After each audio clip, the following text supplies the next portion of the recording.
The alloy doors of the martial arts gym in District 7 slum slowly closed as the students walked out, drenched in sweat.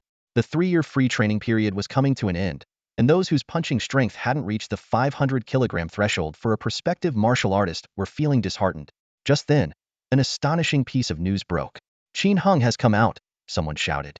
A sunny boy dressed in simple clothing emerged from the gym's doors, his face beaming with joy. 544 kilograms. Qin Heng's words thundered through the crowd, leaving everyone stunned. This result meant that he was guaranteed to pass the prospective martial artist examination in 3 days. With excitement coursing through him, Qin Hung quickly made his way to the Frost Snow City drink shop at the street corner. Though it was just a small shop in the slum, it had become his daily destination because of one person. Qin Hung, you're here. The shop assistant greeted him warmly, then called toward the back kitchen. Ling Xue, your husband is here to see you. Fang Ling Xue pulled aside the curtain and stepped out, her bright smile lighting up the entire shop. When she heard that Qin Heng's punching strength had reached 544 kilograms, she was happier than anyone else. Little did anyone expect, this girl had changed Qin Heng's fate. 4 years ago, Qin Heng's parents were left disabled after an accident and could no longer work. Just as he was struggling to make ends meet, Fang Ling Xue appeared. She supported Qin Hung with a monthly salary of 900 yuan, allowing him to focus on his training at the gym. Not only that, but she also scrimped and saved to buy him nutritional meals, helping him stand out in the slum. Since you're so happy today, how about treating me to a drink? Fang Ling Xue said with a smile. The two of them sat on a long bench inside the shop, sharing the sweet taste of an orange drink. Looking at the girl beside him who had changed his life, Qin Heng's heart swelled with gratitude. Even the other shop assistant, Yu Lingling, couldn't help but sigh in admiration at how enviable the pair was. At that moment, as he gazed at Fang Ling Xue's innocent and radiant smile, Qin Hung finally summoned his courage and spoke. Ling Xue, will you marry me? In this era, as long as you're 18, you can get married. Fang Ling Xue froze for a moment upon hearing these words, her cheeks flushing red. She had been engrossed in a lively conversation with Qin Hung, not expecting the topic to suddenly take such a turn. I want to marry you, Qin Hung declared, his gaze firm and unwavering. Fang Ling Xue shyly lowered her head before raising it again, speaking with earnestness. No, we can't. Getting married now would affect your future. A prospective martial artist needs to focus all their energy on training. Only by becoming a true martial artist can you achieve real success. You can't afford to be complacent. Your journey as a martial artist has just begun. Qin Hung hadn't anticipated such a response. Feeling a tinge of disappointment, he asked, then when can we? When your punching power reaches 1,000 kilograms, and I turn 18, we'll get our marriage license. Fang Ling Xue said with a smile. 1 ton of punching power, that's the standard for a certified martial artist. Qin Hung pursed his lips, thinking to himself that this goal was still a long way off. But he understood that Fang Ling Xue had his best interests at heart and could only nod in agreement. All right, I'll keep working hard.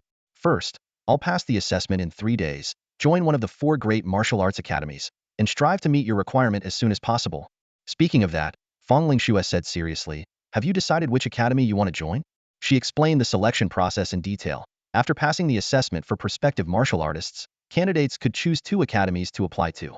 Typically, the first choice would accept them, but even if it didn't, the second choice would. The 4 great martial arts academies were Tiandao Academy, Dragon God Academy, War God Academy, and Hero Academy, all crucial institutions for protecting humanity. Fang Ling Xue suggested, the heads of War God and Hero Academies are foreigners. Why not choose between Tiandao and Dragon God instead? Qin Hung found himself torn. Tiandao Academy offers a monthly salary of 5,000 yuan for prospective martial artists, with 2 days off each month. Dragon God Academy only offers 3,500 yuan, but it's closer to home, and I could come back every day. That 1,500 yuan difference could feed a family in the slums for 2 months. Fang Ling Xue lightly tapped his head. Silly, what's there to hesitate about? Of course, you should choose the one that pays more. But Tiandao Academy is so far away. I wouldn't be able to come home. What about my parents? You have me. I can help take care of uncle and auntie, Fang Ling Xue reasoned. Plus, with a 5,000 yuan salary, you could set aside 500 yuan to hire someone to look after them. You'll still have 2 days off each month, and you won't waste time traveling back and forth. Tiandao Academy is clearly the better choice. Qin Hung suddenly saw the logic in her words and chuckled sheepishly. You're so smart. I'm the dumb one. I've been poor for so long that I forgot I could hire someone to take care of my parents. You've trained so much that your brains turned into muscle. Fang Ling Xue teased as she stood up. I'm off work now. See you tomorrow. Qin Hung reluctantly finished the last sip of his orange soda and got up to say goodbye. On his way home, He stopped by the market to buy a small piece of pork and a few stalks of garlic shoots, spending only 5 yuan. As soon as he walked through the door, his father, Qin Ziming, who was sitting in a wheelchair, frowned and said, "Xiao Hong, why did you buy meat? Ling Shua works hard to earn money. Don't waste it carelessly." "Dad, Mom, I have good news," Qin Hung announced excitedly. "My punching power has reached 544 kilograms." The news nearly made his parents jump out of their seats in excitement. They kept exclaiming things like, "The Qin family is going to have a martial artist," and completely forgot about scolding him for spending money. Smiling, Qin Hung walked into the kitchen, his heart filled with hope for the future. "Tonight, let's stir-fry some meat to celebrate. Once I pass the assessment in 3 days and join Tiandao Academy, we'll be able to eat meat and fish every day." His mother, Sheng Yuhan, wheeled herself into the kitchen to help wash the vegetables, while his father followed behind, asking, "Xiao Hong, does this mean you've decided on Tiandao Academy? I thought you said it was too far." "It was Ling Shua's idea," Qin Hung explained as he prepared the ingredients. "She said that with the higher salary as a prospective martial artist, I could hire someone to care for you. Plus, ID still have 2 days off each month and could request leave if necessary." "Hire someone?" His parents exchanged a look, clearly not accustomed to such a concept, just as Qin Hung had been. Hearing this, Qin Ziming suddenly lit up, his face breaking into a delighted expression. "That's right. We can ask Xiao Lin downstairs to be our nanny." His suggestion prompted Qin Hung to fall into a brief moment of contemplation. In his mind, he pictured Lin Miyu as gentle and elegant facing a neighbor 6 years older than him who had shown him much care in the past. Her story from 3 years ago was a tragic one. After getting married, her husband, who worked as a security guard in a wealthy district, died unexpectedly. She was left to raise a newborn baby while moving back to live with her parents, struggling to make ends meet. "All right, as soon as I get my first paycheck, I'll hire Sister Lin." Qin Hung nodded seriously, a glimmer of determination flashing in his eyes. Soon, a simple dinner was laid out on the table. Steaming brown rice, a bowl of clear soup, a dish of preserved vegetables, and a plate of fragrant stir-fried garlic sprouts with pork. In this impoverished neighborhood, having a dish with meat was already considered a luxurious meal. "Dig in," Qin Hung declared confidently. "Life will only get better from here." "Yes, we believe in you." The elderly couple beamed with happiness, continuously adding pieces of pork to their son's bowl.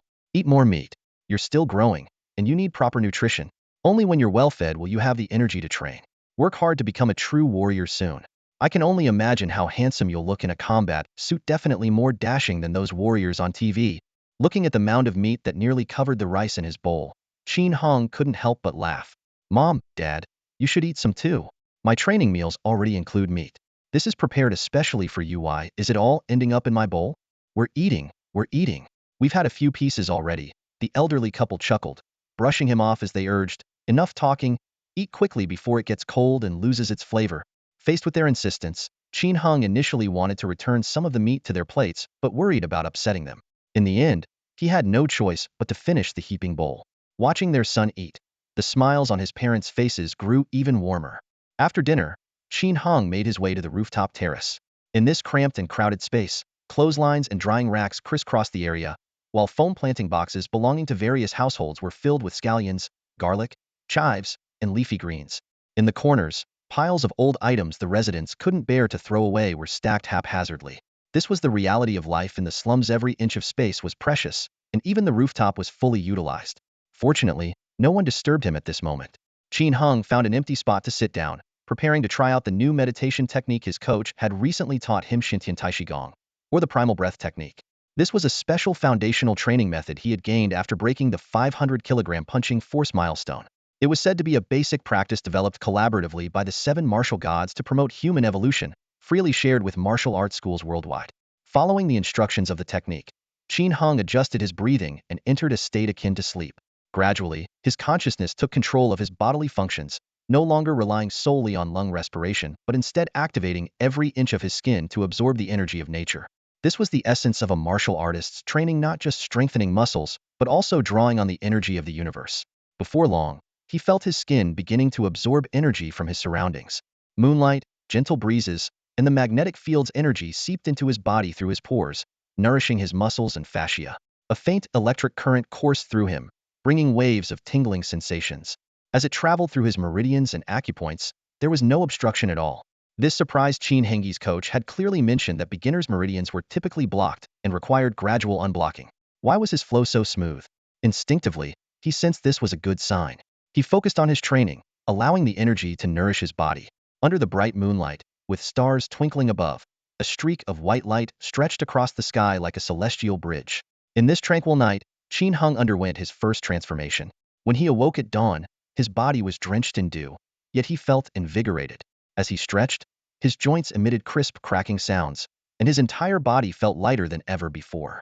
What astonished him even more was that his perspective seemed slightly higher than usual, and his muscles and bones felt significantly stronger. Could such a dramatic change have occurred after just one night of practice? Filled with excitement, Qin Hung headed downstairs, eager to test himself at the martial arts school. As he passed by his home, his mother, Shang Yuhan, was already preparing breakfast.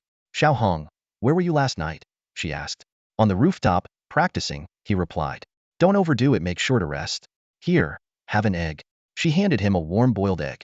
"When did you buy eggs?" he asked curiously. "Stop asking so many questions.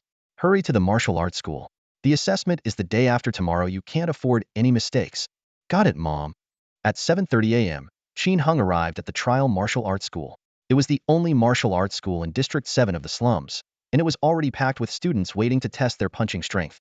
"Hey, Qin Hung, congratulations in advance on becoming a prospective martial artist. 544 kilograms, that's a dream I can't even begin to reach," a voice called out, followed by a wave of compliments from those around him. He smiled and said, "I was just lucky. Keep it up, everyone. You can do it too." Qin Heng's words carried genuine encouragement. At the training ground, a group of young trainees formed a long line, winding around the open space several times. Someone suggested Qin Hung move to the front, but he politely declined. As time went on, more trainees arrived at the martial arts gym, and the line grew even longer. The arrival of Coach Yang Huaiyan brought the scene to a sudden hush. This middle-aged coach in his 40s was short and stocky, exuding the aura of a seasoned fighter. His right arm was severed at the shoulder, reportedly from a battle with a beast in the wilderness. "Everyone, are you ready?" Coach Yang asked in a booming voice. "Ready," came the synchronized response. Coach Yang patted the punching power test machine beside him and explained the rules of the test in detail. Each person gets 3 punches, and the highest score will count. Remember, no running starts, no stepping forward. Punches must be thrown from a stationary position. Violators will have their scores invalidated. The first to step up was Zhang Jun, Qin Heng's neighbor and friend. He steadied himself and began the test. First punch, 467 kilograms. Second punch, 471 kilograms. Third punch, 466 kilograms. 471 kilograms, not bad, Coach Yang commented. "With this score, you'll definitely make it next year." Zhang Jun frowned. "But this is my last year of free training. What's there to worry about?" Coach Yang said nonchalantly. "Work while you train. Once you become a certified warrior, your salary will be sky high." "That's true." Zhang Jun's eyes lit up. "They'll work hard for it." The test continued, and the second participant, Li Mingyong, stepped up, scoring 376 kilograms. Zhang Jun walked over to Qin Hung and sighed. "Looks like we won't be classmates anymore after this year." Qin Hung patted him on the shoulder in encouragement, but Zhang Jun exaggeratedly exclaimed, "Ouch, go easy on me. I know your punching power is over 500 kilograms. No need to remind me like that." "Haha, I wasn't using much force. I was being gentle," Qin Hung replied with a laugh. "It didn't feel gentle." Zhang Jun rubbed his shoulder in mock complaint, then said, "I'm heading to the training room to practice for a bit. You guys carry on." "All right, good luck. Maybe with some last-minute effort, your strength will improve enough in the next couple of days." Qin Hung encouraged. "Ah, there's no such thing as a last-minute miracle," Zhang Jun muttered as he walked away, shaking his head. In the testing arena, as 2 trainees completed their evaluations, Coach Yang's voice rang out again. "Su Kuang, you're up next." At the front of the line, a burly teenager strode forward confidently. The crowd immediately broke into hushed whispers. "Su Kuang is one of the top 10 in our martial arts academies, definitely going to pass this with flying colors." Qin Hung watched the scene with keen interest. As the youngest among the academy's top 10, he was acutely aware of his previous shortcomings, ranking 9th on the list. The boy before him, Su Kuang, occupied the 8th spot and had consistently outperformed him in past tests. Su Kuang stepped forward but didn't begin the test right away. Instead, he turned to face the crowd, a faintly arrogant smile on his lips. "Qin Hung, I heard you hit 544 kilograms yesterday," he said mockingly.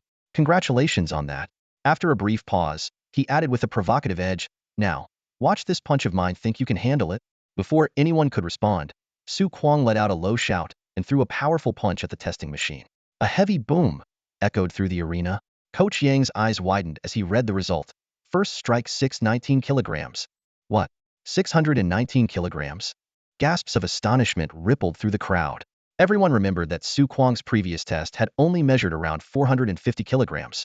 This sudden leap was nothing short of shocking. That was 6 months ago, someone realized aloud. He's been training relentlessly for this moment.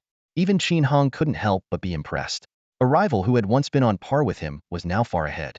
However, Su Kuang merely chuckled and said, "That's not even my limit."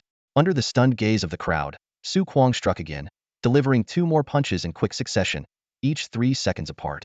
Second strike, 633 kilograms. Third strike, 655 kilograms. The arena fell into a stunned silence.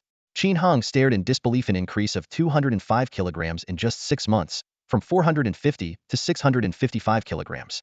At this level of skill, even a 1 kilogram improvement was a monumental achievement, let alone such a massive leap.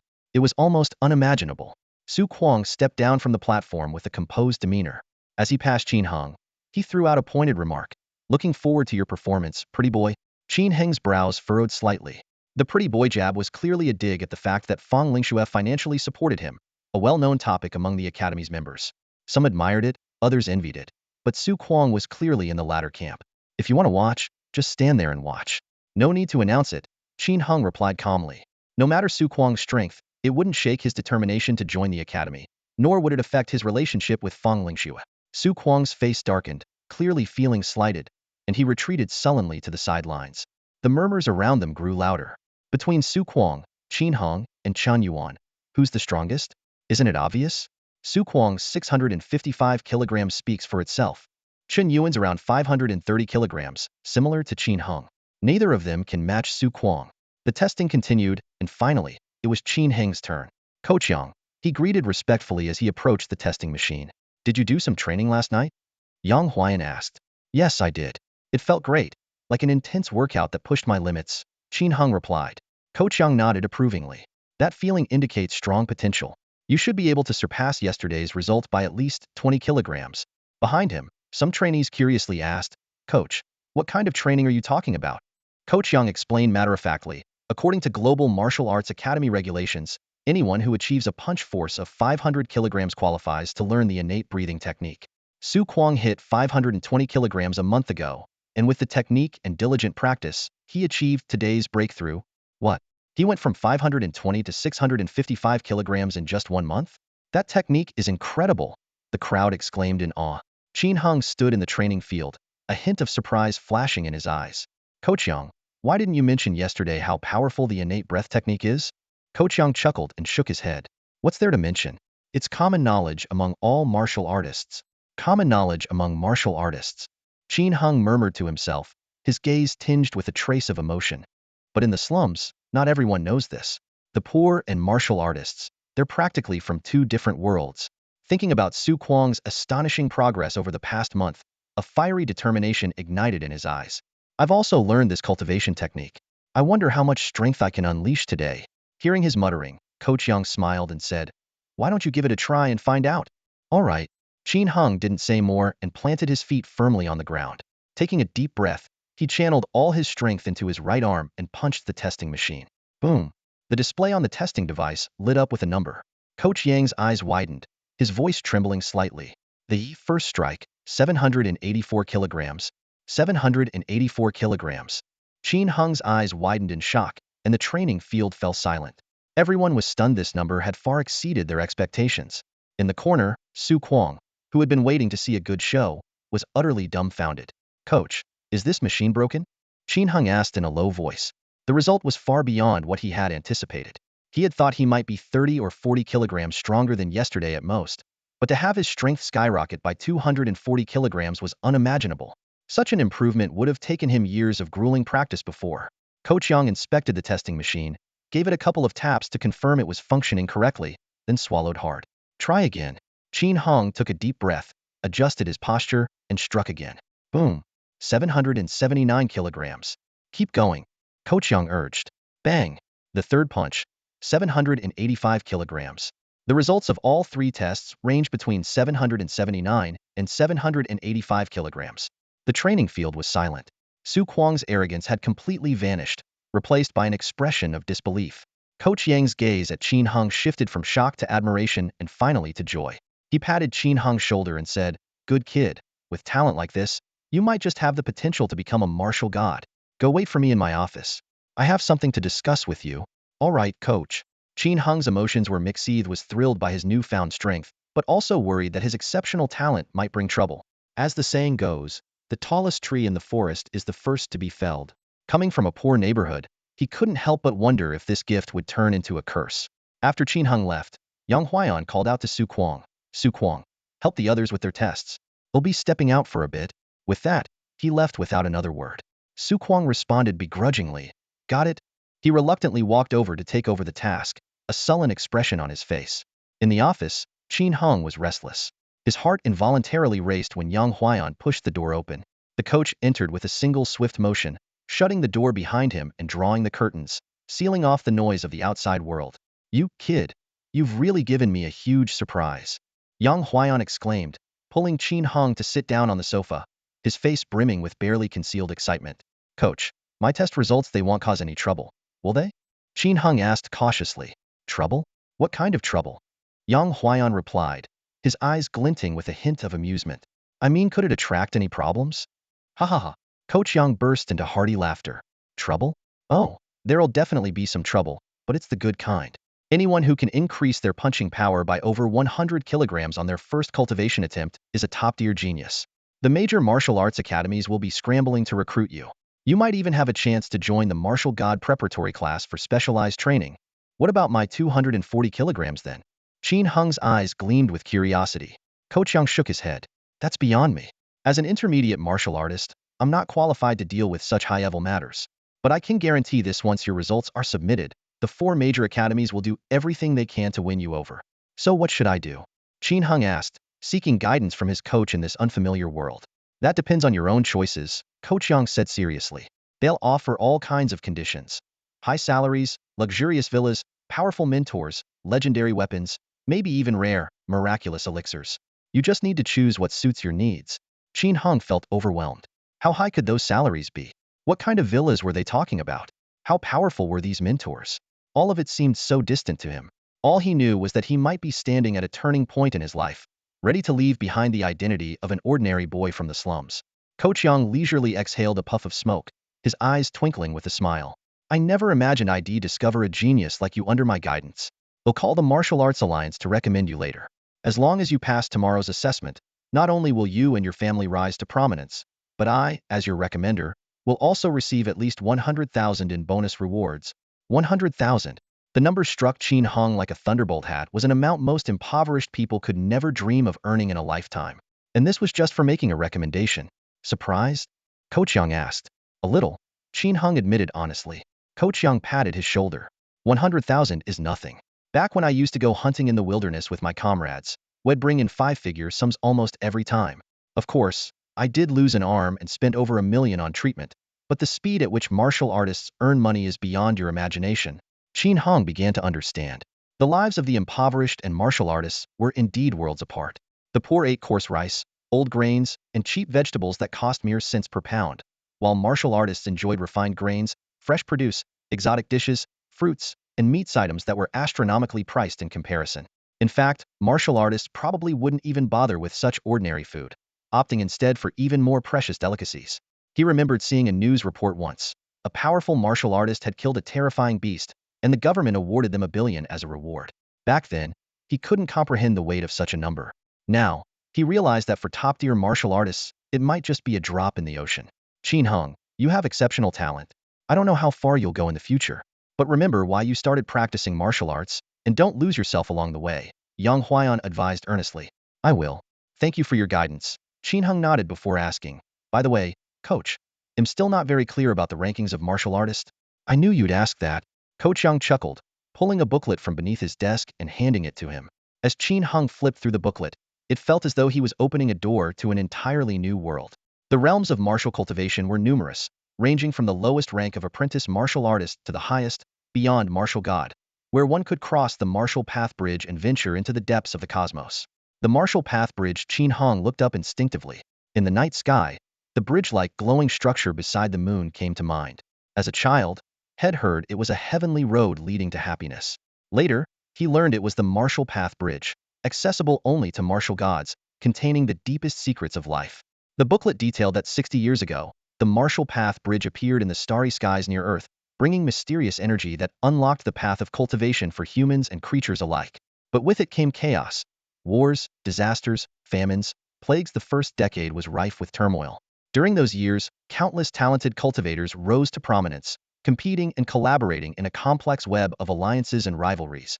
Then, on one fateful day in the 11th year of the new era, an unrivaled figure emerged, shaking the world. Her name is Jia, the first martial god in Earth's history. In this ravaged world, Jia was like a lightning bolt cutting through the darkness, using her unparalleled strength to restore order to human civilization. She could split towering mountains with her bare hands, and a single strike from her could turn a bustling metropolis into ruins. No one knew her origins, only that she was cold and enigmatic, with unfathomable power.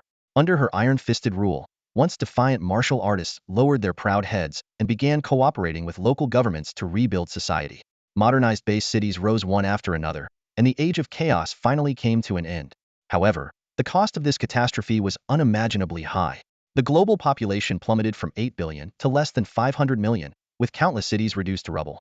Today, among the 10 remaining base cities, the Nansha base city has developed over 50 years to house 1.4 billion people. Even so, the global population remains below 2 billion, a shadow of its former glory. In Nansha base city, the slum districts form a protective ring, 28 in total, surrounding the new city and wealthy neighborhoods. Qin Heng's home, slum district number 7, was one of them.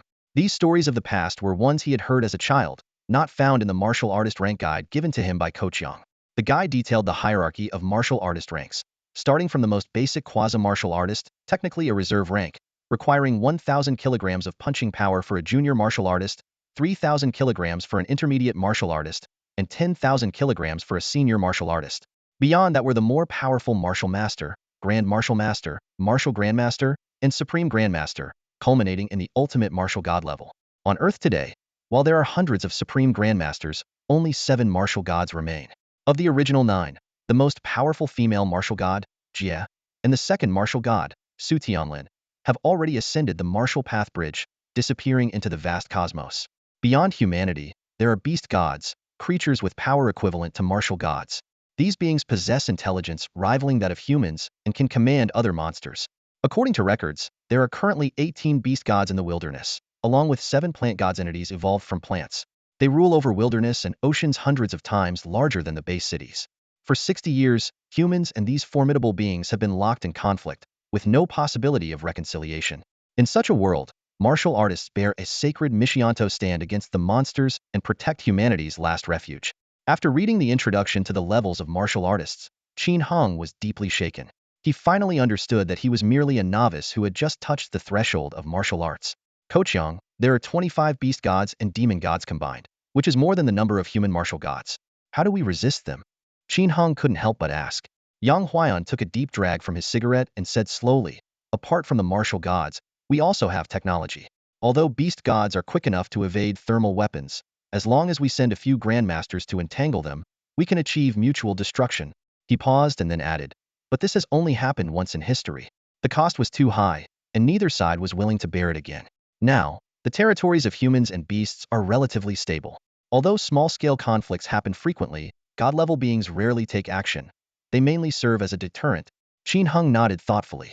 Battles between powerful beings often led to catastrophic destruction and heavy casualties. Unless absolutely necessary, no one wanted to start such a war. Yang Huaiyan stubbed out his cigarette and stood up. I've told you everything you need to know. Go train. Focus on physical fitness and combat during the day, and practice the innate breathing technique at night. You have great talent. You can go far. I'll give it my all. Qin Heng promised earnestly. Although he had just started learning martial arts, he was full of confidence in himself. From Coach Yang's reaction alone, it was clear that his aptitude was exceptional. However, talent alone was far from enough. Between being a genius and becoming a strong fighter lay a challenging road filled with countless hours of hard work. Arrogance and complacency would only waste even the best potential. As he left the office, he saw many trainees still testing their punching strength on the training field. It was now the turn of Chen Yuan, ranked 10th among the Martial Hall's top 10. Chen Yuan, first punch, 598 kilograms. Second punch, 584 kilograms. Third punch, 602 kilograms, Su Kuang announced loudly. Chen Yuan shook his head and sighed. Still can't compare to you two. At that moment, Su Kuang noticed Qin Hung approaching. You're not far behind me, but compared to him, there's definitely a gap. The three exchanged glances, and Qin Hung smiled. Don't compare like that. I've been able to focus solely on training, while you both have to juggle household chores and part-time jobs. Reaching this level is already impressive. True. Must be nice to have an easy life. Su Kuang muttered with a pout, clearly a bit dissatisfied. Chen Yuan, however, was more easygoing. Either way, we should pass this assessment. Next month, we'll be junior martial artists, able to support our families and no longer worry about making ends meet. Hearing this, Su Kuang and Qin Hung both smiled, while the other trainees looked on with envy. Who was stronger or weaker didn't really matter. What mattered was that they had all qualified. Hey, everyone's testing, huh? A voice suddenly came from the door. Everyone turned to see a luxury car parked outside the martial hall. A sturdy young man stepped out, wearing a brand new white training uniform that stood out starkly against the rundown surroundings of the slums. Wang Peng? What's he doing here? Who's that? Came in a car, seems wealthy. He's one of the martial hall's top 10. Last year, he missed passing the assessment by just 5 kilograms. Hasn't shown up once this year. Thought he'd quit training. Why train? I heard his family found him. His great-uncle is Wang Jiaming, that big shot on TV. Now he lives in the rich district, not one of us anymore. Wang Peng walked in, ignoring the murmurs around him with a smirk. Martial Hall's top 10? That's such an outdated title. Senior Wang, here to see the coach? Chen Yuan greeted him. Yeah, need to pick up my exam card for the junior martial artist assessment. Since you're all testing, how about letting me try too? His words immediately piqued everyone's interest. Someone who missed passing by only 5 kilograms last year would surely meet the standard this year. Plus, he must have practiced the innate breathing technique as well. After a year, his strength was unpredictable. Be my guest, Senior Wang. Su Kuang gestured toward the testing machine. Wang Peng walked through the crowd, pausing briefly next to Qin Hung with a meaningful glance. How about joining me for a drink in Frost Snow City later? My treat. Qin Hung frowned. Wang Peng used to be a notorious bully in the slums, preying on the weak. Not even Fang Lingxue, the shopkeeper at the street corner, was spared. Qin Hung had fought him several times because of this. Although slightly disadvantaged due to training for a year less, Qin Hung never backed down and always fought to the bitter end against anyone who dared trouble Fang Lingxue. When Wang Peng disappeared last year, Qin Hung had thought the troublemaker had finally gotten what he deserved and even celebrated with Fang Lingxue over some orange soda. He hadn't expected that a year later, this thug would reappear as a wealthy young master. No need, Qin Hung replied coldly. Don't know how to appreciate kindness, huh? Wang Peng sneered. Fine, I'll go by myself. Looking for trouble? Qin Hung's tone turned sharp. You. Wang Peng smirked and raised his fist toward the testing machine. Boom. The machine shook violently, the numbers on the display spinning wildly before finally settling on a bright red, 988 kilograms. Wow, 988 kilograms. He's so close to becoming a real martial artist. Wang Peng's gotten this strong? In just 1 year? Becoming a full martial artist usually takes at least 3 years for a junior. He did this in 1. He's definitely a genius. The surrounding trainees were shocked.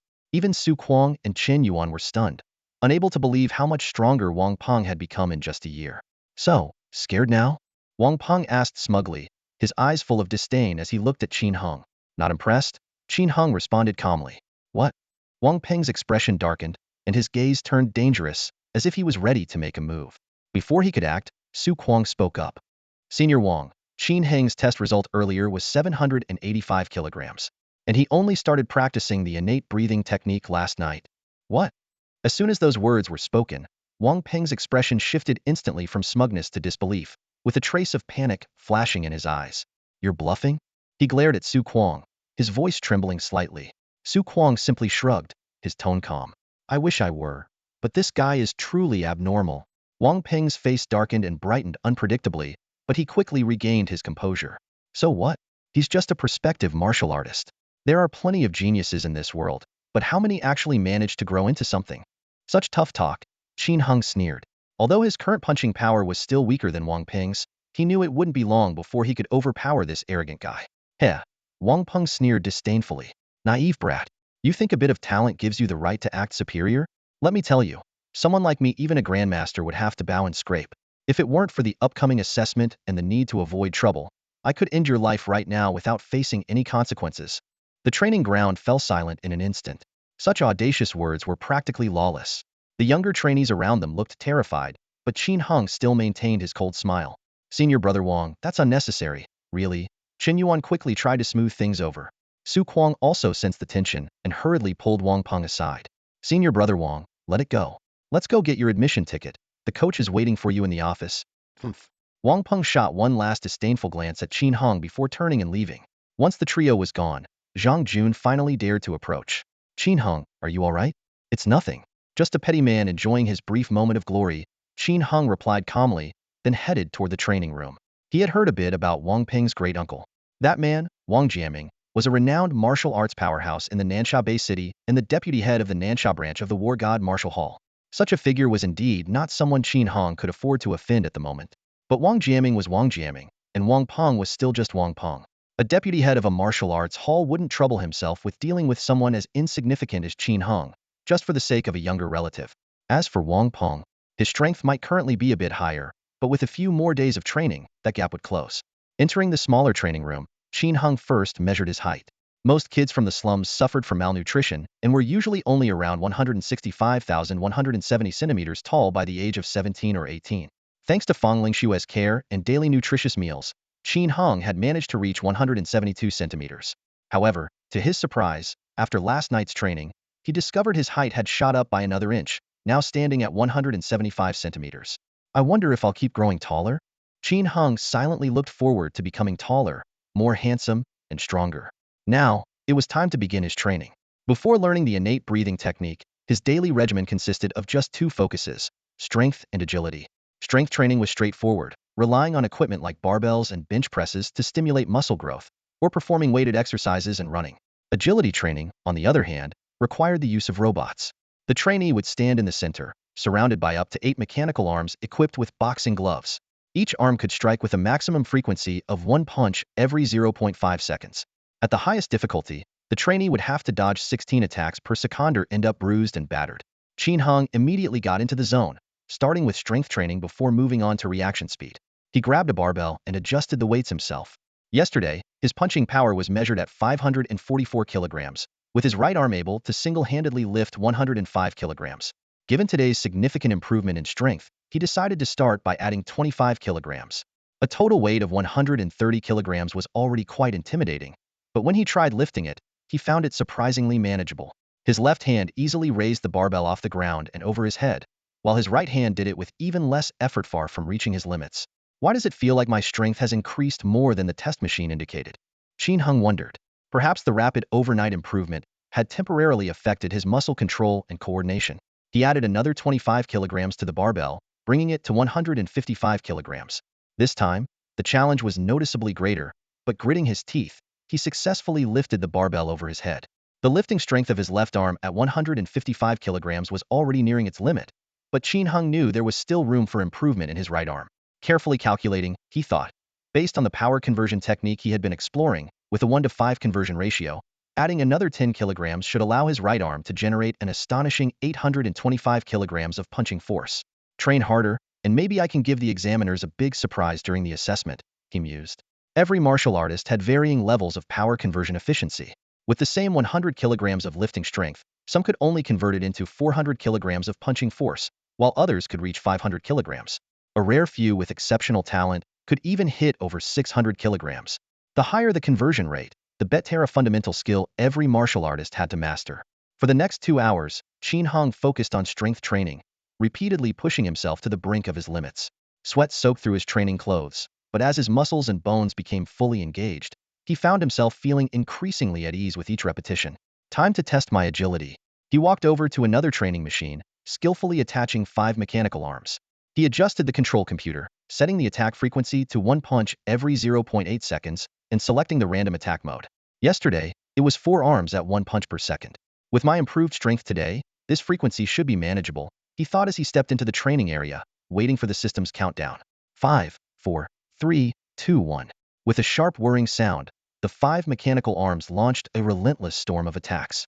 In the confined space, Qin Hong twisted and turned, doing his best to dodge every strike. The first few seconds went relatively smoothly, but he quickly realized he had made a critical miscalculation. 5 arms compared to 4 wasn't just an increase in number. The additional arms significantly reduced his dodging space, and with the attack frequency increased by 0.2 seconds, the actual difficulty had effectively doubled. By the 6th second, he was starting to falter. By the 8th second, a heavy blow landed on his lower back. By the 9th second, even with protective gear. A strike to his head left him seeing stars. By the 10th second, his rhythm completely collapsed, and he fell into a passive state of taking hits. Fortunately, the training machine had safety protocols, automatically stopping after 20 hits. Still, the outcome left Qin Hung feeling frustrated. Too overconfident, he muttered, shaking his head. He removed one mechanical arm, kept the frequency at 0.8 seconds, and restarted the drill. This time, the pressure was significantly reduced. Though still challenging, he managed to rely on continuous dodging, blocking, and parrying to last a full 60 seconds without getting hit. After resting for 2 minutes, he resumed the challenge, repeating it over and over 20 full sets in total. Compared to strength training, this agility training, which required complete focus and constant physical tension, was far more exhausting. After more than an hour, Qin Hung was utterly drained, both starving and fatigued, with no energy left to continue. Glancing at the time, he saw it was almost midday. Time for a break. After lunch, I'll find Ling Shui and share the good news about my progress. Qin Hung took a quick shower and headed to the martial arts school's dining hall. The aroma of food wafting through the air quickened his steps. The cost of meals at the martial arts school wasn't included in the 3-year free training period. Lunch was divided into 3 tiers. The basic meal for 2.5 yuan, which was plain and simple but came with unlimited rice. The 5 yuan nutritious meal, with a more balanced mix of meat and vegetables. And the 20 yuan deluxe meal, featuring generous portions of meat and even fruit. For kids from the slums, the latter was practically a luxury beyond reach. As soon as Qin Hung stepped into the dining hall, he felt the weight of curious gazes. "Senior Qin Hung, you're having a feast today," a skinny boy pointed out. "A feast? What are you talking about?" Qin Hung was puzzled. He clearly remembered signing up for the nutritious meal that morning. Scanning the room, he was stunned to see Su Kuang and Chen Yuan's trays piled high with meat dishes. "Ko Chiang is treating us today," Zhang Jun explained between bites of a massive braised pork knuckle. "If you hit 500 kilograms in the test, you get the deluxe meal. Those above 400 kilograms get the nutritious meal for free." This, Qin Hung couldn't help but gasp. There were nearly 100 students in the school capable of lifting over 400 kilograms. This meal alone would cost hundreds of yuan. For an average family, that amount could cover an entire month's food expenses. He recalled Coach Yang's words. "The rate at which martial artists earn money will far exceed your imagination." In that moment, his desire to become a martial artist burned even stronger. At the serving counter, Uncle Wang, the man in charge of the meals, handed over an oversized tray with a cheerful smile. "Little Qin, here is your deluxe meal." Qin Hung stared in disbelief at the spread.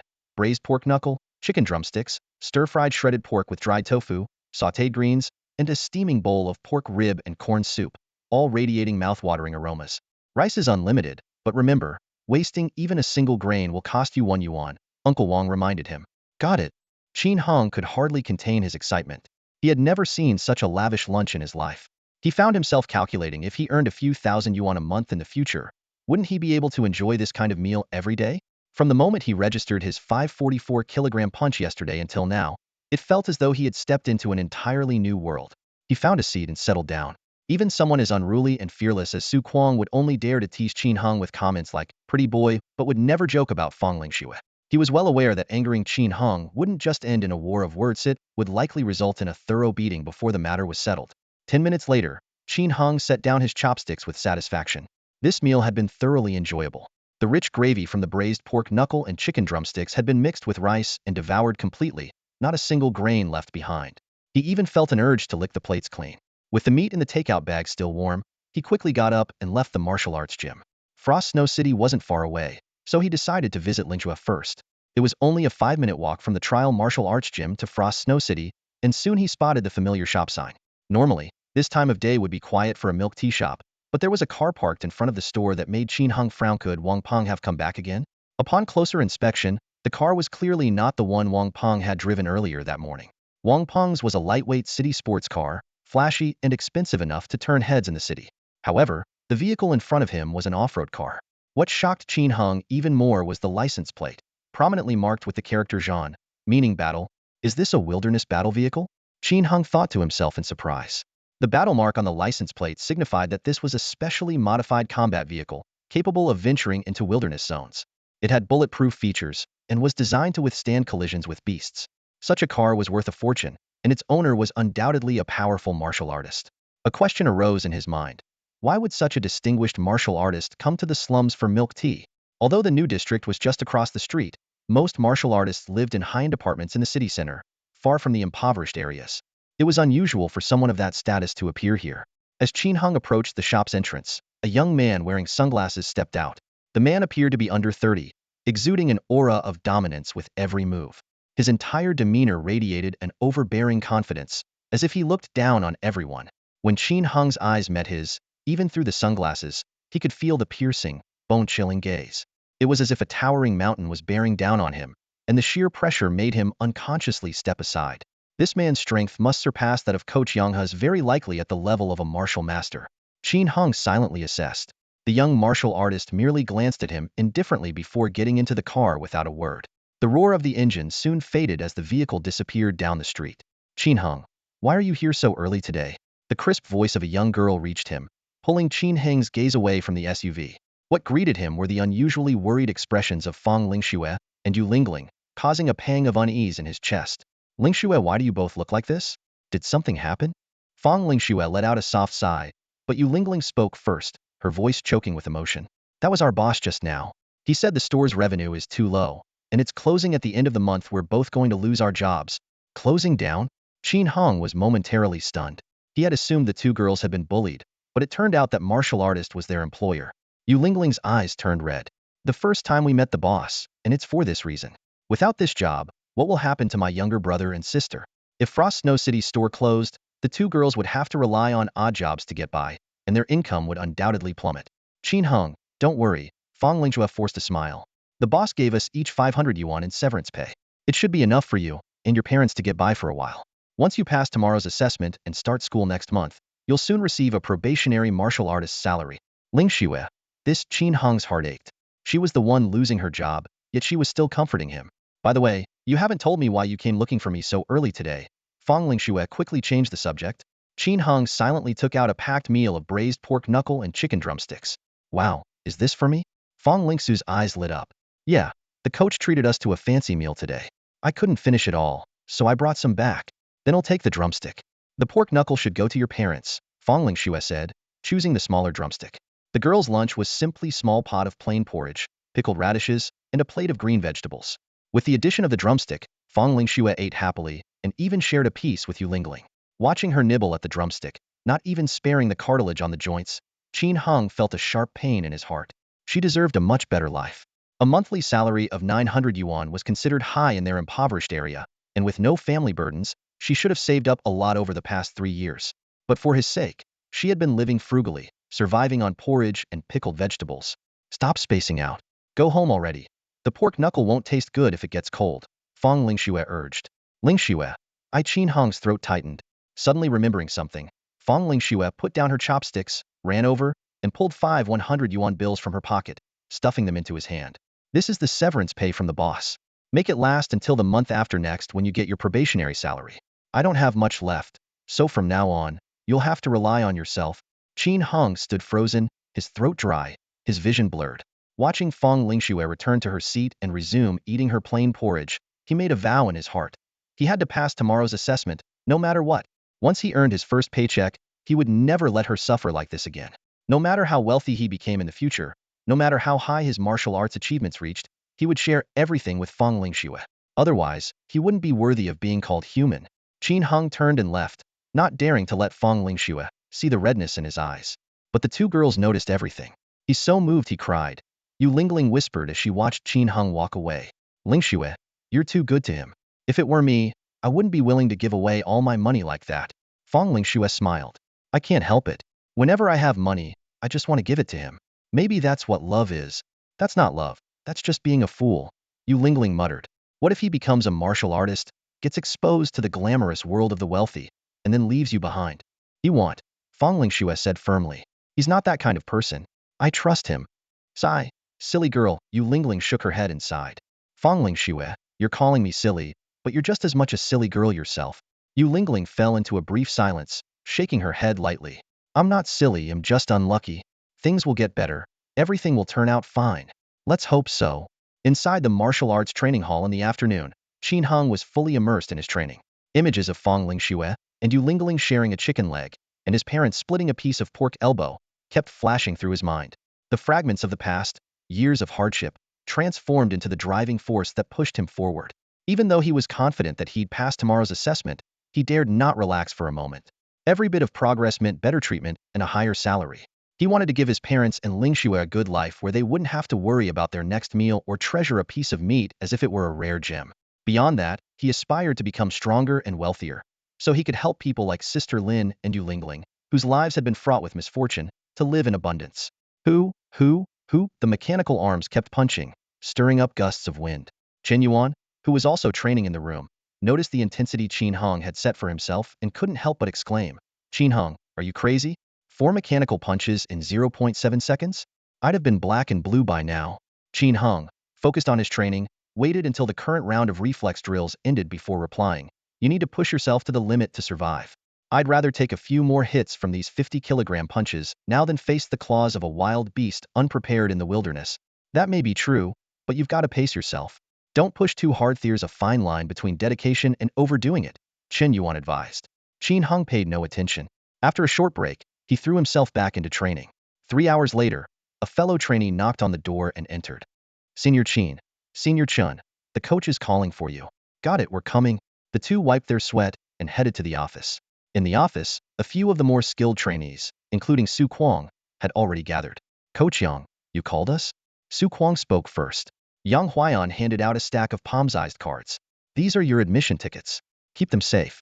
Be at the martial arts hall by 8 a.m. tomorrow, and he'll drive you to the testing site." "Yes, coach." The group responded enthusiastically. The moment to change their destinies was drawing near. Yang Huaiyan turned specifically to Qin Hong.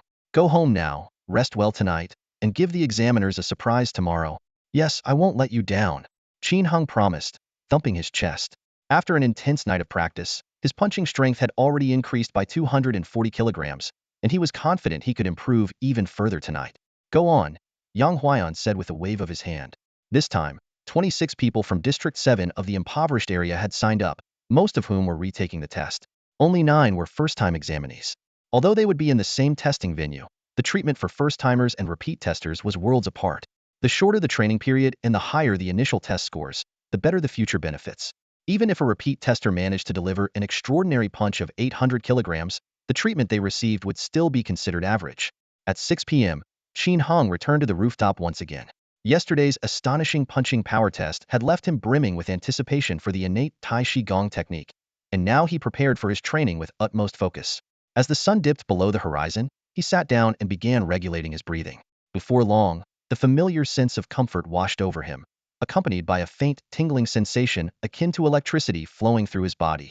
In this profound stillness, Qin Hong felt his body enter a wondrous state. Each cell seemed to transform into a miniature generator, continuously absorbing the natural energy of moonlight and the evening breeze, converting it into a steady stream of power stored within his muscles and bones.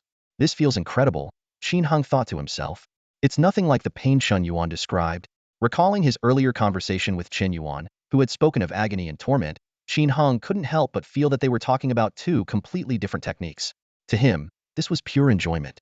If it weren't for basic physiological needs, he would have wanted to remain in this state of cultivation indefinitely. It wasn't until the first light of dawn appeared on the horizon that Qin Hong concluded his training. He slowly clenched his fists, and his knuckles emitted a deep, resonant sound. The strength flowing through his fingers felt as though it could easily crush solid granite. "My punching power must have surpassed 800 kilograms by now," he thought excitedly. That kind of number could easily make headlines. Today's evaluation might just shock the entire base city.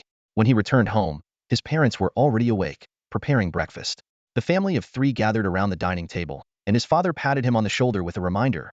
"Xiaohong, don't forget your exam admission ticket, and don't get nervous during the test." "Don't worry," Qin Hong replied confidently. "Once I earn enough money, we'll move to a new apartment with an elevator in the better part of town." His mother chuckled, adding, "It doesn't matter where we live. If you really make it big, the first thing you need to do is marry Xiao Shui. Don't let her down." "Of course." Qin Hong nodded firmly. He had already made plans. Once he became a martial artist, he would propose to Feng Lingxue on her 18th birthday. He was determined to save enough money to throw a grand wedding.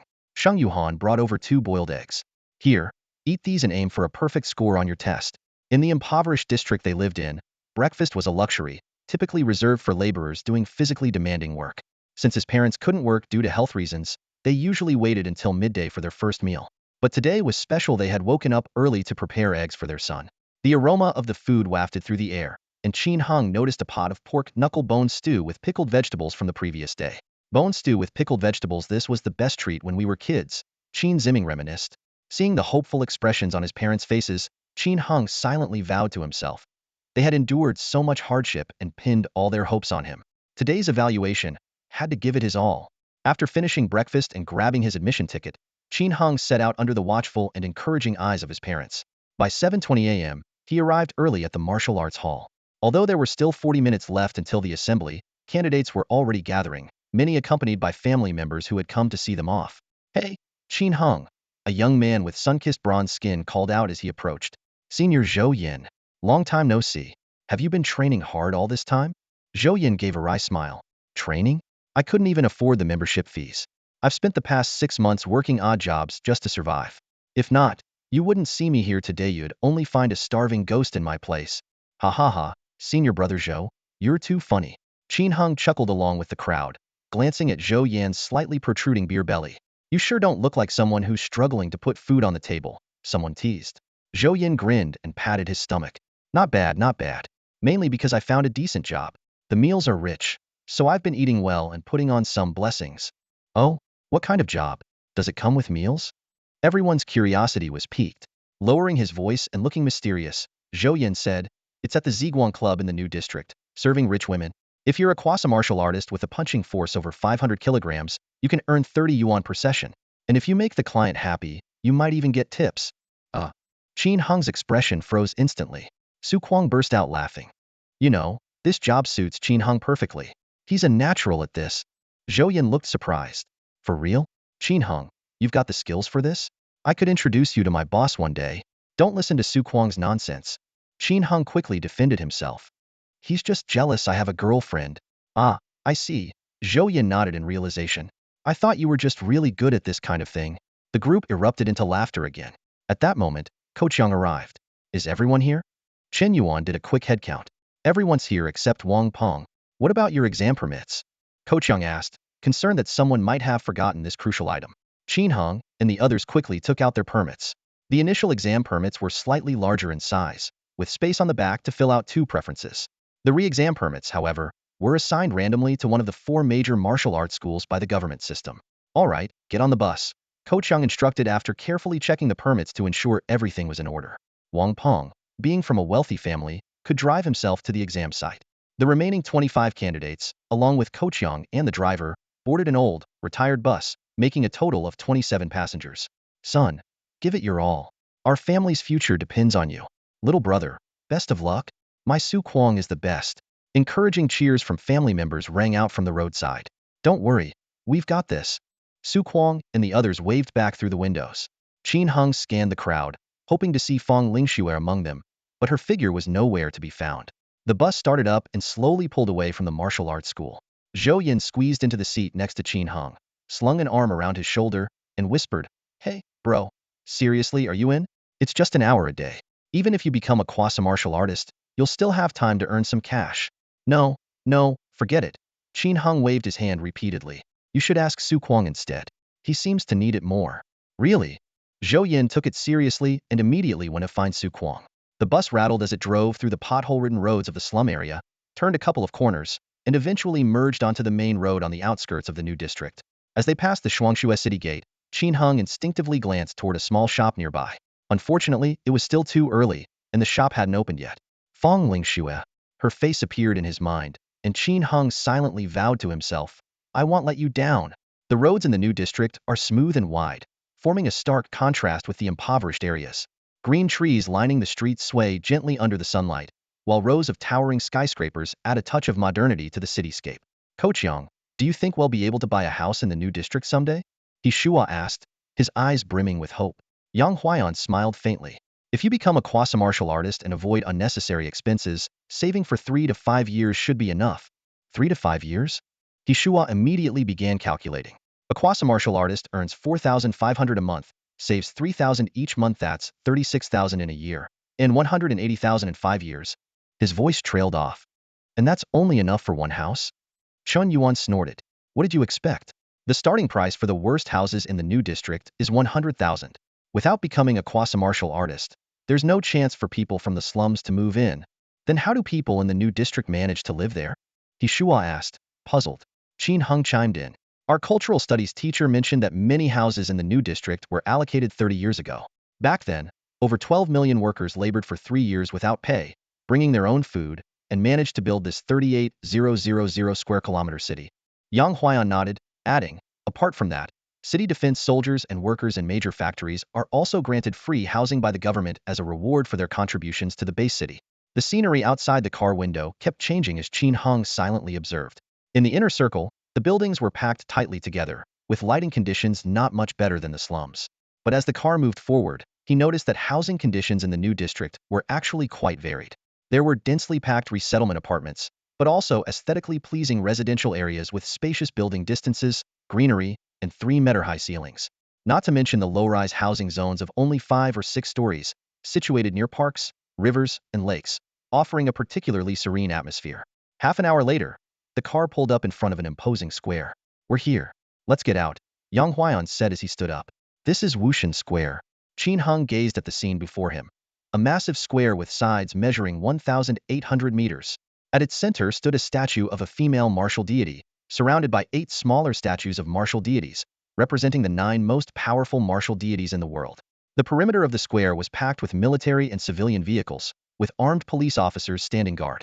Around the statues, a dense crowd of examinees had gathered to participate in the assessment. Coach, are all the examinees from the entire base city here? Chun Yuan asked. Yes, Yang Huaiyan replied. According to the data from my teacher, this year's applicants have reached 57,000, the highest number in the history of the Nansha base city. Wow, that many. Qin Hung and the others were astonished. There are only 26 people in slum area number 7, yet the total number is 57,000. Su Kuang's question lingered in the air. Zhou Yin gave a knowing smile and explained in detail, children in the new districts are different. They have no worries about food or clothing. They eat well, stay warm, and have plenty of time to focus on training. With proper nutrition, their physical development is far better, so the proportion of those meeting the standard is naturally much higher than in our slum areas. The group fell silent. Qin Hung felt a wave of gratitude in his heart. If it hadn't been for Feng Lingshua's help, he might have ended up like other kids in the slums, struggling to make a living with little time to train in martial arts. But Zhou Yan's voice broke the silence, carrying a hint of excitement. We, who have been tempered in harsh environments, actually have greater potential as aspiring martial artists. The 4 great martial arts academies highly value people like us. Just last year, there was an example. Han Liang from slum area number 1 scored an astounding 800 kilograms in his first test. The representatives of the 4 academies almost came to blows trying to recruit him. In the end, Tiandao Academy made an extravagant offer and signed him with a monthly salary of 20,000. 20,000 a month. The crowd erupted with excitement. Someone quickly calculated. That's enough to buy a house in the new district in just a year. 1 kilogram of coarse rice is only 1 yuan. This salary could buy 20 tons of rice. All eyes turned to Qin Hung. Qin Yuan eagerly asked, Qin Hung, you're taking the initial test too, and your punch strength is nearing 800 kilograms. Could you also get that kind of offer? Qin Hung blinked, secretly pleased. After last night's training, he could feel his strength had taken another leap forward, and surpassing 800 kilograms was just around the corner. But he replied calmly, the test hasn't happened yet, so it's hard to say. All right, quiet down everyone. Coach Yang clapped his hands to get their attention. The assessment starts in half an hour. It's time to head in. The 28 candidates from the slum areas gathered on the east side of the martial god statues, their numbers barely a tenth of those from the new districts. As they waited, Qin Hung looked up at the towering statues. The statues of the 8 martial gods stood 45 meters tall, but the statue of the female martial god soared to an imposing 120 meters, radiating an overwhelming sense of power. From the side, the female martial god exuded an awe-inspiring presence dressed in lightweight combat gear, holding a long spear pointed toward the horizon. Her high ponytail seemed to billow in an invisible wind. Her stance was as if she were locked in fierce battle with a formidable foe. Though the stone statue lacked color, Qin Hung vividly recalled the photograph from his textbook, a striking image of the female martial god clad in black, her fierce gaze tinged with an aura of lethal determination. She was the idol of countless students. Suddenly, a commotion arose in the distance. Look, the representatives from the 4 great martial arts academies are here. 4 dragonfly-style helicopters, each painted in different colors, descended in formation. From each helicopter, 2 figures emerged. From Tiandao Academy, a middle-aged man with a thick beard and a younger man. From Longshan Academy, a middle-aged woman and an elderly man. From Yingxiong Academy, 2 robust men who looked remarkably alike. From Zhanshan Academy, a white-haired old man, and that young man it was none other than Wang Peng. The announcement echoed across the square. There were 5 minutes left until the official start of the assessment. Tens of thousands of candidates had gathered in the vast square, and the air was thick with tension. 12 testing stations were neatly arranged, each equipped with a brand new punching power test machine. On their screens, the bright red 00000 numbers flashed, emphasizing their maximum testing capability of 99,999 kilograms. Coach, that old man from the war god martial arts Halazant, He Wang Peng's granduncle, Wang Jiaming? Chen Yuan asked in a low voice, a hint of concern flickering in his eyes. He doesn't get along with Qin Hong. Do you think he'll try to sabotage him? Yang Huaiyan responded calmly, unlikely. The heads of the 4 major martial arts halls are only here to recruit elite students. The examiners are all staff from the city government's base, and they have no authority to interfere with the evaluation process. Hearing this, Qin Hong visibly relaxed. This assessment was crucial for him, and if Wang Peng used his granduncle's influence to suppress Qin Heng's results, the consequences would be dire. 3 minutes until the start of the assessment. All examiners, please proceed to your designated positions. The announcement sounded again. The noise in the square gradually subsided, and even the coaches refrained from speaking loudly. Each testing station was overseen by a chief examiner and 2 assistant examiners. In addition to the punching power test machines, there were also agility testing robots. These robots, with their 4 mechanical arms, presented the second challenge for candidates. At a frequency of 1 punch per second, candidates had to block the mechanical arms attacks for 30 seconds, with no more than 5 strikes allowed to land. After separating from his granduncle Wang Jiaming, Wang Peng made his way to the lineup for the 7th district of the impoverished area. Coach, I'm here to rejoin the team, he said, waving his admission card. You should be the 12th to take the test in our district. Yang Huaiyan nodded in acknowledgement. This time, I'm definitely passing, Wang Peng declared confidently. You're already set for success. Does it even matter whether you pass or not? Zhou Yin, one of his peers, couldn't help but quip. Wang Peng grinned smugly. That's different. Having family connections is one thing, but I still have to go through the proper process. My granduncle gave me a strict order. I must become a martial artist through my own efforts this year, or he's taking back my 740,000 yuan Banma E-Class car. His blatant display of wealth immediately drew flattery from the repeat candidates nearby. They all expressed their willingness to follow Brother Peng's lead, since getting into the War God Martial Arts Hall promised better benefits. Even Zhou Yin, who had been annoyed earlier, now smiled and said, the Martial Arts Hall's accommodation fees are 500 a month. Getting those waived would save a lot. Wang Peng felt a surge of pride and shot a provocative glance at Qin Hong, only to find that both Qin Hong and Su Kuang remained indifferent. As top-performing first-time candidates, they had the privilege of choice and no need to curry favor with anyone. The 3 minutes passed quickly. The 2088 Southern Xia Bay City Preliminary Martial Artist Assessment begins now, the announcement declared, marking the moment of destiny. The chief examiner at the 3rd testing station picked up the list. The rules have already been explained to you by your coaches. The assessment begins now. From the 7th Old District, Zhang Rulong. Just as Zhang Rulong was about to step forward, a voice abruptly interrupted. I'm in a hurry. I'll go first. It was Wang Peng. His action left everyone stunned. In such a solemn assessment setting, someone dared to disrupt the predetermined order. The chief examiner's expression darkened immediately, and he was about to reprimand Wang Peng when one of the assistant examiners leaned in and whispered something in his ear. The chief examiner furrowed his brows slightly, his gaze shifting to the distance. The heads of the 4 great martial arts schools were approaching at a steady pace, with the elder Wang Jiaming from the War God Martial School standing prominently in the center. Wang Jiaming wore a kind and benevolent smile, but the aura he exuded was one that commanded respect and caution. The chief examiner hesitated briefly before nodding. Since you're a key student pre-selected by the War God Martial School, we'll make an exception and let you take the test first. As an intermediate-level martial artist employed by the government, his authority was limited. Meanwhile, Wang Jiaming, as a grandmaster and the deputy head of the War God Martial School in Nansummer Bay City, held a status so high that even the mayor of the city would show him deference. Thank you, examiner, Wang Peng said loudly, stepping forward. As he passed by Qin Hong, he lowered his voice and said, Kid, watch closely. You're nowhere near my level. Under the watchful eyes of the crowd, Wang Peng walked confidently toward the testing machine. The heads of the 4 great martial arts schools observed him intently. Master Wang, is this young man really your long-lost grandnephew? Hee, that's right. My elder brother and I were separated during the chaos years ago. I thought he had perished in the catastrophe, leaving me all alone. Who would have thought that fate would be kind, and my brother's bloodline would survive? This child is my sole hope for the rest of my life. Master Wang, you've dedicated your entire life to the Bay City without having children of your own. It's truly admirable and poignant. Now that you have this grandnephew, You can finally enjoy some family happiness. Haha, let's not get ahead of ourselves. I just hope this boy doesn't cause me too much trouble. Before the conversation could continue, Wang Peng began his test. He threw a punch, and a thunderous sound erupted from the testing area. First strike, 1,002 kilograms, the chief examiner announced loudly. The surrounding crowd instantly erupted in astonishment. Over 1,000. Good heavens, a ton of punching power. Even for a retaker, this is unbelievable. I thought he was just a spoiled brat, but he's a genius. The expressions of the four great martial arts school leaders shifted upon hearing the result. Wang Jiaming nodded in satisfaction. It seems this year's hard training hasn't been in vain. The bearded middle-aged man from the Heavenly Path Martial School commented. Even though he's retaking the test, going from failing to 1,002 kilograms in a year is undoubtedly exceptional talent. The middle-aged woman from the Dragon God Martial School curiously asked, Master Wang, did you give your grandnephew some kind of divine medicine? I wish I could, but he's still too young.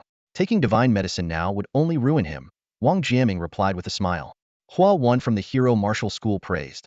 With such talent and the personal guidance of a grandmaster under Master Wang, in less than 5 years, Nansummer could have another elite-level martial artist. Inside the testing area, Wang Peng stopped after delivering just one punch. He turned to the chief examiner and said, Examiner, that'll do. I won't bother with the other 2 punches. I don't want to waste everyone's time. The chief examiner nodded slightly, speaking in a calm tone. Although the assessment allows for 3 punches, if the candidate feels confident, 1 punch is sufficient. Next came the sensitivity test. For mechanical arms swung at a fixed frequency, striking once per second. For candidates capable of punching with a force of 500 kilograms, this was an easy challenge. As a prospective martial artist, Wang Peng handled it effortlessly. During the 30 seconds of mechanical operation, the 4 arms whipped through the air like the wind, but not a single one managed to graze Wang Peng's clothing. Wang Peng, congratulations on passing the assessment, the chief examiner announced. Thank you, Wang Peng replied calmly, placing his exam card down before walking straight toward the heads of the 4 major martial arts schools. Raising his voice deliberately, he asked, Uncle, I didn't disappoint you, did I? Wang Jiaming nodded with satisfaction. Not bad, not bad. Decent enough. The surrounding crowd suddenly realized that this was the nephew of the head of the War God Martial Arts School. A flurry of whispers broke out. Wow, not only does he have an impressive background, but his skills are incredible too. He's definitely going to be on TV a lot in the future. Man, I wish I could be half as strong as him. The examination hall soon regained order. Next candidate, Zhang Rulong. Zhang Rulong stepped forward and delivered 3 punches, 472 kilograms, 481 kilograms, and 469 kilograms. He did not meet the standard. His face turned pale, and Qin Hong and the others sighed in sympathy. Even though they had anticipated this outcome, facing failure Heiden was still disheartening. Next candidate, Su Kuang. Su Kuang appeared composed, turning to Qin Hong and the others. Let me go amaze the examiners first. Don't embarrass District 7. You better not embarrass yourself, Qin Hong retorted bluntly. Coach Yang, however, remained calm, exuding confidence in Su Kuang. As expected, true strength leaves no room for failure. Su Kuang unleashed 3 punches in quick succession, causing the testing machine to hum with intensity. First punch, 654 kilograms. Second punch, 659 kilograms. Third punch, 652 kilograms. The heads of the 4 martial arts schools perked up. Zhong Wanshan, the bearded head of the Heavenly Tao Martial Arts School, exclaimed, This kid's impressive, breaking 650 on the first test. How long has he been training? An assistant stepped forward to answer. According to records, he learned the innate breathing technique on May 18th of this year. It's been 35 days since then, an increase of over 150 kilograms in 35 days above average talent. He has the potential to become a martial master, or even a grandmaster, Zhong Wanshan said with a smile. Everyone, I've set my sights on this kid. Don't try to compete with me. Shin Beeching from the Dragon God Martial Arts School scoffed. Your school is wealthy, and kids from the slums value money the most. How could we compete with you? The Hero and War God schools shared the same sentiment. For someone of moderate talent, it wasn't worth competing with the Heavenly Tao School. Su Kuang quickly passed the sensitivity test. Before leaving, he turned to Qin Hong and the others, giving a thumbs up directed at himself as if to say, Impressed? That's how awesome I am. The assessment continued. Next candidate, Gua Yisan. Next candidate, Zhang Ju. Next candidate, Qin Hong. Coach Yang's face lit up with anticipation. Qin Hong, do your best. Qin Hong, aim for that high salary. Go for it, cheered the other trainees from his district. Don't worry, I've got this. Qin Hong strode confidently toward the testing machine. Just then, a commotion erupted from test site 11. 802 kilograms. Someone scored 802 kilograms on their first test. The plaza buzzed with excitement, and the examination pace came to a halt. The heads of the 4 martial arts schools were visibly shocked. Is that for real? Last year, there was only one candidate who hit 800 on their first test, and now there's another. Compared to Wang Peng's retest score of 1002 kilograms, an 800 kilogram score on a first test was even more astonishing. The school heads immediately rushed to test site 11. Although each test site had representatives from the martial arts schools, when faced with a genius, they needed to personally recruit them to show sincerity. Qin Hong felt a bit frustrated. This was supposed to be his moment to shock everyone. And now the 4 heads had left, making him feel unimportant. Not far away, Wang Peng looked on with a smug expression, seemingly mocking Qin Hong's lack of attention. Shaking off the distractions, Qin Hong took a deep breath. The performance of others had nothing to do with him. All he needed to do was give it his all and fight for the best possible outcome, to secure better pay and give his parents and Feng Lingxue a better life. This punch would mark the beginning of a brighter future. With a roar filled with hope for a better life, guilt for Feng Lingxue's years of sacrifices, and a burning desire for strength, Qin Hong struck the testing machine with full force. Boom! A resounding impact echoed. The surroundings fell silent. Yang Huaiyan and Chen Yuan stared with wide eyes. The numbers on the testing machine flickered wildly. 200, 300, 400. A second later, a glaring red number appeared. 891 kilograms. What? How is this possible? Everyone was stunned. The chief examiner looked at the testing machine in disbelief, then at the exam card. This is a first test, but this score? Qin Hong smiled. As expected, he had improved significantly since yesterday. He had felt it during his morning training. If 802 kilograms could shock the crowd at the other test site, then what would they say about his score? Examiner? Qin Hong called out. The examiner snapped out of his daze, his Adam's apple bobbing as he announced in astonishment. Qin Hong, first test, 891 kilograms. A single punch caused a massive uproar, and the martial god plaza erupted in excitement. 891 kilograms? Gasps of disbelief rippled through the crowd. Just a minute ago, a score of 802 kilograms had already left everyone astonished. Yet now, this candidate named Qin Hong had achieved an even higher number. The examination area buzzed with noise. Candidates whispered among themselves, coaches widened their eyes in astonishment, and even the seasoned examiners, who had seen countless prodigies, displayed rare expressions of surprise. The historical record for the South Xia Bay City's martial candidate entry exam is only 906 kilograms, murmured one of the assistant examiners, a glimmer of anticipation in his eyes. Could this kid possibly? Wang Peng, who had been gloating earlier, now had a face ashen with frustration. His clenched fists betrayed his inner resentment. Meanwhile, the leaders of the 4 major martial arts academies found themselves in a dilemma. News had just arrived from exam site 11, but the staggering achievement of 891 kilograms pulled their attention back. For the Heavenly Tao, Dragon God, and Hero martial arts academies, the situation was manageable as they had dispatched 2 senior representatives each. However, War God Academy's Wang Jiaming had to hastily send a middle-ranking staff member to exam site 11, staying behind himself to observe the current developments. Continue, the chief examiner said expectantly. Qin Hong nodded calmly. His first punch had already secured his place in the exam. Now, it was time to push his limits. The second punch, boom. The force was even greater than the first, and the numbers on the machine leaped wildly. 898 kilograms. Gasps of astonishment echoed around him. The leaders of the 4 martial arts academies had their eyes lit with excitement.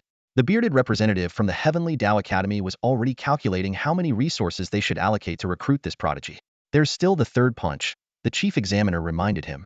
Qin Hong closed his eyes, adjusting his state of mind. The tension of the exam had made his muscles slightly stiff, and he needed to recapture the feeling of his training sessions. When he reopened his eyes, the test machine before him transformed in his mind into a monstrous beast blocking his path to success. Strike! Channeling all his strength into his right arm, Qin Hong unleashed a devastating punch on the machine. The numbers on the display jumped frantically as the crowd collectively held their breath. 928 kilograms, the chief examiner exclaimed in shock. A new record. When he tremblingly checked Qin Heng's admission card, he was rendered speechless with astonishment. Only 2 days of training in the innate fetal breath technique?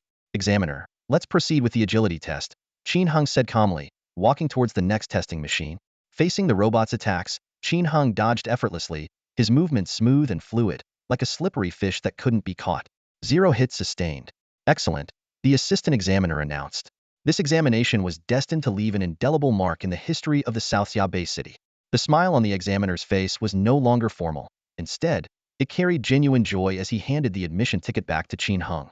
Qin Hung, congratulations on setting a new record and passing the assessment with outstanding results. I wish you a bright future as a powerful warrior fighting for humanity. Yes, thank you, teacher. I will do my best. Qin Hung replied solemnly. Holding the admission ticket, Qin Hung walked over to the long table to fill out his application form. Meanwhile, Su Kuang, who had also passed the assessment earlier, was still hesitating. What should have been a simple decision had become complicated due to the fierce competition among the 4 major martial academies for talented individuals. Guo Yisan had already completed his form and left, while Su Kuang was still exchanging glances and signals with the academy recruiters. Have you made your choice yet? Qin Hung asked as he sat down beside Su Kuang. Su Kuang grinned smugly. Judging by the recruiter's signals, the War God Academy offered me a monthly salary of 6,000, while the Heavenly Dao Academy raised it to 7,000. I'm planning to go with Heavenly Dao. Not bad. Looks like you'll be living the high life, Qin Hung said sincerely. With that kind of salary, even after splurging, one could still save quite a bit. It's nothing compared to you, Su Kuang replied, his tone carrying a hint of genuine admiration. You lucky pretty boy, there's no point in me feeling jealous anymore. Well, what can I say? It's good to have someone taking care of me, Qin Hung joked with a smile. He noticed that Su Kuang's tone when calling him a pretty boy had shifted from bitter sarcasm to something much more genuine, no longer provoking the urge to punch him. Qin Hung held his pen but hesitated to write. He understood that once he filled in his choice, he would lose the chance to negotiate for better terms. It was wiser to wait and see if he could secure a better offer. Sure enough, gold always shines. He had barely sat down when the original recruiters from the 4 major martial academies were replaced by higher-ranking figures.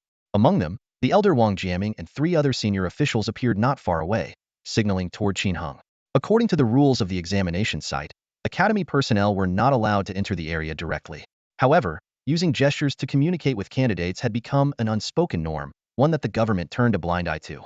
At this moment, the senior representatives of the 4 academies stood about 20 meters away, competing to make their offers. The Heavenly Dao Academy made the first move. The bearded Zhong Wanshan pulled out a sign from Waknoshir, boldly displaying 20,000 yuan a month. Seeing the number, Qin Heng's eyelid twitched sharply. Damn, that's impressive, he thought to himself. But after a moment's reflection, he remembered that last year, the genius Han Liang, who had scored over 800 kilograms, ended up with an offer of 20,000 monthly salary. Yet Qin Hung had surpassed that by 128 kilograms and even broke the city record. Offering the same price seemed like an insult to his talent. Sure enough, other martial arts schools had the same thought. This bidding war was far more intense than last year's. Shin Biqing, a female executive from the Longshan Martial Arts School, was the first to act. She picked up a card and quickly wrote 25,000 as the monthly salary. This was a school famously known for being poor. The Yingxiong Martial Arts School immediately followed suit, with its leader, Hua Wan, confidently holding up 3 fingers 30,000, 30,000 a month. Qin Heng's heart began to race. That kind of money could allow him to move with his parents and Fangling Xue to the new district. After saving for a few months, buying a house wouldn't just be a dream. After all, even seasoned martial artists venturing into the wilderness to hunt would only earn around 30,000 to 50,000 per trip, and that would take at least half a month while facing countless risks and expenses. But the bidding war was just getting started. Zhong Wanshan, the bearded leader of Tiandao Martial Arts School, wasted no time and raised the number to 40,000. Su Kuang, sitting next to Qin Hung, was dumbfounded. What the hell? 40,000 a month? Are you crazy? I think I've already gone crazy, Qin Hung muttered in response, his mind spinning with thoughts of how to spend so much money. Shin Biqing from Longshan Martial Arts School was unwilling to back down and boldly raised it to 45,000. Shin family girl, I thought your school was broke? How come you're so generous this time? Zhong Wanshan asked with wide eyes. I've seen a lifetime genius like this? Even if we have to take out loans, we won't let this slip by. If I don't act now, the master will chew me out, Shin Biqing replied firmly. The bidding spiraled out of control, like a wild horse galloping unchecked. 46,000, 48,000, 50,000, 51,000, 55,000. The 3 schools seemed to have gone mad. The surrounding crowd stared in awe, their envy clearly written on their faces. At this point, Chen Yuan, who had just finished his assessment, walked over. Seeing the ever-climbing numbers, he innocently asked, "What does this mean? Is it an annual salary? Annual salary? Can you think more ambitiously?" Su Kuang sneered. The bidding had already soared to 65,000. As the 3 schools reached a standoff, Zhong Wanshan fiercely wrote down 80,000 and growled, "Enough. If we keep this up, you'll all go bankrupt." "You're serious?" Hua Wan gritted his teeth and raised his hand, signaling a bold 100,000. Qin Heng was already parched with excitement.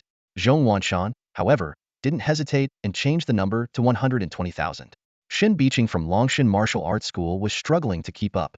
She turned to Wang Jiaming of the Zhanshan Martial Arts School for help. Elder Wang, why don't you step in? We can't let Tiandao martial arts dominate. Just then, Wang Peng suddenly appeared, cutting Wang Jiaming off before he could respond. Uncle, Xiaopeng, what are you doing here? Wang Peng glanced around and lowered his voice. I know this Qin Heng. His strength used to be pretty average, but he's suddenly skyrocketed recently. It's suspicious. I suspect he might have taken divine medicine. Divine medicine? The four leaders frowned simultaneously. A kid from the slums? Where would he get divine medicine? Wang Peng. Wang Jiaming frowned slightly, a hint of contemplation flickering in his eyes. What else could it be? Haven't you looked at his records? He's only been practicing the innate embryonic breathing technique for 2 days.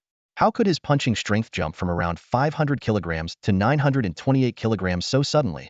Wang Jiaming fell into deep thought and slowly laid out the typical progression of the technique. The first week shows the most noticeable results, usually increasing punching strength by 20 to 50 kilograms. After that, the effects gradually diminish, with daily increases of about 0.5 to 1 kilogram. Even for a genius, the first week would at most see an increase of 100 to 150 kilograms. But Qin Heng's case, his voice carried disbelief. This is unprecedented, completely unheard of. Xin Biqing chimed in thoughtfully. It is quite exaggerated. If I remember correctly, the record for the innate embryonic breathing technique is an initial increase of 66 kilograms, reaching 845 kilograms by the end of the first week. That record holder is none other than the current Grandmaster of Kyoto, Chen Yao. That's right, Huowen nodded, adding, the innate embryonic breathing technique was only developed and refined in the past 15 years. Among its practitioners, the strongest are grandmasters, and no one has yet reached the rank of martial god. Wang Peng suddenly proposed a new possibility. Although divine medicines are rare in the slums, nothing is impossible. What if there's a natural divine medicine near Qin Heng's home? This conjecture made Wang Jiaming's eyes light up. That's certainly possible. 30 years ago, I only broke through to the Grandmaster level because of a natural divine medicine. Otherwise, I would have perished during the beast tide. Hearing this, the three main leaders showed signs of wavering. They all understood the double-edged nature of divine medicines. Consuming one could lead to a dramatic surge in strength, enabling even an ordinary person to become a martial artist quickly.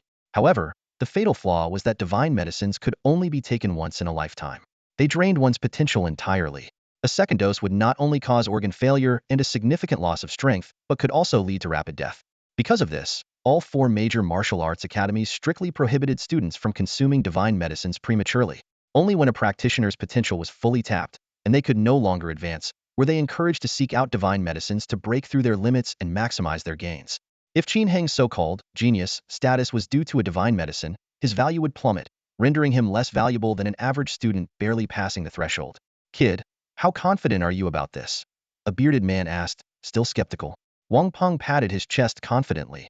I can't say I'm 100 certain, but I'm at least 80 sure. Wang Jiaming pondered for a moment before finally speaking. I trust my grandnephew. This kid grew up in the 7th slum district and knows Qin Heng's situation better than anyone. With that, the two of them left together.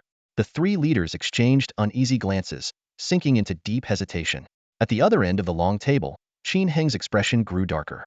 Wang Peng was whispering with the four main decision-makers. Though the content of their conversation was inaudible, the constantly shifting expressions on the faces of the decision-makers made it clear it wasn't anything positive. Qin Heng, what's going on? Chen Yuan asked in a low voice. I don't know. Let's just wait and see. Qin Heng's gaze was sharp as a blade, fixed on Wang Peng's back. When Wang Peng left with the Grandmaster Wang Jiaming, he had even turned back to give Qin Heng a mocking smile. Damn it! Qin Heng slammed his fist on the long table. Though he held back his strength, the table still shuddered violently, almost cracking. That scumbag is definitely badmouthing you over there, Su Kuang said coldly. Despite his slight jealousy toward Qin Heng, he found Wang Peng's petty demeanor even more repulsive. The three decision-makers continued their heated discussion. If he really took the divine medicine, forget tens of thousands of yuan. Even a monthly salary of 3,000 would be a waste, said Shan Biqing from the Dragon God Martial Hall, bluntly. That may be true, but we can't just draw conclusions based on one-sided claims. Well, one from the Hero Martial Hall said hesitantly. Then what do you suggest? Current medical equipment can't detect traces of divine medicine, so we have no way to prove it. But what if he's truly a genius? Giving up on him would be a huge loss for us. The two were at an impasse, unwilling to waste resources but also afraid of missing out on exceptional talent. Zhong Wanshan from the Heavenly Dao Martial Hall remained silent, his brows tightly furrowed.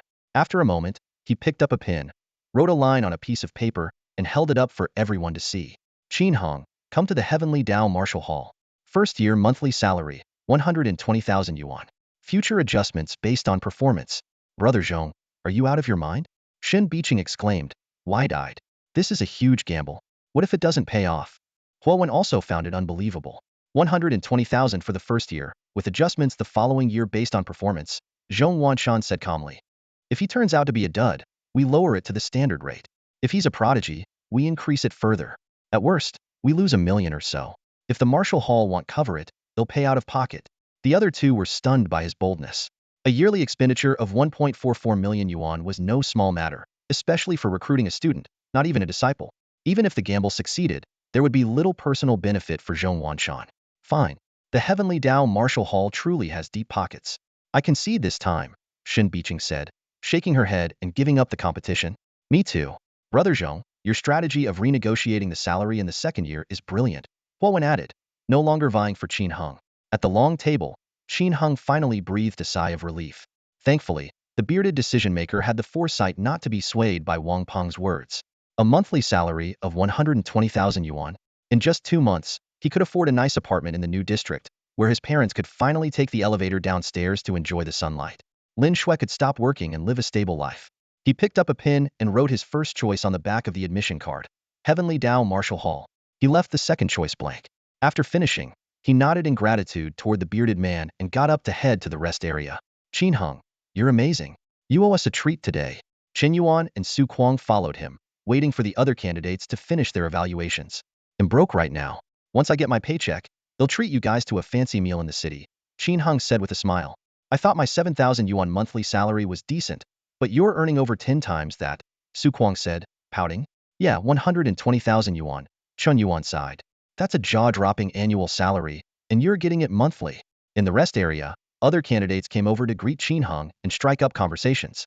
His initial test score of 928 kilograms was astonishing, and word had spread across the entire Martial God Plaza about the monster from test site number 3. The evaluations continued as candidates from the impoverished Zone 7 took their turns. Their pass rate was nearly 100, thanks to their training in the innate breath technique, which had significantly boosted their abilities. After finishing his test, Zhou Yin joined the rest area and was left speechless upon hearing about Heavenly Dao Martial Halls offered to Qin Hung. Oh my god, I only make 200 yuan for a night of hard work at the Ziguang Club. Even if I had 10 kidneys, I couldn't catch up. As a prospective martial artist, you should maintain some dignity, Qin Hung said with a laugh. You don't want to get recognized on TV someday. Doesn't matter. Everyone has a past. Weren't you a kept man once? Zhou Yin teased. Qin Hung was speechless. This joke was never going to die. The 26 candidates from Zone 7 quickly completed their tests. As everyone gathered in the rest area, Coach Yang came over and announced, congratulations to Qin Hung and Su Kuang on being offered high-paying positions at the Heavenly Dao Martial Hall. You both have bright futures ahead, thanks to your guidance. Qin Hung said sincerely. Yes, Coach Yang, let us treat you to lunch. Su Kuang added. Absolutely. Even though our results weren't as impressive, we passed, and we owe it all to you. Chen Yuan chimed in. Your gratitude is enough, Yang Huaiyan said, visibly pleased. But keep in mind, some people didn't pass today. Celebrate privately and don't rub salt in their wounds.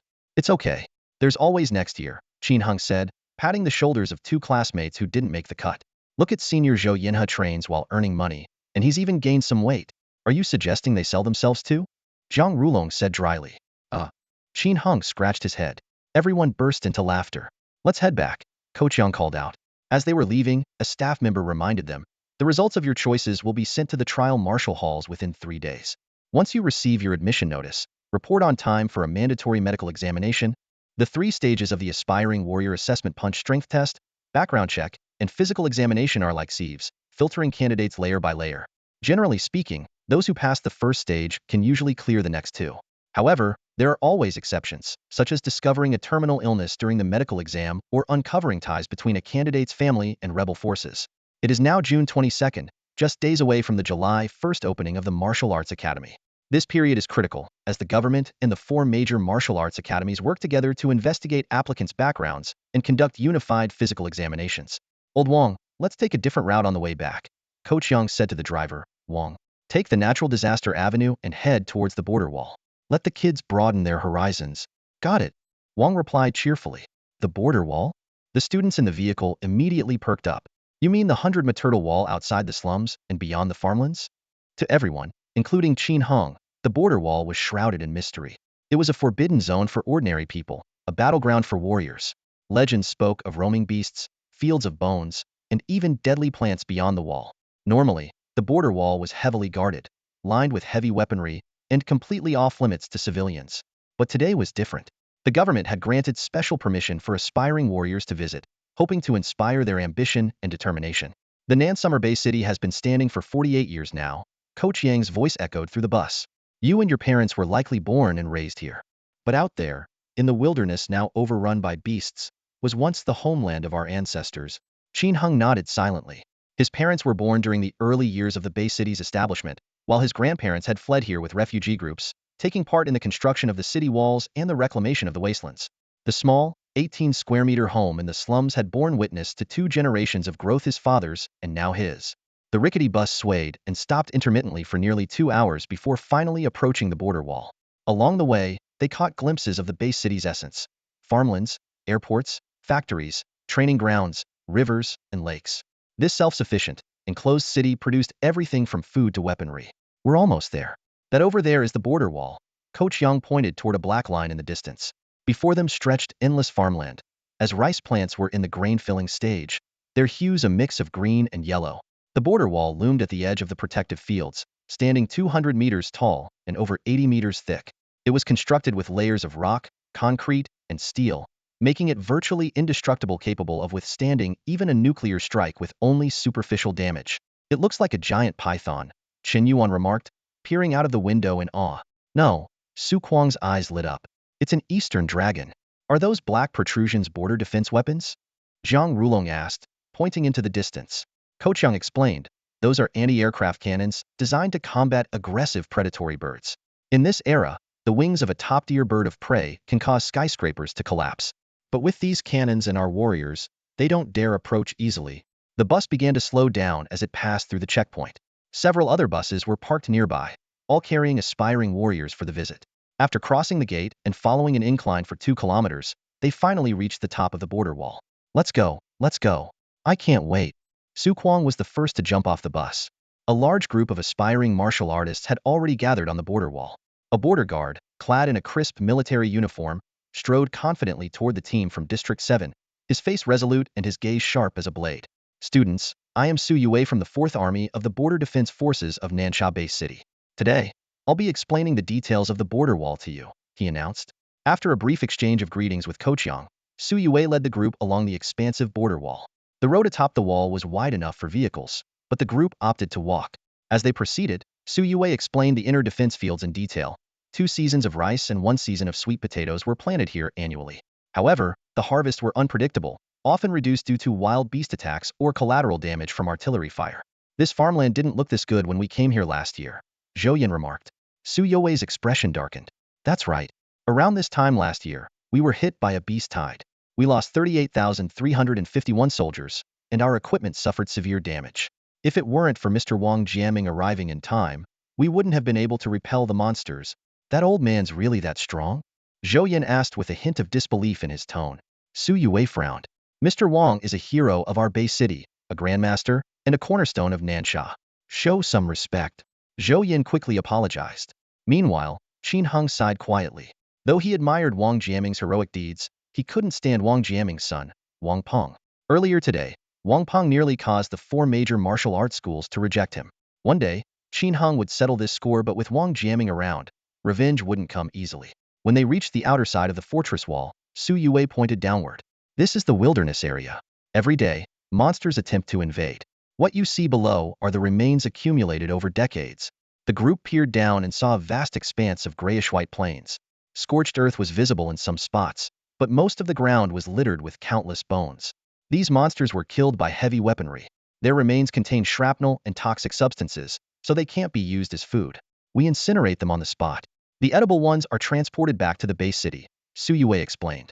Monster meat is rich in energy and a significant source of funding for the military. Today's lunch includes monster meat, Su Yue added, eliciting excitement from the group. Coach Yang, however, interjected with a hint of sarcasm. Wait until you're thrown into the wilderness and have to eat monster meat every day. You'll start craving plain rice and vegetables. Qin Heng noticed a slope about 3 kilometers away and asked if it was an exit. Su Yue nodded, explaining that it was heavily guarded with grandmasters stationed there. Strict inspections were conducted for anyone entering or leaving to prevent monsters from infiltrating. Some monsters are small but incredibly powerful. Worse still, certain monsters can control a martial artist's mind, Su Yue warned, sending a chill through the group. Ko Chang added, the monsters in the wilderness are far more terrifying than you can imagine. You're just beginning to step into the world of martial artists. You'll learn more, but don't go spreading what you hear. As they continued their tour along the wall, the view remained monotonous. Yet, for the children from the slums, this vast and open landscape was a rare and breathtaking sight. Brother Su, do you stay here all the time? Qin Heng asked. Most of the time, yes. Occasionally, we go home for leave, Su Yue replied. There are 12 checkpoints along the border wall. Each checkpoint is guarded by 4 rotating armies, with each army consisting of about 100,000 to 150,000 soldiers. Most of us are regular troops trained to use firearms. When I was 18, my punching force was only a little over 300 kilograms. Qin Heng and the others fell silent upon hearing the words. 48 army groups, millions of soldiers. These weren't just cold numbers. They represented countless lives of flesh and blood. Last year's beast tide alone claimed the lives of 38,351 soldiers who now rest here. Behind every fallen warrior was a broken family. When we become powerful warriors, we must march into the wilderness and wipe out all those beasts. Su Kuang clenched his fists, his eyes burning with determination. Su Yue rarely smiled, but this time he did. With that kind of resolve, we are comrades already. Come on, let me take you to try today's army meals. The food is pretty good. Great. Let's go eat some meat, the group eagerly responded. Before long, the group arrived at the cafeteria on the second underground level of the border wall. The fortress was well structured. The sparse buildings on the top level led down to the 1, 2, and 3 levels, each serving different purposes. The soldiers' living quarters and armory were located underground. The cafeteria on the 2 level was close to the inner side of the fortress, with large windows offering a view of the expansive protective fields outside and the faint outline of the city in the distance. It's so big, and there are so many people. This smell, I've never smelled anything like it. It's mouth-watering. For Qin Heng and the others, stepping into the army cafeteria for the first time felt like country bumpkins entering the big city. The massive space housed at least thousands of people eating and moving around, yet it didn't feel crowded at all. The border wall is so long that there are 8 cafeterias like this one just in the area where our army group is stationed, Su Yue explained. How much food must this consume? Chen Yuan asked, his eyes wide with amazement. Is that the point? Su Kuang interrupted.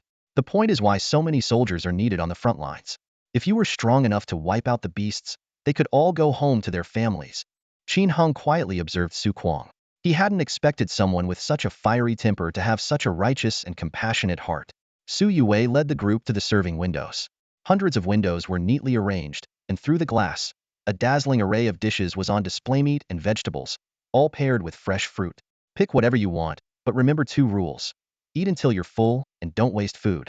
Can I choose only meat dishes? Of course, as long as you can finish them. From a distance, students from the new district cast disdainful glances. A bunch of country bumpkins who've never seen the world.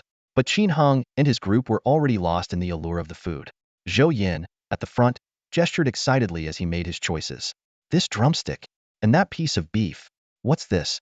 Who cares? I'll take it. Can we pack it to go? Qin Heng asked quietly. The soldier serving food replied sternly. No. Then, after a pause, he added. But whatever you don't finish, you can stuff into your pockets to take with you. Got it. Qin Heng immediately added a palm-sized meat steak to his plate. Aren't you a rich guy making 120,000 a month? And yet you're here freeloading on meat? Su Kuang teased. Qin Heng glanced at Su Kuang's own plate, which was piled high with meat. And you think you can finish all that? The two exchanged a knowing smile. As everyone was enjoying their feast, a commotion suddenly broke out near the cafeteria entrance. Xiao Yang is here. Why is he at this border wall? Wow, he's so handsome. No wonder he's called the dream of 8 million girls. Qin Heng and the others exchanged puzzled looks. What's going on? A strikingly handsome young man in training attire entered, surrounded by a crowd. His features were as refined as a painting. His eyes, carrying a hint of melancholy, looked like a perfect character straight out of a comic book. Ko Chang explained, that's Xiao Yang, the one who scored 802 kilograms of punching force earlier this morning, just before Qin Heng.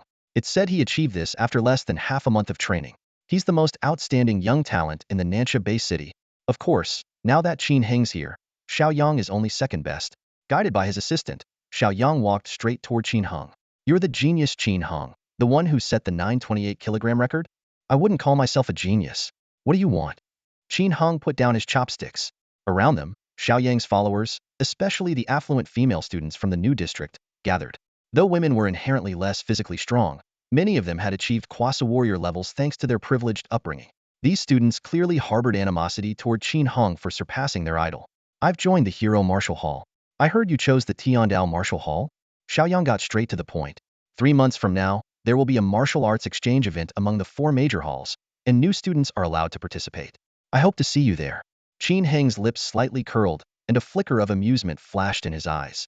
Xiaoyang had come to issue a challenge, clearly displeased that Qin Heng had tested a punching power of 928 kilograms today and taken the title of the top talent. All right, I'll be there. Qin Heng responded concisely, accepting the invitation. Xiaoyang nodded and left, but the chatter among his followers continued relentlessly. Don't mind him, Xiaoyang.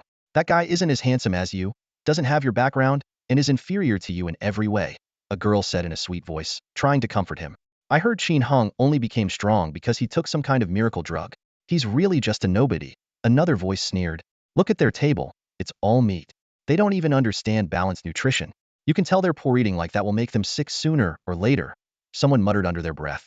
Qin Heng paid no attention to these trivial remarks. How does it feel to have a rival? Coach Yang Huayan asked with a smile.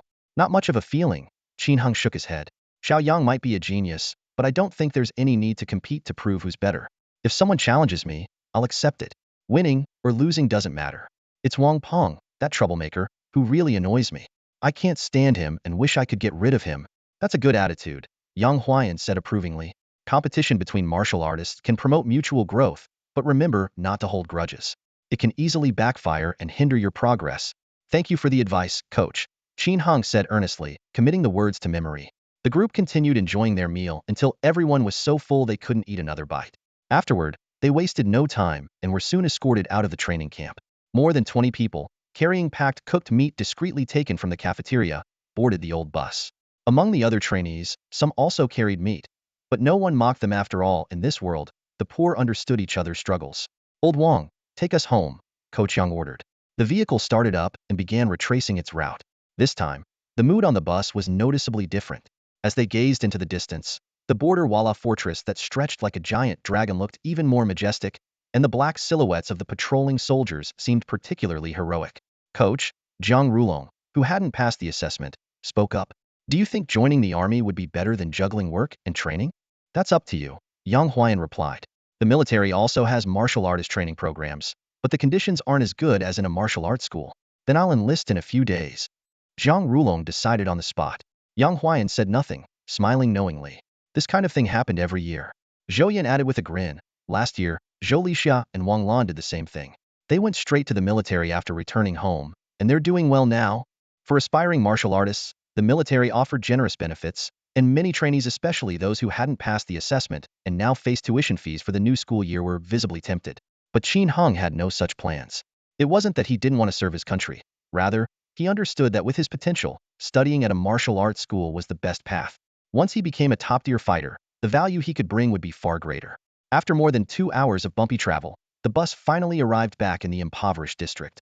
By then, it was already past 3 in the afternoon. Qin Heng got off at the street corner and headed straight to the Frost Snow store to find Fong Lingxue, only to discover that she wasn't there. Lingling, where's Lingxue? He asked. She didn't come today. I haven't seen her all day, and she didn't ask for leave. No idea what she's up to, Yu Lingling replied, her tone tinged with annoyance. The store was supposed to remain open until the end of the month, so they were all expected to be on duty. She rarely takes time off, Qin Heng frowned. Could she be sick? I'll go check on her at home. With that, he borrowed a classmate's bicycle and pedaled to the other end of the district. Fong Lingxue lived near the munitions factory. Her parents, who had been workers there, had died in an explosion, leaving her to fend for herself. To Qin Heng, she was both a benefactor and the love of his life. To her, Qin Heng was the only family she had. If his home weren't so small, they might have been living together already. After pedaling for over 20 minutes, Qin Heng arrived at the base of an old 13-story building. Hey, Xiao Qin, here to see Xiao Shui. An elderly man sitting outside greeted him. Yes, Mr. Li, enjoying the breeze? Why isn't Shaoli with you today? My grandson got a cleaning job at the munitions factory. He just got selected. The old man chuckled. That's great. The factory pays well. Qin Heng paused before asking, have you seen Lingxue? She didn't show up for work today. I saw a really expensive car pick her up this morning. She hasn't come back since, the old man replied. An expensive car? Qin Heng's brows furrowed. Yeah, black, as tall as a one-story building, and really long. It even had trouble backing up. A sense of foreboding gripped Qin Heng's heart.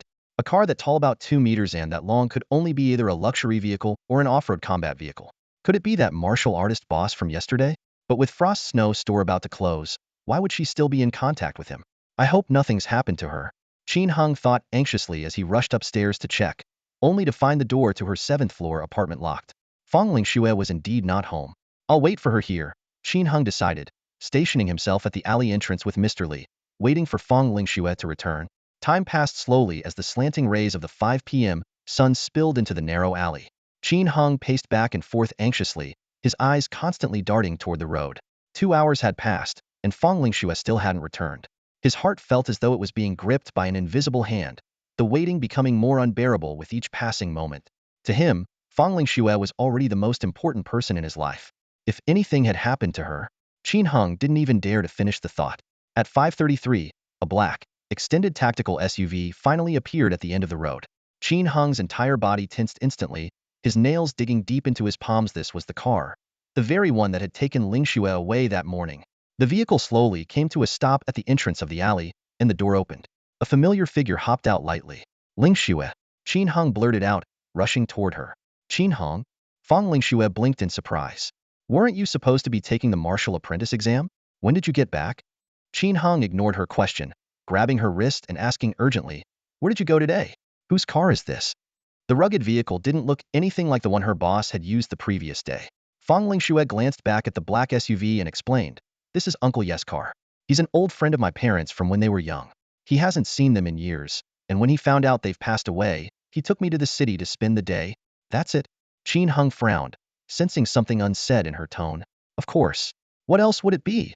She replied, tilting her head. Seeing the expression on Qin Heng's face, Fang Lingxue suddenly seemed to realize something. She hummed playfully, oh, I get it now. You big dummy. Were you worried I got kidnapped or something?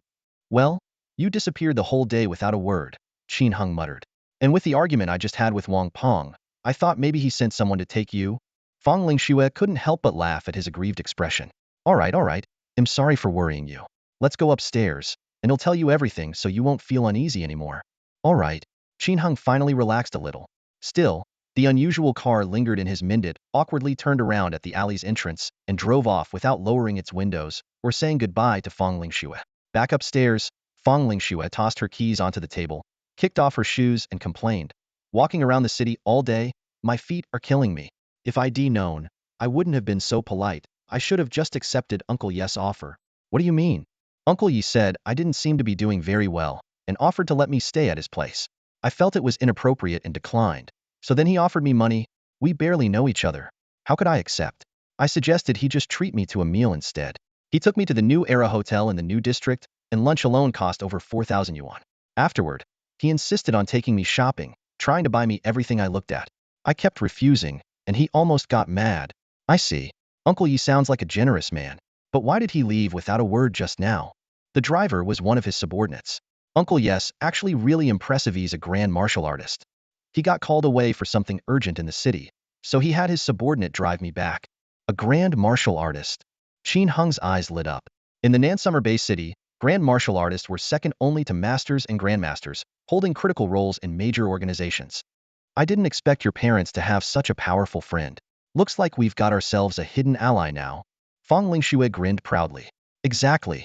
Uncle Yi said my parents were very kind to him back in the day and told me to reach out if I ever needed help. Oh, and look at this.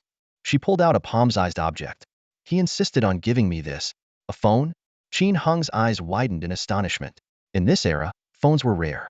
After the Great Catastrophe, most communication networks had collapsed. While some had been restored for military and martial use in the base cities, civilians had to rely on community phones. It was rumored that the technology for widespread phone use still existed, but was intentionally withheld to maintain social stability. Yep. Isn't it cool? Fang Lingxue beamed as she opened the camera app. Come on, let's take a selfie for the wallpaper. They pressed their heads together and snapped several photos. But the dim indoor lighting didn't do them justice. Let's take better ones during the day, Fong Lingxue said regretfully. All right, let's go to my place for dinner first, and I'll walk you back later. Now that she was safe, Qin Hung finally felt at ease. He remembered his parents were still waiting for him. Sure, it's been a while since I visited your parents. Hand in hand, the two of them headed downstairs together. Qin Hung was riding a bicycle, with Fong Lingxue sitting on the back seat.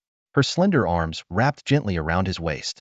The girl rested her head lightly on his broad back, her silky black hair flowing in the breeze, painting a vibrant picture of youthful charm. Qin Hung, I was so busy talking about myself earlier that I forgot to ask you, how did your assessment go today? Fong Lingxue asked softly. Of course, it went well, Qin Hung replied, his tone brimming with unconcealed pride. Your boyfriend is amazing. I just broke the historical record for the base city. What? Are you serious? Fong Lingxue's eyes widened in astonishment. Absolutely, Qin Hung said with a mysterious smile. When we get home, I'll share an even bigger piece of good news with you. He had decided to wait until they were home to announce that he had been recruited by Tiandao Martial Arts Hall with a monthly salary of 120,000 yuan. After all, sharing such news in an alleyway didn't feel quite appropriate. That's incredible. I knew the man I chose wouldn't let me down, Fong Lingxue exclaimed joyfully, hugging his waist tighter and nuzzling her head against his back like she was cuddling a beloved stuffed toy. Before long, the two arrived at the base of their apartment building. It was an old 12-story building, and Qin Heng's family lived on the 8th floor. Without an elevator, the only way up was a pair of narrow staircases, which made it challenging for his parents, who both had disabilities, to go outside for fresh air. As Qin Hung opened the door, he was greeted by the sight of his parents sitting in their wheelchairs, their eyes fixed intently on the entrance in the dimly lit living room. Clearly, they had been waiting for him. Xiaoheng is back, and Lingxue too. Come in, his mother, Sheng Yuhan, said with a warm smile spreading across her face. Son, how did the assessment go? Was it smooth? His father, Qin Ziming, asked eagerly. Because of their mobility issues, they couldn't go out to gather news themselves and had been anxiously waiting at home. Mom, Dad, Qin Hung said, looking at their expectant expressions. He announced excitedly, today, I passed the assessment with a record-breaking punch strength of 928 kilograms, setting a new record for the base city's initial test. That's the first piece of good news. What? 928 kilograms? A new record? Son, are you serious? The two parents stared at him in shock, their eyes wide with disbelief. Fong Lingxue chimed in from the side. It's true. On the way here, people were already congratulating Qin Hung. In a few days, the whole city might know. Oh my goodness! Shang Yuhan gasped, completely stunned by her son's extraordinary achievement. Wait, Xiaoheng, you said this was the first piece of good news. Does that mean there's a second? Qin Ziming quickly caught on. Qin Hung teased them a little, taking a seat and sipping some water before clearing his throat and announcing solemnly, yes, there is a second piece of good news. Stop stalling and tell us already. Fong Lingxue playfully nudged him, while his parents leaned in, fully focused. Under the intense anticipation of all three, Qin Hung revealed with pride. The second piece of good news is that I have been recruited by Tiandao Martial Arts Hall with a monthly salary of 120,000 yuan. What? The three of them froze in stunned silence. How much? Qin Ziming asked, his face blank with disbelief. Son, are you sure you didn't mix up annual salary with monthly salary? Sheng Yuhan asked, her voice full of doubt. It's not an annual salary, it's a monthly salary, Qin Hung confirmed. Their head personally made the offer in front of everyone. There's no mistake. Within 2 days, the official offer letter will be sent to the martial arts hall in our district. I'll bring it home for you to see. Qin Hung, pinch me, will you? I need to make sure I'm not dreaming, Fong Lingxue said, her expression adorably dazed. Qin Hung chuckled and gently pinched her cheek. It's real, not a dream. Wow, 120,000 a month. Fong Lingxue exclaimed. That's more money than I could earn in 10 years of work. Qin Hung held her soft hand and said, from now on, you won't have to work so hard anymore. I can take care of you, take care of mom and dad, and make sure all of you live a comfortable and happy life. Before long, we'll be able to buy a big house in the city, with a sunny room, a large bed, and a balcony where you can grow all the plants and flowers you love. You won't have to hold back, you can plant as many as you like. Qin Hung, Fong Lingxue's voice trembled with emotion as tears of happiness welled up in her eyes. She had waited so long for this moment, and now it was finally here. Qin Heng's parents were overwhelmed with emotion, tears streaming down their wrinkled cheeks. Despite the tears, their eyes sparkled with joy and pride. This is wonderful, just wonderful, his mother exclaimed, wiping her tears, her voice trembling with excitement. Our son has really made something of himself. Old Qin, did you hear? We'll be able to live in a big house with a balcony where we can bask in the sun. I heard, his father, Qin Ziming, replied, laughing as he wiped his own tears. Don't cry, no, what's there to cry about on such a happy day? And look at you, his mother retorted, breaking into a smile through her tears. You've got tears and snot all over yourself. Well, I'm just so happy, Qin Ziming said with a hearty laugh, his joy even greater than Qin Heng's own. Seeing his parents so emotional, Qin Heng felt a lump in his throat as his own tears began to fall. Ever since his parents were injured, their small living room, no more than 8 square meters, had become their entire world. For 4 years, they were confined to this tiny space, making do with the sliver of sky visible from their window. No sunlight, no fresh air, even a stroll downstairs had become an unattainable luxury. Qin Heng, busy with his training, had rarely been able to spend time with his parents, sometimes going over a month without taking them out for fresh air. Their only social interaction was the occasional visit from a neighbor. But now, those days were finally coming to an end. A monthly salary of 120,000 yuan. That number was enough to change everything. In just a month or two, he could buy a new home. His parents would no longer be trapped in this cramped 18 square meter space, with the clover plant on the windowsill as their only glimpse of greenery. They could move freely, sunbathe whenever they wanted, and take walks as they pleased. This is what all the hard work was for, Qin Heng thought to himself. Every drop of sweat he had shed at the martial arts school over the past 3 years had been worth it. He turned to Fong Lingxue and gently held her hand. When their eyes met, Qin Heng spoke softly, I couldn't have done this without you. That's right, that's right. His parents chimed in immediately. Xiao Heng wouldn't be where he is now without Xiao Shue's help. You better treat her well, you rascal. Fong Lingxue smiled warmly. You've said it so many times already. We're familiars, no need to keep thanking me. Yeah, Qin Heng nodded. At that moment, he wanted so badly to kiss her, but he held back out of shyness with his parents present. Instead, the two simply gazed at each other, their eyes filled with such tenderness it seemed they might melt into one another. The two elderly parents watched the young couple with eyes full of affection, their smiles wide and uncontainable. Though their faces were still streaked with tears, their happiness radiated unmistakably. The family sat together, basking in the hard-earned joy, their hearts full of warmth and contentment. A gurgling sound broke the silence. Qin Ziming laughed heartily. Time to eat. Xiaoheng, go buy some meat. It's a double celebration today, so let's have a feast. I already brought some back, Qin Heng said, pulling out a packed meat steak from his bag. The purple steak stood out, larger than his palm and nearly 2 centimeters thick. Fong Lingxue leaned in curiously. Huh, what kind of meat is this? Why is it purple? This is from the dining hall at the border wall military camp, Qin Heng explained. One of the soldiers there said it's meat from a wild beast. It's way more nutritious than regular meat and gives you a ton of energy. Beast meat. Qin Ziming's eyes widened. Is it really that amazing? Absolutely. I tried it at lunch, and it was incredible, Qin Heng said with a smile as he headed to the kitchen. Fong Lingxue followed him closely to help. The two worked seamlessly together, one washing vegetables, the other slicing meat, moving with practiced ease. Outside the kitchen, the two parents looked on with satisfaction at the busy couple inside. Their eyes shone with a subtle hope, one that hinted at dreams of holding grandchildren in the near future. At dinner, the family enjoyed a warm and lively meal. Qin Heng shared stories about his recent assessment but left out the dangers of the border wall, not wanting to worry his family, who were ordinary civilians. After tidying up the kitchen, Qin Heng offered to walk Fong Lingxue home. You don't have to come back, you know, his father said with a meaningful smile. Exactly. You're old enough to get married. Living together is perfectly normal, his mother chimed in. Fong Lingxue's face turned scarlet as she quickly turned away, pretending not to hear. Qin Heng coughed awkwardly, clearly flustered. The bustling night in the slums was filled with the sounds of life. As Qin Heng rode his bike with Fong Lingxue in the back, the cool night breeze swept by, and they exchanged occasional light-hearted banter. When they arrived at her place, Qin Heng offered to walk her upstairs. Fong Lingxue suddenly asked in a quiet voice, Do you want to stay over? Of course I do. Will you let me? Qin Heng asked, his voice filled with anticipation. Nope. Fong Lingxue replied with a mischievous smile. Why not? Because you've just started practicing the innate breathing technique, she said, tapping him lightly on the head.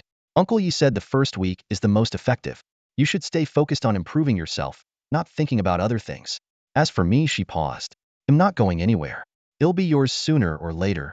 Staying for just a little while won't affect my training, Qin Heng muttered. Oh, just a little while? Is that all you've got? Fong Lingxue teased, blinking playfully. Feeling provoked, Qin Heng was about to retort when Fong Lingxue suddenly stood on her tiptoes, gave him a quick peck on the lips, and ran off. Her faint fragrance lingered in the air, and her light, fleeing figure was etched into his mind. She's teasing me on purpose. So unfair. Qin Hung grumbled. But fine, training is more important. Passing the assessment is only the beginning. If I want to become a powerful martial artist and make a fortune, I have to keep working hard. Upstairs, Fang Lingxue watched him leave, a contented smile playing on her lips. Just then, her phone buzzed. It was a message from Uncle Yi. Qin Hung's name isn't on the elite list for this year at Tiandao Martial Hall. There are rumors spreading fast that he took some kind of divine medicine, and many people are starting to believe it. Fang Lingxue frowned. What's going on? With Qin Hung's background, how could he possibly be connected to divine medicine? Someone spreading false rumors to harm him? Yes, it seems to be Wang Jiaming's grandnephew. Wang Peng, causing trouble. Wang Peng again, Fang Lingxue gritted her teeth. Ignore him. True talent doesn't need excuses. The people at Tiandao Martial Hall aren't full-style see Qin Hung's strength soon enough. Uncle Yi then asked, Miss, when are you coming home? The boss already punished the eldest young master severely. After all these years, shouldn't your anger have subsided? This isn't anger, it's a blood feud. Fang Lingxue replied sharply. Don't bring them up again.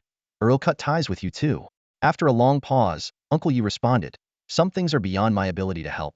But if you ever need anything in life, don't hesitate to tell me. I'll always have your back.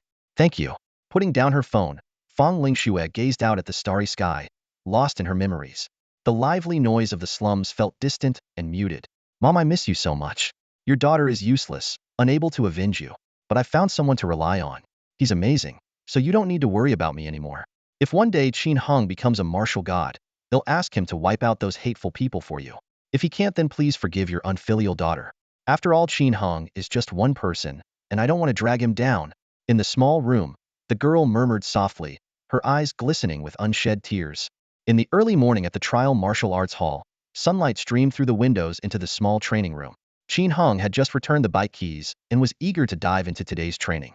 After 3 days of rigorous practice, he could clearly feel the changes in his body. Not only was his strength rapidly improving, but his physique was also noticeably growing taller. The measurements he carefully recorded filled him with excitement. A height of 178 centimeters, a weight of 81 kilograms, left arm strength of 195 kilograms, and right arm strength of 200 kilograms. Calculating his punching power with a 5-to-1 conversion ratio, it reached an astonishing 1,000 kilograms, matching Wang Peng's test results from the previous day. Such progress in just 3 days. Qin Hung was overwhelmed with excitement. The rapid growth phase of the Xiantian Taishi Gong typically lasted about a week, yet he had achieved this level in just 3 days. He couldn't even begin to imagine what he might accomplish in a week, a month, or a year. The only certainty was that his ordinary days were over, and his future held boundless possibilities. Qin Hung, here so early? Shouldn't you be celebrating at home after passing the test? Zhang Jun walked into the martial arts hall, greeting him with a smile. Celebrating is one thing, but training can't be neglected, Qin Hung replied, wiping the sweat from his forehead. Ah Jun, what did your parents say? Since you didn't pass the test, will you keep training, or try something else? Zhang Jun had only managed a punching power score of 486 kilograms in the test yesterday and didn't pass. My parents said they'd help cover the 300 yuan membership fee so I could train for another year. But thinking about how hard they work odd jobs to afford my fees and nutrition meals, I've decided to enlist with Zhang Rulong. The military is a good choice. You can keep training while serving at the border. I'm sure you'll achieve something great. Maybe not as much as you, but my parents are already proud of me. They'll go let the coach know I'm leaving this afternoon. Good luck. You too. As time passed, other students gradually arrived. Many gathered around Qin Hung to congratulate him, praising his diligence even after passing the test. However, whispers circulated in private, suggesting his rapid progress was due to some miracle drug. Several media outlets had also expressed skepticism about his record-breaking results. What's wrong with these reporters? They publish baseless rumors without any proof. Chen Yuan said indignantly, defending Qin Hung. Obviously, Wang Peng must have paid them off to tarnish Qin Hung's name. Su Kuang sneered. By the way, Su Kuang, didn't you used to dislike Qin Hung? Someone asked. I still don't like that pretty boy, Su Kuang said with a smirk. But his strength is the real deal. I respect that. If all goes well, the 3 of us will get into Tiandao Martial Arts Hall, Qin Hung said with a smile. The 3 stars of the preliminary test well have each other's backs. Just as they were training around 10 a.m., a young student came running in excitedly. Senior Qin Hung, someone from Tiandao Martial Arts Hall is here. They said they want to personally hand you the city's very first admission notice. They're waiting in the coach's office. The city's first notice. What a spectacle, Su Kuang muttered, frowning.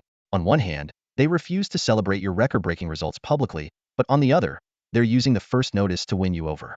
What are these higher-ups playing at? This admission notice was indeed significant.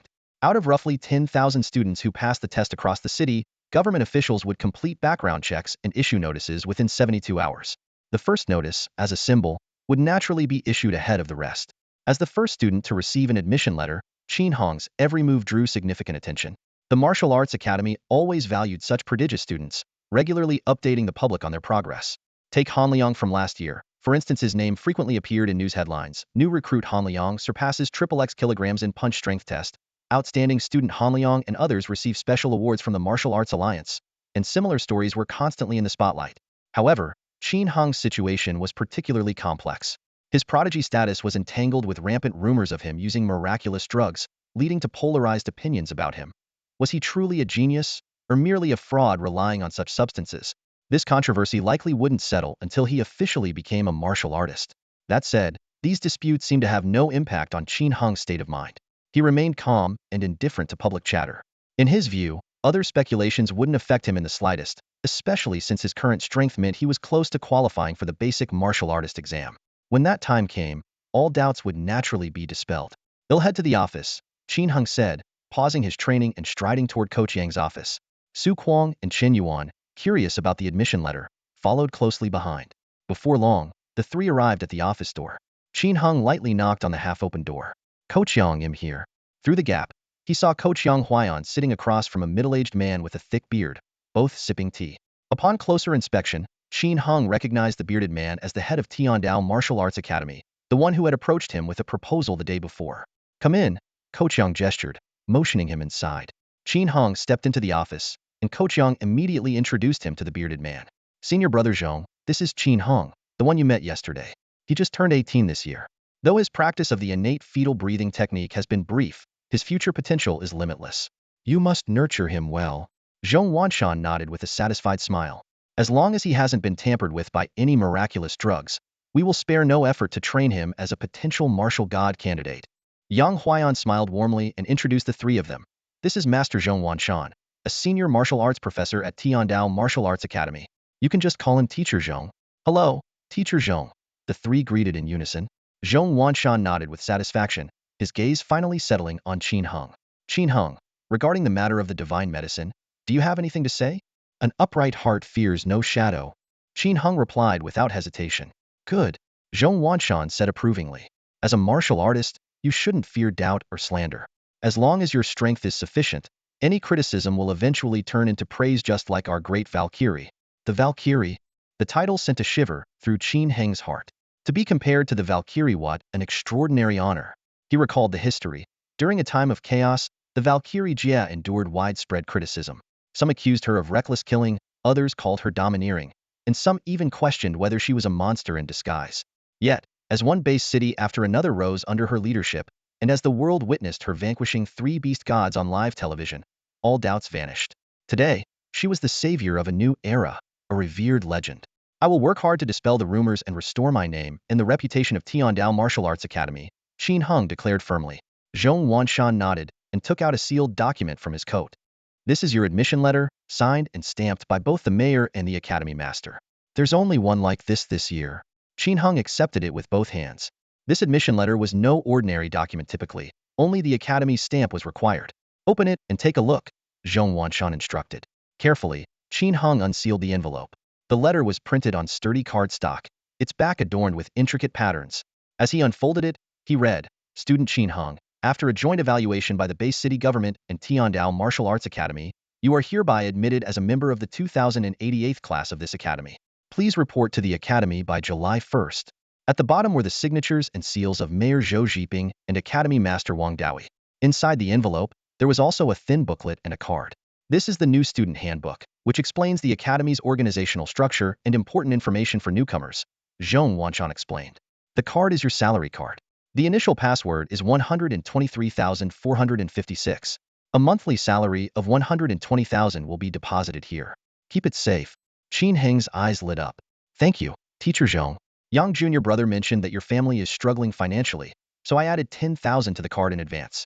It'll be deducted from next month's salary," Zhong Wanshan said nonchalantly. This unexpected gesture filled Qin Hong with joy. 10,000 yuan. Enough to buy meat for a whole year. "Qin Hong, Don't forget your roots even when you have money. Always remember why you started practicing martial arts. Yang Huaiyan reminded him. Yes, coach. I won't forget my original intentions. Qin Heng replied with a beaming smile. His goal was simple, to provide a better life for his parents and Ling Shui, and to fight for humanity's survival like the heroic martial gods.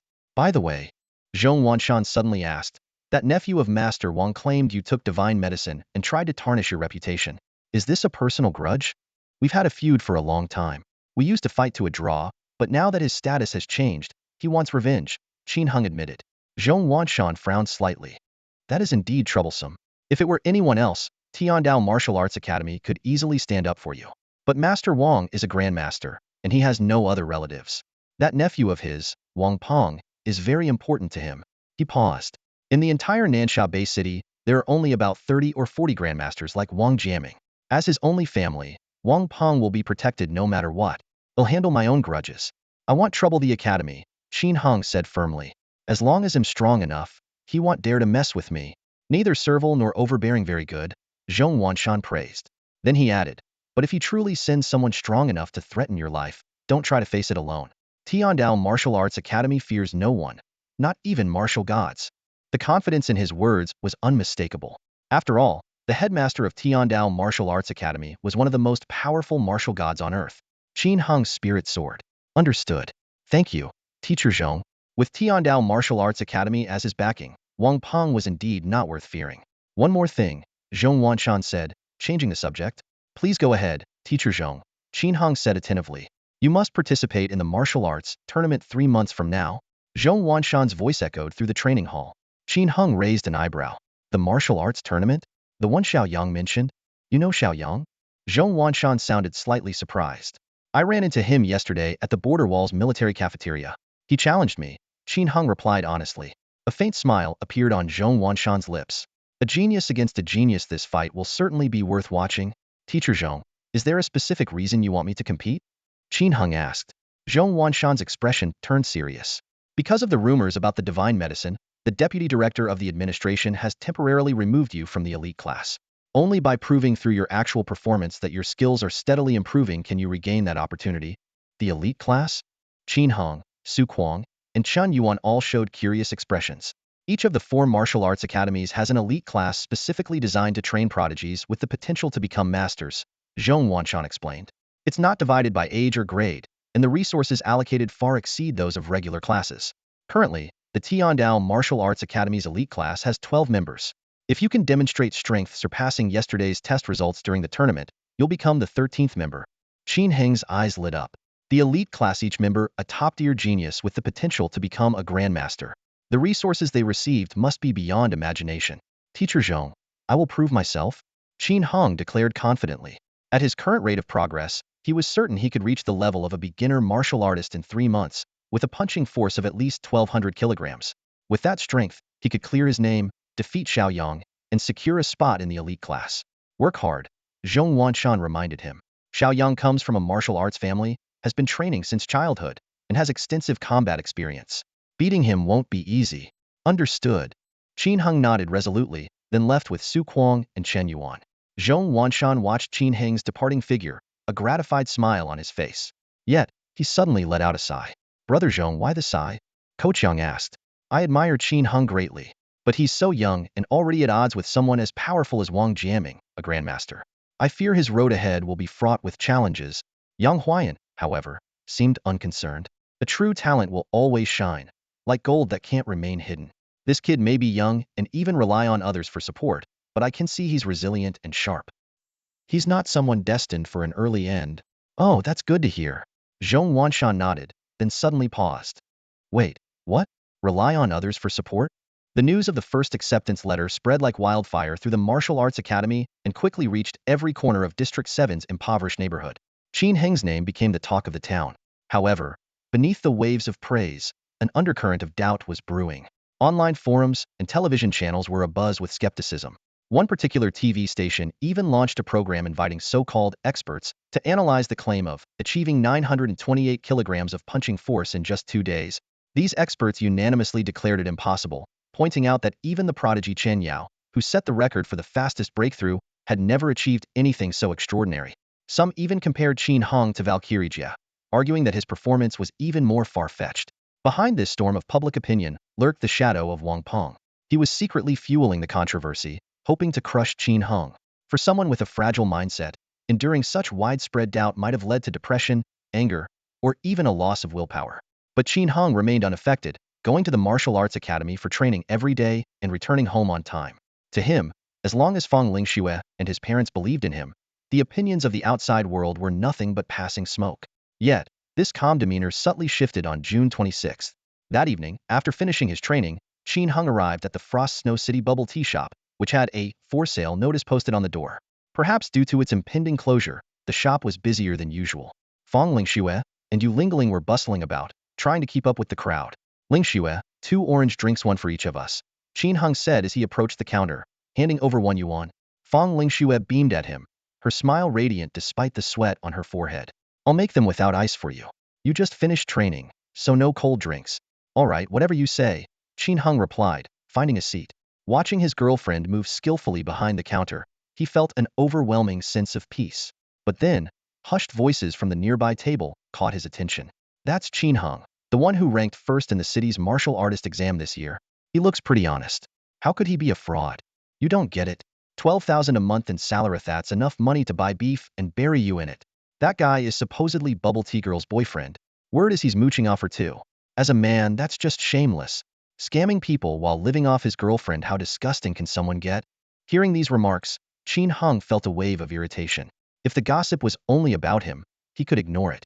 But when these rumors began to tarnish Fang Lingxue's name, he couldn't stay silent. He turned to the group, his gaze sharp and warning. The ordinary citizens, intimidated, quickly dispersed. Fang Lingxue walked over with the orange drinks. Noticing the shift in Qin Heng's expression, she asked softly, "What's wrong? Did someone say something about you? Seems like you've heard plenty yourself."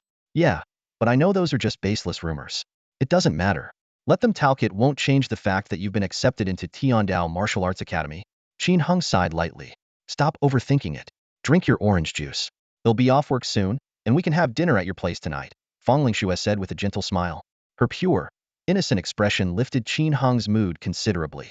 As the shop emptied out and the last customers left, Fang Lingxue tidied up before they both headed home together. On their way home, Qin Heng and Fang Lingxue walked up the stairs. As they approached their apartment, they heard the familiar voice of their neighbor, Grandpa Xiao, in the hallway. He was chatting with Qin Heng's parents at their door. "Zimming, you need to talk some sense into your boy, Xiao Heng," Grandpa Xiao said earnestly. "If he really took some kind of divine medicine, he should go and confess to the Tiandao Martial Arts Academy. They're a big institution. They'll forgive him for sure. Besides, taking divine medicine isn't anything shameful. Plenty of people would love to get their hands on it but can't. At least the strength it gave him is real." Qin Zimming clearly didn't want to continue the conversation and responded somewhat perfunctorily, got it, got it. I'll talk to him when he gets home. By the way, Xiao Shu, are you hungry? Why don't you stay and join us for dinner? Xiao Heng should be back any minute now." No, I can't." Grandpa Xiao quickly waved his hand. "I need to get back and cook for my grandson. I'll come by another day to chat." "All right then, take care. We won't keep you." The sound of the door opening and closing echoed as Grandpa Xiao made his way upstairs. Qin Heng and Fang Lingxue nearly brushed past him as they arrived at the door. "Mom, Dad," Qin Heng greeted, immediately noticing the somber expressions on his parents' faces. "Xiao Heng, you heard all that, didn't you?" Qin Zimming quickly tried to explain. "Grandpa Xiao's been watching too much TV and is spouting nonsense. Don't pay him any mind." Sheng Yuhan chimed in. "Exactly. These people just can't stand to see our child succeed. The moment someone spreads rumors about you, they eagerly believe it. Deep down, they know you're truly exceptional. They just can't accept it." Qin Heng quietly observed his parents, a realization dawning on him. He could go out every day to train, meet people, and do things to keep his spirits up and maintain his confidence. But his parents were different. They stayed home, watching TV, where all the news painted him in a negative light. On top of that, the hurtful comments from visiting neighbors only added to their distress. Originally, his parents had been overjoyed when he was offered a lucrative position at the Tiandao Martial Arts Academy. But in just a few short days, the smiles had vanished from their faces, replaced by deep worry. Gossip was truly terrifying. Even when you knew the words were lies, hearing them repeatedly still stung. Qin Heng walked into the kitchen to prepare dinner. Before long, a table full of delicious dishes was served. "Meet again today? We've been eating so well lately, your mom and I are getting chubby," Qin Zimming joked with a laugh.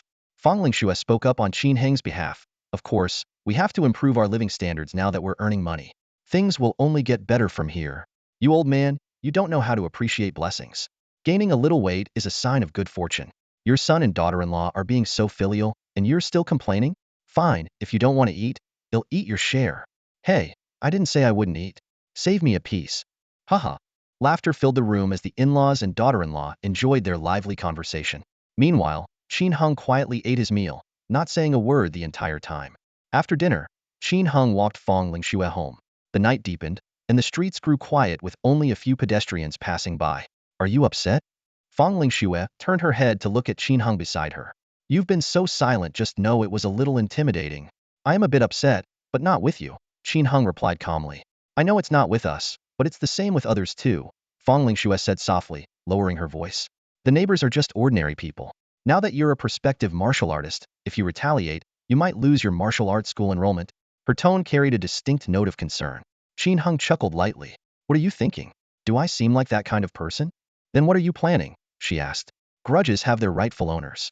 If I were to retaliate, it would be against Wang Peng, Qin Hung said, his gaze sharpening.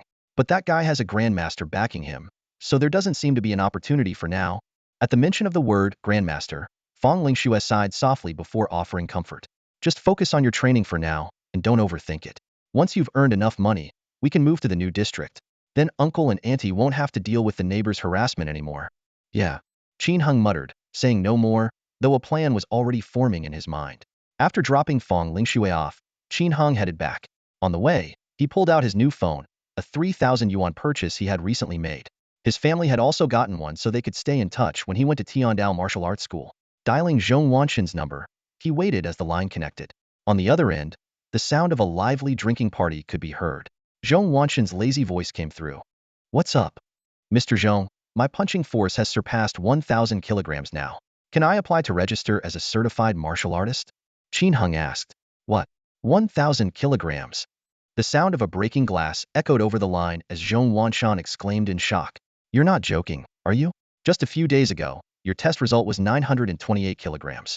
How could it jump so fast? I'm absolutely certain I'm not exaggerating in the slightest, Qin Hung replied firmly.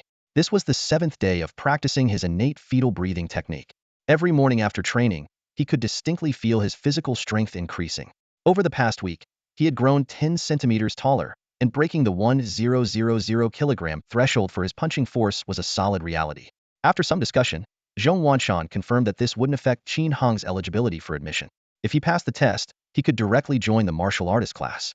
After hanging up, Qin Hung immediately contacted the martial artist certification office. It was the 26th, the final day for registration. The staff there seemed surprised upon hearing his name, but still completed the registration for him. Please arrive at the Martial Artist Alliance headquarters by 9 a.m. tomorrow for your punching force test. If you pass, you'll take a specialized vehicle in the afternoon to the wilderness for a 3-day combat assessment. They'll be there, Qin Hung replied before ending the call, his eyes gleaming with determination. In 3 or 4 days, he would become one of the 3 million special individuals worldwide a true martial artist. When that time came, not only would his parents and Lingxue be protected under the Martial Artist Rights Protection Act, but the rumors and gossip would also lose their power. For this test, Qin Hung was determined failure was not an option. Tomorrow at 9 a.m. time is indeed tight. Qin Hung quickly returned home and headed straight to the rooftop to begin his 7th session of Xiantian Taishigong training. With the experience of 6 prior sessions, he now had a thorough understanding of his own condition. Through in-depth study, Qin Hung discovered that the key to his astonishing cultivation speed lay in his unusual meridians.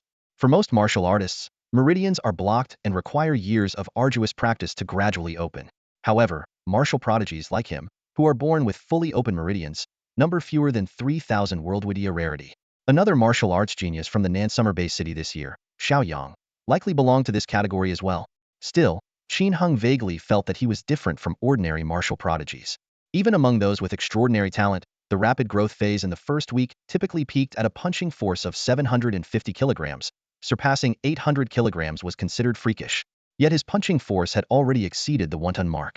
The moonlight was as gentle as water, and the Martial Dao Bridge emitted a faint glow of energy. Qin Hung sat quietly, absorbing the energy, with each heartbeat becoming more powerful than the last. In the blink of an eye, night gave way to dawn.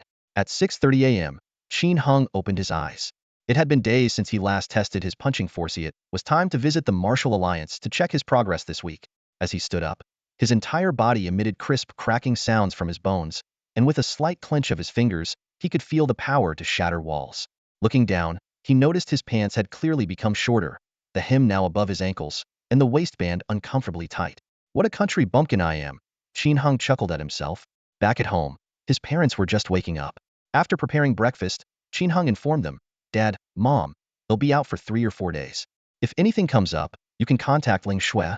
When they inquired further, he simply mentioned it was related to the martial arts academy, deliberately omitting the upcoming wilderness combat exam to avoid worrying them. After breakfast, Qin Hung took a cab directly to the Martial Alliance headquarters, a global organization for martial artists akin to a government agency dedicated to serving their community. Located in the city center, the journey took nearly 2 hours.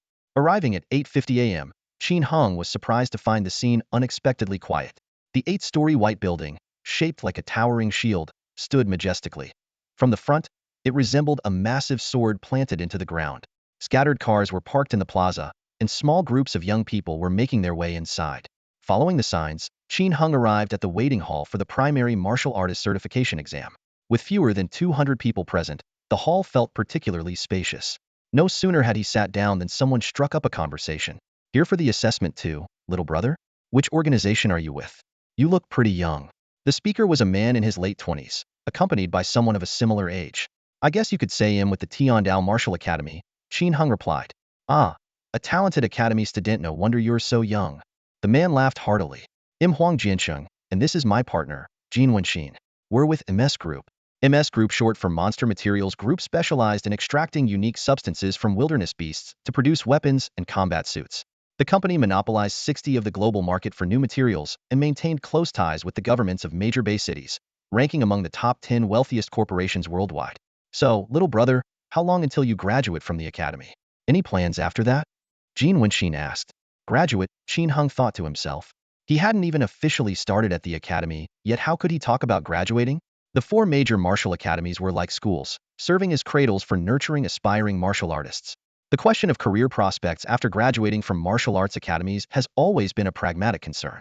Only a handful of graduates manage to stay on at the academies, while the majority are forced to seek opportunities elsewhere. The MS Group, like an insatiable beast, absorbs a vast number of martial artists every year. Even those who don't sign direct contracts often choose to collaborate with the corporation, selling the monster materials they harvest from the wilderness. A glimmer of admiration appeared in Huang Jianqing's eyes. For someone your age to participate in the certification test, you must be exceptionally talented. The MS Group would welcome you at any time, he said, his gaze sharp and filled with expectation as he looked at Qin Hung. In the martial arts world, the younger the participant, the greater their perceived potential and almost unbreakable rule. Time slipped by quietly, and the clock was nearing 58 minutes past the hour. Suddenly, the sound of arrogant footsteps echoed from the entrance. A group of 6 or 7 young men strode in confidently, all bearing the emblem of the War God Martial Arts Academy on their chests. Their arrival instantly drew the attention of all the aspiring martial artists present. Wow, these newcomers from the War God Academy are all prodigies. Murmurs of admiration rippled through the crowd. Qin Hung turned to look at the entrance, and his gaze hardened. Leading the group was none other than Wang Peng, the very person who had been spreading rumors and scheming to tarnish his reputation. Well, Qin Hung, what are you doing here? Wang Peng's face lit up with exaggerated surprise. What do you think? Qin Hung replied coldly. Why else would I be here? Of course, I'm here for the junior martial artist certification, Wang Peng said before his expression shifted to one of mock confusion. Wait a minute, aren't you only capable of punching around 900 kilograms? How could you even qualify to register? That's none of your concern, Qin Hung replied indifferently. Wang Peng's eyes turned icy, a glint of malice flashing within them. He led his group to a nearby spot, where the War God Academy candidates huddled together, whispering among themselves. Witnessing this, Qin Hung furrowed his brows. This upcoming trip to the wilderness was bound to be more troublesome than he had anticipated. But soon, his expression relaxed and a faint, almost imperceptible smile appeared on his lips. The wilderness was a lawless land. While Wang Peng harbored hostility toward him, Qin Hung felt no differently. This man, who had tangled with him for years and recently spread damaging rumors, was long overdue for retribution. Within the confines of the base city, Wang Peng was shielded by the powerful Grandmaster Wang Jiaming, leaving Qin Hung unable to act. But in the wilderness things might play out differently. At exactly 9 o'clock, a crisp clapping sound echoed through the waiting area. A uniformed staff member stood at the front of the crowd, scanning the group with sharp eyes. Welcome to the June Primary Warrior Strength Certification. We will now begin the first round of the punch strength test. The minimum requirement is 1,000 kilograms. Only those who meet the standard can proceed to the wilderness combat assessment. In unison, over 100 people rose from their seats and followed the staff member to the testing area. The rules were straightforward. Those who passed could proceed through the back door to the armory to collect their weapons and wait for transportation. Those who failed would have to wait for another opportunity. Unlike the pre-warrior certification, the primary warrior certification was much more lenient, with 12 chances per year and no severe consequences for failing. The first candidate stepped forward briskly and threw a powerful punch. Bang! 1,049 kilograms. Qualified. A single punch was enough to pass. No second attempt was needed. Here, as long as the punch exceeded 1,000 kilograms, the exact number didn't matter. The line moved quickly, with each candidate passing without a hitch. This was no surprise. Everyone who showed up had prepared thoroughly. After all, life and death battles awaited them ahead, and no one would take such risks lightly. Before long, it was Wang Peng's turn. He delivered a punch, and the display lit up. 1,031 kilograms, showing slight improvement from a few days ago. Next, his companion stepped forward. With a dull thud, the machine flashed a striking red number, 1,398 kilograms. Whoa, that's insane. Gasps erupted from the crowd. This guy's something else. Nearly 1,400 kilograms just for the exam? What's he been doing all this time? Huang Jianqing murmured. Jin Wenxin chimed in. He's a student at the War God Martial Arts Academy. He's probably been training relentlessly. Exactly, a voice behind Qin Hung added. His name is Qian Feilong. He's in the elite class at the War God Martial Arts Academy. He passed the pre-warrior certification just last year. An extraordinary talent. Qin Hung turned to see a young man in his early 20s. You know him? He asked. Sort of, the young man replied with a smile. We're from the same neighborhood. He joined the War God Academy, and I went to the Heavenly Tao Martial Arts Academy. Of course, I'm nowhere near his level. It took me 3 years just to barely hit 1,000 kilograms. You're from Heavenly Tao? Qin Hung asked, surprised. Yeah, we all are, the young man said, pointing to his companions behind him. Are you one of us too? Not yet. I haven't enrolled. Not enrolled yet? The Heavenly Tao students were stunned. Taking the certification exam before enrolling was unheard of. The young man's eyes gleamed with interest. Since we're fellow disciples, how about we team up for the assessment? Sure, Qin Hung agreed readily. Having allies was always a good thing, especially knowing that Wang Peng might harbor ill intentions toward him. With someone like Qian Feilong in their group, it could also deter any threats. If things went well, he might even leverage the team's strength to turn the tables. Zhao Dongxing, what's your name? The young man asked. Qin Hung. Qin, wait, are you this year's city champion? Zhao Dongxing asked, his eyes widening. That's me. Whoa. Zhao Dongxing gasped in disbelief. No way. You were at 928 kilograms just a few days ago, and now you're here for the exam? The other Heavenly Tao students grew anxious. Brother, the wilderness combat is no joke. You could actually die out there. You can't mess around if you're not strong enough. Qin Hung felt a bit helpless. He wanted to keep a low profile, but he couldn't use a fake name while trying to make connections. It could cause issues with his future registration. Huang Jianqing turned to look at him from the front. So you're Qin Hung. I heard you got this strong by taking some kind of miracle drug. Is that true? Wow, we've got a celebrity here. Jin Wenxin added. Brother Qin Hung, let's team up too. Qin Hung's reputation quickly worked its magic, and the two groups formed a temporary alliance. The testing continued, with Huang Jianqing scoring 1,080 kilograms and Jin Wenxin hitting 1,055 kilograms. When it was Qin Hung's turn, he intended to go all out and test his limits. However, he keenly noticed that one of Wang Peng's companions remained near the front, lingering instead of leaving. It was clear that the others wanted to see if he could pass the test. Qin Hung calculated silently in his mind. The wilderness ahead was full of dangers, so it was wise to keep a trump card. The assessment only required a punching force exceeding 1,000 kilograms. There was no need to go all out. By holding back a little, he could appear weaker, which might lower the guard of any potential enemies.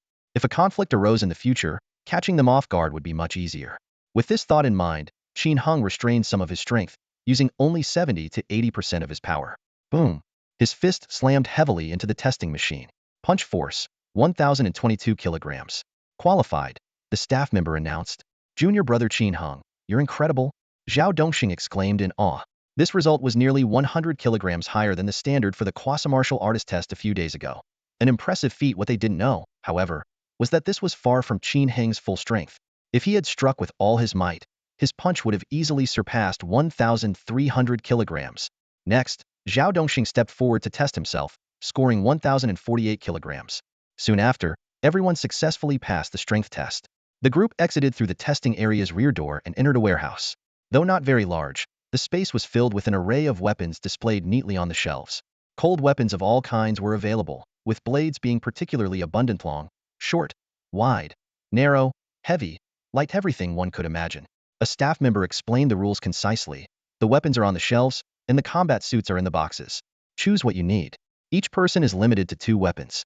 Any personal weapons brought along must be stored here, as private items are prohibited during the assessment. This was a fundamental rule of the martial artist assessment. Participants were required to use only the equipment provided by the Alliance headquarters. Even if someone secretly possessed superior weapons or firearms, they were not allowed to use them. After all, the test was meant to evaluate personal ability, not financial resources. Junior brother Qin Hung, what kind of weapon do you prefer? Zhao Dongxing asked. I usually train with a saber, so we'll stick with that, Qin Hung replied as he picked up a single-handed saber about a meter long and as wide as a palm. It was from the Gale series, made of grade A alloy. Weighing 24 pounds, it boasted tungsten steel-like hardness, but was even sharper, a popular choice among martial artists. I like the Gale series too, Zhao Dongxing said enthusiastically, grabbing 2 identical sabers. Qin Hung, however, felt that carrying 2 of the same weapon was unnecessary. He moved to the rack of smaller weapons and selected a dagger as a backup. This compact weapon was easy to carry and could be drawn quickly in case his saber was lost in battle. As for the combat suits, they were identical in performance, differing only in size and color. Qin Hung chose a set in a brown-green camouflage pattern, ideal for blending into the wilderness environment and a popular choice among the group. The staff member of the Warrior Alliance stood in the center of the parking lot, scanning the assembled candidates with a sharp gaze. Under the bright sunlight, he clearly announced the rules of the combat examination. The objective of this assessment is simple: obtain at least 3 left ears of primary level beasts. There are no restrictions on tactics. You may set traps, form teams to hunt, or act alone. Even if you retrieve the ears from a corpse, it will count. The rules sounded straightforward: 3 days to hunt 3 beasts, a moderately challenging task. Everyone, please board the vehicles, the staff continued. Each vehicle can accommodate 30 people. Your combat packs, rations, and medical supplies have all been prepared. The wilderness combat vehicles resembled buses, but were reinforced with heavy armor, impervious even to beast attacks. Mounted on the roof were 2 23mm cannons, capable of providing suppressive fire against beasts in critical situations. The 174 aspiring warriors were divided among 6 vehicles, with an additional supervisory vehicle leading the convoy. The fleet quickly departed the parking lot, heading down the central avenue toward the border wall. Qin Hung opened the distributed backpack, finding it neatly packed with various military rations. The labels indicated that, in addition to food, the pack contained matches, cotton swabs, insect repellent powder, and disposable soap, among other supplies. Feels like we're going on a vacation, Zhao Dongxing joked. You won't feel that way once you meet the beasts in the wilderness, Huang Jianqing replied with a meaningful tone. Brother Huang, have you ever been to the wilderness? Qin Hung asked. Not yet. Our strength isn't enough to qualify. We just assist warriors at the factory, processing beast materials. The atmosphere in the vehicle was a mix of anticipation and unease. From childhood, television had constantly warned of the dangers of the wilderness and the ferocity of the beasts. Coaches had repeatedly emphasized the importance of becoming a warrior to protect the homeland by slaying beasts. Now, that moment had finally arrived. Jin Wenxin stared at the military rations in his backpack and suddenly said in a low voice, beasts are terrifying, but what's even more terrifying is human nature. With no restrictions in the rules, someone might fight others for beast ears. The students from Tiandao Martial Arts Academy fell silent. In the wilderness, there were no cameras, no laws, and the darker sides of human nature could surface at any moment. The warrior assessment was directly tied to future status and income, and some might abandon their moral principles to succeed. Don't worry, Huang Jianqing said. The 7 of us together should deter even intermediate-level warriors from acting recklessly. A larger team needs more beast ears, Jin Wenxin reminded, and when time runs short, internal conflicts could arise. Most people form teams of 3 to 5. Nobody wants to manage a team of over 10. Of course, differences in strength or personal grudges could also lead to disputes. Meanwhile, Qin Hung was calculating the odds of a confrontation with Wang Ping's team. Given his current strength, Wang Ping was no longer a significant threat. The only person he needed to be cautious of was Qin Feilong, whose punch strength reached 1,400 kilograms. By midday, the convoy reached the border wall. The vehicles drove along the massive, fortified structure for a while before arriving at a heavily guarded checkpoint. Passing through the checkpoint, they descended a slope into the wilderness. Ahead stretched an endless expanse of barren land, with dense forests and treacherous paths hiding unknown dangers. We're expected to arrive at the target location, the Whooping Mountain Range, 220 kilometers from the base city, by 4 p.m. The warrior driving the vehicle turned and said. The terrain there is complex, with numerous beasts and demon plants.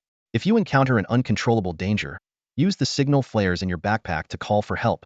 Still, I suggest you avoid using that thing, Qin Heng said in a deep voice, a trace of caution flashing in his eyes. It doesn't just call for help, it also attracts powerful beasts. It might get you killed even faster. Whooping Mountain Range. The name rippled through Qin Heng's mind. He could almost hear the teacher's voice from class, recounting its history. Once the largest natural medicinal herb base in southern Huaxia, this vast range, stretching hundreds of kilometers, was home to countless rare herbs and wildlife. However, the arrival of the Marshall Path Skybridge drastically altered the fate of this land. With the advent of the new era, this once sacred herb haven began to transform. Ordinary herbs, infused with cosmic energy, turned into bloodthirsty demon plants, while wild animals gained astonishing intelligence through cultivation. In just a few decades, the Whooping Mountain Range had become a sprawling kingdom of monstrous beasts. Due to its proximity to the Nansha Bay City, this region remained a key defensive focus for the military. Satellites and radar constantly monitored the mountains, while elite warriors from the Martial Alliance kept a vigilant eye on the movements of the Beast Kings. Although Beast Kings were rare, the outer regions of the Whooping Mountain Range, where energy was relatively sparse, seldom saw particularly powerful monsters. Instead, these areas became an ideal training ground for novice warriors. Whether honing their skills or hunting beasts to sell materials, warriors frequently ventured to this zone. The vehicle moved slowly toward the assessment area on the western side of the Whooping Mountain Range. This part of the range had fewer monsters and was rarely visited by warriors. As they drew closer, the towering silhouette of the mountains grew increasingly distinct. Qin Heng and the others sat in the vehicle, captivated by the grandeur of the wilderness, occasionally spotting birds and beasts darting in the distance. Look over there. Is that yellowish beast a Bladefang dog? Zhao Dongxing suddenly exclaimed, pointing excitedly into the distance. For this group of newcomers who had never seen real monsters up close, this first encounter with the wild was brimming with excitement. Huang Jiancheng, with his wealth of experience, glanced briefly and confirmed, it's a young Bladefang dog, just reached adulthood. Shoulder height is about 105 centimeters, and its canine teeth are around 7 to 8 centimeters long. Its bite force can exceed 600 kilograms. Jin Wenxin immediately added, those fangs are pretty valuable. Ground into powder and mixed with metals like tungsten, iron, and copper in a specific ratio, they can be forged into A2 grade alloy, which has exceptional hardness. On the market, they can sell for around 4,000 yuan. 4,000 yuan. The number caused a stir inside the vehicle. For this group of pre-warriors who had yet to become true martial artists, it was almost equivalent to a month's salary. Hunting a single Bladefang dog would earn such a generous reward, and if one could hunt one every day, a monthly income of over 100,000 yuan would be easily achievable. Look over there. Another warrior suddenly called out, drawing everyone's attention.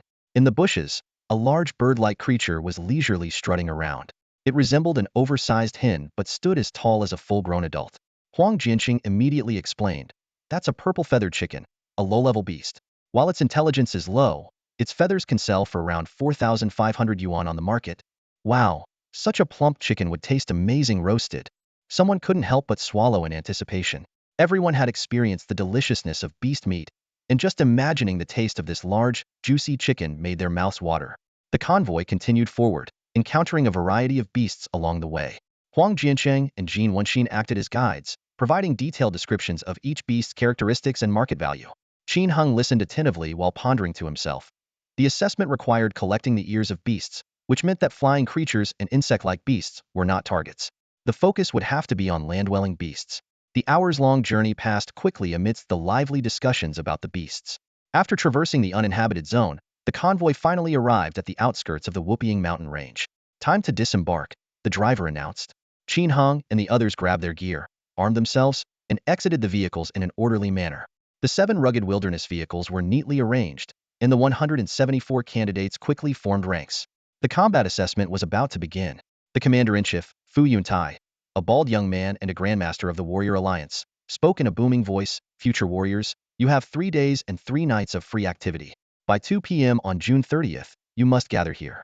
We will spend 1 hour evaluating the results and then immediately return to the base city. Anyone who fails to return on time will be considered deceased. Understood, everyone responded in unison. Fu Yuntai emphasized further, the wilderness shows no mercy to anyone. You can fail the mission, but you must return alive. Now begin. The command set the group of over 100 into swift action, forming smaller teams. Huang Jianqing quickly called out, Qin Heng, Zhao Dongxing, come with me. I know some insider information about the Whooping Mountain Range. Just then, a lazy voice interrupted. Hey, Qin Hong. It was Wang Pong, accompanied by Qian Feilong and 6 other members of the War God Martial Hall, making their group 7 in total. With a sly smile, Wang Pong remarked, the wilderness is dangerous. Be careful out there, don't lose your life. Though it sounded like concern, Qin Hong knew full well it was a blatant threat. Ever since their first encounter 3 years ago at the Trial Martial Hall, the two had been bitter enemies. Recently, Qin Heng's strength had soared, while Wang Pong had gained significant influence after being acknowledged as kin by Wang Jiaming. Both men recognized the mortal threat each posed to the other. You too, Qin Heng replied calmly, though his gaze locked with Wang Pong's carried a hidden menace. Let's go, Qin Heng said, leading his team away. Wang Pong and his group headed in the opposite direction into the mountains. The dense forest quickly swallowed up the more than 100 aspiring warriors. Huang Jinqing asked, Qin Heng, do you know that young master from the War God Martial Hall? Yes, we have some history, Qin Heng replied. We'll need to stay alert for their attacks over the next 3 days. Jin Wenxin froze, a flicker of confusion passing through his eyes. I thought you guys were friends. Why not act together? Qin Heng let out a cold laugh, disdain evident in his gaze. Friends? My friends can be anyone, but never him. Someone who constantly harasses my girlfriend and spreads malicious rumors about me. If I still considered him a friend, I'd have to be out of my mind. Zhao Dongxing's expression turned serious, his voice tinged with concern. The people from the War God Martial Arts School aren't exactly pushovers, especially that Qian Feilong. If we go solo, none of us might come out on top. Nothing to worry about, Qin Heng said calmly, a confident smirk playing on his lips. If they dare to show up, they'll handle Qian Feilong myself. He paused briefly before adding, if any of you are worried about getting dragged into this, we can split up now. I can take care of this on my own. Zhao Dongxing immediately shook his head. I'm just saying they're not weak, and it might get tricky if we fight. But abandoning a teammate when danger's near? That's not my style. He looked at Qin Heng curiously. You said you can handle Qian Feilong, though you have some special technique? Qin Heng gave a slight nod. Thanks for your trust. I do have something up my sleeve. He didn't elaborate, but the hidden strength he carried was enough to catch any opponent off guard. He turned to Huang Jianqing and Jin Wenxin. Brother Huang, Brother Jin, what about you? The two exchanged a glance. Having navigated the complexities of society for years, they were more adept than Zhao Dongxing at weighing risks and benefits. Logic told them that staying away from Wang Pong and his group was the safer choice. But after a moment of thought, Huang Jianqing spoke up. Brother Qin, you're a record-breaking talent in this city, destined for greatness. Now that you're in trouble, we'll naturally have your back. Just don't forget this kindness when you make it big. Jin Wenxin chimed in as well. We agreed to act together. If we back out now, the other alliance members would laugh at us forever. Warmth filled Qin Heng's heart. These men, barely more than passing acquaintances, were willing to stand by him despite knowing the formidable nature of their opponents. This bond of loyalty was something he would cherish forever. Half an hour later, Qin Heng and his group had ventured deep into the outskirts of the Whooping Mountain Range. In the distance, the howls of strange beasts echoed faintly, yet the surrounding forest was eerily silent. The 7-member team remained on high alert, each vigilantly covering a designated direction as they advanced cautiously. Brother Huang, didn't you say you had a way to locate prey? Why not show us and let us witness your skills? Zhao Dongxing asked. Huang Jinqing grinned widely. This is a unique trick taught by a veteran from the MS group. If you mimic the mating calls of female beasts, the males will naturally come out in search. You can mimic them? The group exchanged skeptical looks. While they understood the natural instincts of wild animals, imitating their calls was no simple task. Without answering, Huang Jinqing swiftly climbed up a tall tree. Clearing his throat, he tilted his head back and let out a loud, a woo woof woof. The unmistakable sound of a dog's bark left the team staring at each other in disbelief. Zhao Dongxing couldn't help but doubt. Will this really lure out wild beasts? Jin Wenxin quickly explained. The Whooping Mountains were once a human settlement, filled with livestock, poultry, and pets. After the new era began, these animals were abandoned in the wild and gradually mutated into beasts. Dogs, being one of the most common pets, have now become the most prevalent type of beast in this wilderness. Sure enough, distant howls began to respond one after another. Huang Jianqing, now energized, raised his voice and continued his howling. Suddenly, a distinct bark echoed from just 200 meters away. Prepare for battle. Jin Wenxin gripped the hilt of his blade tightly, and the others swiftly drew their weapons, readying themselves. The sound of rapid footsteps approached from the forest, accompanied by excited howls. A massive black dog, standing 1.3 meters tall at the shoulder, charged into view. Its powerful frame smashed through a tree trunk as thick as a man's thigh, sending splinters flying in all directions. Take it down. Zhao Dongxing and Qin Hong sprang into action simultaneously, flanking the beast with their wind blade swords. Jin Wenxin shouted, "Be careful. That's a giant black dog. Its bite force exceeds 1,500 kilograms." Their blades struck the beast, leaving half-meter long, 7-centimeter deep wounds on its body. Yet the enormous creature didn't fall. Instead, after a brief tumble, it lunged directly at Qin Hong. Qin Hong countered with a swing of his sword, cleaving into the beast's skull. However, the blade lodged in its bone, and the dog's momentum knocked him to the ground. Realizing the peril of close combat with such a monster, Qin Hong decisively abandoned his sword, rolled away, and drew a dagger from his belt. At that moment, Zhao Dongxing seized the opportunity, driving his blade deep into the beast's soft underbelly. The giant black dog let out a pitiful whimper, its jaws unable to bite as the sword jammed its mouth shut. It could no longer roar. Zhao Dongxing's battle blade pierced through the heart of the massive black hound like a flash of lightning, cleanly severing its lifeline. The enormous beast's body rolled on the ground, its pitiful howls gradually fading as blood soaked the fallen leaves and twigs beneath it. Soon, the once formidable creature lay motionless forever. Great teamwork. Jin Wenxin gave a thumbs up, genuinely impressed. For a first battle as a prospective warrior, taking down a formidable low-level beast without a scratch was indeed commendable. Qin Hong pulled out his blood-stained blade and swiftly cut off the giant black hound's left ear. "Senior brother Zhao, the killing blow was yours. This belongs to you." He tossed the trophy to Zhao Dongxing. "You created the fatal opportunity. It should go to you." Zhao Dongxing immediately tossed the beast ear back. "Hey, are you two seriously being polite right now?" Huang Jianqing, perched in a tree, teased. "Just don't give it to me. I'm still trying to finish the assessment task as quickly as possible." The initial victory lifted everyone's spirits. Qin Hong chuckled and said, "Fair enough. After all, we're teammates, and we'll complete this together in the end." All right, just hold on to it for now. It seems like more beasts are coming." Jin Wenxin's voice suddenly turned cautious. In the distance, the sound of approaching beasts echoed, signaling that the fight was far from over. Qin Hong immediately straightened his expression, swiftly retrieving a sealed bag from his backpack to carefully store the bloodied beast ear. Just as he finished securing the trophy, his teammates had already spotted more threats. "There's one over there, another under the bushes, and one down the slope." Wu Ruiji, an equally skilled student from the Tiandao Martial Arts Academy, comparable to Zhao Dongxing, urgently pointed out the surrounding dangers. "The numbers don't add up." Huang Jiancheng, with his elevated vantage point, had a broader view. 3 on the southern slope, 2 in the eastern thicket, and with the ones up north, there are at least 7 or 8 in total. These canine-like beasts seemed drawn by the scent of blood, but unlike before, they didn't recklessly charge forward. Instead, they cautiously advanced, their movements exuding menace. It was clear they had discerned Qin Heng's team's intentions and were now gathering their strength, preparing to avenge their fallen comrade. The situation was looking grim. Jin Wenxin's brows furrowed tightly as he gripped his battle blade even more firmly. Huang Jianqing quickly assessed the threat before them. 2 yellow dogs, 2 black dogs, 3 mixed-breed dogs. These are all low-level beasts. But the most dangerous one is... His voice suddenly rose. "That blood-clawed demon wolf." "Blood-clawed demon wolf?" Qin Hong asked curiously, hearing the name for the first time. Huang Jianqing's expression turned grave as he explained.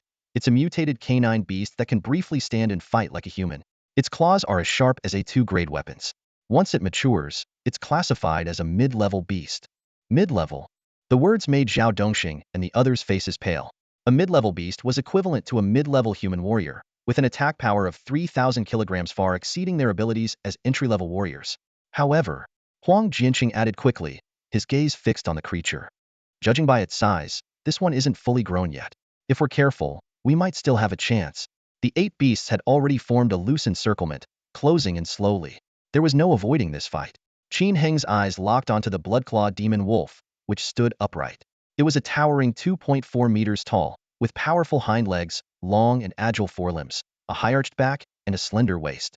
Its most striking feature was its blood-red claws, each 20 centimeters long. Its eyes gleamed with a sharp intelligence that set it apart from ordinary canine beasts. As the distance between them shrank to 70 meters, Zhao Dongxing whispered, "Back to back. Everyone, stay alert." The 8 beasts were closing in from 3 directions, forcing the group to guard their own sides while entrusting their backs to one another. "Qin Hong, switch positions with me," Huang Jianqing called out as he leaped down from a tree, intending to take on the blood-claw demon wolf himself. "I have more experience. I'll handle it," Qin Hong replied, standing firm. "Just back me up when you can." His strength was the greatest among them, giving him the best chance against the blood-clawed demon wolf. Huang Jinsheng wanted to argue, but the blood-clawed demon wolf seemed to sense their strategy discussion. It let out a furious howl, signaling the attack. Roar! Woof! The monstrous beasts, each as large as a tiger, charged forward with earth-shaking growls. Kill! Zhao Dongxing, Jin Wenxin, and the others shouted in unison, raising their blades as they rushed to meet the enemy. In an instant, the 7 humans and 8 beasts clashed in a chaotic melee.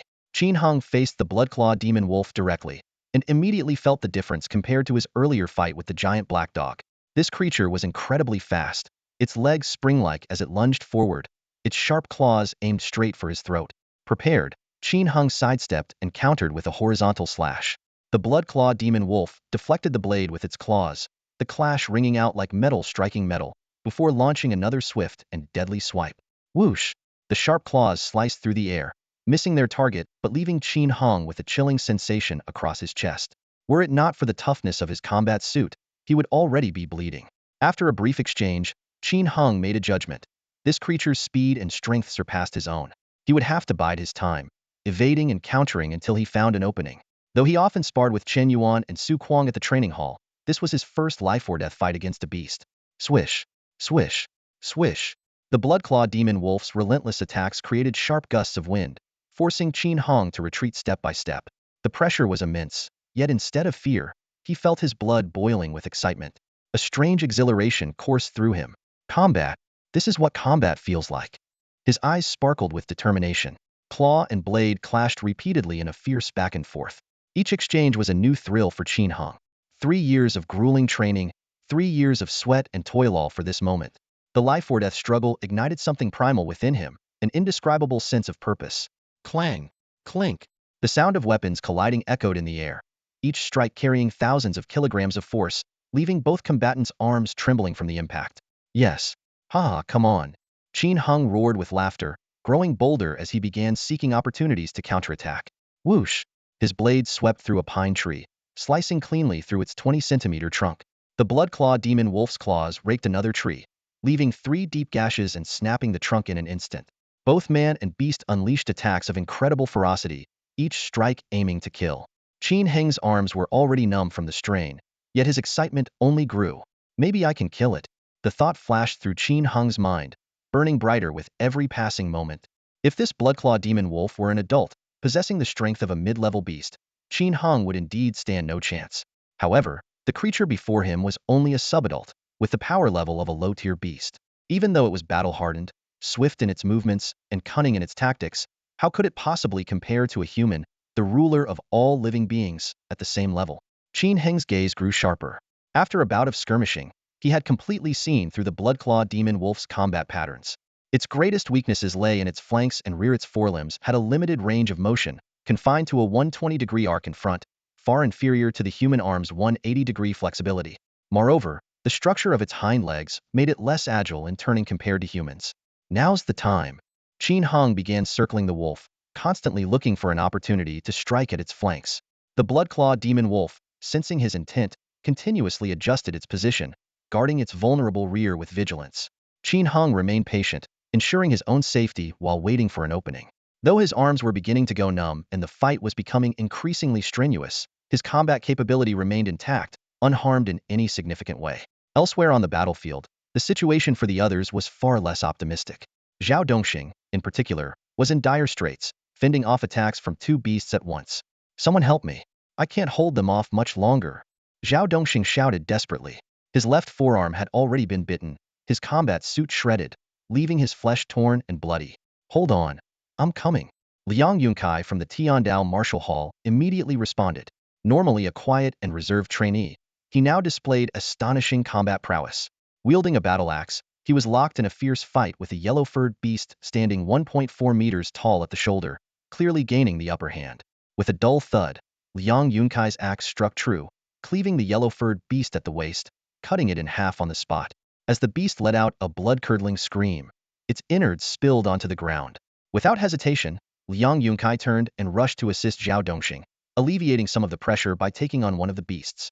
We need to finish off these creatures quickly, or Qin Heng won't last much longer, Huang Jinsheng called out. Are you serious? It's us who can't hold out, not him, Jin Wenxin retorted, unable to hold back his frustration. Apart from Liang Yunkai, nearly all of them were injured. In stark contrast, Qin Heng remained unscathed and was even starting to gain the upper hand, pressing the blood-clawed demon wolf into a corner. Huang Jiancheng, who hadn't thought much of Qin Heng's combat abilities earlier, turned to look after hearing Jin Wenxin's remark.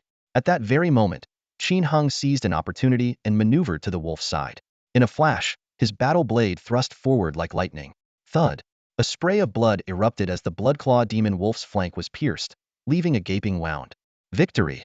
Qin Heng felt a surge of joy as the sensation of his blade-piercing flesh traveled up his arm. The blood-claw demon wolf's fatal weakness was indeed at its flank. While the strike wasn't immediately lethal, it rendered the ferocious beast significantly weaker. The wolf howled in agony, its shrill cries echoing as it wildly slashed its sharp claws, desperately trying to force Qin Heng back. Qin Heng nimbly withdrew his blade and retreated. Blood gushed from the creature's abdomen, staining the ground.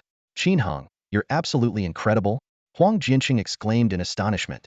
Everyone had originally assumed that the blood-claw demon wolf was their toughest opponent, one they would need to face together after dealing with the other monsters. Yet Qin Heng not only handled it alone but did so with remarkable ease. At this moment, everyone reevaluated the 18-year-old before them. They finally realized that this was no novice in combat, this was a prodigiously gifted martial artist. Stay sharp. I'll finish it off and then help you all. Qin Heng remained vigilant, circling the wounded blood-claw demon wolf. Severely injured, the monster had lost its earlier agility, now lashing out blindly in a futile attempt to fend him off. Facing the creature's desperate struggle, Qin Heng showed no mercy. He seized the opportunity and drove his blade into the monster's other side. With a wet squelch, the strike pierced its heart. The blood-claw demon wolf froze, letting out a pitiful whimper before collapsing to the ground. Qin Heng twisted the blade, ensuring its heart was completely destroyed. Pulling the blade free, Qin Heng quickly surveyed the battlefield. The others were in varying situations. Huang Jianqing was evenly matched with a black hound. Wu Ruijia, Peng Jun, and Jin Wenxin were struggling against their opponents. Only Liang Yunkai and Zhao Dongxing appeared to be holding their own. Qin Heng dashed toward Jin Wenxin, taking advantage of the moment when the monster was preoccupied with his companion. With a swift stroke of his blade, the creature's head was severed cleanly. Jin Wenxin exhaled in relief, giving Qin Heng a thumbs up. You're amazing, Qin Heng. Help the others. Qin Heng said tersely, immediately moving to the next target. With a series of precise strikes, each blow landed squarely on the monster's weak points, delivering fatal damage. Though he capitalized on his companion's efforts to distract the creatures, Qin Heng's sharp, efficient killing techniques still left everyone in awe. A minute later, the battle was over. The group collapsed to the ground, panting heavily. That was close, almost got bitten in the neck. Man, I'm exhausted. This feels tougher than 2 hours of training. Good thing we won. I thought we were done for back there. Brother Zhao, how are you holding up? Qin Heng approached the injured Zhao Dongxing, pulling out a vial of medicine. I'm fine. It's just a flesh wound, nothing serious.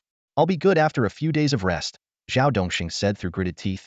Enduring the pain, he looked at Qin Heng curiously. Junior Qin, your combat skills, they seem a bit too good to be true? Yeah, you're ridiculously strong. The group stared at Qin Heng in disbelief. That blood-claw demon wolf, if any of them had faced it alone, surviving 3 minutes would have been a miracle. Yet Qin Heng not only held it at bay but also managed to kill it. For veteran trainees from the Tiandao Martial Arts Academy, plus 2 rookies from MS Group, couldn't match the prowess of an 18-year-old prospective martial artist? It was hard for them to wrap their heads around. Under their scrutinizing gazes, Qin Heng gave a sheepish smile. Just got lucky, that's all. I happened to spot the creature's weakness. The blood-claw demon wolf can't defend its flanks when its claws are spread open. That's how I managed to land my hits. Luck alone wouldn't cut it. This is clearly a matter of combat awareness, Liang Yunkai muttered, and the others nodded in agreement. In martial arts, practical combat ability depends not only on physical strength and training, but also on combat awareness. Exceptional combat awareness allows a fighter to stay calm under pressure and accurately assess the strengths and weaknesses of both themselves and their opponent. On the other hand, poor combat awareness can lead even highly trained individuals to panic or make fatal mistakes in the heat of battle. Qin Heng's exceptional combat awareness, combined with strength only slightly inferior to the blood-clawed demon wolf's, explained his extraordinary performance. Had his strength been even slightly weaker, he would likely be a cold corpse by now. The crowd looked at Qin Heng with admiration in their eyes. Even those who had doubted him before were now forced to admit that this young man was truly a peerless genius. All right, enough with the compliments. Let's collect the ears and leave this bloody place, Qin Heng said hastily, feeling a bit embarrassed by the impromptu praise. With the 8 beasts here and the one from earlier, They now had 9 years, more than enough for the 3 of them to meet the assessment requirement. Qin Hong, you take 3 first. The rest of us will take 1 each, Huang Jianqing suggested. Passing the assessment is the priority. 3 per person is all we need. Yeah, we still need 12 more, but 3 days should be plenty of time. Qin Hong carefully sealed the beast ears in a bag and tucked them deep into his backpack. Don't forget to take anything valuable from these creatures. We can sell them for a good amount, Huang Jianqing added. While the ears had to be handed over to the examiners, the other materials from the beasts were theirs to keep. A single claw from a blood-clawed demon wolf could sell for 1,500 yuan, meaning 6 claws could fetch 9,000 yuan. Even though this one was only an adolescent with slightly lower quality claws, they could still sell for around 5,000,6,000 yuan. Coming from a poor family, Qin Hong deeply understood the value of every penny. During his hardest times, even a single coin had to be stretched. Though his circumstances had improved, he wasn't about to leave anything valuable behind. Under Huang Jianqing's guidance, the group quickly dissected the beasts. Qin Hong carefully removed the claws and the longest pair of fangs from the blood-clawed demon wolf, placing them into his backpack. While the bones and meat were also valuable, their limited carrying capacity forced them to leave those behind. We need to get moving, Huang Jianqing said, scanning their surroundings warily. The smell of blood here is too strong. It might attract even stronger beasts, maybe even feral ones. Rule number 1 of wilderness survival: never linger at a battle site. After gathering their spoils, the group quickly headed deeper into the Whooping Mountain range. Not long after they left, another team arrived at the scene of the carnage. Wang Peng led Xian Feilong and the others up the slope. As they took in the sight of the blood-soaked battlefield littered with beast corpses, their faces darkened. 9 beasts, all taken down? Wang Peng muttered in disbelief, struggling to accept that Qin Hong and his team could have done this. Xian Feilong inspected each corpse carefully before stopping in front of the blood-clawed demon wolf, whose claws had been removed. Young Master Wang, this is a blood-clawed demon wolf, one of the most formidable canine beasts. Judging by its size, it was in its adolescent stage. Its claw strength could reach 1,700 kilograms. Even for me, taking it down would require considerable effort. Are you saying Qin Heng's team managed to handle this? Wang Ping asked urgently. Xian Feilong shook his head decisively. No way. Those ordinary trainees from the Tiandao Martial Hall wouldn't stand a chance. Even the 2 from the MS group probably couldn't handle it. Otherwise, they wouldn't have waited until today to attempt their assessment. So what are you implying? Wang Peng pressed. Most likely, they encountered a passing expert who lent a hand. As for Qin Hong, Xian Feilong sneered. A guy who just barely passed the preliminary martial artist test? Even if his punch strength is barely 1,000 kilograms, there's no way he could take on a blood-clawed demon wolf. Damn it, lucky bastard, Wang Peng growled through gritted teeth, then waved his hand dismissively. Follow them. That so-called expert won't stay with them forever.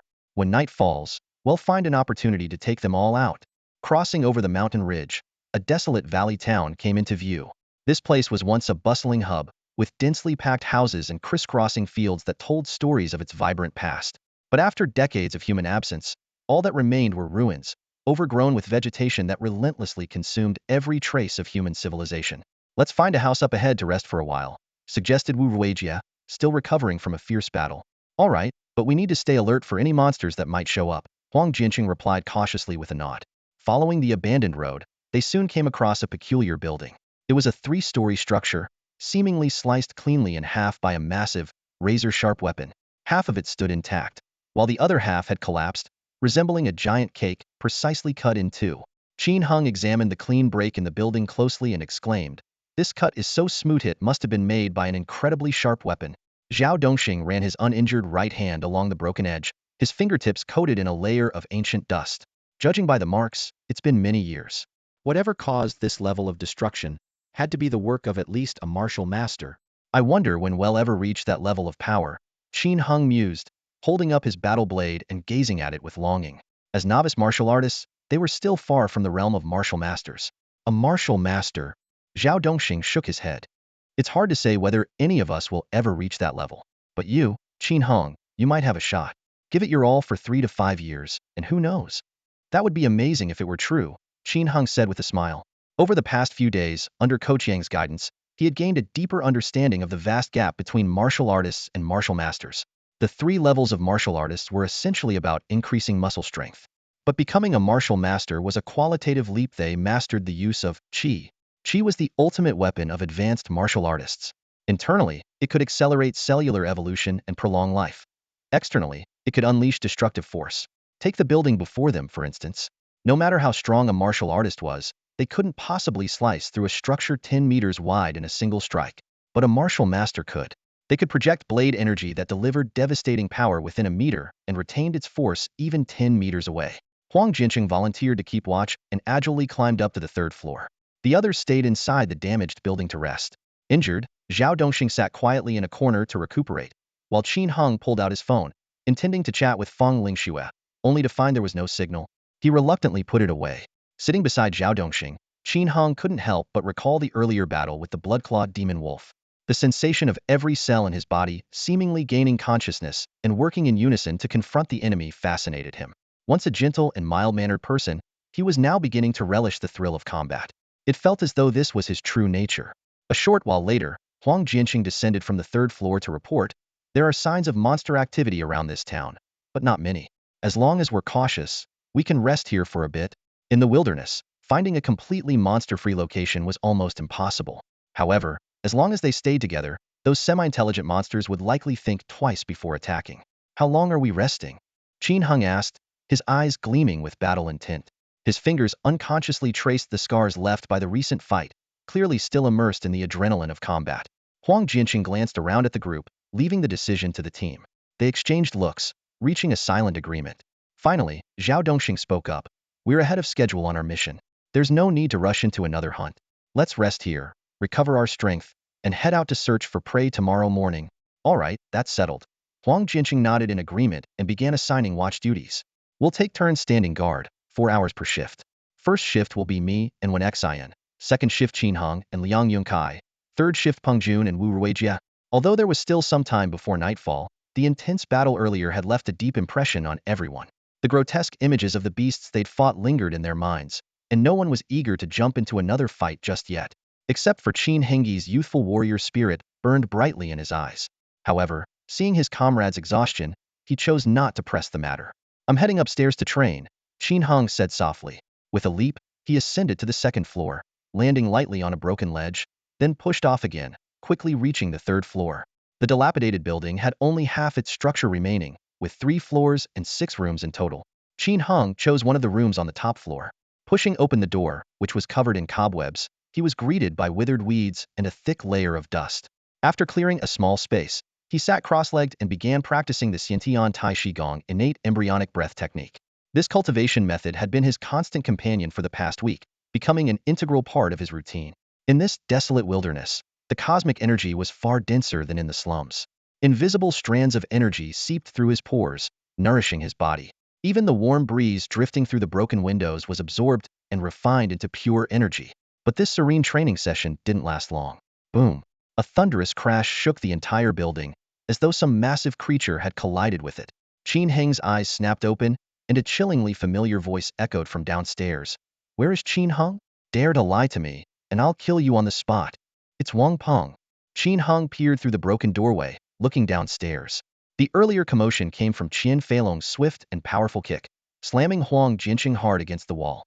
At that moment, Huang Jinqing lay on the ground, clutching his chest, blood seeping from the corner of his mouth as he struggled to say, "You dare to openly attack a martial artist? That's a serious crime." The situation was clear. Wang Peng's team of 7 stood in a fan-shaped formation, with Qian Feilong and Wang Peng side by side at the front, the other 5 flanking them. Jin Wenxin gripped his long blade tightly, holding a defensive stance with heightened alertness. Wang Peng smirked coldly. "First of all, no one here has passed the assessment yet. None of us are official martial artists, so the laws protecting martial artists don't apply. Secondly, this is the wilderness, laws don't matter here." He then raised his gaze to the third floor, where Qin Heng stood. "Qin Heng, we meet again. This will be the last time." Hearing this, Zhao Dongxing, Liang Yunkai, and the others emerged, gripping their weapons tightly as they leapt out from the dilapidated rooms. Qin Heng followed, descending the stairs. The 2 groups now faced off, 7 against 7, tension crackling in the air. "You want to fight me? Do you even know who I am?" Wang Peng sneered contemptuously. Jin Wenxin retorted without hesitation, "I don't care who you are. If you want to harm Qin Heng, you'll have to get through me first." Qian Feilong cracked his knuckles, his voice icy. "Risking your life for someone you've only known for a dado, you think that's worth it? Cut the nonsense. If you want to fight, then come at me." Jin Wenxin stood his ground unwaveringly. Zhao Dongxing stepped forward. "Qian Feilong, You're supposed to be a genius from the elite class of the war god Martial Hall. How could you stoop to being a lackey for some privileged second-generation kid? A flicker of anger flashed in Qian Feilong's eyes. You're as ignorant as ever. Do you even understand what it means to be part of the right circles? Young Master Wang is not just some privileged kid's a genius. He mastered the innate fetal breathing technique in just 1 year and became a junior martial artist. He's already been pre-selected for the elite class of the war god Martial Hall. His granduncle is the deputy head of the war god Martial Hall. Getting into the elite class is just a matter of pulling strings. Zhao Dongxing scoffed disdainfully. Qian Feilong took half a step forward, his overwhelming aura making Zhao Dongxing and the others feel suffocated. Think carefully. Taking action against us would lead you straight to death. Wang Peng watched the scene unfold with amusement. Qin Hong, you're lucky. In just half a day, you've managed to find people willing to die for you. Enough talk. If you want to fight, then fight. Qin Hong stood firm, gripping his blade as he moved to the front. Jin Wenxin and Zhao Dongxing immediately stepped up to flank him on either side. Wang Peng glanced at Huang Jianqing and the others in the back. What about you? Do you want to die alongside Qin Hong? Or will you leave now? Huang Jianqing staggered to his feet, sneering coldly. You think we'll just stand aside and watch you take care of Qin Hong, only for you to come after us next? Dream on. If it's a fight you want, then let's fight. Worst case, we all go down together. The standoff remained. 7 against 7, the tension thick in the air. Qian Feilong narrowed his eyes, his killing intent palpable. This is your final chance. If you want to live, leave now while you still can. Young Master Wang won't waste his time on nobodies like you. After speaking, Qian Feilong gave Zhao Dongxing a rare, serious reminder. His voice softened, with an unusual trace of concern. Think about your parents. You're their only son. Do you want them to suffer the pain of losing you? Zhao Dongxing froze for a moment at these words, a flicker of complexity flashing in his eyes. But it vanished quickly, replaced by a cold response. You're talking a lot more nonsense than you used to. His gaze remained as resolute as steel.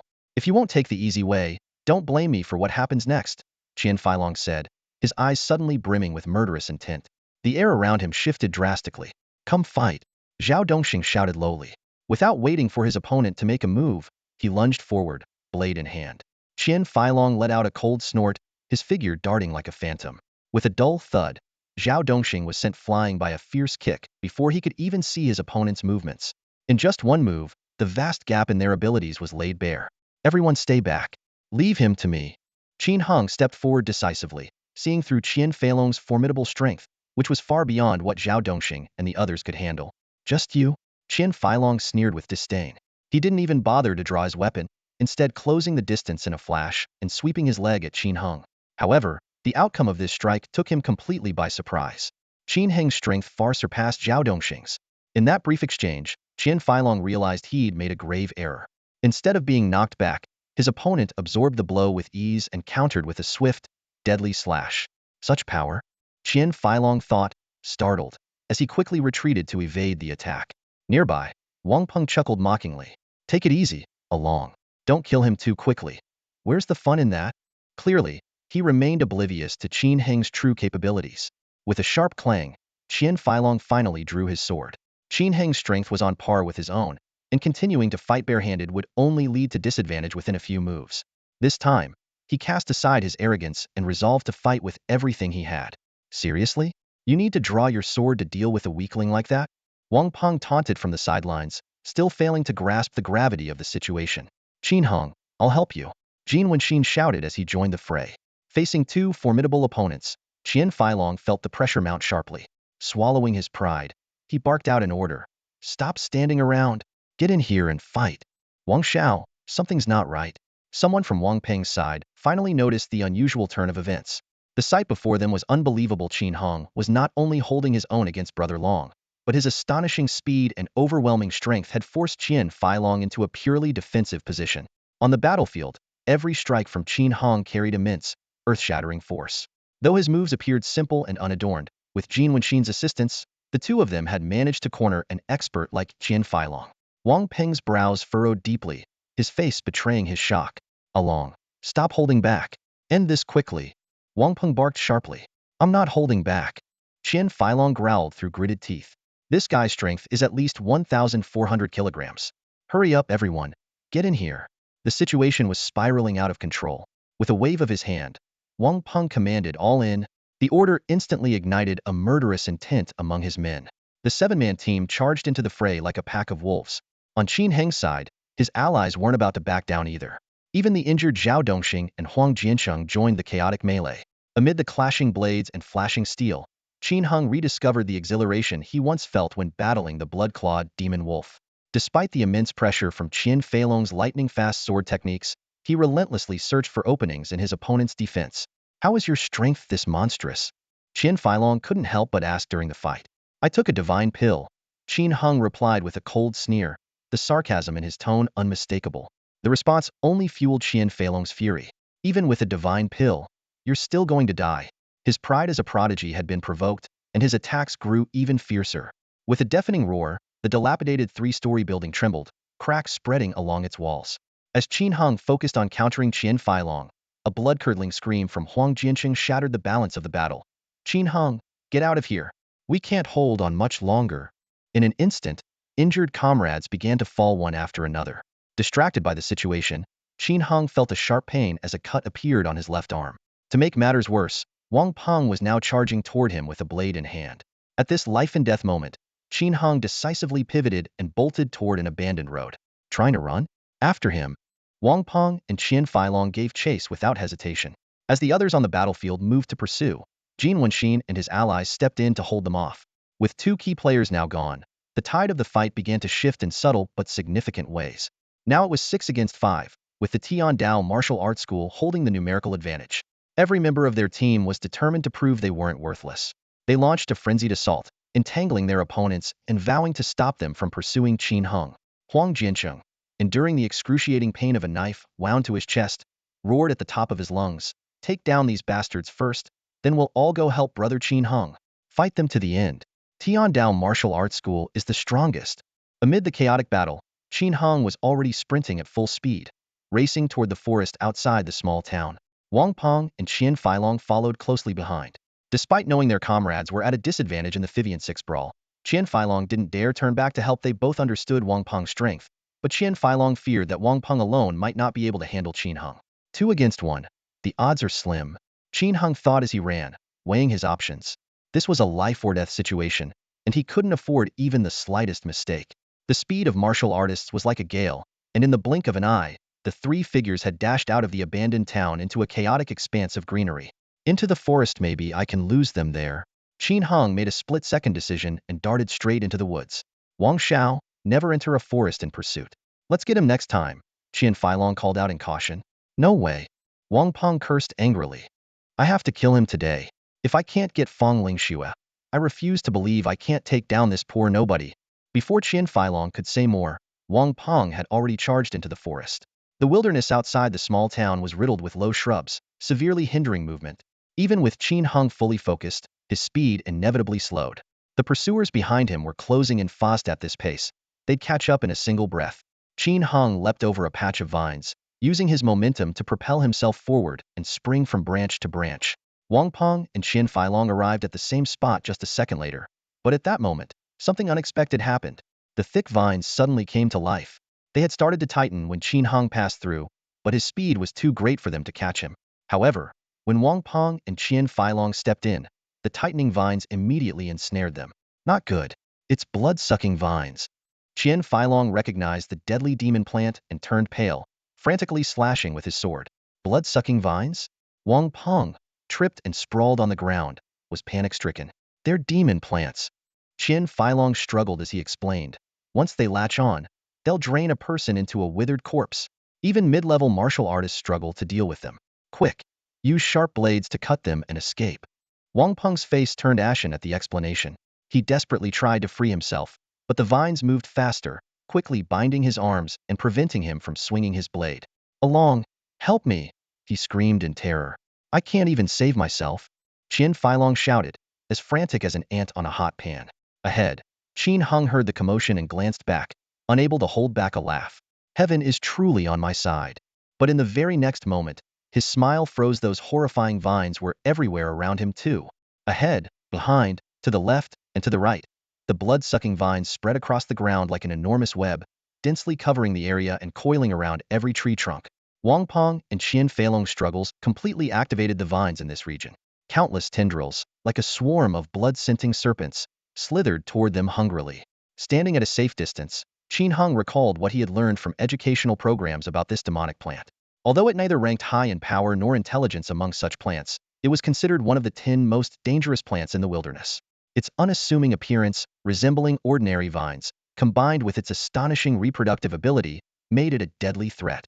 Even intermediate warriors would struggle to escape unscathed once entangled. Along, help me.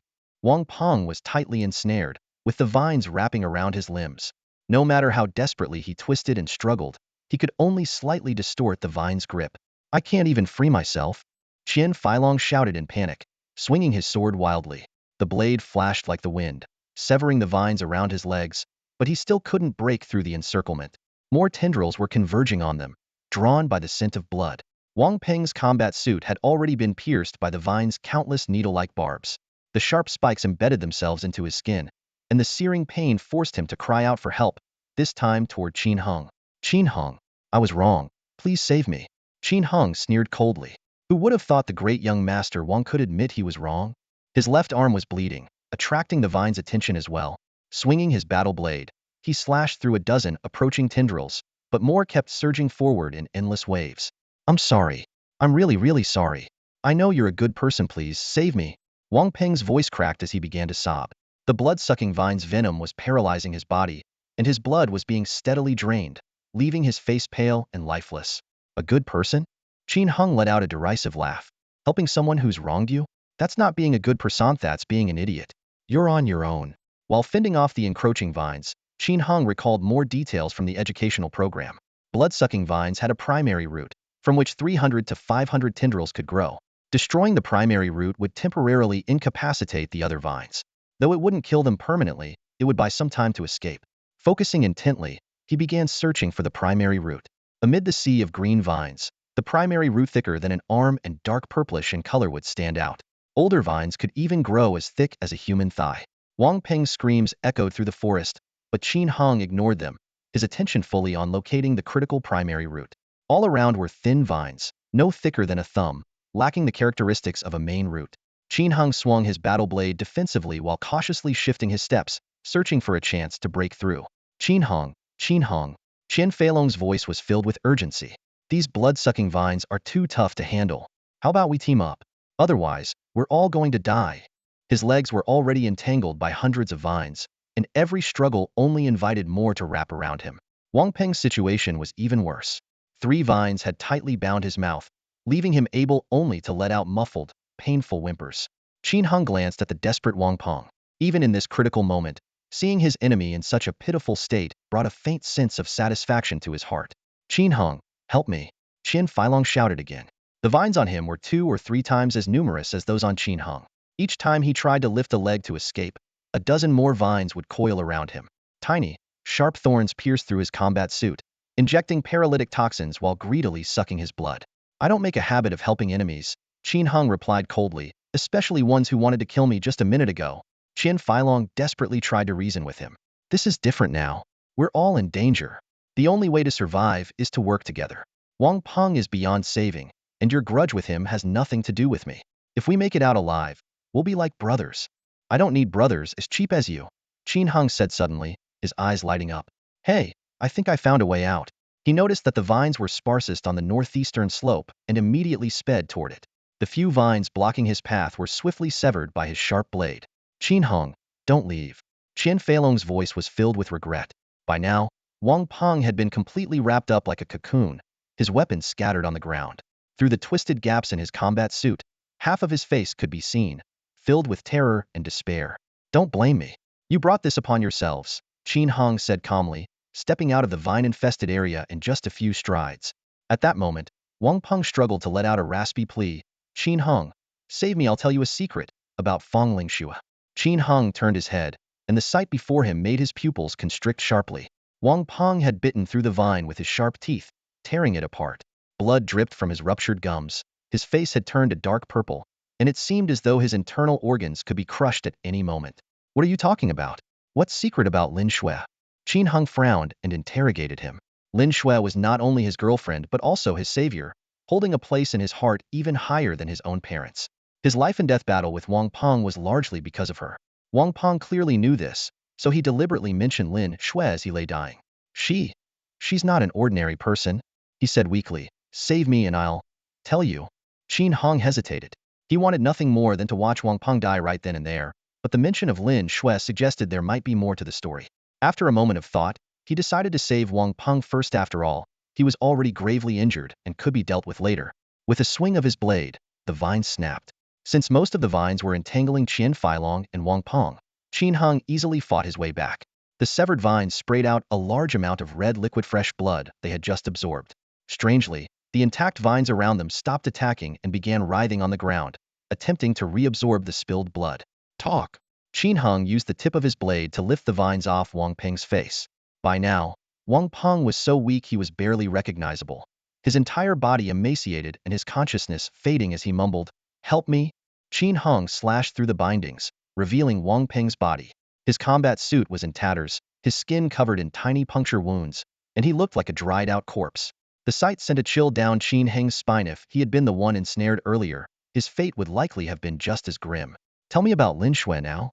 Qin Hong grabbed the barely conscious Wang Peng. Lin. She's the daughter of a janitor. Before he could finish, Wang Peng passed out. Qin Hong gritted his teeth in frustration. Was that supposed to be a secret? Everyone knew Lin Shui's parents were janitors at a military factory, had known that for a long time. What a waste of time. Just die already. He tossed Wang Peng into the vines, which quickly wrapped around him again like a cocoon.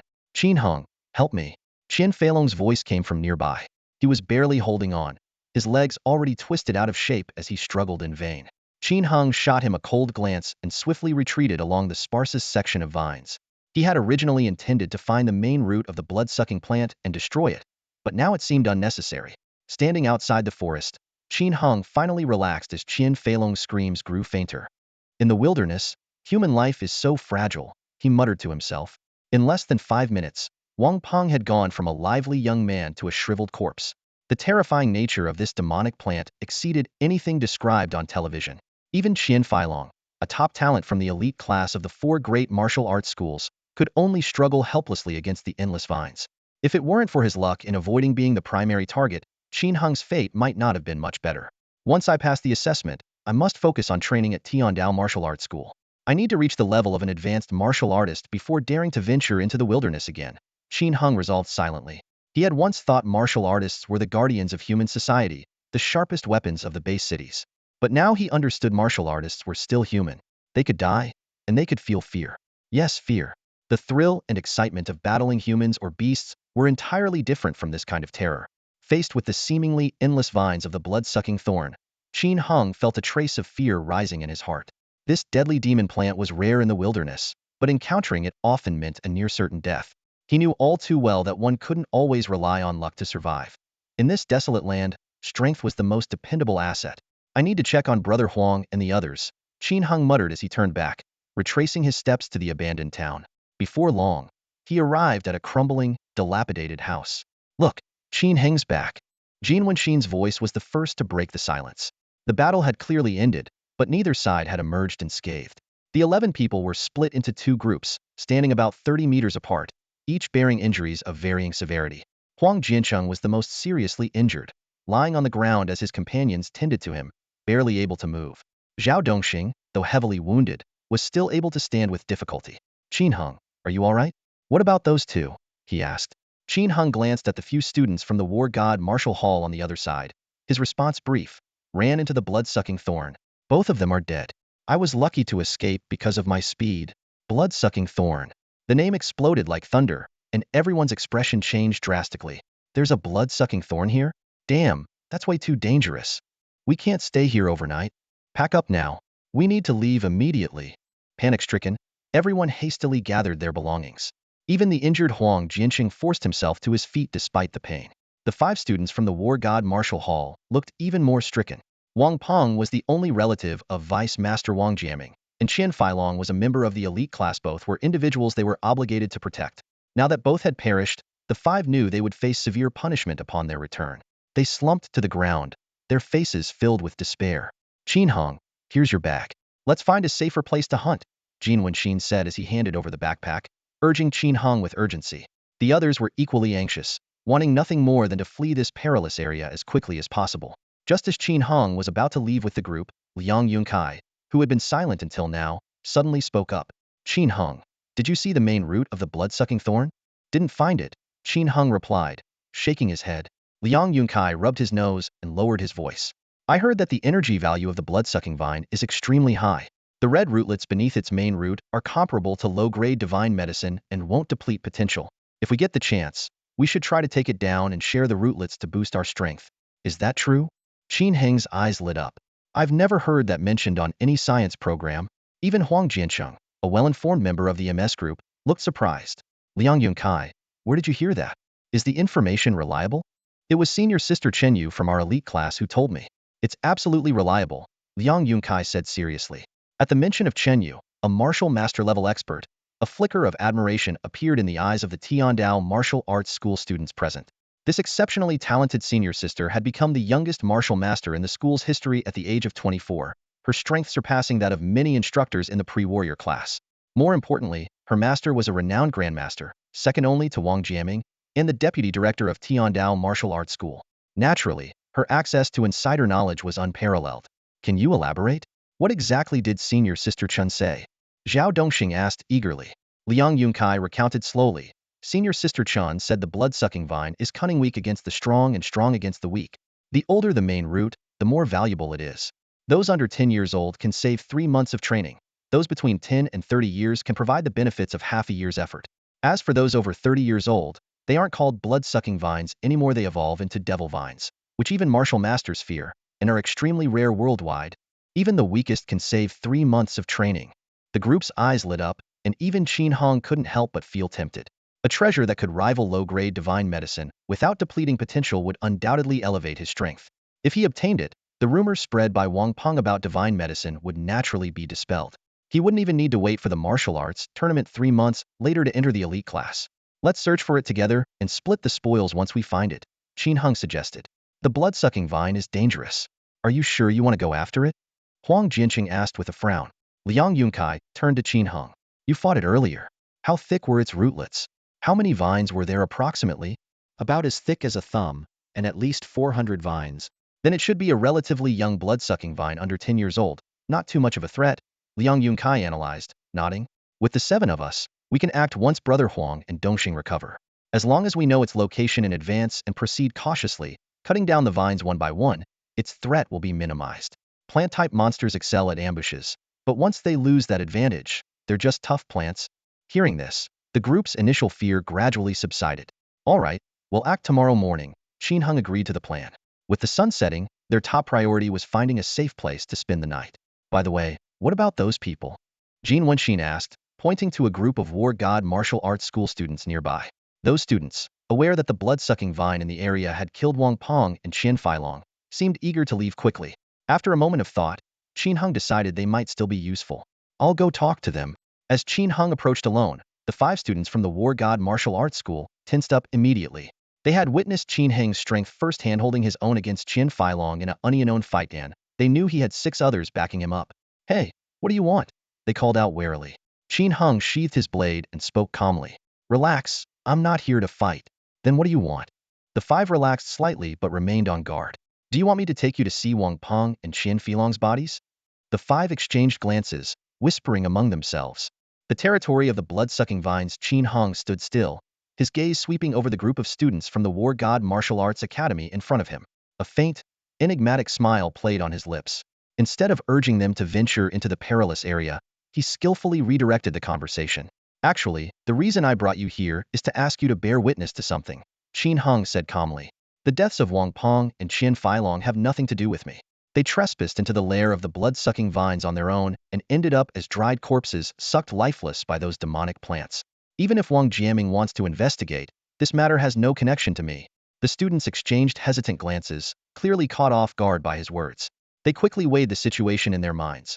Qin Hong was undeniably the strongest among them, and provoking him would not be wise. Besides, what he said made sense if he had truly fought with Wang Peng and Qian Feilong. Given their strength, it was unlikely Qin Hong could stand here unscathed.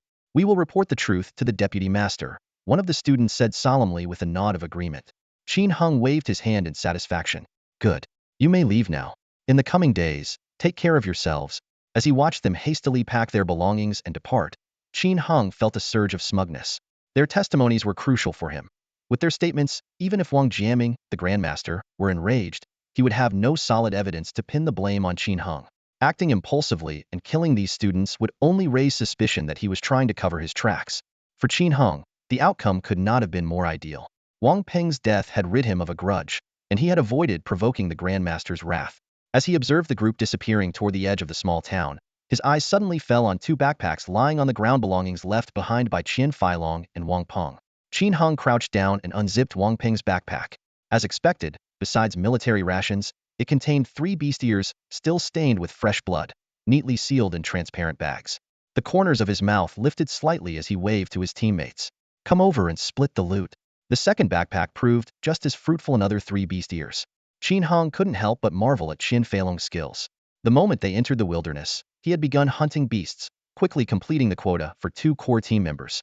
Zhao Dongxing and the others gathered around, their excitement growing as they saw the 6 beast ears. "This makes things easier. Each of us just needs to hunt 1 more beast to pass the assessment." The team already had 9 beast ears, 3 from Qin Hung, and 1 from each of the others. Now, with 6 more to divide, they were close to completing the mission, with plenty of time remaining. "Who wants the rations?" Qin Hung emptied the contents of the backpack. Jin Wenxin was the first to reach out, grabbing a box. "It's food. We shouldn't waste it. I'll take a bit more. I'm injured, so I should replenish myself too," Huang Jinqing said, taking a portion. They quickly divided the rations among themselves. Even if they couldn't finish it, they could bring it back and hand it over to the Warrior Alliance. Qin Hung carefully searched through the 2 backpacks but seemed disappointed. No phones. Although there was no signal in the wilderness, the short-distance transfer function on phones could still be useful for communicating with teammates and coordinating ambushes on beasts. It seemed the phones had been kept on them, likely crushed by the vampire vines. Qin Hung had wanted to check Wang Peng's phone for any information about himself, but now it didn't matter. The man was dead, and what lay ahead was dealing with Grandmaster Wang Jiaming's retaliation. As night fell, the group chose an abandoned 6-story building in the small town as their resting spot. They picked the tall building for safety. Although the town didn't have many beasts, the possibility of a sneak attack was still dangerous. Guarding the staircase would allow them to rest and train with peace of mind. The military rations were divided into pre-packaged meals. Qin Hung received fried rice with braised pork, along with a lime powder pack for heating. Some of his companions had the same meal, while others had biscuits, ate treasure porridge, or other flavors. It wasn't comparable to home-cooked dishes, but it was enough to fill their stomachs. After dinner, Qin Hung volunteered to take the first watch, pairing with Jin Wenxin until 10 p.m. As night descended, the wilderness became even more eerie, with the roars of beasts echoing one after another. At least a dozen beasts seemed to be active in the small town. Around 8 p.m., the sound of footsteps came from downstairs. Jin Wenxin lowered his voice. "It sounds like a beast got in. Do you think it'll come upstairs? If it does, we'll kill it. As long as it's not a mid-level beast, the 2 of us can handle it," Qin Hung replied confidently. "With you here, I feel reassured." After the 2 battles earlier that day, Jin Wenxin had developed complete trust in Qin Heng's strength. The footsteps lingered downstairs for a moment before fading away. Qin Hung remarked, "Looks like beasts really don't like climbing stairs." Jin Wenxin shook his head. "Not necessarily. Beasts have different ways of sensing things. Some rely on vision or night vision, some on heat detection, others on hearing or smell. It might have sensed the breathing of 7 people up here and realized the danger, so it left."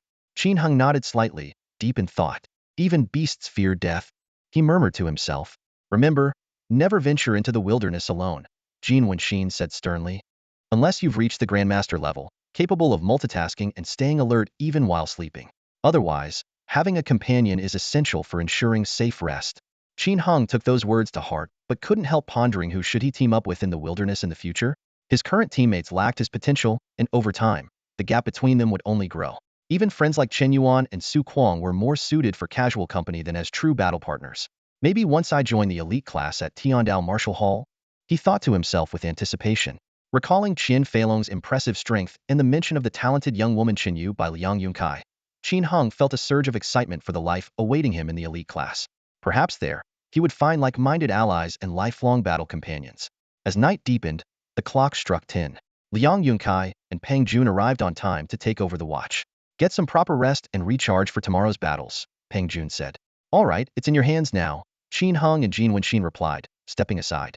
According to the schedule, the pair would stand guard until 2 a.m., after which Wu Weijie and Zhao Dongxing would take over until dawn. Due to his severe injuries, Huang Jiancheng was unanimously excluded from the rotation. Back in the sixth-floor rest area, Jin Wenxin immediately lay down without a word. Not planning to do some training first? Qin Heng asked. The wilderness is so rich in energy. Training here yields much better results than in the base city. Training is too mentally draining. Jin Wenxin shook his head. I'm exhausted. I'll train after I get some sleep. These words gave Qin Heng pause. Training is exhausting. This was something he'd heard before from Su Kuang and Chen Yuan. It seemed that, to everyone else, practicing the innate breathing technique was a grueling task, an internal process that caused persistent, minor stinging sensations, making it hard to endure. Coach Yang had explained that the stinging was caused by the absorption of cosmic energy flushing through the meridians. By gritting their teeth and persevering, practitioners could gradually reduce the pain over time and eventually open all their meridians, successfully cultivating their qi. But for Qin Heng, things were entirely different. His meridians were naturally open, and training brought no pain, only a sense of pleasure. This allowed him to train throughout the night, even subconsciously running the innate breathing technique in his sleep. Though he'd only been practicing the technique for a week, his actual accumulated training time likely surpassed that of other beginners by a month's worth. Jin Wenxin had already closed his eyes, ready to sleep. Watching Qin Heng seated in meditation, calmly regulating his breathing, Jin Wenxin couldn't help but sigh inwardly. Geniuses really don't come out of nowhere. Even after a tiring day, they can grit their teeth and keep training. Compared to Qin Heng, I admit my inferiority. Little did he know, Qin Heng wasn't gritting his teeth at all, was thoroughly enjoying the wonderful process of training, feeling completely at ease. Night fell, and the stars were sparse in the sky. Under the quiet glow of the moon, Qin Heng sat in meditation, focusing on the cosmic energy carried by the moonlight and the gentle breeze as it slowly flowed into his body. While absorbing this energy, he replayed the two battles from earlier that day in his mind. The weakness of the blood-clawed demon wolf had been obvious in hindsight. If he had discovered it sooner, there would have been no need for a prolonged fight, and his companions wouldn't have been put in danger. As for Qian Feilong, though his combat skills were exceptional, his arrogance led to a critical opening. Qin Heng reflected that, had he taken the initiative with a series of overwhelming blade strikes to unnerve his opponent, followed by a swift switch to a dagger for a surprise attack, he might have ended the fight in a single blow. Another strategy could have been to first eliminate Wang Pong and the others, then unite the strength of all seven to take down Qian Feilong. However, if Qian Feilong had fought with full force from the start, the outcome would have been uncertain. Even more troubling was the thought that, had Qian Feilong chosen to kill Huang Jiancheng and the others first before coming for him, Qin Heng would have been left vulnerable and likely unable to escape death alone. There were too many flaws, Qin Heng sighed to himself. The path of a warrior was far more complex than he had imagined. Reflecting on battles after the fact was just as crucial as training beforehand. Upon closer examination, he realized how many times he had narrowly escaped death. His thoughts shifted to the blood-sucking vine he would face tomorrow. While its range of movement was limited, having a ranged explosive weapon would make the task much easier. Even without one, using fire seemed like an effective strategy, allowing them to avoid close combat. Killing the enemy was important, but ensuring one's survival was paramount. Unknowingly, dawn broke in the east. The other 6 companions had already rested. When Jin Wenxin woke up, he noticed Qin Heng still sitting in the same position, meditating. He couldn't help but marvel silently. Quietly, he tiptoed out of the room to join the others. Is Qin Heng awake? Zhao Dongxing asked. Jin Wenxin's expression turned peculiar as he lowered his voice. That guy's a complete monster. He hasn't moved an inch since last night, just sitting there meditating. That can't be true. Are you sure you weren't imagining things? The others whispered among themselves, finding it hard to believe. As they spoke, Qin Heng stepped out of the room. Is everyone well rested? Huang, how's your injury? Much better, Huang Jiancheng replied. The innate breathing technique is highly effective for internal injuries. I can move freely now, though I shouldn't engage in intense combat. Good to hear. Qin Heng nodded. Let's have breakfast and then deal with the blood-sucking vine. The group exchanged glances, hesitant to speak. Qin Heng noticed their unease. What's wrong? Zhao Dongxing asked hesitantly. Did you not sleep at all last night? I did. I just prefer sleeping while sitting, Qin Heng replied nonchalantly. He knew staying up all night meditating was unusual, so he offered a casual explanation to deflect further questioning. For now, only he knew the truth. The group burst into laughter. So that's the trick. I thought you were some kind of tireless warrior. Doesn't sleeping sitting up hurt your back? Why not lie down for a bit? No need. Qin Heng shook his head. I'll have plenty of time to sleep when we get back home. After breakfast, they discussed their strategy. Huang Jianqing suggested setting the forest ablaze, an idea that aligned with Qin Heng's thoughts. Plants were generally afraid of fire, and fire attacks were indeed the best way to deal with demon plants. However, in this wilderness teeming with monsters, Setting a fire required caution to avoid attracting an overwhelming swarm of creatures. After deliberation, the plan was finalized. The blood-sucking vine, which had grown for 10 years, had vines with a maximum range of 70 meters. By creating a controlled burn zone with a radius of 100 meters centered on the area where Wang Pong and Qian Feilong had fallen, they could eliminate the vine without endangering the entire forest. The group quickly got to work. Under Qin Heng's leadership, they arrived at the scene. From a distance, they spotted two twisted, desiccated corpses lying in the forest. It was the remains of Wang Pong and Qian Feilong. Scattered nearby were the bones of other animals, partially hidden under fallen leaves and branches, making them hard to notice at first glance. We'll split into 3 groups, Qin Heng instructed. Stay clear of the inner circle and watch out for the surrounding vines. There may be more than one blood-sucking vine here. Creating a firebreak involves clearing flammable materials around the target area, confining the flames within a boundary, and preventing them from spreading further. On this windless afternoon, 7 warriors divided into 3 groups, armed with swords and axes, and began their clearing work. Blades flashed, and trees fell with a crash. Axes swung, slicing through dense underbrush. Their movements were practiced and precise, each strike deliberate and powerful. The cleared vegetation wasn't discarded randomly. Instead, it was intentionally piled near the location of the blood-sucking vine, forming a fuel belt to ignite later. Although the task wasn't physically demanding, creating a 3-meter-wide, 700-meter-long circular firebreak was no easy feat. Each person was responsible for about 100 meters of the perimeter, laboring under the afternoon sun. By 3 p.m., the firebreak was finally complete. During this time, wild animals occasionally observed their actions from a distance. Strangely, none of the creatures showed any aggression. At first, Qin Heng was puzzled. After all, they were destroying the animals' territory, which should have provoked hostility. But he quickly realized the truth. These intelligent creatures likely understood the danger posed by the blood-sucking vine and grasped the purpose of their efforts, choosing to remain uninvolved. After 3 p.m., the 7 regrouped. Liang Yunkai took out the matches included in their ration packs, his eyes gleaming with anticipation. Though there were only 3 matches, they were enough to ignite this operation. Light multiple ignition points, Jin Wenxin suggested. That way, the fire won't fizzle out halfway through. While fresh plants are difficult to burn, the forest floor was littered with dry branches and leaves, making excellent kindling. Soon, flames erupted in several locations, and thick black-gray smoke rose high into the sky. Under the glow of the firelight, Qin Heng spotted the blood-sucking vine. Its tendrils seemed to sense the danger, writhing and climbing in the opposite direction. Let's head over there and take a look, Qin Heng said, leading the group around the fire to track the vine's escape route. The summer heat, combined with the blazing fire, made the air around them stiflingly hot. Burning trees crackled and popped, and though the fire spread slowly, the carefully placed fuel made it especially fierce. When they reached the other side, where the fire hadn't yet advanced, Jin Wenxin added 2 more ignition points in an attempt to encircle the vine. At that moment, Liang Yunkai's sharp eyes caught the movement of the blood-sucking vine. He pointed to a spot and declared with certainty, its main root is there. The movement of the blood-sucking vine indeed revolved around a central point. Following Liang Yunkai's guidance, Qin Heng looked in the indicated direction and saw a dark red main vine, as thick as a water bottle, lurking in the bushes like a python. From this main root, countless smaller branches grew wildly, splitting into tens, then hundreds, weaving into a deadly web that spanned a radius of several dozen meters. The flames burned mercilessly, driving the blood-sucking vine to its limit. The once scattered green vines retreated under the pressure of the blazing fire, eventually curling up like a crumpled spiderweb. With a sizzling sound, the ends of the vines ignited. Even for a demonic plant, it was impossible to resist the devouring heat. In the face of such extreme temperatures, all carbon-based life forms appeared fragile. Not even martial gods or beast gods could withstand the searing heat of a nuclear explosion's core, reaching tens of millions of degrees Celsius. The squad members watched eagerly, curious about how much power the blood-sucking vine's main root could bestow. Time ticked by 3 p.m., turned into 4 p.m., and then 5 p.m. The sun dipped lower in the sky, yet the vine stubbornly resisted. Its body had been consumed by flames, countless tendrils writhing like dying serpents, crumbling into charred fragments. What was once an impenetrable mass of vines was now 90 destroyed. However, the last remaining tendrils seemed impossible to completely burn away.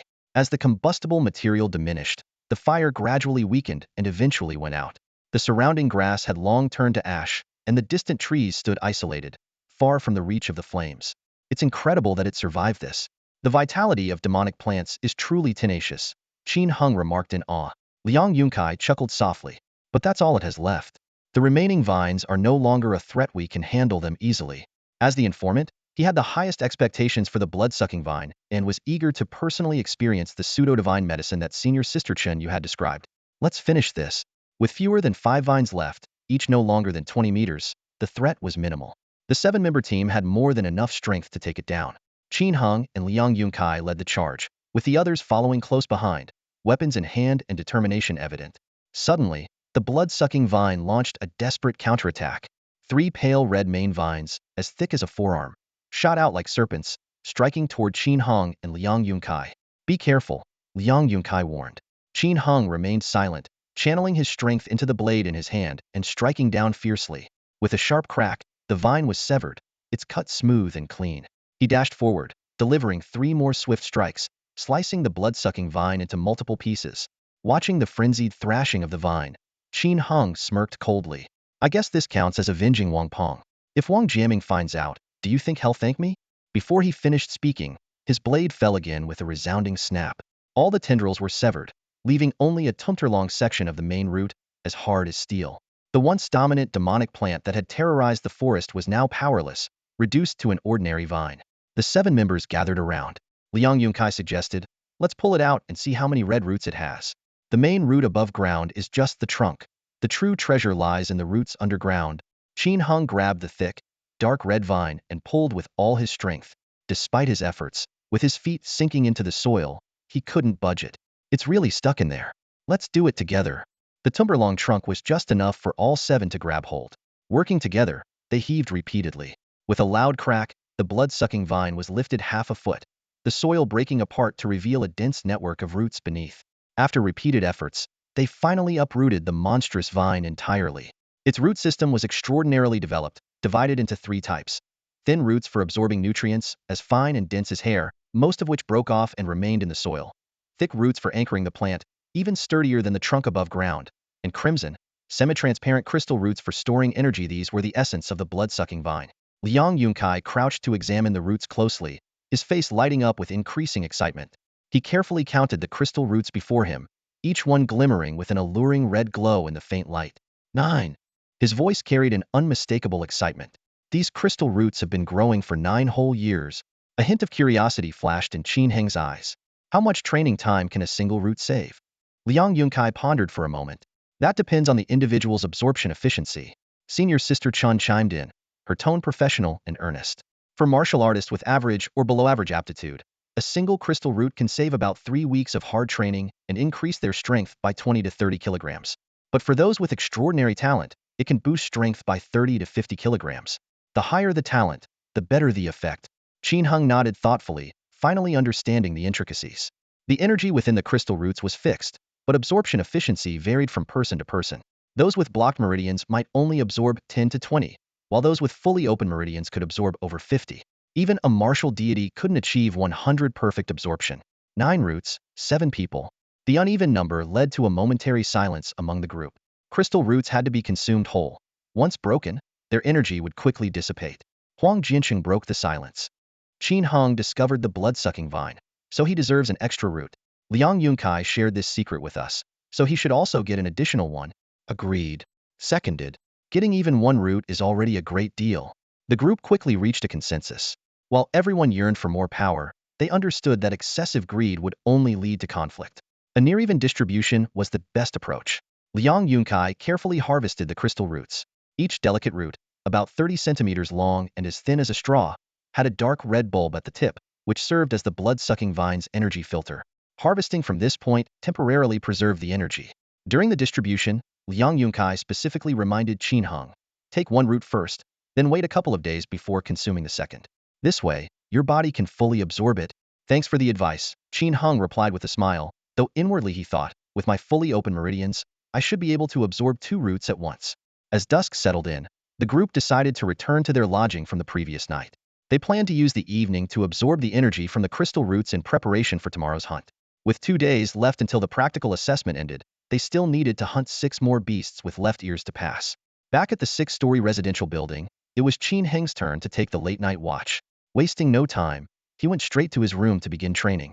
He placed the first red crystal root in his mouth, chewing it like a gummy before swallowing. A refreshing surge of energy immediately coursed through his body. As the innate breathing technique took effect, The slightly domineering energy was gradually absorbed by his meridians, spreading throughout his limbs and bones.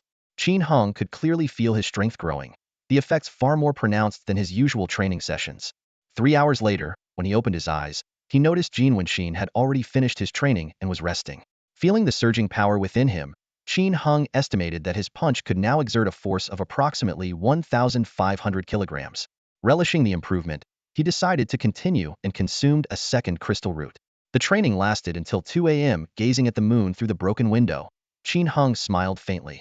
If I face someone like Qian Feilong again, I'm at least 50 confident I could take him down in under 50 moves, he calculated silently, realizing his current strength had improved by at least 15 since their last encounter. When it was time for the night watch, Qin Hong woke Jin Wenxin, replacing Zhao Dongxing and Wu Ruijia.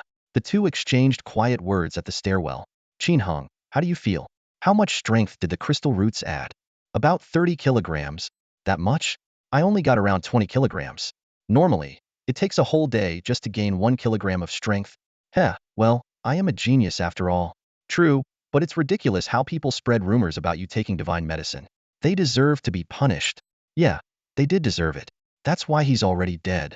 Their conversation shifted to future plans, and Jin Wenxin asked, after graduation, are you thinking about becoming an independent martial artist or joining an organization? I haven't decided yet, Qin Hong replied, shaking his head. Why not join our MS Alliance? With your talent, you'd definitely rise to a high-rank multimillion annual salary. Even the mayor would treat you with respect. We'll see. What if my talent fades one day? Don't say that. We're all counting on you to succeed and take us along for the ride. If that day comes, I won't forget any of you. Despite the lighthearted exchange, Qin Hong felt a sense of uncertainty about the future. Having only been introduced to the martial world for just over a week, there was still so much to learn. However, one thing was clear to him: no matter what lay ahead, he would ensure a good life for his parents and Ling Shui. The next day, the group left the abandoned town to begin their final hunt. With the boost from the crystal roots, everyone's abilities had improved, making battles smoother and more efficient. Although Huang Jiansheng's injuries hadn't fully healed, his unique skill imitating the mating calls of female beasts remained invaluable. With his help, the group quickly collected enough beast left ears to complete their mission. By mid-afternoon, around 3 or 4 o'clock, the team set off on their journey back, carrying the spoils of their efforts. From departure to return, it took only 2 days and 2 nights. The team members' faces were filled with joy as they looked forward to the high-paying life of becoming official martial artists. Only Qin Hong furrowed his brows, lost in thought. Although Wang Peng's death was not directly caused by him, he knew he was still connected to the incident. He was well aware of Wang Jiaming's strength as a grandmaster. If Wang were to seek revenge in anger, Qin Hong would hardly escape death, and an apology afterward would be meaningless. The 7-member team traversed mountains and ridges, taking over 2 hours to finally return to the examination convoy. Seeing their return, Chief Examiner Fu Yuntai nodded in approval. Not bad timing. Show me your results so I can verify if they meet the standards. Yes, sir. One by one, the group opened their backpacks, carefully taking out seal bags containing the left ears of beasts and respectfully handing them to the examiners for inspection. Fu Yuntai personally inspected each bag, accurately identifying the origins as he picked them up. Giant black dog, low-level beast, qualified. Mutated golden retriever, low-level beast, qualified. When he lifted Qin Heng's trophy, a flicker of surprise crossed his face. Blood-clawed demon wolf, interesting. Even a creature like this could be taken down. With Fu Yuntai's sharp eye, it was clear that although this blood-clawed demon wolf was not fully grown, even as a subadult, it was not something an ordinary low-level martial artist could handle. What's your name? Which organization are you from? Fu Yuntai asked with interest. Qin Hong, a trainee at Tiandao Martial Arts Academy, not officially enrolled yet, Qin Hong replied honestly. Oh, you're Qin Hong? Fu Yuntai's surprise deepened. Qin Hong had recently gained quite a reputation. Not only had he broken the city's preliminary examination record, but he was also embroiled in the controversy over using divine medicine, making him a hot topic in public discussions. Anyone following the news would recognize his name. Qin Hong nodded in acknowledgement. That's me. I didn't take any divine medicine. It's all from my own training. Fu Yuntai scrutinized him with a piercing gaze before remarking. You'll need to inform the Alliance's representatives. A promising talent like you needs to be brought into the fold. Within the city base, negative rumors about Qin Hong were spreading like wildfire. Even his neighbors and friends, who had been close to him for years, began to waver, suspecting that the rumors questioning his talent might hold some truth. However, martial arts experts like Fu Yuntai and Zhong Wanshan showed an unusual level of trust in him, standing in stark contrast to the general public skepticism. Why don't you doubt me? Qin Hong asked Fu Yuntai directly, meeting his gaze. Fu Yuntai's lips curved into a faint smile. Genius is something you'd rather believe in than dismiss. Winning you over only requires a show of goodwill and some resources. If this investment pays off, the returns will far exceed the cost. Even if it fails, it won't hurt us much. Qin Heng nodded thoughtfully. Fu Yuntai and Zhong Wanshan shared a similar mindset, one that carried a hint of a gambler's spirit. Since the effects of the divine medicine couldn't be measured, Qin Heng's true potential could only be tested by time. His initial test results and current performance were not enough to paint the full picture. He could very well have been holding back during the test, only now gradually revealing his strength to gain trust. But time would eventually unveil the truth. The effects of the divine medicine were finite. It might help him become a junior, or even an intermediate martial artist. However, advancing to higher-level senior martial artist, martial master, or grandmaster was no easy feat. If Qin Heng stagnated, the rumors would be validated. Conversely, if he continued to break through, the doubts would naturally dissipate. So how do you plan to win me over? Qin Heng couldn't help but ask. Fu Yuntai didn't answer immediately. Instead, he pulled out his phone. I need to consult my superiors. I can only make suggestions, not decisions. With that, he stepped aside to make a call. Sir, isn't there no signal here? Qin Heng asked in surprise. Who told you that? Fu Yuntai countered. Even in the wilderness, satellite phones work. Moreover, the exam vehicle is equipped with a satellite signal transmitter, so regular phones can function within a kilometer radius. This discovery secretly delighted Qin Heng. While satellite phones were expensive, the signal station on the exam vehicle was an unexpected boon. He had been worried about potential trouble from Wang Jiaming upon returning, but now, with a means of communication, he could at least prepare in advance. The assessment results were soon announced, and Qin Heng passed smoothly, earning his junior martial artist certification and the accompanying benefits. While his teammates were still undergoing evaluations, he slipped into the air-conditioned vehicle and immediately called Zhong Wanshan. Hello, Qin Heng. Did you register for the exam? Zhong Wanshan asked directly. Not only did I register, but I've also passed the assessment. I'll be heading back tomorrow afternoon to finalize my martial artist status, Qin Heng replied. That fast? Zhong Wanshan sounded surprised. Qin Heng briefly recounted the past 2 days before shifting the conversation. Teacher Zhong, I need your help with something. What is it? Are you short on money? Zhong Wanshan joked. It's not about money, Qin Heng said, his tone heavy. I indirectly caused someone's death. Who died? Zhong Wanshan's voice instantly turned serious. Wang Peng that. What the hell? Zhong Wanshan interrupted with a shout. You got him killed? This is a huge mess. Having witnessed firsthand how much Wang Jiaming doted on his grandnephew, Zhong Wanshan knew the gravity of the situation. This is a disaster, he exclaimed repeatedly. Teacher Zhong, can you help me with this? Qin Heng asked nervously. What can I possibly do? Zhong Wanshan said with a bitter laugh. I'm a grandmaster, but in front of Wang Jiaming, I don't even dare raise my voice. How am I supposed to resolve this? Tell me exactly what happened. Qin Heng explained the events in detail, omitting the part where Wang Peng called for help. He simply stated that he fled upon discovering the blood-sucking vine, and returned later to find both individuals deceased. While you didn't directly cause it, the connection is too deep. Wang Jiaming won't let this slide, Zhong Wanshan said gravely. This is truly a tough situation. Teacher Zhong, Qin Heng said solemnly, my punching power has already reached 1,400 kilograms. If Tiandao Martial Hall can help me through this crisis, I promise to repay the favor in the future. A grandmaster was not someone he could contend with. Qin Heng was fully aware that only by enlisting the help of the top-tier warriors from the Tiandao Martial Arts Academy could there be any hope of resolving this crisis. His only bargaining chip was his astonishing talent. After listening to Qin Heng's request, Zhong Wanshan's expression turned serious. I understand what you're asking, and there's no doubt your talent is extraordinary. But this matter is beyond my decision. I'll have to consult with the vice dean or the dean to make the final call. Although a strength test result of 1,400 kilograms was undeniably impressive, the reputation of a grandmaster was even more overwhelming, especially someone like Wang Jiaming, a seasoned grandmaster of immense skill and high moral standing. His strength was unfathomable, and his prestige commanded the respect of millions in the base city. Facing an opponent of such stature could crush any sense of triumph into despair. Wait for my update, Zhong Wanshan said curtly before ending the call. Left alone in the empty car, Qin Heng's heart grew heavier. He could only hope that the Tiandao Martial Arts Academy would extend their support. Otherwise, this ordeal seemed insurmountable. On one side stood the formidable grandmaster, and on the other, a young talent who had yet to reach his full potential. Qin Heng had no idea how the academy would decide. After all, the world was full of prodigies, but only a rare few ever grew into true powerhouses. It was likely that those in authority would weigh the risks and choose to avoid conflict. Frustration and anxiety churned within him, and Qin Hung sighed to himself. Acting on impulse feels good in the moment, but the consequences are utterly unbearable. If something happens to me, what will become of my parents and Ling Shui? He picked up his phone, intending to call his family, but hesitated, fearing he would only cause them unnecessary worry. After much deliberation, he composed a brief message, urging them to take care of themselves, and scheduled it to send 2 mornings later. If he made it through safely, he could cancel the message. If not, everything would be for naught, and there would be no need for further concern.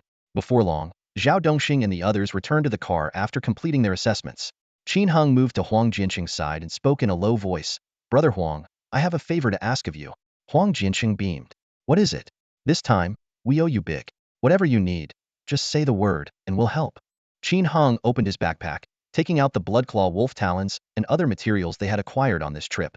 His expression turned grave as he said, when we return, I might run into trouble with Grandmaster Wang Jiaming. If I don't make it, please sell these items along with my phone and deliver the money to my family. Qin Hung lowered his head, staring at the items in his hands, deep in thought. Though these weren't priceless treasures, they were worth 3,000 to 5,000. Including the phone, the total value came to several thousand.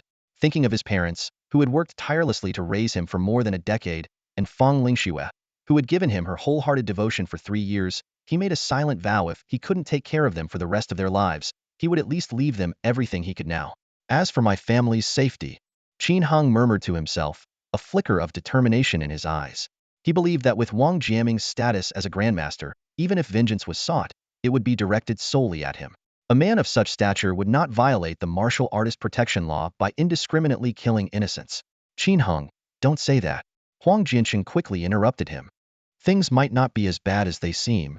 The atmosphere in the carriage, which had been light-hearted moments ago, turned heavy. Everyone listened to Qin Heng's words, which felt like a final farewell, their hearts weighed down by his somber tone. Life is unpredictable. It's better to be prepared in advance, Qin Hung said with a helpless shake of his head. Zhao Dongxing couldn't help but chime in. This whole mess started with Wang Peng provoking you. Getting killed by the blood-sucking vine was entirely his own doing. Even if he has a grandmaster backing him, they can't just ignore reason. Jin Wenxin let out a faint sigh. But he's a grandmaster. To them, their word is reason. Their will is law. What can ordinary martial artists do to resist? Qin Hung remained silent. In the southern Xia base city, where there was no martial god to reign supreme, a grandmaster was the highest authority. Such a figure held unparalleled power. Even the mayor would defer to them, and they could influence the laws of the base city at will. If Wang Jiaming was determined to take his life, there would be no one capable of protecting him. The tension in the vehicle grew thicker. Qin Hung kept his eyes fixed on his phone screen, anxiously waiting for Zhong Wanshan's response, but there was no activity on the device. As dusk fell, more and more prospective martial artists returned from the wilderness. Occasionally, distress flares lit up the night sky, prompting swift rescue missions by the examination team's experts. Qin Hung remained in the vehicle, either resting when necessary or forcing himself to focus on cultivation. Yet the more he tried to calm his mind, the more chaotic his thoughts became. By the next day, he couldn't even maintain the most basic state of embryonic breathing. Only 3 hours remained until the assessment's conclusion. After lunch, the examination team began tallying the head count. Out of the original 174 participants, only 113 had returned. The rest had perished in the wild. In 3 hours, those still missing would be officially declared dead. Fu Yuntai's expression was dark and foreboding. A supervising examiner whispered in his ear, Sir, Wang Lao's grandnephew hasn't returned. I know, Fu Yuntai replied, rubbing his temples. Although the passing and casualty rates for this assessment were within normal limits, the fact that one of the missing participants was someone with such a powerful connection complicated matters immensely. If something had happened to a member of the Wang family, it could shake the very foundation of the martial artists alliance. As a key figure in the alliance, Fu Yuntai was acutely aware of the gravity of the situation. Time ticked by, and all eyes were fixed on the horizon, hoping to catch sight of the war god Marshal Hall's squad. Finally, with just 30 minutes left, several figures emerged. Supporting each other as they trudged forward. It was the 5-member squad from the war god Marshal Hall. Why are there only 5 of you? Where are the other 2? Fu Yuntai immediately stepped forward, his voice sharp with urgency. Han Yufeng lowered his head, avoiding Fu Yuntai's gaze. Speak. Where is Wang Peng? Fu Yuntai's tone grew even harsher. Sir, during the assessment, we encountered Qin Heng's team, and a conflict broke out. Later, when young master Wang Peng and senior brother Qian Feilong chased after Qin Heng, they were caught by the blood-sucking vine. Han Yufeng's voice trailed off, growing quieter with each word. Boom. Fu Yuntai felt as if his mind had exploded. The blood-sucking vine. Wang Peng was dead and it was connected to Qin Heng. Damn it. Fu Yuntai couldn't help but curse. The aura of a great martial master erupted from him, pressing the 5 team members to the ground. Fu, calm down. Another examiner quickly stepped in to soothe him, helping the injured trainees to their feet. Don't take it out on the kids. What matters now is figuring out how to explain this to Wang Lao. Fu Yuntai's face was flushed with anger. He never imagined that something like this would happen under his supervision. Tell me everything you know, from the beginning. And, Qin Heng, get over here. Fu Yuntai bellowed. Hearing his name, Qin Heng stepped out of the vehicle without hesitation. What was destined to come could not be avoided. Compared to facing a grandmaster, this pressure was manageable. Under the gaze of everyone present, he walked steadily toward Fu Yuntai. Although Fu Yuntai was furious, he hadn't completely lost control. He took a deep breath and said in a low voice, "Follow me." He led Han Yufeng and Qin Heng to a secluded spot. Fu Yuntai's gaze locked onto Han Yufeng, who instinctively glanced at Qin Heng. A flicker of apprehension crossed Han's eyes, but he eventually spilled everything from how Wang Peng had been relentlessly hunting Qin Heng to the meticulous planning that led to his attempt to kill Qin Heng, without leaving out a single detail. After hearing it all, Fu Yuntai felt his temples throbbing. He turned to Qin Heng, his tone tinged with exasperation. How did things escalate to this? My grudge with Wang Peng has a long history. This isn't something recent, Qin Heng replied calmly, though his eyes betrayed a sharp edge. He was a petty man who sought my life. Naturally, I wasn't about to sit back and let it happen. Killing Wang Peng, I don't regret it. If I could, I'd have killed him with my own hands. Fu Yuntai abruptly turned to Han Yufeng, roaring, "Why didn't you use the signal gun to call for help?" Han Yufeng shrank back, his voice growing quieter. It all happened so fast, there wasn't time. By the time we realized, he was already dead, and there was no... You bunch of... Fu Yuntai gritted his teeth, forcing himself to stay calm. Where's the body? I don't know, Han Yufeng replied, shaking his head. I know where it is, Qin Heng interjected. But by now, there's probably nothing left but bones. Just bones? Not even a dried corpse. Fu Yuntai's headache worsened. Our team learned about the medicinal value of the blood-sucking vine, so we set the area on fire, Qin Heng said matter-of-factly. You've got to be kidding me. Fu Yuntai couldn't help but curse. You killed someone and then destroyed the body? If Wang Jiaming doesn't kill you himself, he'd be failing as a grandmaster. This situation was far beyond what Fu Yuntai could handle. What had started as a routine mission had spiraled into the death of the grandmaster's only close relative. He knew his career was likely over. While the grandmaster might not take his anger out on him directly, the warrior alliance would undoubtedly act to maintain their relationship with Wang Jiaming, whether by dismissing Fu Yuntai or reassigning him far away from the Nansummer base city. Take me to the site. Now. Even though the outcome was almost certain, the proper procedures had to be followed. The remains of the grandmaster's relative, no matter how they died in the wilderness, had to be brought back. Qin Heng had no words and immediately led the way. However, the so-called leading the way was more like being dragged along by Fu Yuntai, who held his arm while sprinting. The speed of a grand martial master was astonishing, almost like gliding above the ground. In the blink of an eye, they arrived at the scorched earth. It's right there. Qin Heng pointed to the spot where Wang Peng's remains were located. My God! It's all ashes now. Fu Yuntai's voice was almost choked with emotion. At that spot, where the blood-sucking vines had been, they had deliberately stacked extra firewood.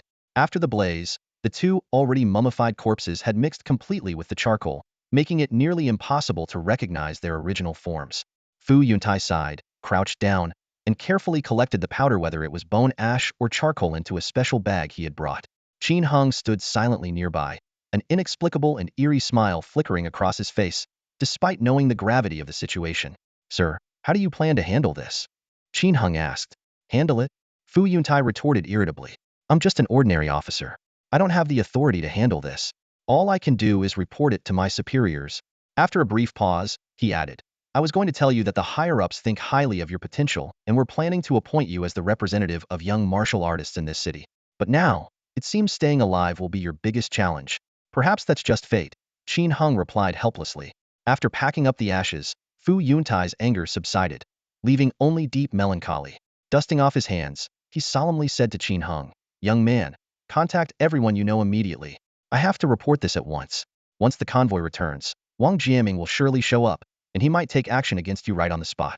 If you can't find someone powerful enough to stop him, no matter how justified your self-defense is, you won't live to explain it. Take this as a word of advice. Thank you for the warning, sir, Qin Heng said gratefully, though he quickly realized he had no one to contact. Zhong Wanshan was the only influential figure he knew, But after their call yesterday, there had been no news. The chances seemed slim. Fu Yuntai brought him back at lightning speed, and they soon rejoined the convoy. By this time, the wilderness combat assessment had concluded. After reviewing the statistics, Fu Yuntai announced in a heavy tone.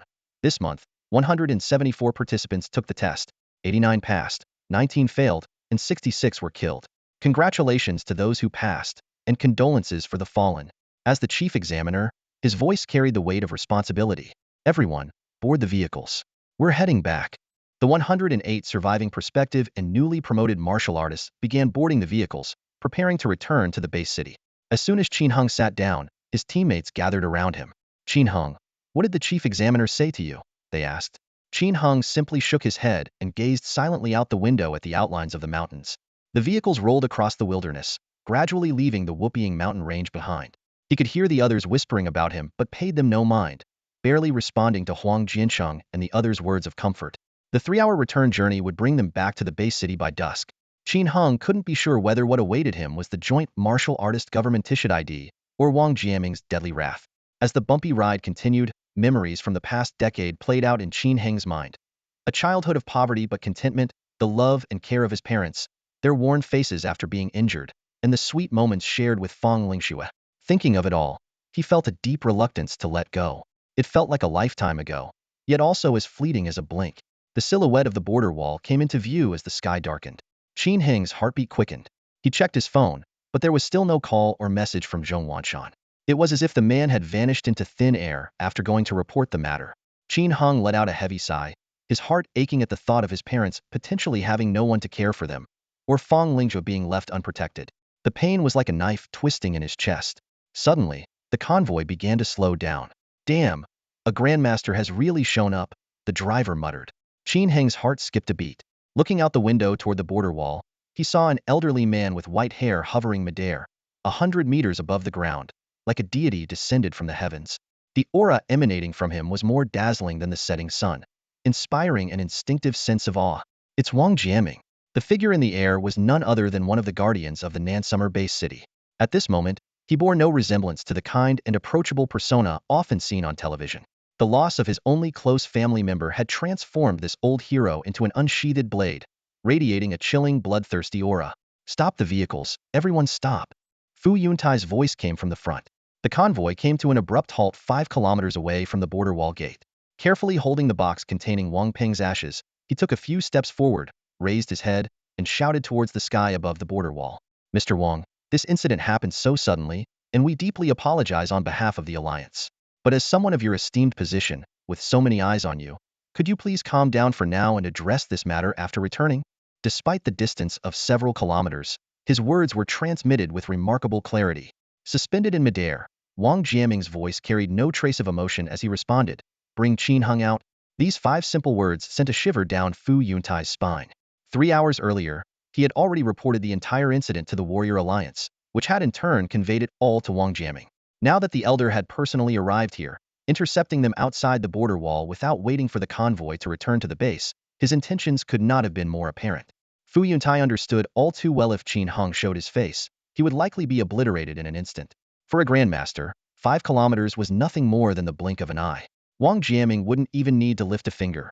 A single strike of energy from a distance could tear a person to shreds. Such was the terrifying power of a grandmaster. Mr. Wang, this? Before Fu Yuntai could finish his sentence, his gaze met Wang Jiaming's piercing eyes. 2 invisible, razor-sharp beams seemed to cut through the void and stab directly into his mind, leaving him drenched in cold sweat and unable to utter another word.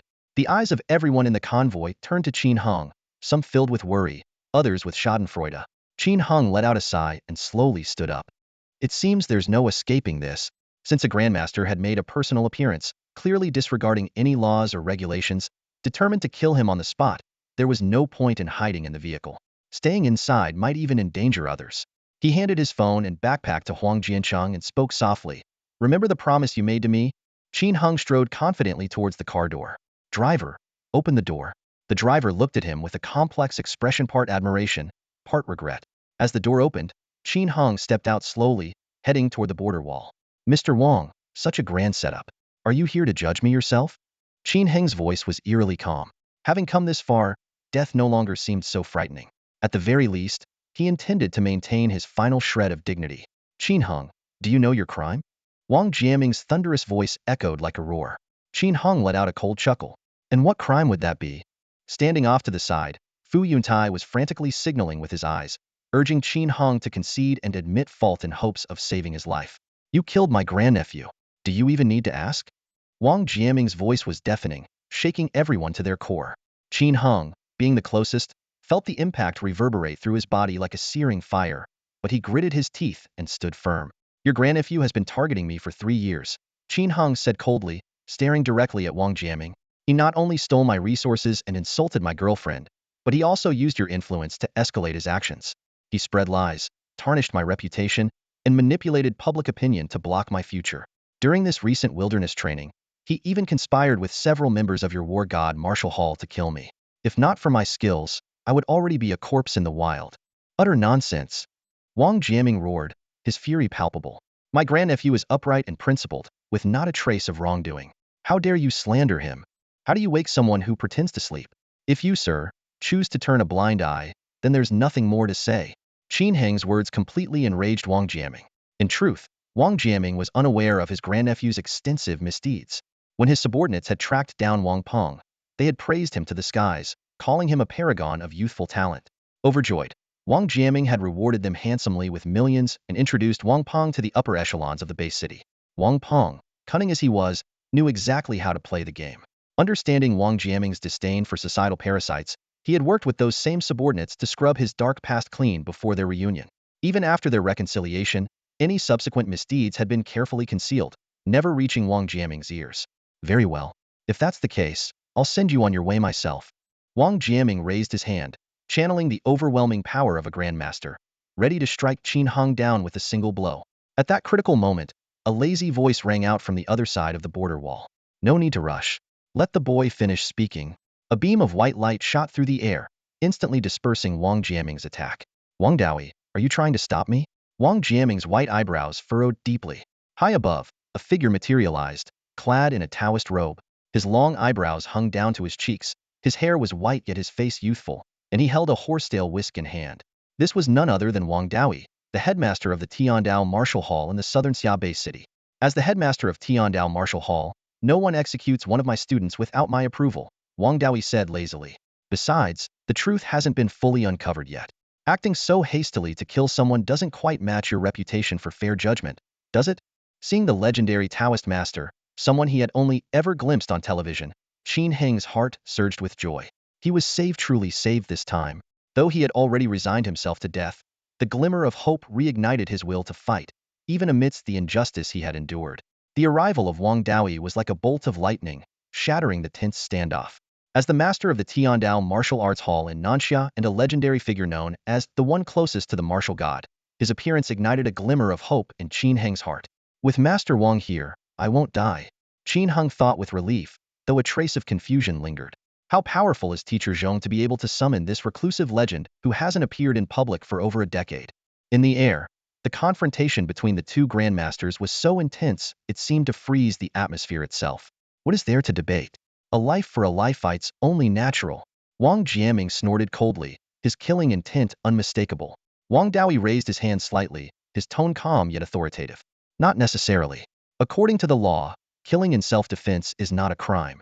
He paused briefly before continuing. The details of your great-nephew's case cannot be overlooked. What if he was a scoundrel, a despicable person? What if he instigated the conflict and Qin Heng had no choice but to fight back? Silence. Wang Jiaming roared in fury, on the verge of striking. Wang Dawi stroked his beard and smiled faintly. All right, I won't be so blunt. Out of respect for the border guards here, I'll leave you some dignity. He then turned to Qin Heng. Boy, speak up and recount the events truthfully. In the presence of grandmasters, you must not lie, or even I won't be able to protect you. Seizing the opportunity, Qin Heng narrated everything that had happened before and after the wilderness assessment in full detail. Wang Jiaming refused to believe it, so Wang Dawi ordered someone to bring Han Yufeng to testify. Confronted by the overwhelming presence of the two grandmasters, particularly Wang Dawi's seemingly gentle yet undeniably commanding aura, Han Yufeng dared not utter a single falsehood, confirming Qin Heng's account entirely. Impossible. Absolutely impossible. Wang Jiaming bellowed. My great-nephew has always been kind and would never provoke anyone. Wang Dawi sighed. Ah, old Wang, for all your life as a hero, you can't even see through this facade? Your great-nephew's so-called kindness? You've been kept in the dark by your own people, completely unaware of what a vile creature that boy truly is. Wang Dawi, shut your mouth. Wang Jiaming was on the brink of losing control. Wang Dawi remained unperturbed, pulling a tablet from the sleeve of his robe. You don't believe me? Fine, let me show you some videos. With a few taps on the screen, he brought up the files, and the tablet floated toward Wang Jiaming. Wang Jiaming furrowed his brows deeply, staring at the tablet handed to him by Wang Dawi. The moment the first surveillance video started playing, his expression froze. On the screen, inside a KTV private room, his beloved grandnephew Wang Peng was leading a group of people in committing heinous acts. The cries of a girl and the screams of men echoed continuously. This is fake. Don't try to fool me with some fabricated video. Wang Jiaming shouted angrily, his hands trembling slightly. Wang Dawi said nothing, simply sliding the screen to play the next video. The scene shifted to a bar, where Wang Peng, accompanied by 7 or 8 followers, was engaging in the same disgusting behavior. This is impossible. Absolutely impossible. Wang Jiaming's voice began to quiver. My martial arts school put in considerable effort to recover these deleted files, Wang Dawi said calmly. I never deal in lies. Everything here is evidence of Wang Peng's crimes over the past 6 months. As Wang Jiaming watched clip after clip, his breathing grew increasingly rapid. His aged body trembled violently, and he was nearly gasping for air. Old Wang, don't let your anger get the better of you, Wang Dawi said, patting his shoulder. Young folks making mistakes is normal. If they're beyond redemption, just let it go. Don't take it too hard. Get out. Wang Jiaming roared, his anger erupting as he swept his sleeve and vanished into thin air. Wang Dawi gazed in the direction Wang Jiaming had departed, first showing a mischievous smile, then resuming his solemn demeanor as a Taoist master. This matter is resolved. It was all a misunderstanding. Everyone, go back to your business. Disperse. With that, he, too, disappeared into the air. Outside the border wall, Qin Hung finally exhaled in relief, only now realizing that his back was soaked with cold sweat. Under the oppressive aura of the Grandmaster Wang Jiaming, even Fu Yuntai, a martial artist of a much higher level, hadn't dared to breathe loudly, let alone Qin Hung, a mere novice. Thank goodness. Qin Hung silently thanked the heavens that Master Wang Dawi had stepped in to defuse the crisis. Otherwise, he would undoubtedly have met his end today. Although Wang Jiaming might not let this slide entirely, at least for now, he had escaped immediate danger. Fu Yuntai approached and advised. At least it didn't escalate to the worst-case scenario. You two, get back to the car.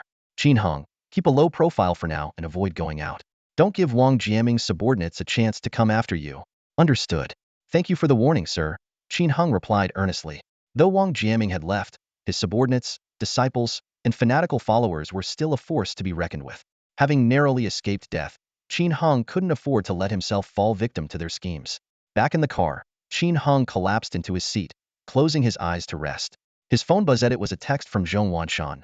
Busy day, but I made it just in time. Surviving is what matters. Be sure to report on the 30th, and bring your parents and girlfriend.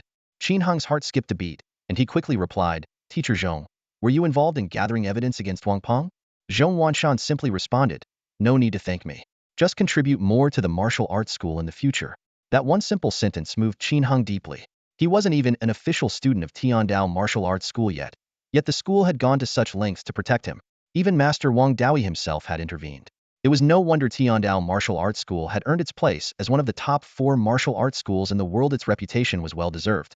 The convoy started moving again, slowly making its way back inside the border wall. The checkpoint inspections were unusually strict. Every vehicle was forced to stop, and all passengers had to disembark for a double-layered screening, first subjected to a full-body scan by advanced equipment, then to a mental probe by martial arts experts. These measures were in place to ensure that no monsters or individuals controlled by monsters infiltrated the base city. The vehicles were not exempt either. Every corner was meticulously scanned, leaving no room for suspicion.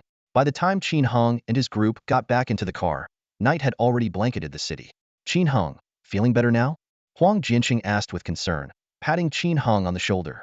Yeah, the crisis is over. I feel much better now. Qin Hung nodded in response, his complexion noticeably improved. Huang Jianqing chuckled. They say what doesn't kill you makes you stronger. You've survived a major ordeal this time. Maybe your big breakthrough is just around the corner. If you're not in a hurry to head back tonight, how about we grab a meal together? Exactly, great idea. Jin Wenxin chimed in enthusiastically. We're all martial artists now, and we'll probably get busier in the future. Who knows when we'll have another chance to meet. Let's share a meal and some drinks to wrap up this journey together on a high note. I'm in. Count me in too. Zhao Dongxing and the others quickly voiced their agreement. After a brief moment of thought, Qin Heng nodded and said, "All right, this one's on me." Huh, that's what we were waiting to hear. The group burst into laughter. Before long, their vehicle pulled into the parking lot of the Martial Artist Alliance building. Under Fu Yuntai's guidance, the 89 newly certified martial artists entered a spacious hall. "Let's take a group photo," a staff member explained. "Every month, a new batch of candidates takes the test, and the Martial Artist Alliance keeps these photos in our time capsule. But before the photo, well, distribute your martial artist ID cards." This was a special identification card. Once issued, the old ID cards would be destroyed. From this moment onward, they would no longer be considered ordinary people. As the cards were handed out, the staff member solemnly declared, "Congratulations to all of you. From now on, you are martial artists, the strongest weapon of humanity. You are the shield of the base city and the sharp sword in the hands of our people. When humanity calls upon you, we hope you will face danger without fear. Charge forward and fight for the survival of our kind. We will not hesitate," the group shouted in unison, their voices robust and their momentum overwhelming. "Fighting for humanity is the shared mission of all martial artists," the staff member continued passionately. "Humanity's current situation is grim. Our homes are small, our resources scarce. It will take countless martial artists working together to reclaim the wilderness, hunt the enemy beasts, and gradually restore the glory of the past. This process will be unimaginably long. 60 years have passed, and our predecessors have made some progress. But what remains is even more daunting, more difficult, and more critical." His voice grew more fervent. "Perhaps some will spend their entire lives as the weakest of beginner martial artists. Yet even a small screw in the machine has an indispensable role. Whether you become wilderness hunters, defenders of the border walls, or work behind the scenes in the base city, every martial artist must give their all. Only by uniting as one can we revive our people." After the group photo, Qin Heng and his teammates headed to an upscale restaurant near the Warrior Alliance building. The 7 of them gathered around a lavish private dining room, each enthusiastically admiring their brand new warrior ID cards, their eyes gleaming with excitement. "From now on, we're official warriors. No more being bound by ordinary laws," someone cheered. "Don't celebrate too soon," another teammate interrupted with a laugh. "The warrior protection law and management regulations are just as strict, if not stricter. Besides following regular laws, we also have to step up to help others, always ready to save lives and assist in emergencies. Using force in urban areas is heavily restricted too. There are more rules, not fewer, but the privileges are worth it," others chimed in agreement. They were already well-versed in these regulations during their trainee warrior phase. As the pinnacle of human combat power, warriors receive a monthly basic allowance of 1,000 yuan even if they do nothing.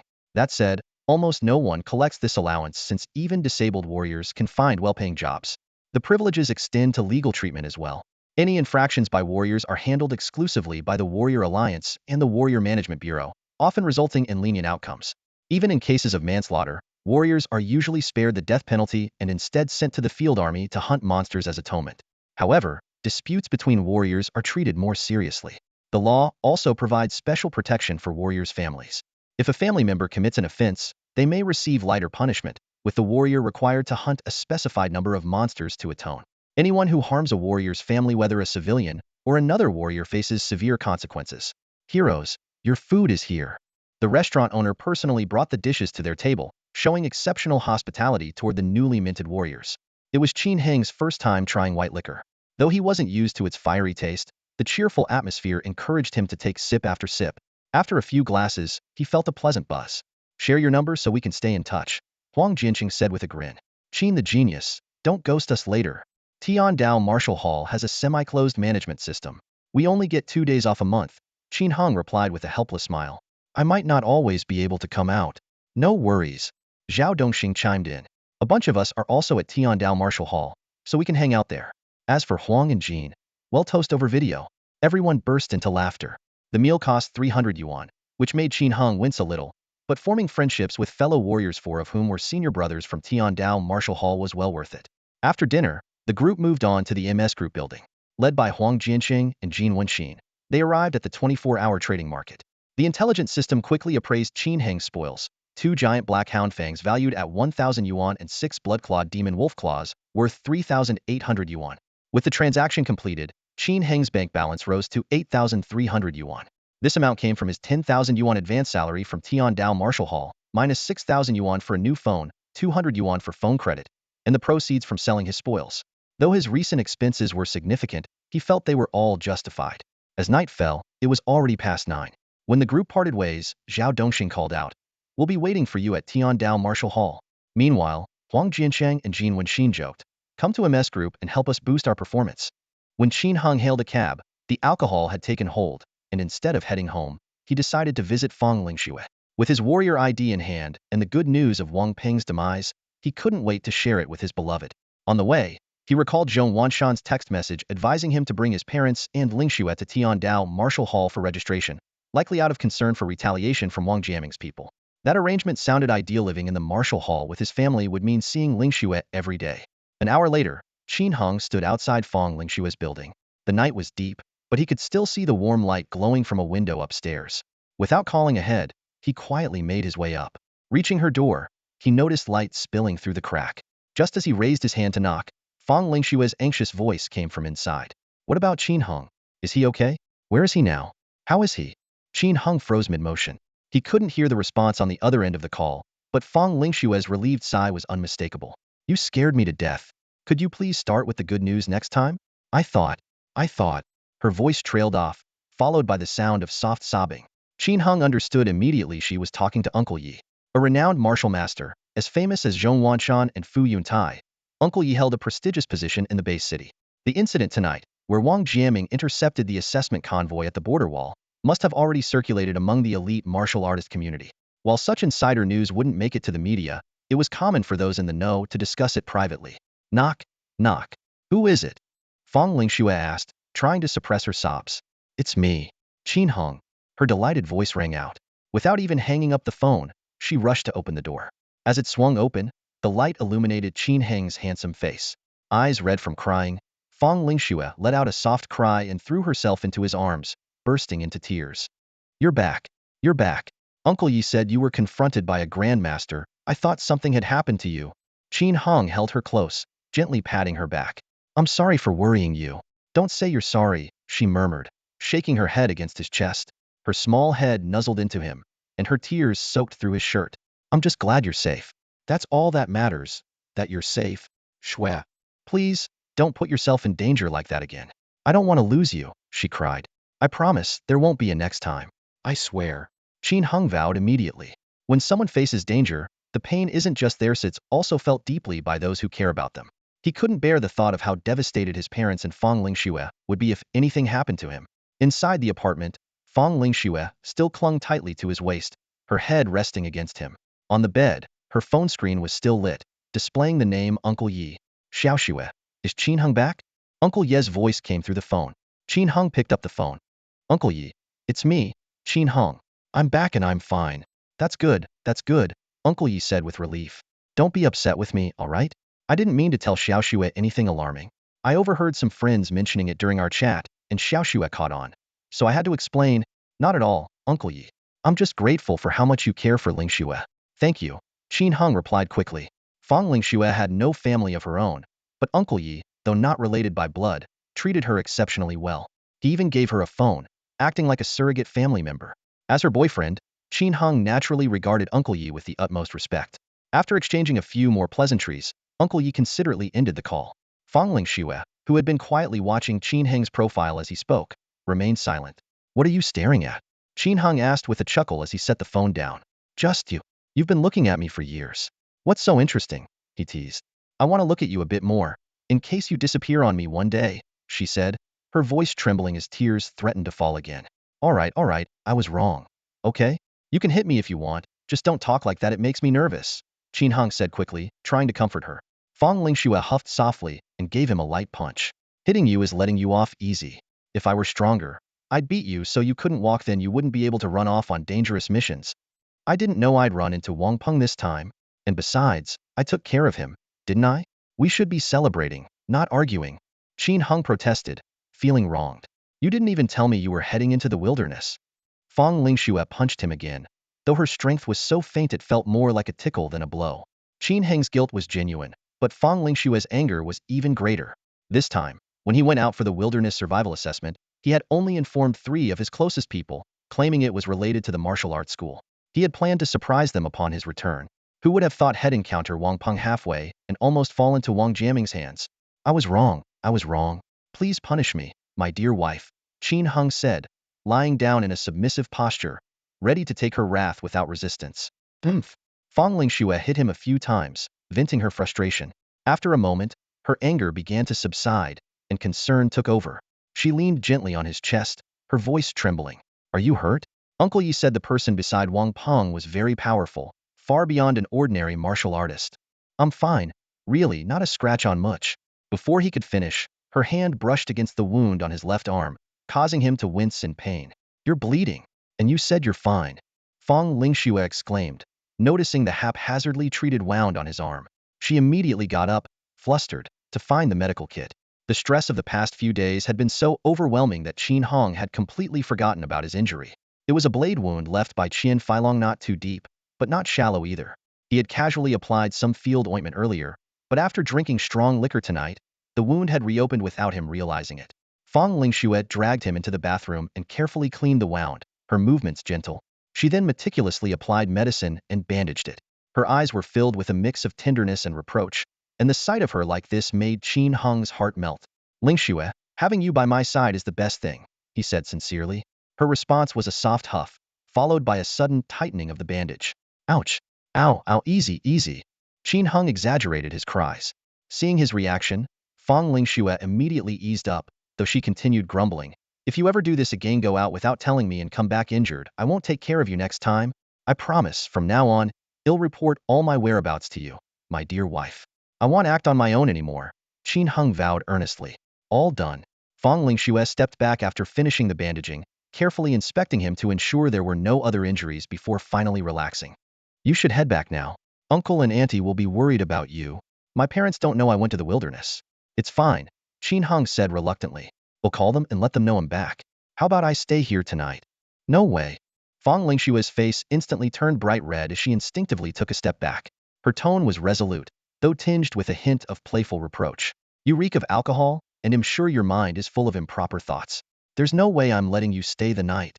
Qin Hung looked at her with an expression of grievance and hurriedly explained. I can sleep on the floor. We'll just talk. Nothing else. Still no. Fong Lingxue huffed softly. My brave hero should focus on training. You can't get lost in the comforts of a woman's company. Qin Hung sighed inwardly. Getting closer to her was proving to be such a challenge. Not even for one night? He asked, unwilling to give up. Fong Lingxue's expression softened slightly, a flicker of hesitation crossing her face. Truthfully, she also wanted to spend more time with Qin Hung, to feel the sense of safety his presence brought. She leaned close to his ear, her voice barely audible. It's not a good time for me these days. Qin Hung froze for a moment before quickly clarifying. I wasn't thinking about that at all. It doesn't matter if it's not convenient for you. It matters to me. Fong Lingxue, both embarrassed and annoyed, gave him a light punch. If you stay here, they'll start overthinking. Go now, before I can't bring myself to let you leave. Before Qin Hung could react, the door was already shut and locked behind him. Her flustered and exasperated expression lingered in his mind as he muttered to himself, do girls get impulsive too? Inside, Fong Lingxue clenched her teeth, having overheard his muttering. Of course she did, especially now, after worrying about him for so long and finally seeing him return safely. If it weren't for the current circumstances, she might have already. Your voice is annoying. Get lost, she shouted through the door. Qin Hung chuckled and replied, all right, I'm leaving. We'll come back in a few days. Shameless. Fong Lingxue huffed. As he descended the stairs, Qin Hung suddenly realized he'd forgotten to tell her about becoming a martial artist. He quickly took out his martial artist ID, snapped a picture of it under the streetlight, and sent it to her.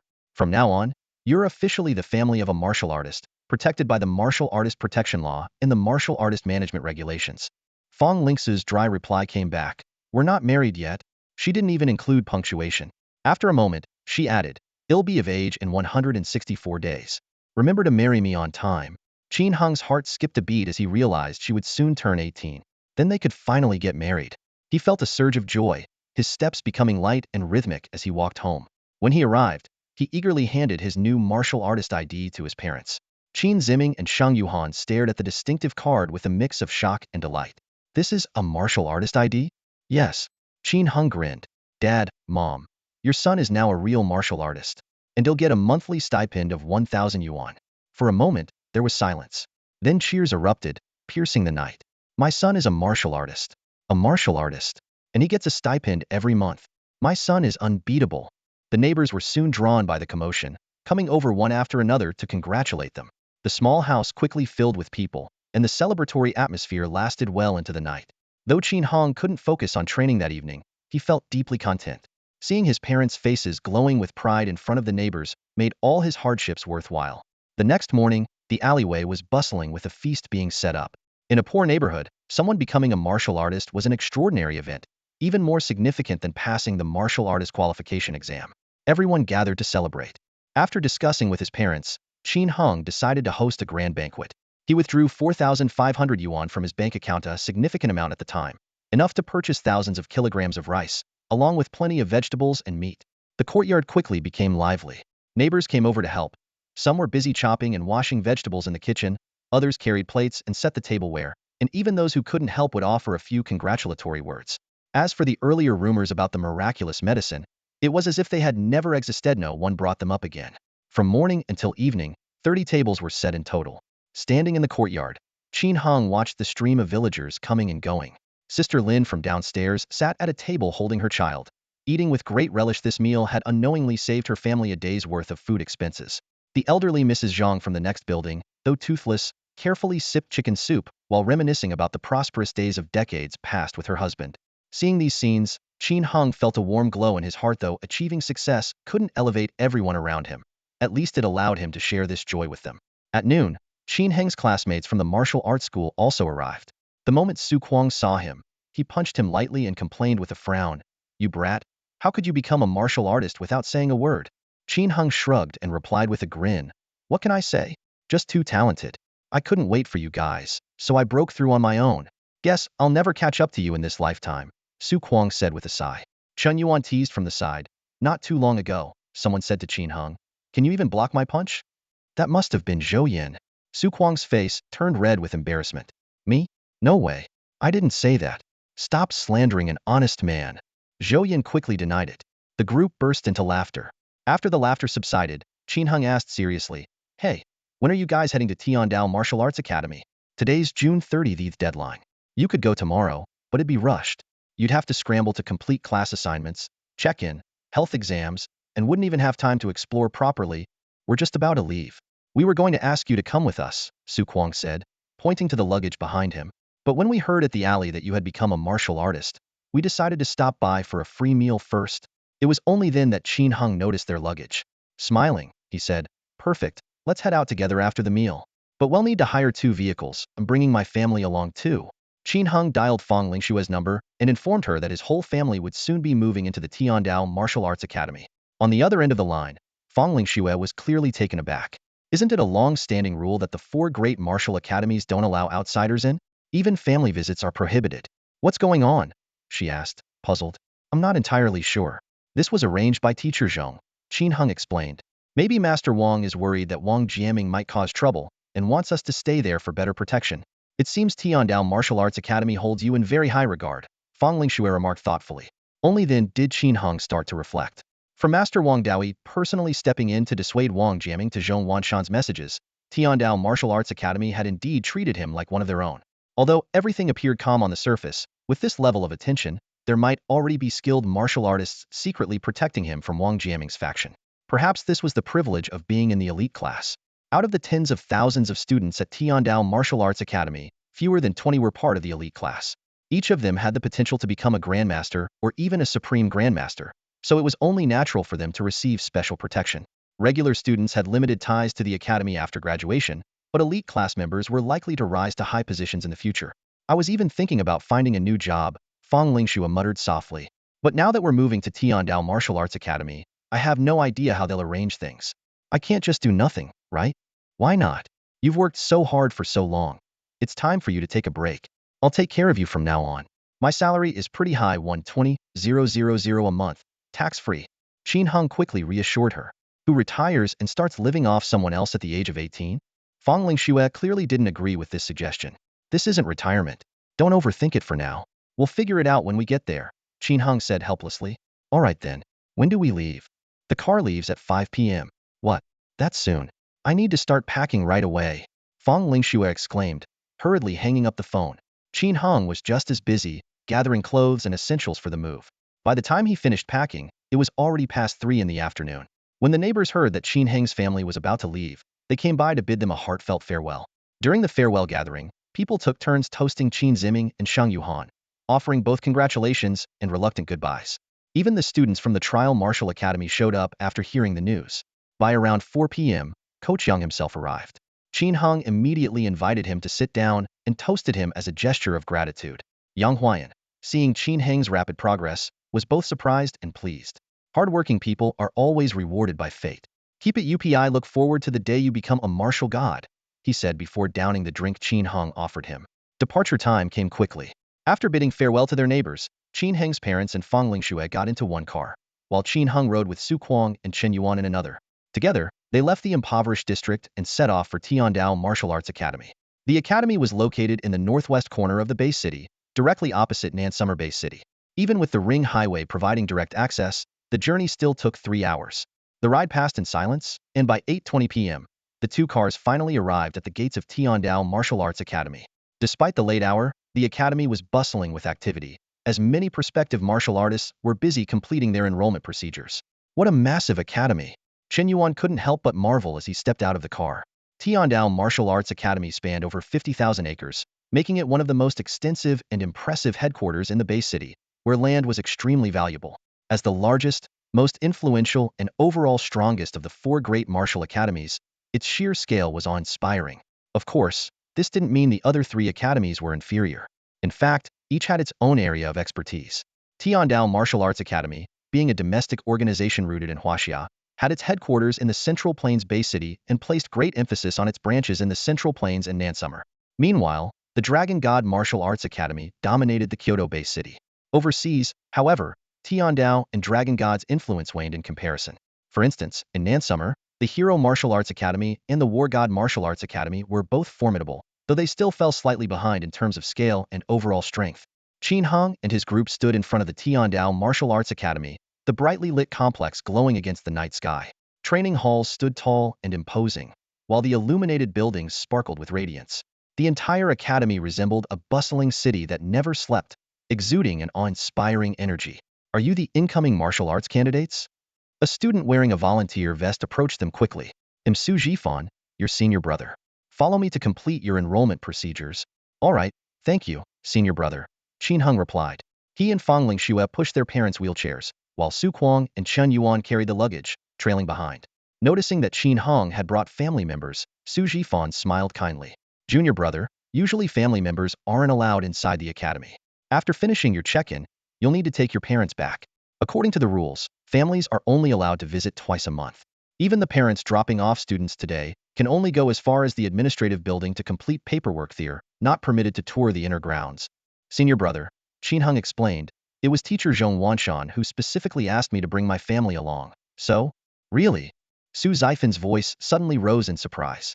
You're Qin Heng? His exclamation immediately drew the attention of nearby students, both new and old. Whispers quickly spread through the crowd. Qin Heng? That Qin Heng? He's pretty good looking. I wonder if it's true he took some divine medicine. Those two in wheelchairs must be his parents. They seem so humble. Is that beautiful girl next to him his sister? Under the scrutiny of so many eyes, Qin Heng felt a bit uneasy and shifted the conversation. Senior brother, you've heard of me? Of course I've heard of you, Su Jifan said excitedly. You're the one who set a new record during the martial arts entry exam. Everyone in the base city knows your name. I can't believe I get to welcome you personally. He suddenly remembered something. Wait here, let me inform Elder Yu. He's been waiting all day to meet your family.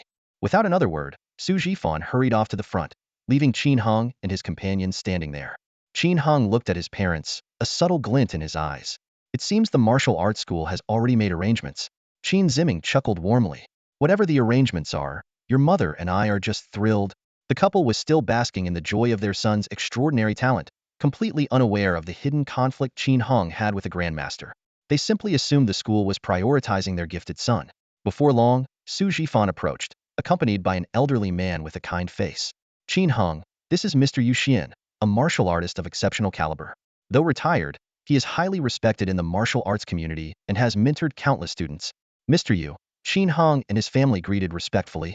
Yu Xian sighed, shaking his head slightly. Young man, what took you so long? I've been waiting for you all day. His tone carried a hint of reproach. Qin Hung scratched his head, embarrassed. I just became a martial artist, and I got so excited celebrating with neighbors and friends that I lost track of time. A martial artist? Yu's words sounded like a thunderclap, leaving the nearby trainees momentarily stunned. Did he just misspeak? He probably meant aspiring martial artist. He was only at 928 kilograms of force a few days ago, and now he's a martial artist? That's some wild exaggeration. Exactly. He looked so honest, but who knew he'd make stuff up? His sister seems much more reliable. Actually, I feel like he might be telling the truth. The trainees quickly pulled out their phones to check the latest updates from the Martial Artists Alliance. Moments later, a wave of astonishment rippled through the group. It's true. His name is on the list. No way. How is that even possible? Yu Xian, already aware of the situation, showed no surprise. He dropped his earlier reproachful tone and said, "From now on, train diligently at the school. Your family will stay in Tianwei Courtyard, a very secure residence with all necessities provided. It'll only cost 20,000 yuan deducted from your monthly salary." Tianwei Courtyard? What's that? Qin Heng's family exchanged puzzled looks. It's a property owned by Tiandao Martial Arts School, located less than 30 kilometers from here. It's specifically for staff and their immediate family members. This arrangement caught Qin Heng's family off guard. They had assumed they could continue living together, but now they realized they would be separated. Although 30 kilometers wasn't far, the martial arts school had limited holidays, and family visits weren't always allowed. Qin Heng himself would rarely have the chance to leave and spend time with them. 20,000 a month? Qin Heng's mother, Shang Yuhan, said with concern. Even if we hired 10 housekeepers and ate lavish meals every day, it wouldn't cost that much. Maybe we should just return to our old home. At least we could keep an eye on the neighbors. Yu Xian chuckled. You're here now. Don't overthink it. Once you see Tianwei Courtyard, you'll understand it's worth every penny. With that, he waved his hand, and several young men and women stepped forward, swiftly loading the family's belongings into cars. Wait a moment. We haven't sorted everything out yet. Qin Hong was taken aback. The whole scene felt like his family was being whisked away without explanation. If you have questions, ask your mentor. My job is just to carry out the tasks. It's getting late, you should go handle your paperwork. Yu Xian made the arrangements decisively. Fang Lingxue looked at Qin Hong with confusion. Qin Hong, what's happening? Are we really going to be separated? Let's talk on the phone later, Qin Hong said, trying to reassure her. He watched her reluctant gaze disappear behind the car window.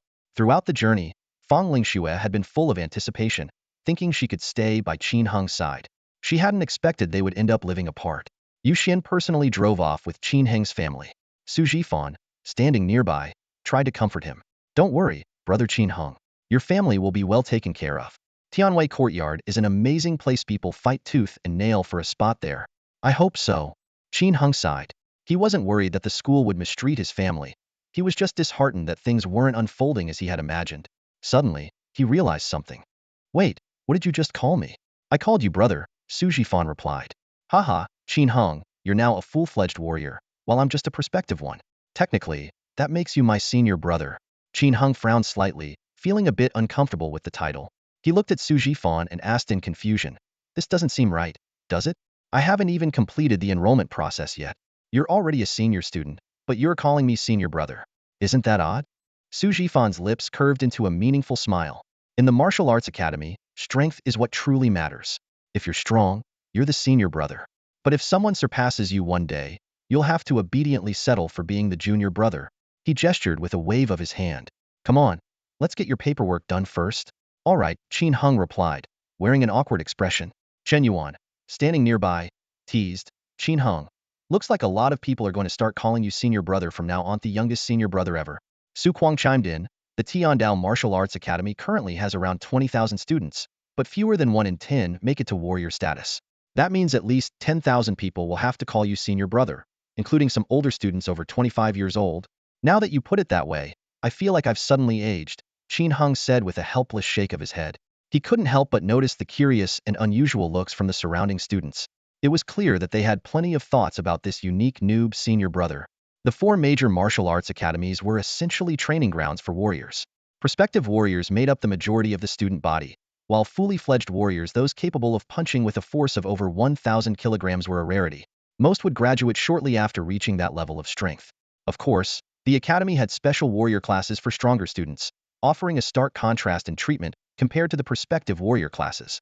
Prospective warriors didn't earn much outside the academy, so staying to train while earning a high salary was the most ideal option. Fully fledged warriors, on the other hand, were already capable of making substantial money and often stayed at the academy to further hone their martial skills. Under Su Jifan's guidance, the three of them arrived at the registration desk on the first floor of the administrative building. It was early evening, and the area was relatively quiet, with no need to wait in line. Chen Yuan, Su Kuang, you two go ahead and register for your classes first, then sort out your accommodations, Su Jifan instructed. What about me? Qin Heng asked. You're different, Su Jifan replied. I've already informed teacher Zhong Wanshan. He'll be coming over shortly to take care of you personally. I knew it, geniuses are always treated differently from the rest of us, Qin Yuan remarked with a hint of envy. As an entry-level warrior, Qin Heng was naturally not going to be placed in the prospective warrior classes with them. The elite class was where Qin Heng truly belonged. Zhong Wanshan had not arrived yet, so Qin Yuan and Su Kuang went ahead to the registration office to complete their enrollment procedures.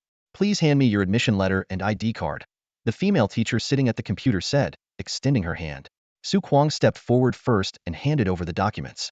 The teacher quickly scanned through them, entered the information into the computer, and then looked up. Su Kuang, Pre-Warrior Class 172, Student ID 20880784008844, she said, handing over a brand new electronic card. This is your student ID. Next, it was Chen Yuan's turn. Chen Yuan, Pre-Warrior Class 174, Student ID 20880784020033. Take your student ID and proceed to the dormitory registration area. With half of the enrollment process completed, only the dormitory registration remained. Chen Yuan couldn't hide his surprise when he heard the class numbers for himself and Su Kuang. There are that many pre-warrior classes? Each class has 100 students. With over 20,000 students in our martial arts academy, isn't it normal to have so many classes? Su Jifan explained. I guess that makes sense, Chen Yuan replied, suddenly understanding. At Tiandao Martial Arts Academy, there were no grade levels. As long as a student's strength was at the pre-warrior stage, they were placed into the corresponding pre-warrior class. Once they became warriors, they would advance to the warrior classes. Altogether, the two types of classes exceeded 200 in number. What about the elite class? Qin Heng, who had been quietly listening, suddenly asked. Though he had heard of the elite class many times, he still knew very little about it. Su Jifan explained in detail, the elite class, also known as the Master Preparatory Camp, is for those who are highly likely to become master-level martial artists or even grandmasters in the future. While regular classes only require students to graduate as beginner or intermediate-level warriors, the elite class demands at least the level of a great martial master to graduate. Even after graduating, they must return annually for strength evaluations. A great martial master just to graduate. Qin Heng drew in a sharp breath. The requirement was extremely strict. Advanced warriors had punching strength exceeding 10 tons and could demolish steel-reinforced concrete structures barehanded. Martial masters not only possessed greater strength, but also had to unblock all their meridians and master the use of qi. As for great martial masters, their qi and physical strength were as vast as rivers, with destructive power comparable to large-scale modern weaponry. Among the 3 million martial artists on Earth, only 5 were martial masters, and great martial masters were even rarer, making up less than 2. The elite class also came with significant benefits. All students in the 4 great martial academies received salaries, with higher strength correlating to higher pay, and the elite class enjoyed privileges far beyond those of regular students. These funds came from the tax revenues of base cities, reflecting humanity's collective effort to support martial artists, who were regarded as a defense force on par with the military. The three of them reached the dormitory registration area, where Qin Yuan stepped forward to ask, "Teacher, the 3 of us are from the same old city district. Can we be assigned to the same dormitory? You two can room together, but Qin Heng will have a different arrangement." Su Jifan interjected immediately. What do you mean? Qin Heng was about to press further when a rough voice interrupted from outside. Qin Heng, I've already prepared your accommodations. Turning to look, they saw a burly man with a thick beard, Zhong Wanshan, striding toward them. Teacher Zhong. Qin Heng's eyes lit up. This teacher had not only secured him a high salary of 120,000, but had also persuaded the academy's headmaster to intervene and resolve the deadly threat posed by Wang Jiaming. Although someone else had ultimately stepped in to help, Qin Heng still felt deeply grateful. Come with me, Zhong Wanshan said curtly, grabbing Qin Heng and leading him away, leaving Su Kuang and Chen Yuan standing there. Wait, he's leaving just like that? The two exchanged glances. Although they knew Qin Heng was now on a different path, they hadn't expected the gap to be so significant that even the enrollment process differed. Su Jifan consoled them. Don't overthink it. Focus on your own efforts. There's no need to compare yourself to others. Surpassing your past self is already a success. Chen Yuan and Su Kuang sighed in unison. Outside, Qin Heng dragged his luggage as he followed Zhong Wanshan down the main road. Teacher Zhong, thank you so much for what you did the other day. I really don't know what I would have done without you, Qin Heng said sincerely. You've already thanked me. There's no need to say it again, Zhong Wanshan replied flatly, his tone starkly different from before, leaving Qin Heng momentarily at a loss for words. After a brief silence, Zhong Wanshan spoke again. The headmaster asked me to pass along a message to you. What message? Please tell me. Qin Heng immediately perked up, listening intently. Zhong Wanshan's sigh was barely audible. He gazed at Qin Heng, his tone steady. You are aware of Wang Jiaming's identity and deeds, aren't you? Qin Heng nodded solemnly. Yes. He's a venerable old hero. Setting aside Wang Peng, Wang Jiaming is undeniably a flawless figure of heroism. That's an acknowledged fact. And now, you've made a mortal enemy of such an old hero. Zhong Wanshan's eyes were sharp. Even if the fault isn't yours, the other side won't let this go easily. I understand. Qin Heng's expression grew heavy. Even if Wang Jiaming, with the magnanimity of a grandmaster, chooses not to hold me accountable, the powerful figures under his wing won't spare me. What do you plan to do about it? Qin Heng shook his head and instead asked, does the master have any guidance on this? The master does have instructions, Zhong Wanshan said slowly, but he also wants to hear your thoughts. Qin Heng fell silent, lost in thought. After a moment, he raised his head, his eyes gleaming with determination.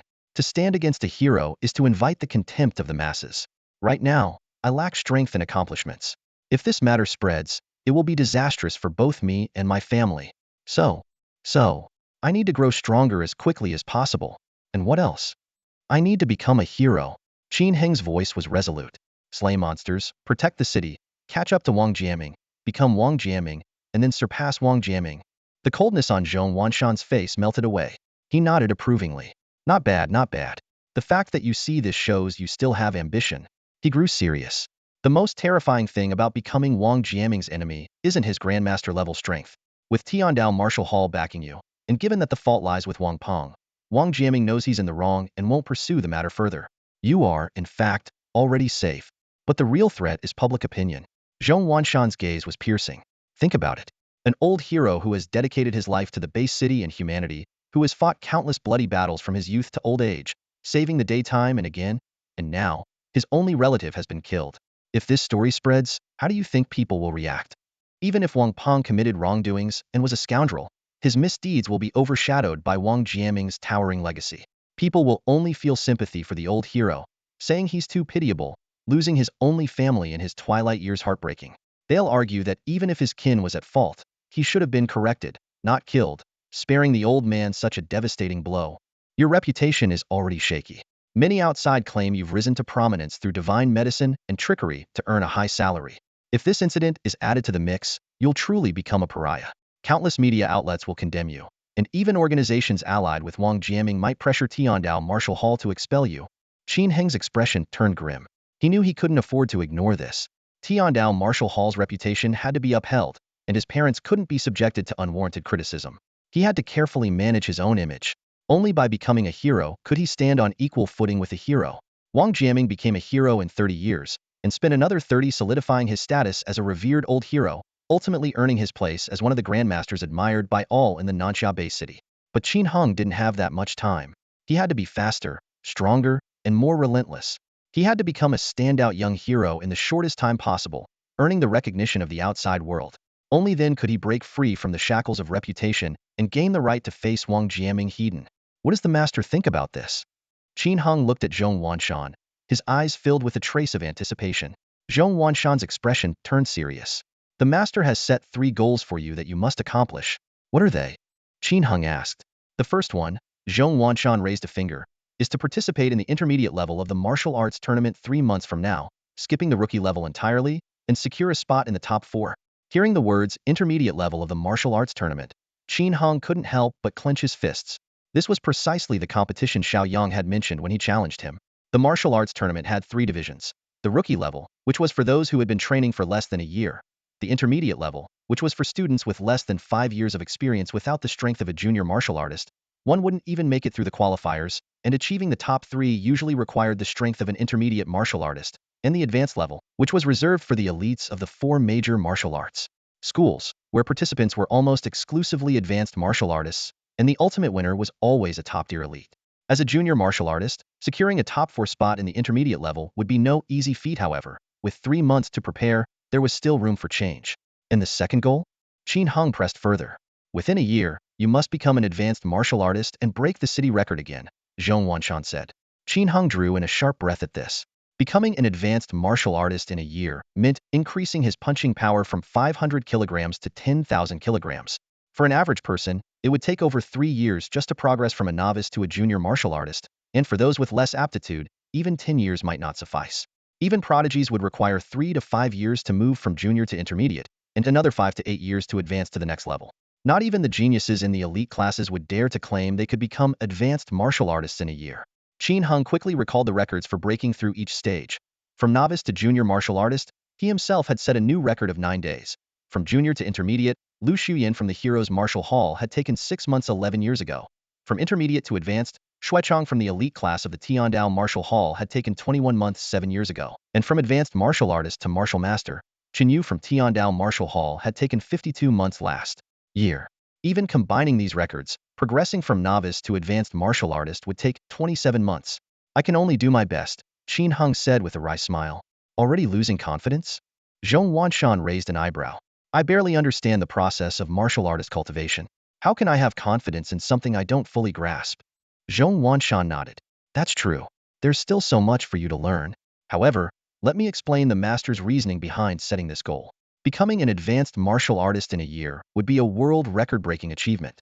The current record holder is Grandmaster Chen Yao from Kyoto. The master wants you to aim for him and become a global sensation. Chen Yao, the legendary prodigy of the martial arts world. Born in 2061, he became a novice martial artist at the age of 17 in 2078, beginning his training with the Xiantian Taishi technique, which had been popularized in 2073. 9 years later, at the end of last year, he stepped into the realm of Grandmaster, astonishing the world. Hailed as the greatest talent since the Valkyrie, he was considered the most likely successor to her legacy. I'll try my best, Qin Heng said, facing such high expectations. What about the third goal? Zhong Wanshan suddenly broke into laughter. Teacher Zhong, why are you laughing? The master's expectations for you are unlike anything I've ever seen in my life. Zhong Wanshan shook his head with a smile. The third goal is for you to match the Valkyrie herself and step into the realm of martial god within 10 years. Qin Heng was completely stunned. The first 2 goals were already extremely challenging, but this third goal was nothing short of a fantasy. The Valkyrie was a legendary figure who emerged in the 10th year of the chaotic era, dominating the world with her martial god prowess. The Xiantian Taishi technique, now practiced universally, was said to have been derived from the training notes she left behind, compiled by the 7 martial gods. The rise of the Valkyrie was truly an incredible legend. To Qin Heng, it completely overturned everything he thought he knew about the realms of martial arts. The other 8 martial gods were all unparalleled geniuses among billions, yet each of them had been stuck at the Grandmaster level for at least a decade. But she seemed to have no limits, no end in sight. This third goal. Qin Heng looked at Zhong Wanshan, his eyes filled with confusion. Zhong Wanshan, seeing the bewildered expression on Qin Heng's face, couldn't help but burst into hearty laughter. Don't overthink it.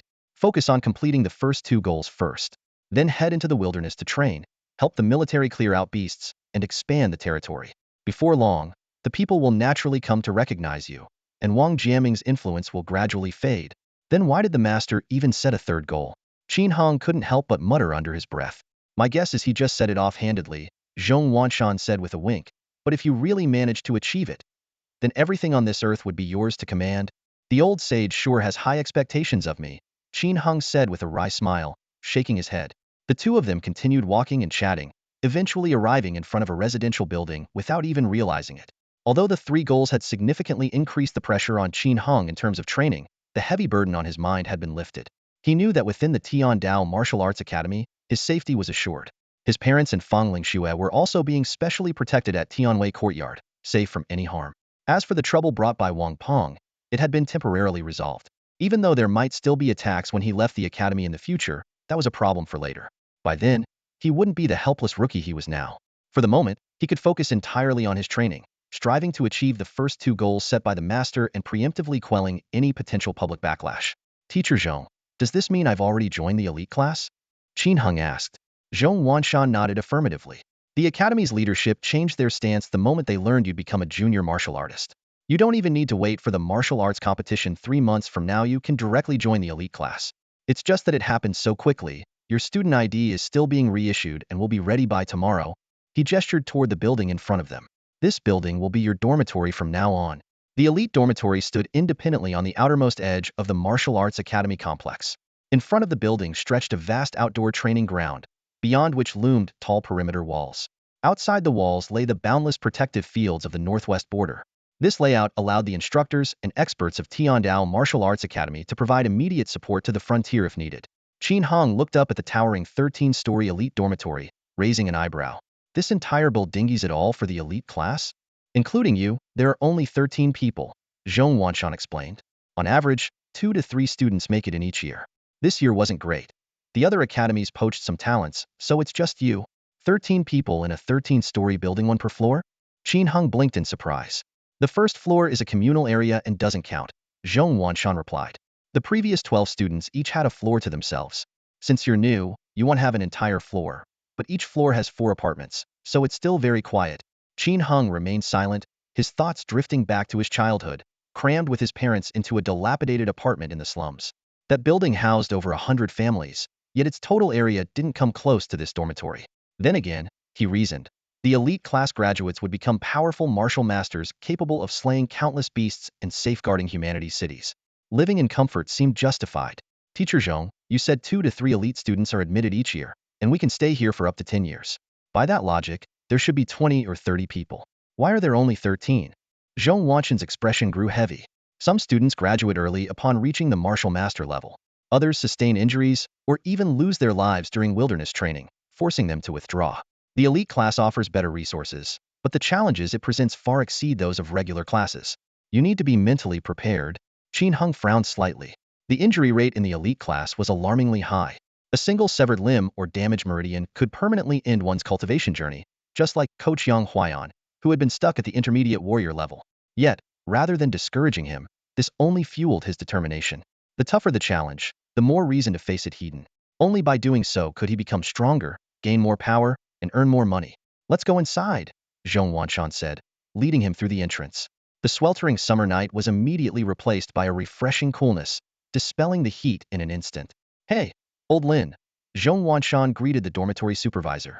Old Lin was a lean man in his 60s, sitting with a plump elderly woman of similar age as they watched TV. Despite their unassuming appearances, their steady auras and sharp gazes hinted at impressive martial prowess. Ah, Wanshan, what brings you here? Is this kid the new elite student? Old Lin asked, rising to his feet. Yep, this year's top candidate. Can you arrange a room for him? Teacher Lin, Teacher Li, Qin Hong greeted them respectfully with a bow. Old Lin gave Qin Hong a once-over. Strong vitality, very promising. Judging by your clothes, you're from the slums, aren't you? Yes, Qin Hong replied. Old Lin opened a registration book. The basement has 5 floors for training. From the 2nd to the 13th floor, you can choose any available room. Each floor has 4 apartments, and he'll pick the best one for you. He handed Qin Hong a form, showing 3 vacant rooms on each floor. I'm from Slum District 7, so we'll go with the 7th floor, Qin Hong decided quickly. Since he'd be living alone, the identity of his neighbors didn't matter much. The 7th floor, room 701, is occupied. You'll take 703, it faces south and has good ventilation, Old Lin noted. Come on, I'll help you set up your door code. The 3 of them took the elevator to the 7th floor. The spacious hallway had 5 doors, 1 for the emergency stairwell and 4 for student apartments. Just as they arrived, the door to room 701 opened, and 2 people stepped out. Leading the way was a tall woman with a high ponytail, her fitted training outfit accentuating her graceful curves. In her hand, she held a sword sheathed in an intricately designed scabbard, exuding the aura of a valiant and charismatic heroine. Following closely behind her was a young girl who seemed relatively ordinary in terms of skill, tagging along like a loyal little companion. Hey, Mr. Zhong, what brings you here today? Is this the new junior brother? The tall woman greeted warmly, her eyes sparkling with curiosity. Qin Hong glanced at the senior sister and couldn't help but be impressed. She was not only strikingly beautiful, but also carried an air of decisiveness and sharpness. Every movement she made radiated the poise of a true martial artist. Zhong Wanshan smiled and introduced, yes, this is Qin Hong, the one who broke the record during this year's assessment. The head instructor personally selected him for the elite class. Turning to Qin Hong, he added, Qin Hong, this is Chun Yu, your senior by 7 years. She is already at the level of a martial master. You can call her senior sister, and feel free to consult her if you have any questions. Qin Hong was taken aback. Yu was a name he knew all too well.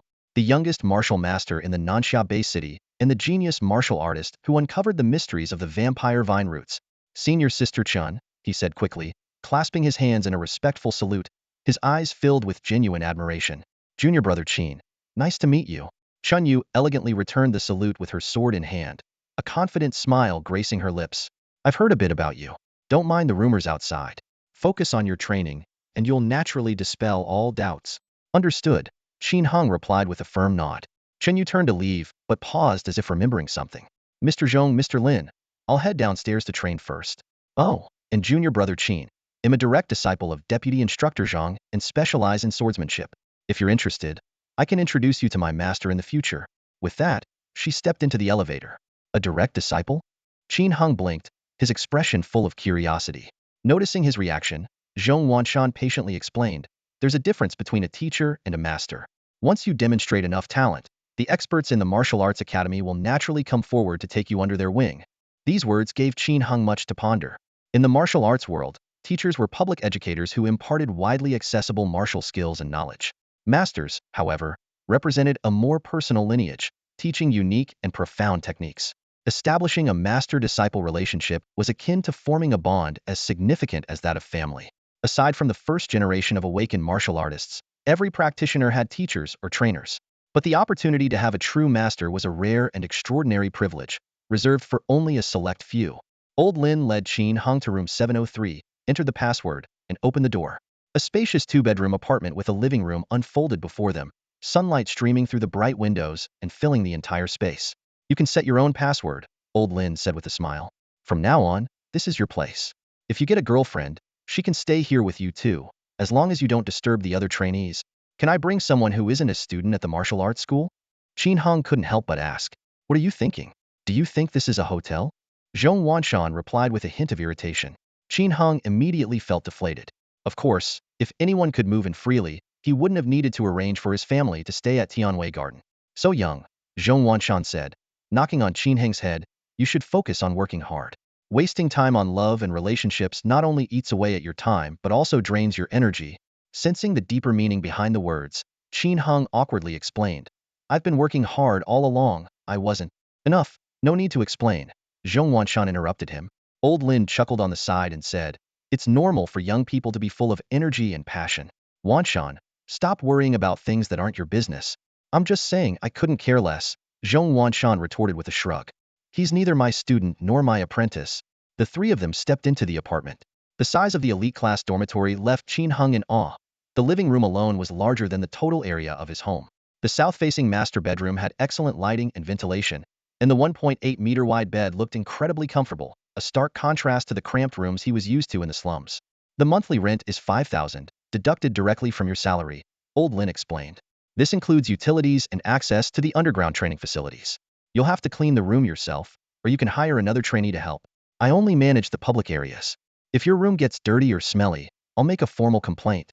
You can cook for yourself, eat at the school cafeteria, or even hire a helper from the regular class.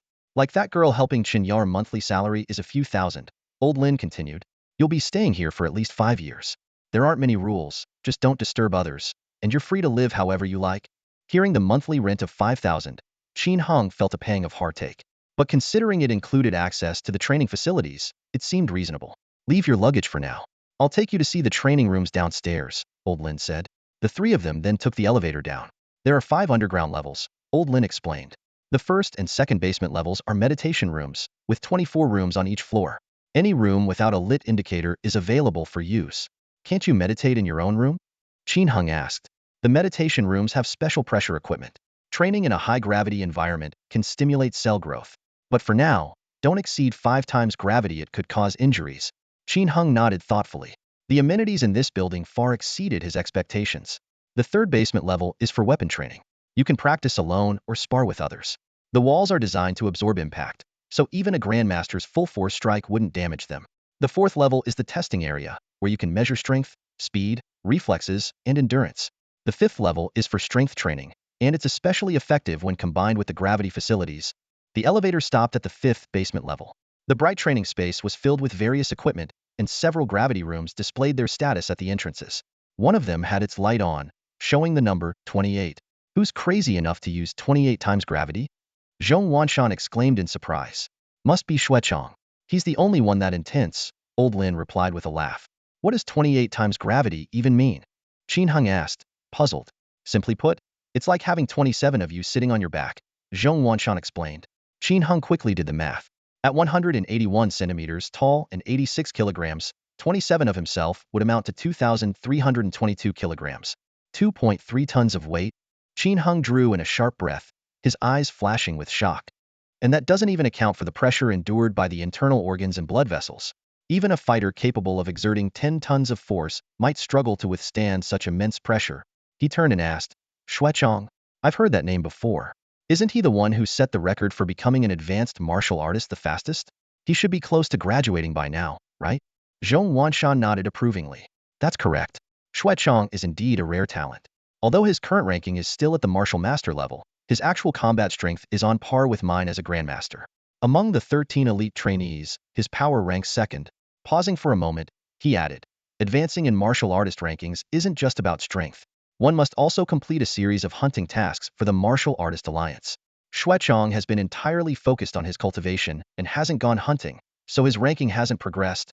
If senior brother Xuechong, with the strength of a grandmaster, ranks second, Qin Heng's eyes gleamed with curiosity. Then who ranks first? Zhong Wanshan and Old Lin exchanged knowing smiles. Zhong Wanshan patted Qin Heng's shoulder.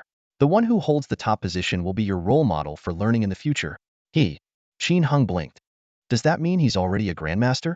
Not quite at that level yet, Zhong Wanshan replied with a smile and a shake of his head. But his combat strength might truly rival that of a grandmaster. That's strong? Qin Heng's eyes widened in astonishment. Zhong Wanshan spoke slowly. The top student in the elite class is named Ning Fan.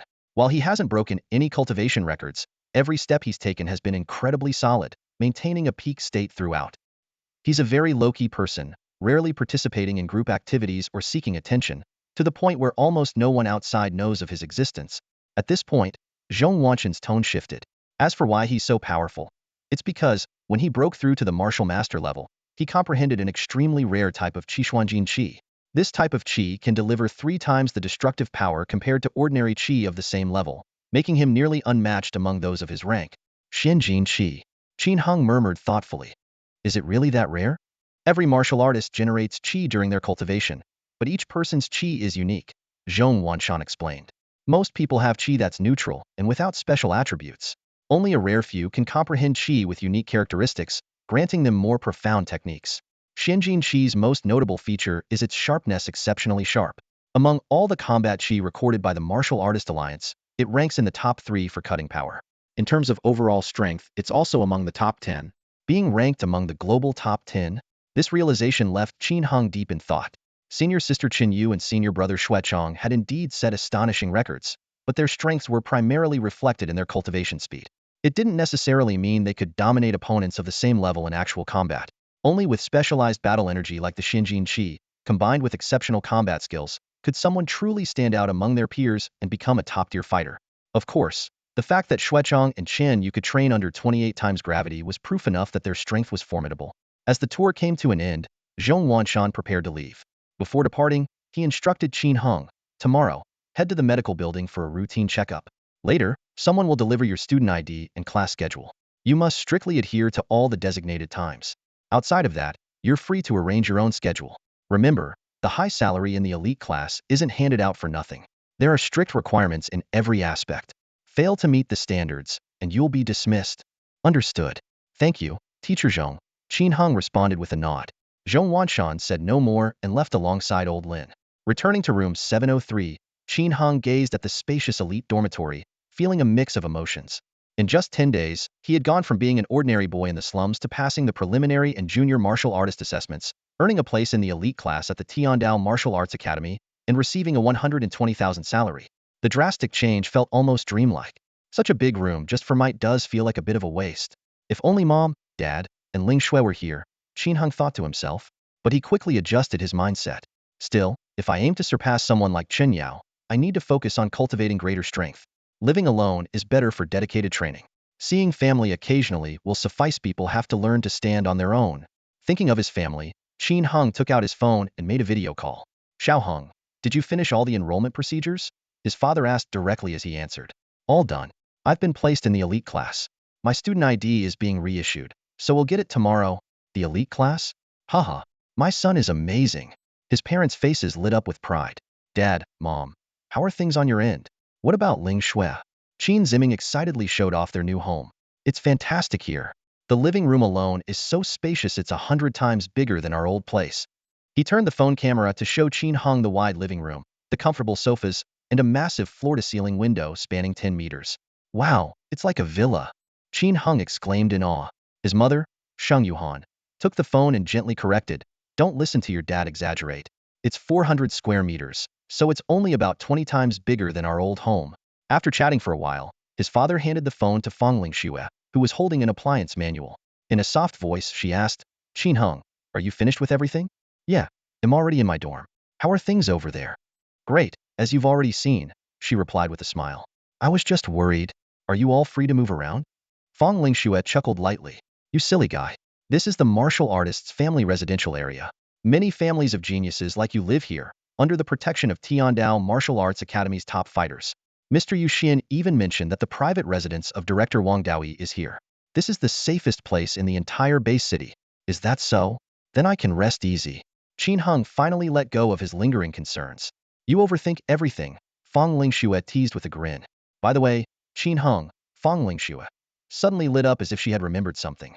"On my way here, I overheard some students from the Martial Arts Academy talking about a high-tech prosthetic called a neurosympathetic exoskeleton. It seems like it can help people walk and run again. If you have time, maybe look into it. When we have enough money, it might be able to help your parents." Hearing this, Qin Heng's eyes flickered with a complicated emotion. Neurosympathetic exoskeleton. He softly repeated the name. "I know about it. Actually, I looked into it a long time ago." He explained in detail. "It's an incredibly advanced assistive device that connects directly to the human nervous system and is controlled by the brain. It's very flexible and powerful. It was initially designed to help workers operate in harsh environments, allowing them to move freely even while wearing heavy protective gear. Later, they realized it could be especially beneficial for people with disabilities." At this point, Qin Hong let out a sigh. "But it's just so expensive. Regular prosthetics cost about 1,000 yuan, but this one costs 200,000 per unit. And the thing is, regular prosthetics are only suitable for amputees. My parents have lower limb nerve necrosis. Their legs are still there, so only this exoskeleton would work for them." There was a hint of hope in his voice as he continued, "But now, with my monthly salary at 120,000, after deducting 25,000 for rent and daily expenses, I can save at least 80,000 a month. In a few more months, I might actually be able to help my parents stand again." "There's no rush, no rush," Fong Lingxue said gently. "Right now, your focus should still be on your cultivation. The money will come gradually.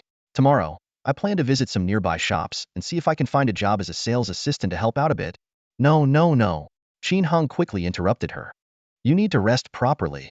You worked so hard to support our family in the past, and now that I'm in a better position, how could I let you suffer again? My parents would never forgive me. But I can't just sit around doing nothing." Fong Lingxue began to protest. "Yes, you can. If I say you can, then you can," Qin Hong said firmly. Qin Hong, for once, took a firm stance, his gaze filled with unwavering determination. He carefully painted a picture of the hardships faced by sales assistants, the exhaustion of standing all day, the challenges of dealing with difficult customers, and, most concerning of all, the potential dangers for someone as young and beautiful as Fong Lingxue, especially if she encountered troublemakers like Wang Peng. The thought alone made his brows furrow involuntarily. "Stop right there," he said firmly. "You're not taking a part-time job. Do anything else you want, watch movies, play video games, scroll on your phone." Suddenly, an idea struck him. "Or you could go to college." This suggestion made Fong Lingxue pause and think. In this Bay City, children from the slums typically only completed compulsory education 5 years of primary school and 3 years of middle school. After that, they either worked odd jobs or joined martial arts schools. High school tuition was prohibitively expensive for most, and with only 12 universities in the entire city and a mere 2% acceptance rate, many families simply gave up on the idea. But now, things were different. With Qin Hong's salary to support her, Fong Lingxue could focus entirely on her studies. In this era, a college graduate was as valuable as a trained martial artist, both being integral to the advancement of civilization. "But I've forgotten almost everything I learned in school," Fong Lingxue said, pouting. "That's okay. You can review," Qin Hong encouraged her with a smile. "There's a school near Tianwei Courtyard. First, you'll need to reinstate your student status, finish your high school courses, and then prepare for the college entrance exam. You're so smart. I'm sure you'll do great." Fong Lingxue's eyes gradually lit up, and she nodded firmly. "Okay, I'll give it a try. If all goes well, We'll have something meaningful to do for the next few years. I could even contribute to society, just like you. Yes, keep it up. I believe in you. The two exchanged smiles through their phone screens, their eyes filled with hope for the future. Qin Heng's parents, watching nearby, couldn't stop grinning at the heartwarming scene. They reluctantly ended the call close to 10 o'clock. Qin Heng, recalling how he had skipped his training session the previous night due to excitement, resolved not to slack off again. He decided to check out the training rooms on the basement levels. By now, he no longer needed regular sleep. The semi-restful state achieved during training was enough to replenish his energy. While it wasn't as effective as deep sleep, he could manage for 3 to 5 days without issue. After a refreshing cold shower, Qin Heng changed into casual wear and headed toward the elevator. Just as the doors opened, a tall woman stepped out. Senior Sister Chun, Qin Heng greeted her. Chunyu, a martial artist level student, was drenched in sweat, clearly having just finished an intense training session. Junior brother Qin, where are you off to so late? She asked. I was thinking of trying out the training room. Were you just practicing? He replied. Yeah, I was sparring with Instructor Zhua. It was intense, I almost got injured, Chunyu explained. Instructor Zhua is our elite class blade techniques teacher. He's really skilled. You'll meet him soon enough. Anyway, I need a shower. If you have any questions, feel free to ask me anytime. As Qin Heng watched Chunyu head back to her room, he stepped into the elevator and descended to the first basement level. What he saw upon arriving surprised him, a layout resembling a hotel, with a long corridor lined with rooms labeled B101, B102, and so on. Each door had a red or green indicator light, with red meaning occupied and green signifying availability. He approached the unoccupied B103 room and pressed the open button. As he entered, a thought crossed his mind. Based on what Senior Sister Chun said, it seems the elite class has specialized instructors for blade techniques, swordsmanship, and martial arts. Tomorrow, we'll get to see the class schedule. It's going to be exciting. Beep, a crisp electronic notification broke the silence of the hallway. Identity verification in progress. Verification complete. Welcome, new trainee Qin Heng, to the training room. A synthesized voice announced, carrying a faint mechanical warmth. Standing in front of the door, Qin Heng felt a trace of surprise. He hadn't expected the training room to require identity authentication. Clearly, this place had an unusually high level of security. As the metal door slid open silently, the sight before him made him pause for a moment. This was no ordinary room. It was a meticulously designed hemispherical space with a radius of approximately 2.5 meters. The curved walls were embedded with glowing electronic display screens, and at the center, a simple cushion lay quietly, awaiting its user. Stepping inside, the metal door closed softly behind him. Instantly, the noise of the outside world seemed to be sealed away, as if he had entered a completely separate realm. What surprised Qin Heng even more was the familiar energy fluctuation in the air, purer than anything he had ever experienced while training in the wilderness. Oxygen supply system activated. Energy assistance system activated. Current energy concentration. Level 1. The AI voice continued. Please manually set the gravity environment. Based on Qin Heng's current strength rating, it is recommended to set the gravity between 1 to 7 times normal. Qin Heng's attention was drawn to the display screens on the wall. The screen displayed his personal information in a straightforward format. Trainee, Qin Heng. ID number, 20880784000001. Rating, Beginner Warrior. Balance, 3,800 yuan. Energy, 10 points initial bonus. Even my bank account balance is visible? Qin Heng raised an eyebrow. Clearly, the Martial Arts Academy had special access to trainees' rating data and banking information. However, what truly shocked him was the pricing details of the energy system. The energy utilized in the training room was derived from rare starstone mines. Each additional energy point increased the energy concentration by 20 for 60 minutes, costing 1,000 yuan. If the energy assistance system was not activated, the environment would remain at the standard 100 concentration. This discovery left Qin Heng deep in thought. The training conditions in the elite program far exceeded his expectations. 1,000 yuan per hour. Qin Heng rubbed his temples, feeling his head swell. He quickly did the math. A monthly salary of 120,000 yuan, minus 25,000 in fixed expenses, left him with 95,000 yuan in hand. That wasn't even enough to buy 100 energy points, let alone sustain high-intensity training. Didn't they say the 5th underground level was free? He muttered with a wry smile. The energy assistance system was undoubtedly a treasure, but the price was painfully steep. As a benefit for new trainees, the system had gifted him 10 energy points. Qin Heng carefully studied the usage options. He could choose a 20 energy boost for 10 hours or a 40 boost for 5 hours. The system indicated that energy could be maxed out at 10 points in one go, equivalent to a 200 increase in energy concentration. If his body could handle it, this would mean training efficiency 3 times higher than normal conditions. He began adjusting the gravity settings. At 2x gravity, it felt like slamming the accelerator, with his entire body bearing double the weight. At 3x, an average person would start feeling dizzy. At 4x, his muscles began to tense involuntarily. 5x made him want to sit down immediately, and by 6x and 7x, sweat started to bead on his skin. When he tried to push it to 8x, the system instantly displayed a warning. The 8x gravity environment is temporarily unavailable. Please consult your instructor for access. Qin Hung suddenly understood it was a safety mechanism to prevent trainees from crushing themselves. He reset the gravity to 4x, a level that was challenging but not unbearable. As for energy points, he could only bear to use one, considering his remaining balance of just 3,800. It was a bit tight, to say the least. To achieve the goal set by the master of Wangdao Hall, and to accumulate more energy points, he had to push himself even harder.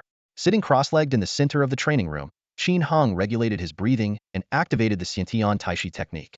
Invisible energy seeped from the patterns on the alloy walls around him, making the air feel purer. Universal energy was omnipresent in the breeze, moonlight, sunlight, Earth's magnetic field, gravity, and even in elements like gold, silver, copper, and iron containing the power martial artists sought. Although Qin Hung didn't yet know which type of energy he was most attuned to, his absorption efficiency was impressive, with almost no waste. Under the pressure of 4x gravity, his body tissues greedily absorbed the energy even more. Gradually, he entered a semi-sleep state as the technique operated on its own, allowing his body to rest. That was until the system's notification pulled him back. Training session complete. 6 hours have passed. Trainee Qin Hung, please take a rest to avoid strain. Qin Hung snapped awake. Time had flown by, but the changes after each session were always noticeable. Seeing that another energy point was about to be deducted, he quickly deactivated the energy assistance system. The gravity system began to gradually decrease, and as it returned to normal levels, Qin Hung immediately noticed a difference in himself. Is it an illusion? Qin Hung stood at the entrance of the training room, feeling an unprecedented sense of lightness throughout his body. After 6 hours of intensive training under 4 times normal gravity, returning to standard gravity made him feel as if a slight push off his toes could send him soaring into the air. At 5 a.m., the entire Martial Alliance building was eerily quiet. Instead of heading back to his quarters, he took the elevator and continued downward. Basement level for the testing zone. The spacious testing zone was a stark contrast to the densely packed training rooms above. Apart from a few structural support pillars and 2 restrooms, it was an open expanse. Equipment for strength, speed, and agility tests were neatly arranged in separate sections. Before the wilderness assessment, I didn't test my full potential, Qin Hung muttered as he walked straight to the strength testing area and activated the equipment, anticipation building in his chest. Over the past 5 days, he had not only undergone 4 days of intense training, but had also consumed the energy roots of 2 blood-sucking vines. He could feel the incredible power coursing through his body. He steadied himself, gathered his strength, and unleashed a powerful punch. Bang! His fist struck the testing machine's impact point with precision. A rapid beeping followed as the numbers on the display frantically climbed before settling on a striking red figure, 1,868 kilograms. What the? Is this real? Even though he had mentally prepared himself, the numbers still left Qin Hung stunned. To confirm, he threw another punch. Boom, boom, boom. One punch after another, each growing fiercer than the last. 1,873 kilograms. 1,876 kilograms. 1,889 kilograms. 1,893 kilograms. As his strength built up, the numbers even broke through the 1,900 kilogram mark. In less than 2 weeks, I've reached this level. Master Wang's target doesn't seem so far off now. Qin Hung's confidence surged. Just then, footsteps echoed behind him. Hey kid, who let you in here? Qin Hung turned around to see a bald man over 1.9 meters tall striding toward him. The man was shirtless, his muscles bulging, and his presence intimidating. Beside him stood a plain-looking young man in a t-shirt. And you are? Qin Hung asked. The bald man approached slowly. Name's Zhao Chong, elite class of 2084, now an advanced martial artist. This guy here is Han Liang, class of 2087, a junior martial artist. Only then did Qin Hung notice that the t-shirt young man was last year's citywide top scorer in the pre-martial artist assessment. Qin Hung, a new student in the elite class. I look forward to learning from you, senior brothers. He clasped his hands in respect. So you're one of us. Guess I won't have to kick you out. Zhao Chong nodded in realization. Meanwhile, Han Liang's gaze was fixed on the bright red number on the testing machine, 1,901 kilograms. He remained silent for a long time. Han Liang stood in front of the power testing machine, his eyes flashing with a hint of shock as he looked at the 1901 kilogram force data Qin Hung had just achieved. As the top-performing student in last year's entrance exam, he, like Qin Hung, was an internal student with the tail number 0001. However, at this moment, he couldn't help but re-evaluate this newcomer before him. Junior brother Qin, did you learn some special force exertion technique? Han Liang couldn't resist asking. No, not at all, Qin Hung replied, shaking his head calmly. I just got here and haven't even attended a single class yet. Han Liang frowned slightly. That doesn't seem possible. It's only been a week since the entrance exam, and your strength has increased by nearly 1,000 kilograms. Could it be, as the rumors say, that you've taken some kind of miracle drug? Zhao Chong teased from the side. Qin Hong gave a simple explanation. A couple of days ago, I encountered a blood-sucking vine in the wilderness, and my strength surged significantly. Otherwise, I wouldn't be at this level now. Blood-sucking vine? Even if that's the case, it shouldn't be so exaggerated. Han Liang still found it hard to accept. Zhao Chong chuckled and said, Junior brother Qin, you've really given senior brother Han a blow. He's a year ahead of you, but his strength isn't much greater than yours. Han Liang gave a wry smile. I thought I was doing pretty well, and everyone around me seemed to think so too. But now, what's senior brother Han's strength level? Qin Hung asked, blinking curiously. Without saying a word, Han Liang stepped up to the testing machine, stood where Qin Hong had been earlier, and unleashed a punch. Bang! The machine shook, and the data immediately displayed 2,730 kilograms. That's clearly much stronger than me. Why would you say it's not much more? Qin Hung asked in surprise. Han Liang explained with a helpless tone. I've already trained the Mongshan Force technique to the 3rd level, which allows me to exert 8 times my base strength. You, on the other hand, are still untrained and can only exert 5 times your base strength. Calculating backward, your base strength is already 40 kilograms higher than mine. Normal people have a force multiplier of around 5 times. For example, someone who can lift 200 kilograms can punch with an impact force of 1,000 kilograms. Force exertion techniques enhance the weight of the punch without increasing base strength. Once mastered, these techniques become ingrained in your genes, turning into instinct that naturally activates during exertion. Qin Hung seemed to grasp the concept. So, if I also train Mongshan Force to the 3rd level, I could punch with 3,040 kilograms of force, reaching the threshold for a mid-level martial artist? Zhao Chong stepped closer and said, in theory, yes. But the head instructor has a rule. Active students are not allowed to rush for ratings. If someone meets the force standards solely through techniques, they're not allowed to take the test. They must wait until their raw strength reaches the standard before advancing. After training at the Martial Arts Academy for a while, force and raw strength begin to diverge. Someone with high force might not necessarily have high raw strength. They might just have better technique. But martial artist ratings are based on genuine physical strength. Higher raw strength indicates a greater degree of life evolution. The thresholds for each level were determined by martial arts pioneers and scientists using extensive data, and the difference between meeting or not meeting the standard is significant. That's why most people don't blindly chase ratings for better paychecks. Instead, they focus on steady progress. Otherwise, if someone achieves mid-level status but still has beginner-level strength, they might be sent on mid-level missions and lose their life due to insufficient capability. It's their own loss in the end. Junior brother Qin, you're truly a rare talent. I can't compare to you. Zhao Chong, you should feel some pressure too. Qin might surpass you and break through to the martial master realm first, Han Liang remarked. Zhao Chong replied confidently, that's impossible. I'm not that easy to surpass. With that, he suddenly unleashed a punch at the testing machine. Boom. The impact was massive this time. Qin Hung didn't even catch how Zhao Chong struck it was too fast. The display showed an astonishing number, 22,498 kilograms. One punch, 22 tons? Qin Hung was stunned. Zhao Chong explained, this is the foundation of a high-level martial artist, combined with the 5th level of Mongshan Force. In actual combat, with techniques, I can deliver a punch with over 50 tons of force. That's terrifying. A single punch weighing 50 tons. And this is just a high-level martial artist. Qin Hung couldn't help but ask, when can I start learning Mongshan Force? Very soon. You'll get to it shortly after starting your training, Han Liang said with a smile. Junior brother Qin, we still have training to do. So we'll take our leave now. Zhao Chong patted Qin Hung on the shoulder. Keep it up, junior brother. The pat almost made Qin Hung lose his balance. Seeing Zhao Chong's casual demeanor, Qin Hung finally realized the overwhelming power of a high-level martial artist. Thinking back to people like Zhong Wanshan and Fu Yuntai, who seemed unassuming but were grand martial masters, their strength must be even more terrifying. I need to work harder, Qin Hung resolved.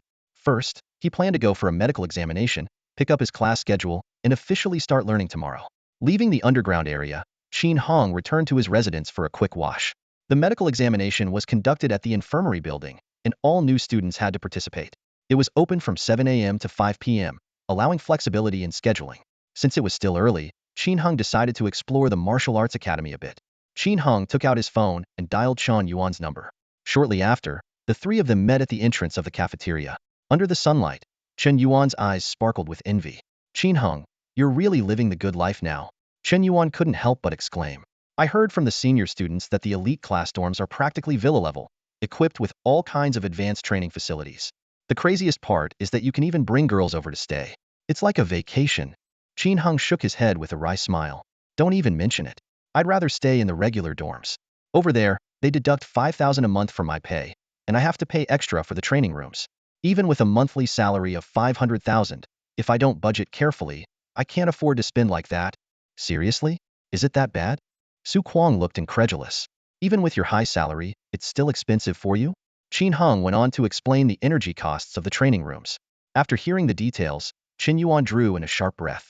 So you're saying that with my 4,500 monthly salary, I wouldn't even qualify to spend a few minutes in a training room? Wow. Su Kuang's eyes widened in shock. I didn't realize being a genius was so expensive. No wonder when we talked about the public training rooms last night, the senior students all looked so eager. Public training rooms? Qin Heng's interest was piqued. Chen Yuan nodded and explained. Yeah, the fifth underground level of the library is all public training rooms, available to all students. But each person only gets 3 free energy points per month. If you want more, you have to buy them yourself. The energy points aren't the worst part, Su Kuang interjected. The real headache is that there aren't enough training rooms. There are plenty of students from wealthy families here who can casually drop tens of thousands to buy energy points. Even though there's a time limit for each session, the sheer number of rich students makes the waiting time ridiculously long. Thankfully, the queue system is electronic. When it's almost your turn, you'll get a text notification. If it required physical waiting, I doubt anyone could stand it. After hearing all this, Qin Hung finally understood the true value of those rooms below the elite dorm building. He couldn't help but sigh, realizing that the privileges of being a genius truly set them apart. In the early morning cafeteria, Su Kuang looked at Qin Hung with a face full of lamentation. Sigh. Back then we were all just poor guys training at the martial arts hall, laughing stupidly every day and feeling content. Now look at you, suddenly a rich man, leaving the rest of us feeling so down. All right, I'll treat you guys to breakfast. Happy now? Qin Hung said with a laugh, shaking his head. Su Kuang's face lit up immediately. You're the best, big bro. If you could cover lunch and dinner too, that'd be even better. Get lost. The three of them bantered as they walked into the cafeteria. Breakfast was simple but affordable. White porridge, steamed buns, pickled vegetables, and boiled eggs, all for just 1 yuan per person. However, this level of spending was only sustainable for breakfast. Martial artists required large amounts of meat, especially beast meat, to fuel their training, making lunch and dinner costs far higher. As they ate, a conversation from the next table caught their attention. Hey, did you hear? There's a new student in our martial arts hall who stirred up a storm. Who? Who else? It's the so-called #1 trainee, Qin Hung, the guy rumored to have taken some divine medicine. Qin Hung and his two companions exchanged glances and instinctively perked up their ears. A student surnamed Song, who claimed his uncle was a captain in the Martial Alliance patrol team, began recounting Qin Heng's exploits during the preliminary martial artist assessment. When he mentioned Qin Hung killing Wang Peng from the War God Martial Hall and being confronted by a grandmaster, Su Kuang couldn't help but laugh. Hey, come on, if you're going to make up stories, at least make them believable. Our brother Qin Hung is sitting right here. If a grandmaster had blocked his way, do you think he'd have made it back alive? Hearing this, those nearby turned their heads, and chatter erupted. Qin Hung? Which one is Qin Hung? Could it really be him? No way, what a coincidence. Student Song insisted. I'm not making this up. Grandmaster Wang Jiaming did show up near the border wall. If it hadn't been for our hall master, old Immortal Wang, stepping in at the right moment, there wouldn't even be a #1 trainee this year. Su Kuang's laughter stopped abruptly. He looked at Qin Heng's silent expression. No way, could it actually be true? The news spread like ripples throughout the cafeteria. A female student stormed up to Qin Heng, her face filled with anger. Why did you do it? Elder Wang was a hero of our base city. He participated in thousands of battles and saved countless lives. Wang Peng was his only relative. How could you bring yourself to kill him? Qin Heng sighed inwardly. He had known this moment would come. When Wang Jiaming had been reunited with his relative, it had made the news. Now that Wang Peng's death had come to light, his fans were bound to react. As the girl's accusations rang out, more voices of condemnation followed suit. The air in the cafeteria seemed to freeze. A group of trainees surrounded Qin Heng, their eyes burning with fury. That was old hero Wang. A female trainee's sharp voice cut through the tension. How dare you? What gives you the right to take taxpayers' money and do something like this? If it were me, I'd rather die out in the wilderness than do such a thing. Another chimed in. The angry outcries surged like waves. The Tiandao Martial Hall doesn't need parasites like you. The better the talent, the worse the character, the greater the harm. We should file a joint complaint and get this scum kicked out. Qin Heng's brows furrowed tightly. Though he had anticipated this, the suffocating frustration still surged through him like a tide when it became reality. Enough. Shut the hell up. Su Kuang slammed the table, his outburst sending a faint tremor through the trays. The crowd fell silent for a moment. Stop acting all holier than thou. Su Kuang's gaze was piercing as he scanned the group. It didn't happen to you, so of course, you don't feel the pain. A female trainee opened her mouth to retort, but Su Kuang cut her off. If someone wanted to kill you, could you stand there and not fight back? He turned to a particularly aggressive male trainee. If someone tried to assault your girlfriend, would you just stand by and do nothing? You're all a bunch of useless loudmouths. Su Kuang's anger boiled over. Wang Peng was a piece of trash, everyone in District 7 knows it. So what if Wang Jiaming was a hero? Does that mean his relatives can do whatever they want? Does being related to a hero give someone a free pass to break the law? Have you even read the Warrior Protection Act or the management regulations? Even if a hero themselves tried to kill you for no reason, you'd still have the right to fight back. The crowd was momentarily stunned into silence by his words. But soon, someone timidly spoke up. Still, you can't just rely on legal principles for everything. After all, Grandmaster Wang did so much for the base city. Oh, right, Su Kuang sneered. Next time a Grandmaster's family member wants to kill you, make sure to wash your neck clean so you don't dirty their blade. You're being unreasonable. That's twisting the argument. Unreasonable, my ass. Twisting my foot. If you're not happy, step up and fight me. The argument grew louder, on the verge of escalating into physical conflict. Just then, a commanding voice rang out from the cafeteria entrance. Silence. Do you think this is a place for such behavior? Who's causing a racket? A cold, commanding female voice cut through the noisy cafeteria. Everyone turned toward the source of the voice, only to see a blonde woman striding forward with poised yet resolute steps. She was dressed in a tailored pencil skirt paired with a fitted blazer, her sharp gaze behind gold-rimmed glasses as piercing as a blade. We're doomed, Su Kuang muttered under his breath. As the one who had been shouting the loudest moments ago, he now felt the full weight of her icy stare. Deputy Head of Administration, Lung Qingxue, whispered Song, a student from a nearby table. She's a tiger.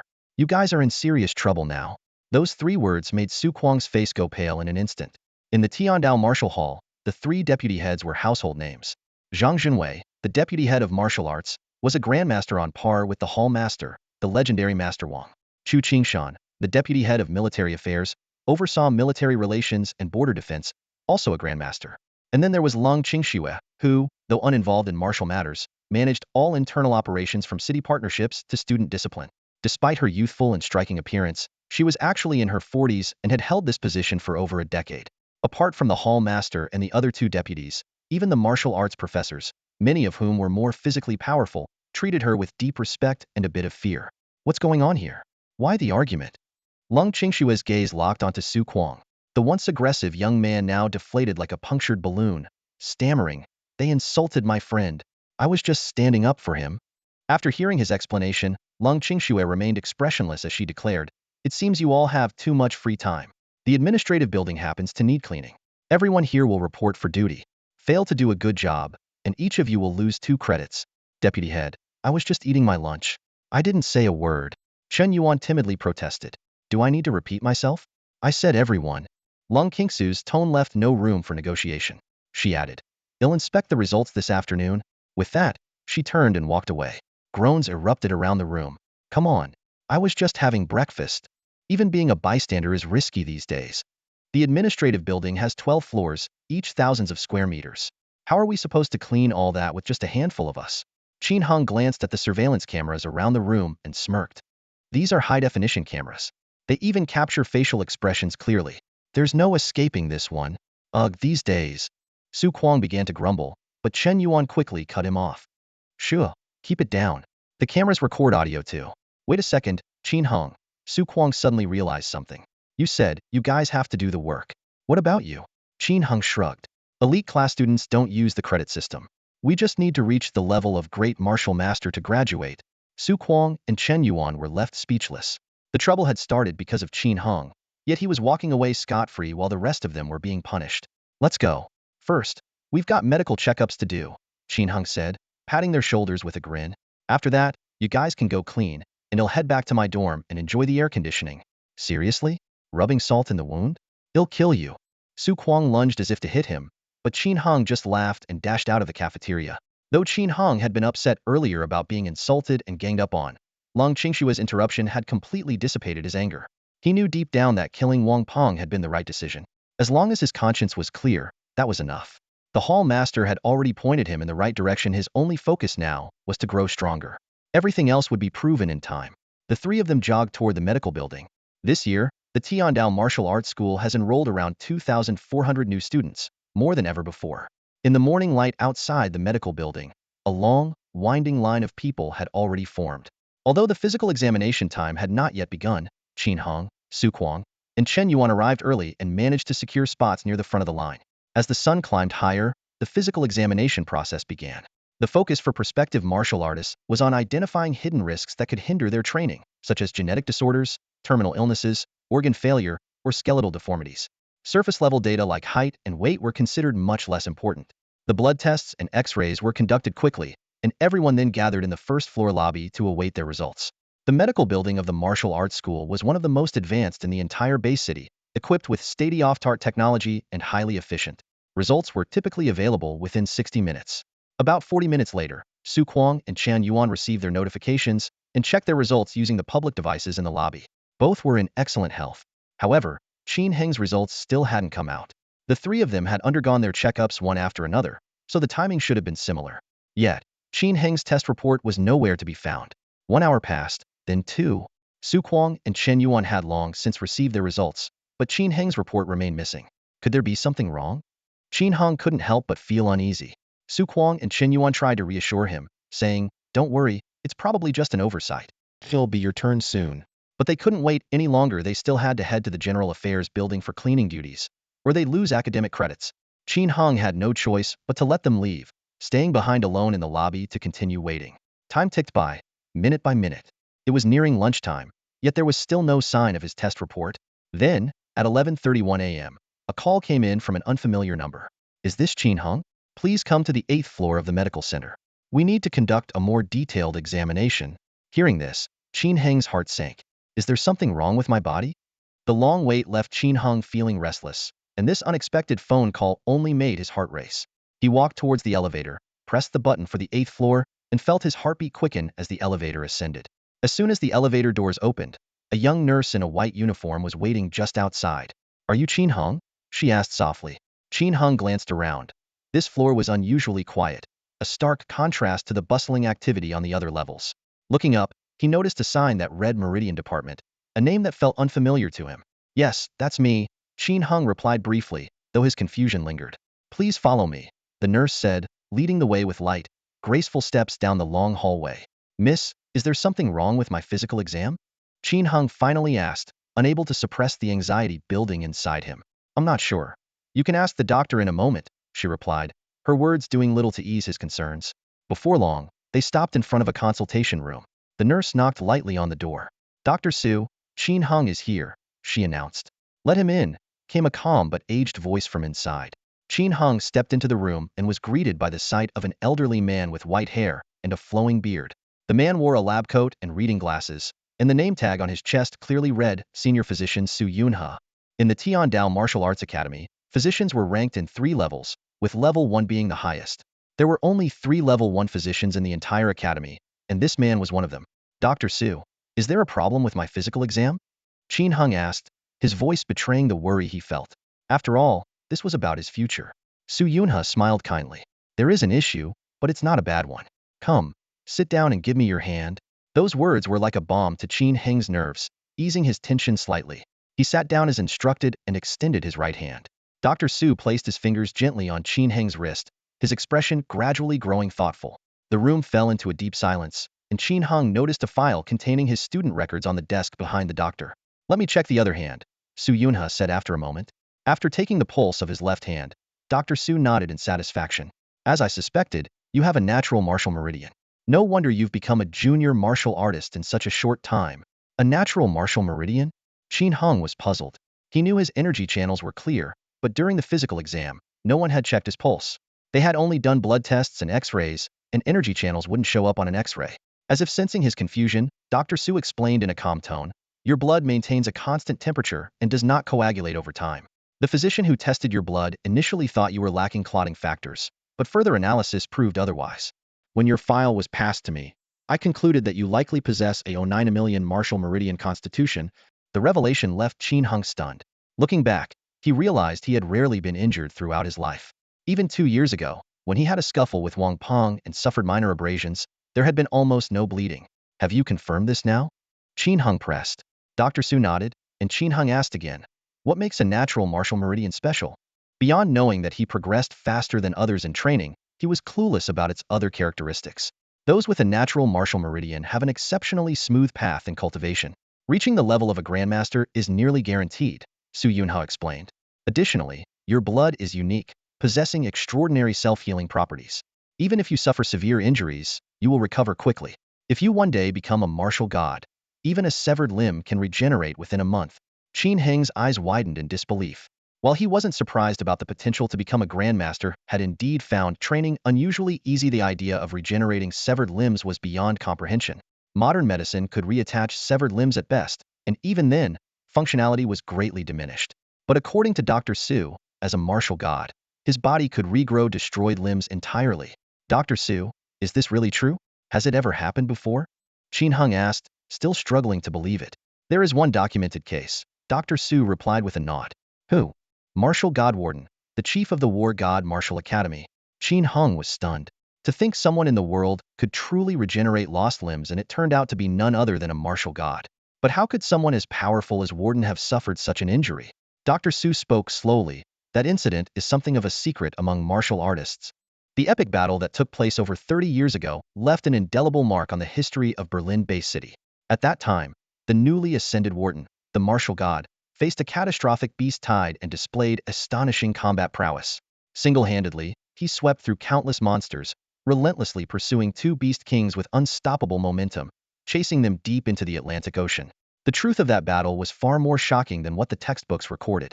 When Wharton returned victorious, he carried the enormous head of a beast king, his demeanor still commanding and imposing. However, few knew that both his legs had been severed during the fierce fight. He relied solely on his battle energy to support prosthetics, determined to prevent public panic. His resilience and sense of responsibility laid the foundation for the strong-willed character of Berlin Bay City in the years to come. Wharton's injuries were so severe that he had to rest and recover for over 2 months. Under the meticulous care of the medical team, his legs gradually regenerated. This little-known recovery journey bore witness to the tenacity of a martial god. So, behind those glorious legends of martial gods in the textbooks lie such astonishing truths. Qin Hung mused thoughtfully. As a young man who grew up listening to tales of the 9 martial gods, this was his first glimpse into the raw reality behind the heroic stories. Wharton not only defeated 2 beast kings single-handedly, but also earned the title of War God from this battle, going on to establish the renowned War God Martial Hall. Does this mean Wharton was also born with innate martial veins? Could I one day reach his level? Qin Hung could hardly contain his excitement. Su Yunha smiled and shook his head. Talent is important, but achievements ultimately depend on personal effort. Innate martial veins are indeed rare, but there are still a dozen or so prodigies like you across the globe. For example, Chen Yao, the grandmaster who has recently risen to fame, is one of your kind. This revelation left Qin Hung both surprised and humbled.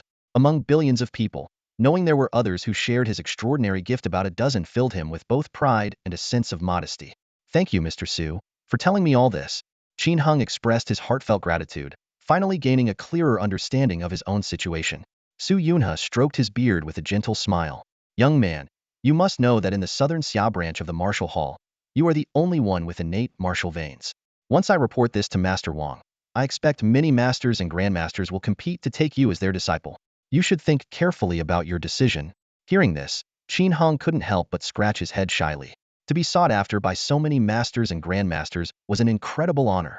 More importantly, having a grandmaster as his mentor would provide him with a powerful ally, one that even Wang Jiaming's people would have to think twice before crossing. All right, you may leave now. Keep this matter to yourself to avoid any trouble caused by jealousy, Su Yunha said with a wave of his hand, his tone carrying a hint of concern. Understood. Thank you, sir. Qin Hung replied respectfully before stepping back. He had long understood the saying, a tall tree catches the wind. Ever since he first discovered the abnormality in his meridians during cultivation, he had kept it a closely guarded secret, never sharing it with anyone. If not for this recent medical checkup exposing it, he might have remained unaware for much longer that he was born with martial meridians. After lunch, Qin Hong had just returned to the elite class dormitory when his phone buzzed. It was a message from Zhong Wanshan. I've sent someone to deliver your student ID. Remember to collect it from Old Lin. You'll need it to access key areas like the Beast Arena and the Archive Hall. The class schedule is included as well. Pay attention to the times and locations. Although the elite class doesn't use a credit system, unexcused absences are recorded. Accumulate more than 5, and you'll face a council hearing, which could lead to expulsion. Qin Hong quickly replied, got it. Thanks for the reminder, Teacher Zhong. Then he eagerly headed downstairs to wait. About 10 minutes later, a familiar figure appeared at the entrance. It was Chun Yu's assistant. The petite girl approached with a cheerful smile. Senior Qin, here is your student ID and schedule. Why are you calling me senior? I'm younger than you, Qin Hong said, feeling a bit awkward. I'm in the regular pre-martial artist class. According to the Tian Dao Martial Academy rules, we address all elite class students as senior, regardless of age, the girl explained. It turned out this junior, named Su Qingqing, was already 22 years old and had been a student for 3 years. Her punching strength was close to 1,000 kilograms, but she had yet to take the basic martial artist exam. She spent her days cooking lunch and tidying up for Qin Yu, occasionally running errands. For this, she earned 2,000 yuan monthly, on top of her base salary of 4,500 yuan, a high income by the standards of the base city. Qin Hong couldn't help but marvel at Senior Qin's generosity, paying 2,000 yuan just for cooking and errands, not even counting the cost of groceries. He thought of Fongling Xue, who worked tirelessly in Frost City from 8 a.m. to 6 p.m., 7 days a week, for just 900 yuan a month. The disparity in wealth was staggering. Back in his room, Qin Hong turned on the air conditioner and eagerly opened the document envelope. A golden student ID card immediately caught his eye, strikingly different from the plain white cards of regular students. It prominently displayed the words elite student, with his student number ending in 00001, making it stand out even more. He quickly took a photo and sent it to his family in Fongling Xue. However, when he unfolded the class schedule, he froze. The densely packed timetable instantly gave him a headache. Qin Hong gazed at the densely packed schedule in his hand, and for a moment, he was transported back to his school days. The tightly arranged timetable showed. The weekly course schedule is as follows. Monday, Wilderness Survival Skills in the morning taught by Wu Fong, and Fundamentals of Martial Arts in the afternoon taught by Sun Ku. Tuesday, a full day dedicated to technique and physical training taught by Zhu Qinxiu. Wednesday, Combat Practice in the morning taught by Zhang Tsongyun, followed by another session of Fundamentals of Martial Arts in the afternoon taught by Sun Ku. Thursday, same as Tuesday, a full day of technique and physical training taught by Zhu Qinxiu. Friday, Beast Combat Training in the morning taught by Qin Ziyang, and Law and Business in the afternoon taught by Yu Weiwei. Saturday, once again, a full day of technique and physical training taught by Zhu Qinxiu. Sunday, Sparring Practice in the morning, taught by a randomly assigned elder. Compared to the free training style of the Trial Martial Hall, this schedule felt much more rigorous and intensive. However, Qin Hong was not intimidated by the challenge after all. A little hardship was a small price to pay for becoming stronger. Today was an adaptation day, so there were no classes. Thinking about tomorrow's first session beast combat training in the arena, Qin Hong couldn't help but feel a surge of anticipation. He reminisced about the adrenaline rush of battling monsters in the wilderness. Compared to the monotony of cultural studies, these practical combat courses were far more thrilling to him. In the afternoon, after a short rest, Qin Hong eagerly headed to the underground training facility. He found an empty training room and began his meditation practice. Having used up 6 energy points the previous night, he only had 4 left and planned to use them all in one session.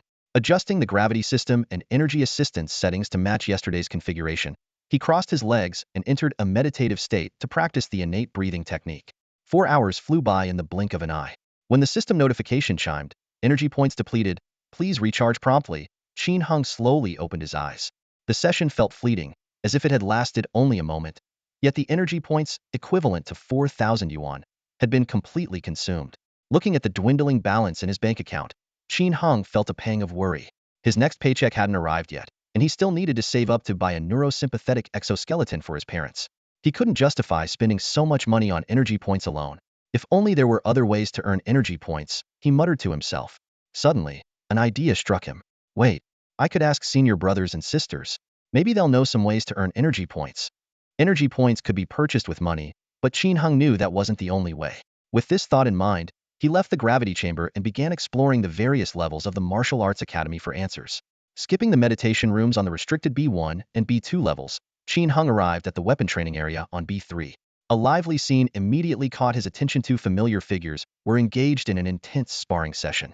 Senior sister Yu, her long ponytail swaying, wielded a long sword, clashing fiercely against the battle blade of senior brother Zhao Chong, who sported a shaved head. Junior brother Hong, is there something you need? Yu asked calmly as she noticed his presence. Zhao Chong seized the opportunity to take a breather, wiping the sweat from his forehead. Sorry to interrupt. I wanted to ask if there are any ways to obtain energy points besides purchasing them. Hong asked directly. Chen Yes's lips curved into a slight smile as she casually tossed her long sword into a nearby alloy training dummy, the blade embedding itself half a foot deep. Picking up her thermos, she took a sip before explaining, there are three main ways. First, you can purchase tradable energy points from other students at a lower price. Energy points can be traded? Hong asked, surprised. Some of them can, Yu clarified. The ones distributed monthly are account-bound, but the bonus energy points earned through achievements or scholarships are tradable. Hong quickly caught on to the key detail. So earning achievements and scholarships are the other two methods? Yu nodded and elaborated on the first method. To earn achievements, you can check out the military affairs building on the south side of the plaza. Most merit-based tasks are military-related and involve real combat missions at the border wall or in the wilderness. She paused before adding, additionally, some experts post bounties. These range from errands and duels to hunting beasts and gathering materials. As for scholarships, Yu sighed slightly. With the salary level of our elite class, it's unlikely we'll qualify in this lifetime. Just as Hong was preparing to leave, Zhao Chong suddenly spoke up. Wait, there's actually a fourth way borrowing from senior brothers and sisters. He shot a meaningful glance at Yu. For example, our senior sister here, who gained great merit in the beast-tide defense battle. Enough. Yu glared at Zhao Chong before turning to Hong. It's true you can borrow, but there's interest. 1% per month. If you borrow 100 points, you'll repay 101 points the next month. You can pay interest first and the principal later, whatever works. Hearing such an unexpectedly low interest rate, Hong's eyes lit up with excitement. Isn't this practically a gift? Hong's eyes lit up, his desire almost palpable. Paying back just a little energy points each month, while the principal could be deferred, this was too good to pass up. Rubbing his hands with a hint of shyness, he asked, Senior sister, could you lend me some? Not too much, just enough for a month. Yu glanced at the inexperienced junior before her and replied with mild exasperation, I'll lend you a maximum of 300 points. I need some for myself too. 300 points. Hong's heart skipped a beat. This was equivalent to a whopping 300,000 in cash. He nodded eagerly. Yes, 300 points is perfect. Hand over your student card. Yu extended her slender fingers. Hong quickly fished out his card and handed it over. The two headed to the training room on the second basement level. Yu retrieved her own gold student card, identical to Hong's, and inserted both into the card slot. As the screen lit up, Hong's eyes widened in disbelief. Yu's account displayed a balance of 2,230 energy points, and her bank account held an astonishing 5.88 million. Senior sister, you're so rich. Hong couldn't help but marvel. This? It's just pocket change, Yu replied nonchalantly. Pocket change? Hong, who came from a humble background, couldn't begin to grasp such a concept. Yu explained, when you become as powerful as senior brother Ning Fan and can hunt beast kings in the wild, you'll earn more wealth than you could ever spend. Beast kings, Hong murmured, deep in thought. In this world, the hierarchy of beasts corresponded directly to the ranks of human warriors. A basic beast matched a basic warrior and was worth 3,000 yuan. An intermediate beast matched an intermediate warrior, valued at 8,000 yuan. Advanced beasts paired with advanced warriors, fetching 20,000 yuan. Ferocious beasts corresponded to martial masters, priced at 50,000 yuan. Great ferocious beasts matched great martial masters, worth 200,000 yuan. Beast kings aligned with grandmasters, with a value exceeding 1,000,000 yuan. And great beast kings could sell for tens of millions. Certain beast emperors even surpassed 30 million. As for the mythical beast gods, they were a realm only reachable by martial gods. But for those at the level of martial gods, wealth had long ceased to be their ultimate pursuit. Yu transferred 300 energy points to Hong, and then added him to two important group chats. Hong carefully checked and found that one was a smaller group and the other a larger one. The smaller group was called Elite Class, Martial God Fast Track Program, consisting of about 50 members, including 13 current students and some alumni. The larger group was named Heavenly Dao Martial Arts Hall Masters Group, with over 200 members. The group owner was the legendary Wang Daoyi, while deputy heads Zhang Jinwei, Chu Qingshan, and council elder Li Ilyang were also members. Hong noticed that the administrative deputy head, Lung Qingxue, was not in the group, likely because her strength had not yet reached the master level. If you have questions about training, You can ask in the Masters group, Chin Yu explained thoughtfully. For everyday matters, use the Elite class group. These two groups are our most valuable network resources, so don't leave them casually. Thank you, senior sister. Qin Hung replied earnestly. Networking this was a new concept for him. As an elite class student, he had finally stepped into the world of high-level martial artists. Though unfamiliar with it now, he believed that with time, these connections would naturally grow stronger. In the past, he had to rely on his fists when bullied. Now, with just one call in the group, dozens of martial arts masters could respond. The mere thought of it was exhilarating. Of course, Qin Hung understood that such relationships were mutual. Without sufficient value, masters wouldn't act easily. Even if they occasionally helped out of goodwill, most of the time, he would need to consider how to repay their assistance before asking for help. I'm off to train. Work hard and surpass Han Liang soon, Chen Yu said with a confident wave as she left. Watching this powerful, charismatic, and approachable senior sister disappear around the corner, Qin Hong couldn't help but feel admiration. No wonder she was one of the most popular figures in the martial arts hall. As night fell, Qin Hong had a quick dinner, called his family, and returned to the training room. With the energy points Chen Yu lent him, he adjusted the energy assistance system to a 40 enhancement effect, consuming 2 energy points per hour. Thanks to his innate martial veins and exceptional training efficiency, this 40 energy concentration directly translated into faster cultivation progress. He meditated through the night. By the next morning, Qin Hong could feel his muscles and bones becoming significantly stronger, estimating his strength to be close to 2,000 kilograms. 16 hours of training had yielded results equivalent to 2 days for an average person. His innate martial veins allowed him to cultivate as comfortably as sleeping, unlike others who would endure excruciating pain from strained meridians. From 8 a.m. to noon, today's schedule included the Beast Combat class. Determined not to be late on his first day, Qin Hung quickly finished washing up and eating before heading straight to the Beast Arena, located in the southwest corner of the martial arts hall. It was the largest structure on the premises, resembling an ordinary stadium from the outside. Shortly after 7 a.m., the roars of beasts and the sound of them crashing into barriers could already be heard from within the arena. In the distance, several rugged wilderness vehicles formed a convoy, rumbling imposingly as they drove through the martial arts hall's main gate. Qin Hung instinctively looked over, and the sight before him took his breath away. A convoy of war chariots, resembling massive semi-trucks, was slowly making its way forward. Behind each vehicle hung enormous alloy cages, containing wild beasts from the wilderness. The creatures let out deep, guttural roars that made the very air tremble faintly. Make way, beasts coming through. Stay back to avoid injury. 2 students ran ahead of the convoy, loudly dispersing the few early morning joggers in the area.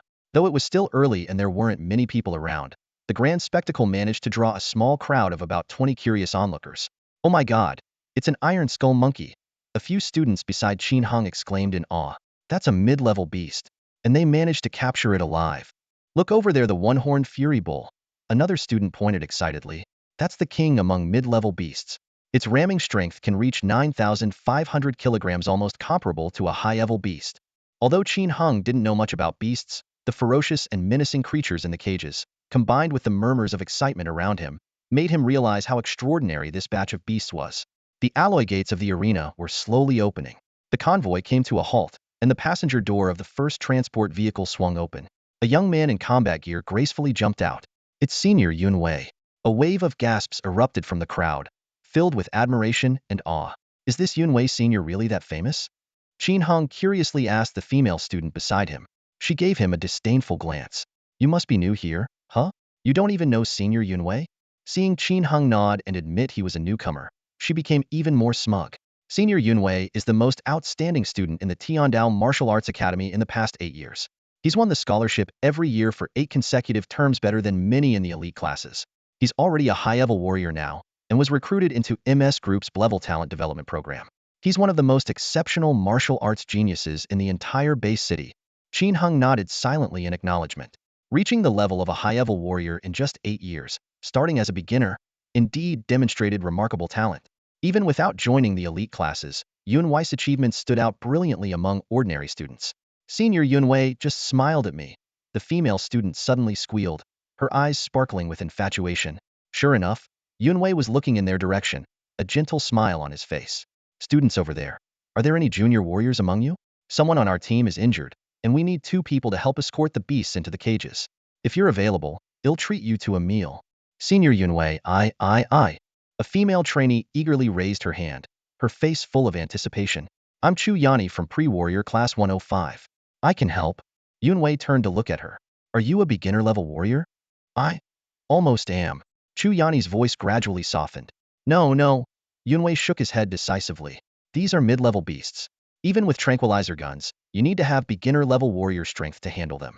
Otherwise, it's too dangerous.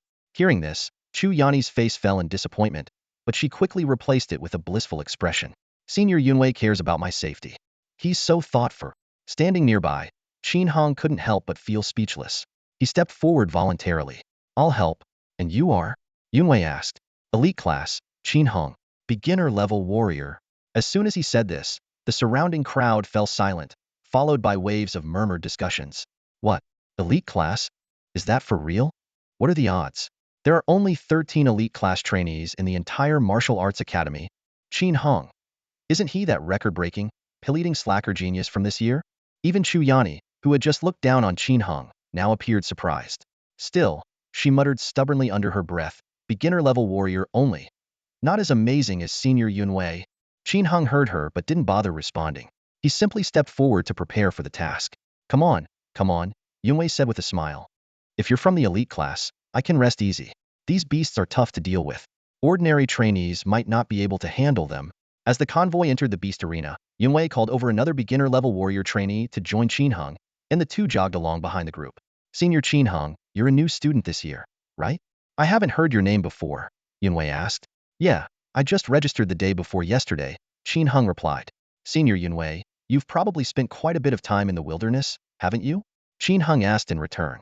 Quite a while, Yunwei nodded. I set out in early June and fought in dozens of battles deep in the wild. It was no easy feat capturing these creatures alive. Luckily, I managed to complete the mission assigned by the Military Affairs Office. Qin Hong understood. Although he had gained some fame recently, Yunwei seemed completely unaware of him, likely because information from the wilderness regions was limited. Capturing beasts is a task from the Military Affairs Office? What kind of rewards do they give? Qin Hong asked. He had heard about these tasks from Qin Yu and Zhao Chong yesterday and was intrigued, though he wasn't skilled enough to take them on just yet. This time, we took on an A3 level team mission, Yunwei explained. The goal was to capture 510 mid-level beasts alive. Each beast is worth 50 energy points, divided among the team members, with the team leader receiving an extra 10 points. Every team member also gets 1 academic credit as a reward. Qin Hong did some quick calculations. In a 10-person team capturing 8 beasts, each member would earn roughly 40 energy points, equivalent to 40,000 yuan. However, capturing beasts alive was much harder than killing them, and the risks were significant, with the constant threat of life-or-death situations. As they entered the interior of the beast arena, a cacophony of roars echoed around them. Qin Hong scanned the area. The central space was the size of a soccer field, surrounded by spectator stands. Beneath the stands were rows of alloy beast cages. While many cages were empty, more than 200 beasts were still confined. These beasts could see the combat zone and witness their kind being slaughtered. With their intelligence, they undoubtedly understood their fate. Once released, they would fight to the death, taking down as many as they could. The killing intent here is intense, Qin Hong remarked. Absolutely, Yunwei agreed. Every beast here is on the brink of madness. Once released, their combat strength can exceed 120 of their peak. Even students from the elite class have been injured here. Can anyone use these beasts for training, or do you have to pay for access? Qin Hong asked. You don't have to pay, but not everyone gets to train with them. You elite class students have better privileges. You can each claim a beast for individual practice. For us in the regular classes, during beast combat lessons, the whole class of 100 shares one beast, taking turns to experience real combat, 100 people sharing a single beast. Qin Hong couldn't help but laugh. That was ridiculously frugal. Forget fighting. Even if each person took a bite, the beast would be eaten alive. But considering the difficulty of capturing them, the arrangement made sense. Let's start by sorting the monsters into their cages, Yunwei said, his gaze sweeping over the rows of cages in front of them, each varying in size and design. The beast arena's cage layout was meticulously organized, with enclosures arranged according to the classification of creatures: feline, canine, primate, reptile, insect, and so on. Each type of monster had its designated cage. The enclosures for smaller creatures were compact and efficient, while those for dangerous species capable of chewing through metal were equipped with high-voltage electric barriers for extra security. Qin Hong and his companions worked in pairs, coordinating seamlessly. They used tranquilizer guns to subdue the monsters, then dragged them into their corresponding cages. During this process, Qin Hong had the chance to closely observe the already captured creatures, each one leaving him astonished. Qin Shitty, you're here so early, roped into doing hard labor, huh? A teasing voice called out. Qin Hong looked up to see Han Liang approaching, carrying 2 wind cleaver combat blades. Senior Yunwei and the others needed more hands, so I came to help out, Qin Hong replied. Then, curiously, he asked, Senior Han, why are you carrying weapons? Doesn't the combat class provide them? Han Liang chuckled and tossed one of the wind cleaver blades to Qin Hong. Of course not. You have to bring your own. Knowing you don't have a weapon, I brought an extra one just for you. As Qin Hong reached out to catch the blade and was about to thank him, Yunwei interjected, Han Liang, who's teaching your class today? According to the schedule, it should be teacher Qin Ziyang. Han Liang replied with a shrug. But you never know, there's always a chance that Master Wang might show up in person. Qin Hong blinked in surprise. Does that mean our instructors aren't fixed? Exactly, Han Liang explained. If you perform well enough, the masters at the martial arts hall will fight over the chance to teach you, hoping to take you in as their personal disciple. They're not above getting into real matches over it. Seriously? Qin Hong found it hard to believe. Yunwei looked at them with envy. You prodigies really have it good. I've got nothing to do today, so I'm definitely crashing your class. Qin Hong was speechless. You could crash a combat class? This wasn't some lecture you could just sit in on. As a group of students entered the direction of the Colosseum's main gate, the clock's hands were approaching 8. This expansive arena was large enough to accommodate multiple classes conducting combat training simultaneously, so overlapping schedules were not unusual. Qin Hong anxiously scanned the surroundings, searching for Qin Yu and Zhao Chong. After waiting in vain for a while, he turned to Han Liang. Senior brother Han, is it just the 2 of us in the elite class today? Yes, Han Liang explained. The schedules for students vary depending on their age and combat ability. The beasts held here in the Colosseum are, at most, mid-level, and since only the 2 of us in the elite class are beginner-level warriors, the senior brothers and sisters who are mid-level or higher don't need to participate. So you're saying the senior brothers and sisters who are mid-level warriors don't even bother with mid-level beasts? Qin Hong asked, surprised. Han Liang replied matter-of-factly, we're elite class students. Our standard is always to face opponents 1 level higher than our own. Since you're new, the teachers won't push you too hard. But by next year, the requirements will become much stricter. If you can't meet them, you might get expelled. Got it. Qin Hong finally realized the immense pressure of being in the elite class. Facing opponents from a higher level was no easy task, yet it was the basic requirement here. Han Liang continued. Once you become a mid-level warrior and pass all other academic subjects, you'll start wilderness combat training. At that point, a teacher will take you deep into the wilderness for 1 or 2 months. Be mentally prepared. No wonder I rarely see the other senior brothers and sisters. Qin Hong muttered in realization. The elite class had very few students to begin with.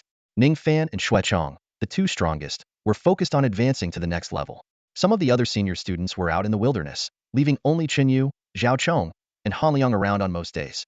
Ding ding ding, the class bell rang on time.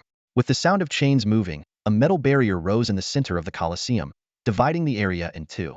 On the south side were Qin Hong, Yunwei, and Han Liang, while the north side held 100 freshman pre-warriors and their teacher. Like Qin Hong on his first visit, the freshmen were both nervous and excited as they looked at the surrounding beasts. Where's your teacher? Why aren't they here yet? Yunwei asked, glancing toward the entrance with a slight frown. Here he comes, Han Liang said, nodding upward.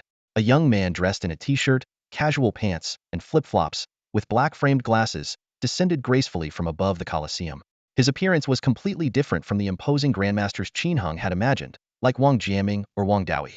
Instead, he looked more like a homebody heading out for breakfast. That's not teacher Qin, Han Liang said knowingly. Qin Hong immediately understood this grandmaster had come to take over Qin Ziyang's class. The casual grandmaster landed in front of the 3 students and glanced at Yunwei. Why are there 3 of you? Who's this kid? Yunwei grinned obsequiously. Master Su, I'm Yunwei, son of Yun Jiyang from Fengyan Restaurant. I've been in Tiandao Martial Hall for years and have always admired you.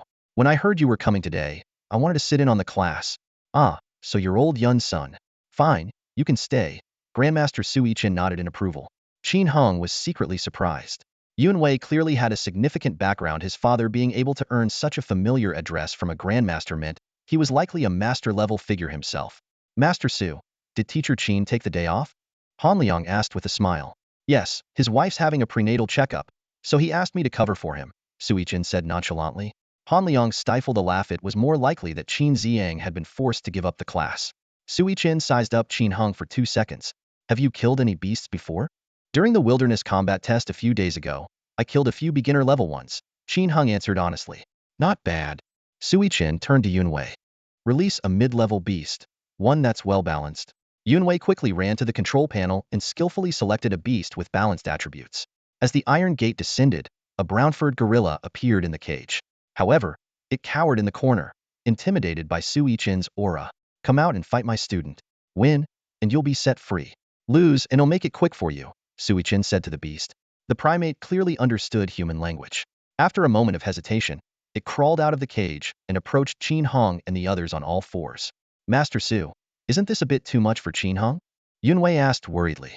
Su Yichen didn't answer directly but looked at Qin Hong instead. Qin Hong frowned as he observed the brown-furred gorilla. It looks pretty stronger than the adolescent blood-claw demon wolf I encountered in the wilderness. I'm not confident I can beat it. Master Su, junior brother Qin just started his first day of class. He doesn't have much foundation yet. Isn't this too difficult for him?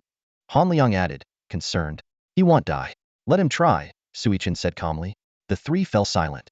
It was evident that Su Yichen wanted to test Qin Heng's true strength. If there was any danger, he would step in. While Qin Heng's life wasn't at risk, injuries seemed inevitable. This relaxed teaching style was certainly surprising. But Qin Hong wasn't afraid. All right, let's give it a shot. I want to see where my limits are. Compared to his fight with the blood-clawed demon wolf, his strength had improved significantly. This mid-level brown-furred gorilla might not be as much of a threat as it seemed. Clang. The crisp sound of a blade being drawn pierced through the air. Qin Hong slowly unsheathed the wind-slashing blade, its surface gleaming coldly under the light. Show me your combat style, Su Yichen said, his tone calm. I'll tailor my guidance to you accordingly. With that, his figure flickered, retreating to the sidelines with Han Liang and Yun Wei. In the vast arena, only Qin Hong and the brown-furred gorilla stood facing each other. This was an adult Iron Fist gorilla, renowned for its immense strength. An adult could unleash a punch with a force of 3,800 kilograms, while the kings of its kind could reach a terrifying 5,000 kilograms. Although this one wasn't a king, its power was still formidable. The Iron Fist gorilla, long imprisoned, now saw a glimpse of freedom. It panted heavily, its eyes gleaming with savage ferocity. The moment the crowd retreated, its massive frame launched toward Qin Hong like a cannonball. So fast, Qin Hong tensed as he felt the overwhelming battle intent surging toward him. Whoosh! A massive fist tore through the air. Qin Hong swung his blade to counter. Clang! To his surprise, the beast completely disregarded the blade's edge, using its flesh and blood to block the wind-slashing blade heat. The violent force transmitted through the blade, forcing Qin Hong to take a step back. The back of the gorilla's hand bore a shallow wound, but only a small trickle of blood seeped out. What incredibly tough skin, Qin Hong thought in shock. That strike carried at least 2,000 kilograms of force, combined with the sharpness of an A-grade alloy blade. Yet it had only scratched the surface, it didn't even cut to the bone. The Iron Fist gorilla seemed unfazed by pain. Driven by its desire for freedom, it launched a relentless and frenzied assault. Qin Hong dared not be careless, focusing entirely on defense. The beast's strength and speed surpassed his own, forcing him to retreat while relying on his weapon to parry. But soon, he realized this wasn't sustainable. If I only defend, I'll eventually slip up. I need to seize the opportunity to counterattack. Qin Hong's gaze locked onto the beast, his focus razor-sharp. He could feel his blood surging within him, a familiar heat rising. It was the same sensation he had felt while battling the blood-claw demon wolves in the wilderness. The surroundings seemed to blur, leaving only the Iron Fist gorilla in his vision. As the beast's fists came crashing down again, Qin Hong's strategy shifted. He noticed a tiny gap in the beast's alternating punches, a perfect opening for a counterattack. This time, he didn't block. As the gorilla's first punch came hurtling toward him, Qin Hong twisted his body and angled his blade upward. The beast's fist grazed his right arm, while the wind-slashing blade slashed across the gorilla's side. A counterattack after the opponent's strikes. What a brilliant move! Yun Wei exclaimed. Has he really only experienced one battle in the wilderness? Han Liang said in astonishment. That decisiveness, that precision with the bladiet might even surpass mine. Su Yichen merely adjusted his glasses, his lips curling into a faint, enigmatic smile. The injured Iron Fist gorilla did not back down. Instead, it roared ferociously, pounding its chest before launching another ferocious assault. But Qin Hong's response was unervingly calm. His movements were measured, more like those of a seasoned hunter observing his prey's final, desperate struggle. Roar! The Iron Fist gorilla lunged again, its fists tearing through the air like a storm. Qin Hong weaved left and right, dragging his blade along with him, his eyes never leaving the beast. The rubber flooring cracked and splintered under the beast's heavy punches, sending debris flying. On the 12th punch, Qin Hong suddenly darted forward. Swish! His blade moved like lightning, merging with his body as he became a streak of cold light. The wind-slashing blade pierced straight into the gorilla's chest. Its massive fist brushed past his temple, severing a few strands of hair, but his blade had already sunk deep into the creature's heart. Whoa, that was way too close. Yunwei was stunned. You should never face the double swing of an Iron Fist gorilla heathen, Han Liang said, wiping cold sweat from his brow. Avoiding its strength is the right move. Junior brother Qin was taking such a huge risk. If head been off by even a fraction, his skull would have been crushed. Does he look like someone who's taking a risk to you? Sui Chen replied calmly. It was only then that Han Liang noticed how unervingly composed Qin Hung appeared. He was a stark contrast to the shy newcomer they had met earlier. Now, he resembled a battle-hardened predator. With chilling calmness, he pulled his blade free, letting the beast's blood gush out, his expression eerily serene. To Qin Hung, there was indeed nothing terrifying about this. The corpse of the Iron Fist gorilla crashed heavily to the ground, its blood spreading across the surface. Qin Hung gripped his blood-stained long sword, feeling the battle intent within him gradually subside.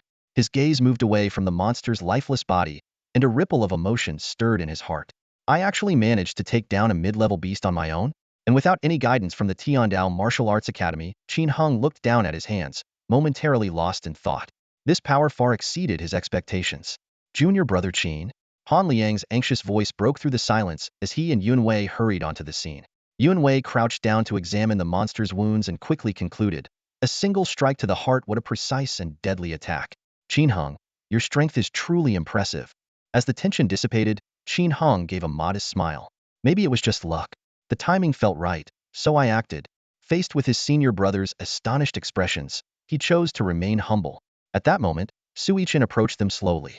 With a casual wave of his hand, he sent a gust of energy that pushed Yunwei and Han Liang aside. Teacher Su? Qin Hung looked at the Grandmaster in confusion, unsure of his intentions. Sui Chen locked eyes with Qin Hung. Treat me as a beast. Attack me. This feels disrespectful. Qin Hung hesitated, uncertainty clouding his mind. In the next instant, an overwhelming pressure descended upon him, as if thousands of pounds were pressing down on his shoulders and knees. Sui Chen vanished before his eyes, replaced by a three-meter-tall giant tiger with eyes as large as bowls. This is... Qin Heng's throat tightened, and he found it difficult to breathe. An unprecedented sense of danger surged through him, sending a chill racing from the soles of his feet to the top of his head. Roar! The tiger's deafening roar shook the air, and the fierce wind stung his skin. Fight, or you will die. A stern voice boomed in his ears. Even though he knew it was an illusion, his survival instincts had taken complete control.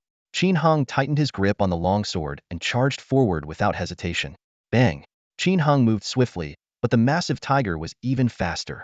With a swipe of its paw, Qin Hung was sent flying over 10 meters and landed heavily on the ground. Pain surged through his body as his mind raced. Is this the power of a high-level beast? Though reason told him there couldn't be a real tiger before him and that it was only Grandmaster Sui Chen, no matter how hard he blinked and focused, all he could see was the enormous, vividly patterned tiger advancing toward him step by step. The oppressive aura it exuded pulled him once again into that peculiar state. Unlike the frenzied Iron Fist gorilla, this tiger did not launch a berserk attack. Its slow, deliberate movements were even more nerve-wracking. There was no opening to exploit, no way to counter. The danger was imminent. Qin Hung dared not be careless and mustered all his strength, attempting a flanking assault. Bang! In an instant, he was struck again and sent flying. Against a high-level beast, his speed was utterly inadequate. Master Su, the gap is too vast. This kind of training feels pointless. Han Liang shouted from the sidelines. Sui Chen remained silent. Struggling to his feet, Qin Hung tasted the metallic tang of blood in his mouth. But he had no time to dwell on his injuries. The beast was closing in. He hastily rolled to evade its fierce strike and tried to attack its legs with his blade. However, the 2,000 kilogram force combined with the sharpness of an A-grade alloy blade only left a shallow scratch on the tiger's leg, causing no substantial damage. The attack only enraged the tiger further. Its paw slammed down, and its massive jaws lunged at his throat. It's over. The shadow of death loomed over him as memories of his life and loved ones flashed through his mind. Though it was only a fraction of a second, the fear of death consumed him entirely. Thinking of his parents' expectations and his promise to Ling Shui, a surge of fighting spirit beyond his limits erupted within him. At the critical moment, just as the tiger's jaws were about to close around his throat, he miraculously executed a ground-level slide, retreating 3 or 4 meters. The tiger showed a hint of surprise before pouncing again. This is my chance. Qin Heng's eyes gleamed as he seized the moment. As the tiger leaped through the air, he angled his blade and thrust upward. Squelch! The blade pierced through the soft underside of the tiger's jaw, into its mouth and throat, and straight into its brain. The high-level beast's tough body and immense weight nearly wrenched the blade from his grasp. The wind-cutting blade slipped, slicing his fingers, but in the end, he had won the battle. Buzz, an invisible ripple swept through the air, and the massive tiger vanished without a trace, leaving only Sui Chen standing there in casual attire.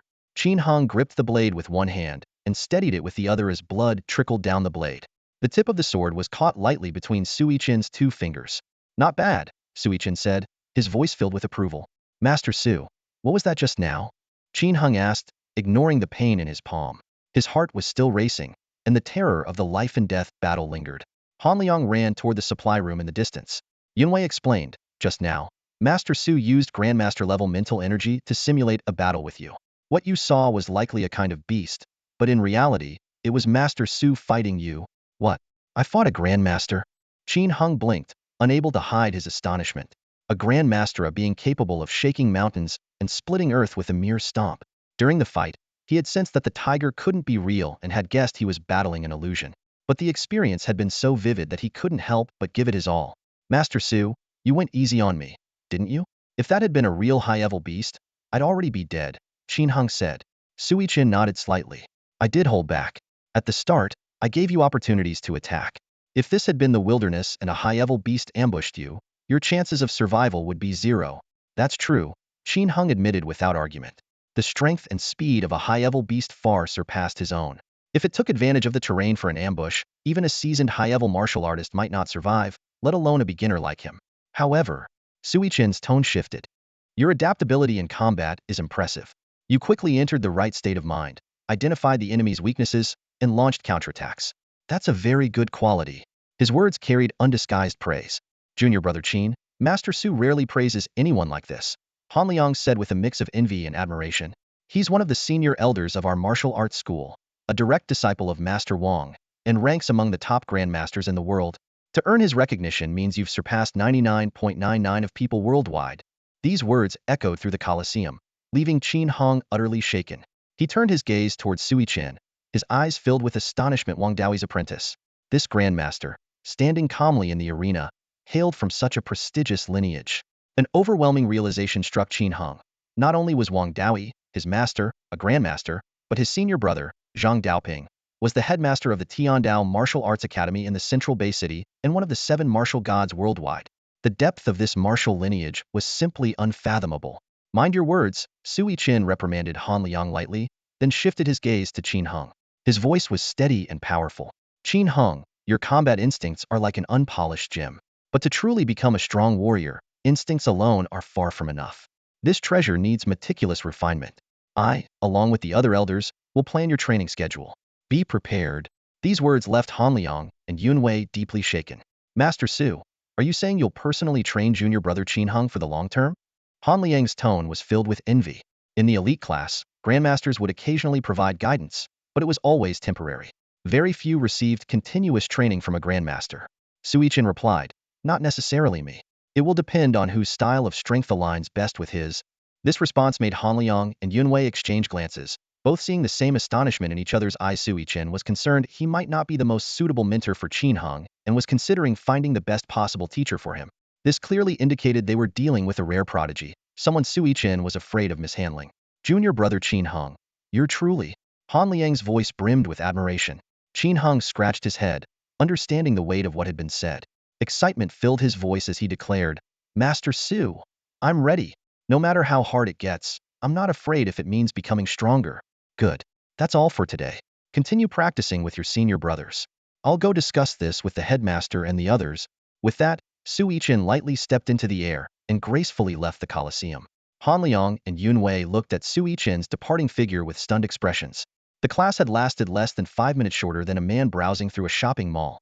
With plenty of time left before the morning classes ended, they had no choice but to self-study. "Sai, I'm heading out first. You guys practice on your own," Yunwei said, his face full of disappointment. He had hoped to sit in on the class, but apart from watching Qin Heng's demonstration, he gained nothing today. "All right, let's go practice in the wild together sometime." Han Liang waved as he bid farewell. Qin Hong watched Yunwei leave and thought to himself, Though Yunwei isn't in the elite class, his skills are impressive. We'll surely cross paths often in the future. Senior Han, how should we train? Qin Hung turned to Han Liang and asked. Han Liang glanced around at the nearby beast cages, a glint of excitement flashing in his eyes. Since Master Su left us to self-study, why don't we release a few more beasts and fight them? Sounds good. Qin Hung agreed enthusiastically at first, but then hesitated. But these beasts are meant for all the martial arts students. Wouldn't it be inappropriate if we killed too many? Don't worry, Han Liang chuckled. We're in the elite class, so we have the privilege of using more resources. If we kill a few extra, Yunwei and the others can just go out and catch more. Besides, they get rewards for it. The suggestion did seem a bit inconsiderate.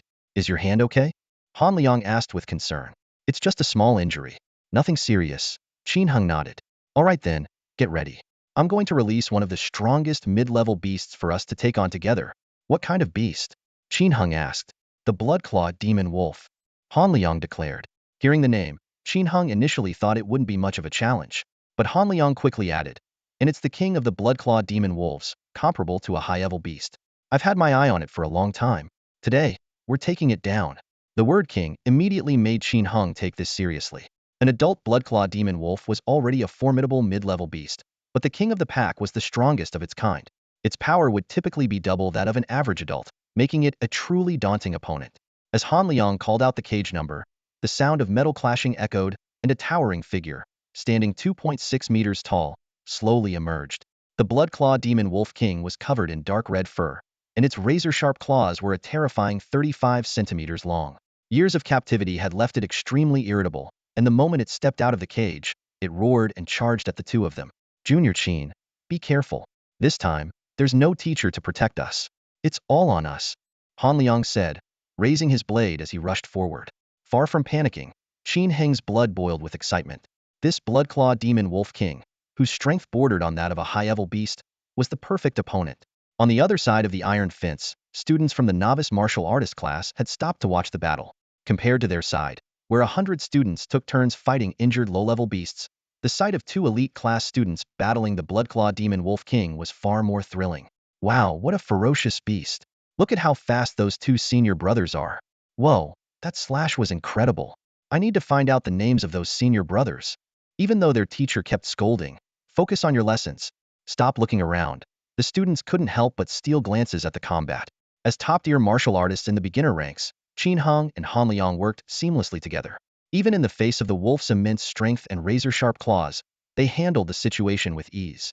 After all, no matter how strong the blood-clawed demon wolf was, it was still flesh and blood, and it stood no chance against the grade alloy wind-cutting blades. Qin Heng's blade moved like the wind, drawing on his previous battle experience to relentlessly attack the wolf's flanks.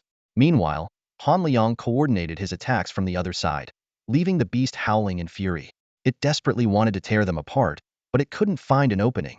The blood-clawed demon wolf's eyes gleamed with bloodthirsty light, locking onto every movement Qin Hung made. Just as it was about to leap at him, Han Liang seized the opportunity and launched a fierce attack from behind. Combining the power of the triple python mountain strike with the wind-slicing blade technique, he unleashed a force of 3,000 to 4,000 kilograms. The blade's edge cut across the wolf's back and abdomen, leaving several deep, bone-revealing wounds. Blood spurted out as the wolf howled in pain and turned to retaliate, only to fall into Han Liang's trap. Qin Hung immediately capitalized on the opening, his long blade flashing like lightning as he struck repeatedly. Each slash landed precisely on the wolf's existing wounds, deepening them further. When its tail spine was severed, the ferocious blood-clawed demon wolf finally lost its ability to stand and collapsed heavily to the ground. In just 5 minutes, the battle was nearly over. The wolf lay in a pool of its own blood, letting out its final, sorrowful howl. Han Liang glanced at Qin Hung and said, "Finish it off. It'll make a good extra meal for lunch." Qin Hung nodded. With a swift and decisive strike, he ended the wolf's life. Turning to Han Liang, he asked curiously, "Can we really eat the meat of this beast?" "Resources are precious," Han Liang explained. "The nutritional value of this beast's meat is tens or even hundreds of times that of regular pork or chicken. According to the arena's rules, any edible beast carcasses are sent to cafeteria number 1 for processing, and dishes are prepared and sold the same day. But even if it's a beast we killed ourselves, we still have to pay to eat it." "That makes sense," Qin Hung said with a smile. "Having ready-made beasts to spar with is already a luxury. We can't expect everything to be free." He glanced at the time and, still full of energy, suggested, "Senior brother Han, it's still early. How about we release another one? Han Liang coughed lightly. That's enough for now. You're even more eager to fight than I am. Qin Hung gave a sheepish grin. 3 battles totaling only 10 minutes had been nothing more than a warm-up for him. How about we spar with each other instead? Sitting around is a waste of time. Han Liang considered for a moment. All right, we're evenly matched, so it should be a good fight. But we need to switch to safer equipment to avoid accidents. No weapons, Qin Hung said, tossing his wind-slicing blade aside. Just fists and kicks. Han Liang also set down his weapon and laughed. Junior brother Qin, show me what you've got. With that, he charged forward. Senior brother, please. Qin Hung assumed a fighting stance and met him heat. In the arena, the clash between 2 elite class students held everyone in breathless anticipation. Each exchange between Qin Hung and Han Liang reverberated through the venue, the heavy thuds of their blows echoing in the air. Qin Heng's raw strength had already surpassed Han Liang's, and his agility and reaction speed were on par with his senior, who had enrolled a year earlier. Although his technique was still somewhat rough, once he entered an exhilarated state, his combat power surged to an entirely new level. At this moment, the two were locked in an intense struggle, neither gaining the upper hand. Bang, bang, bang. The relentless sounds of heavy strikes left the aspiring martial artists outside the fence in awe. My God, is this the power of the elite class? Only a dozen students make it in every 10 years? Truly well-deserved. They were amazed by the speed and strength of the 2 fighters, far beyond their peers, and equally astonished by the monster corpses scattered on the ground. The 2 fighters, however, had long blocked out the outside world. Fists collided, legs lashed out, and the rubber flooring absorbed and rebounded the terrifying force. Qin Hung felt an unparalleled thrill compared to the life-and-death pressure of battling monsters. This pure duel ignited his blood even more. Senior Han, come on, give it your all. I can unleash even more power.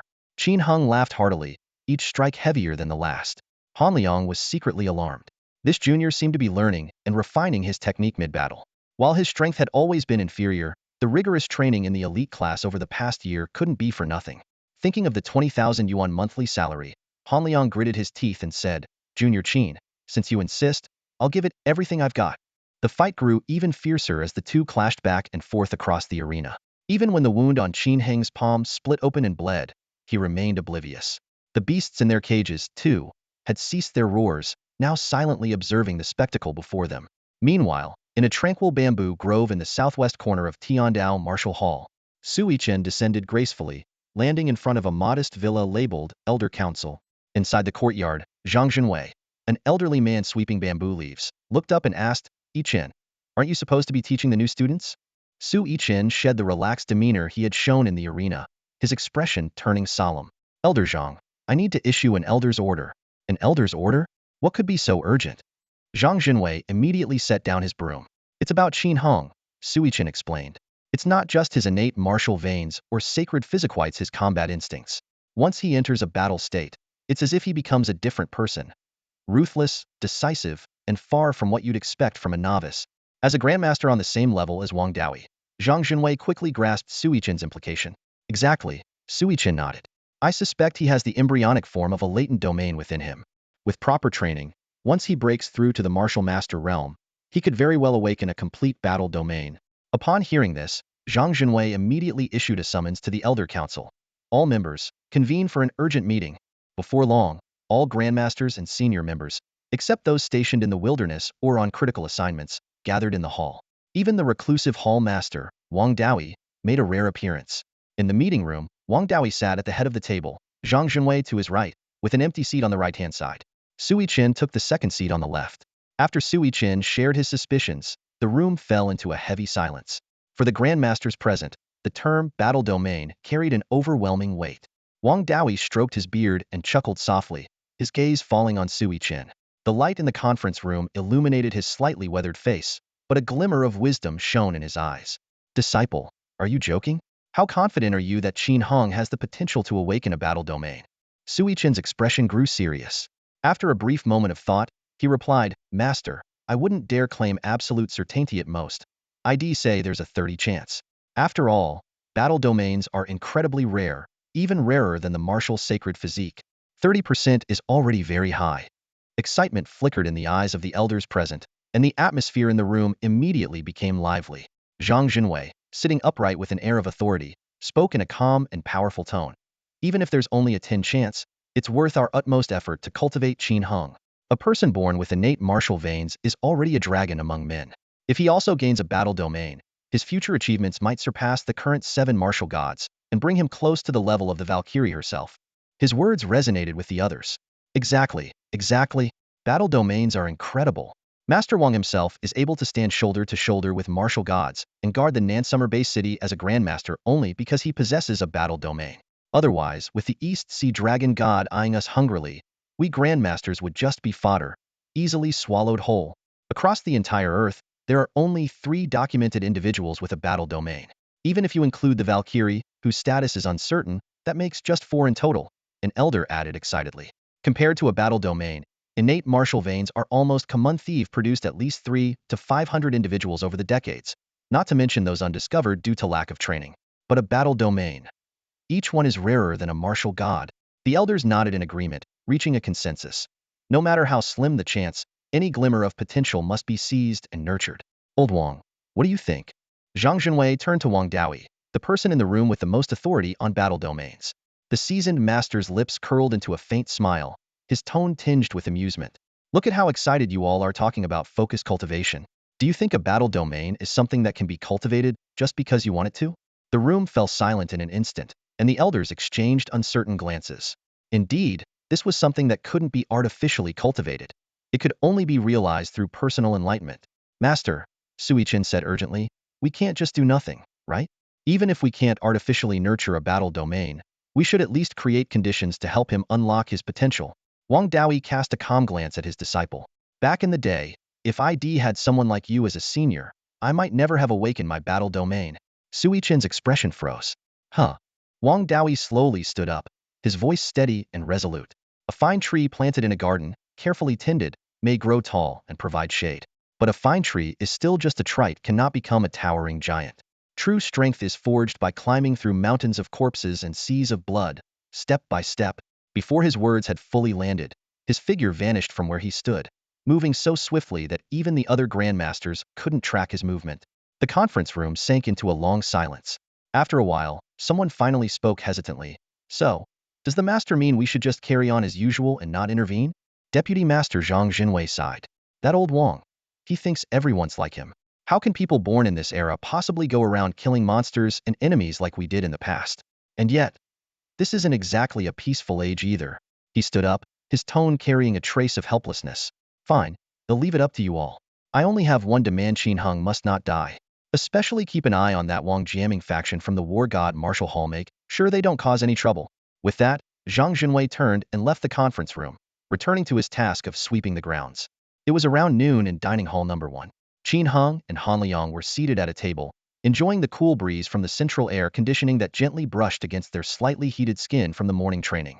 On the table, a freshly roasted leg of a demon wolf emitted an irresistible aroma, surrounded by a few small side dishes. 120 bucks. Qin Hung stared at the platter, wincing in pain. The expense felt even more excruciating than the hundreds of punches he had taken from Han Liang earlier that morning. Han Liang chuckled and reassured him, you should feel lucky. This is at half price. If it weren't for the fact that we provided the beast ourselves, outsiders would have to pay this much for just a piece the size of an egg. The two had been sparring since the morning.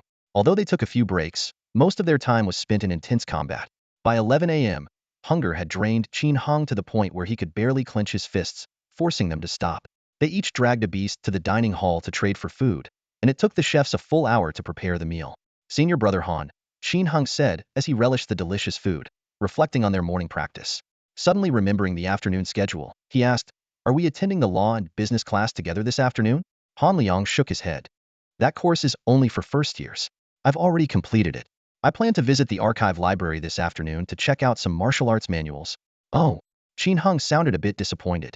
The archive library was undoubtedly a great place to visit, but his packed schedule left him no opportunity. Even though evenings were considered free time, he still needed to dedicate them to cultivation. It seemed unlikely he'd have a chance to browse those manuals anytime soon. After finishing half the wolf leg, Qin Hung felt stuffed, as though a warm current was coursing through his body. The two walked out of the dining hall together, and Qin Hung patted his full stomach, marveling. This monster meat is insanely energizing. I was weak and shaky just now, but now I feel like I have endless strength. Of course, Han Liang replied with a grin. It's expensive for a reason. Wealthy families feed their kids monster meat twice a week, and by their teens, they already have the foundation of a Kwasa warrior. When we're better off in the future and have families of our own, we'll need to make sure our kids get to eat this good stuff too. Kids. Qin Hung chuckled. Marriage was still a long way off, let alone having kids. But Han Liang's words did spark some deeper thoughts. The wealthy controlled premium resources, not only living well themselves but ensuring their descendants thrived. Meanwhile, children from impoverished areas often struggled to escape poverty due to limited connections, vision, and resources. Though both he and Han Liang were already considered successful, and their families' lives had improved since becoming warriors, it still wasn't enough. To ensure future generations could live well, they had to work even harder. But more important than merely earning money was eliminating the monsters, expanding humanity's living space, and securing more abundant resources so people wouldn't have to be confined to small dwellings or rely on the protection of high walls. I'm heading to the archive library. See you tomorrow, Han Liang said, waving goodbye. Qin Hung checked the time and realized there was still a while before his afternoon class. Feeling too full for any physical activity, he decided to stroll around campus to digest. With nothing else to do, he thought of Zhao Dongxing and the others he met during the wilderness assessment and gave them a call. What started as a casual chat quickly turned into an enthusiastic invitation to meet up.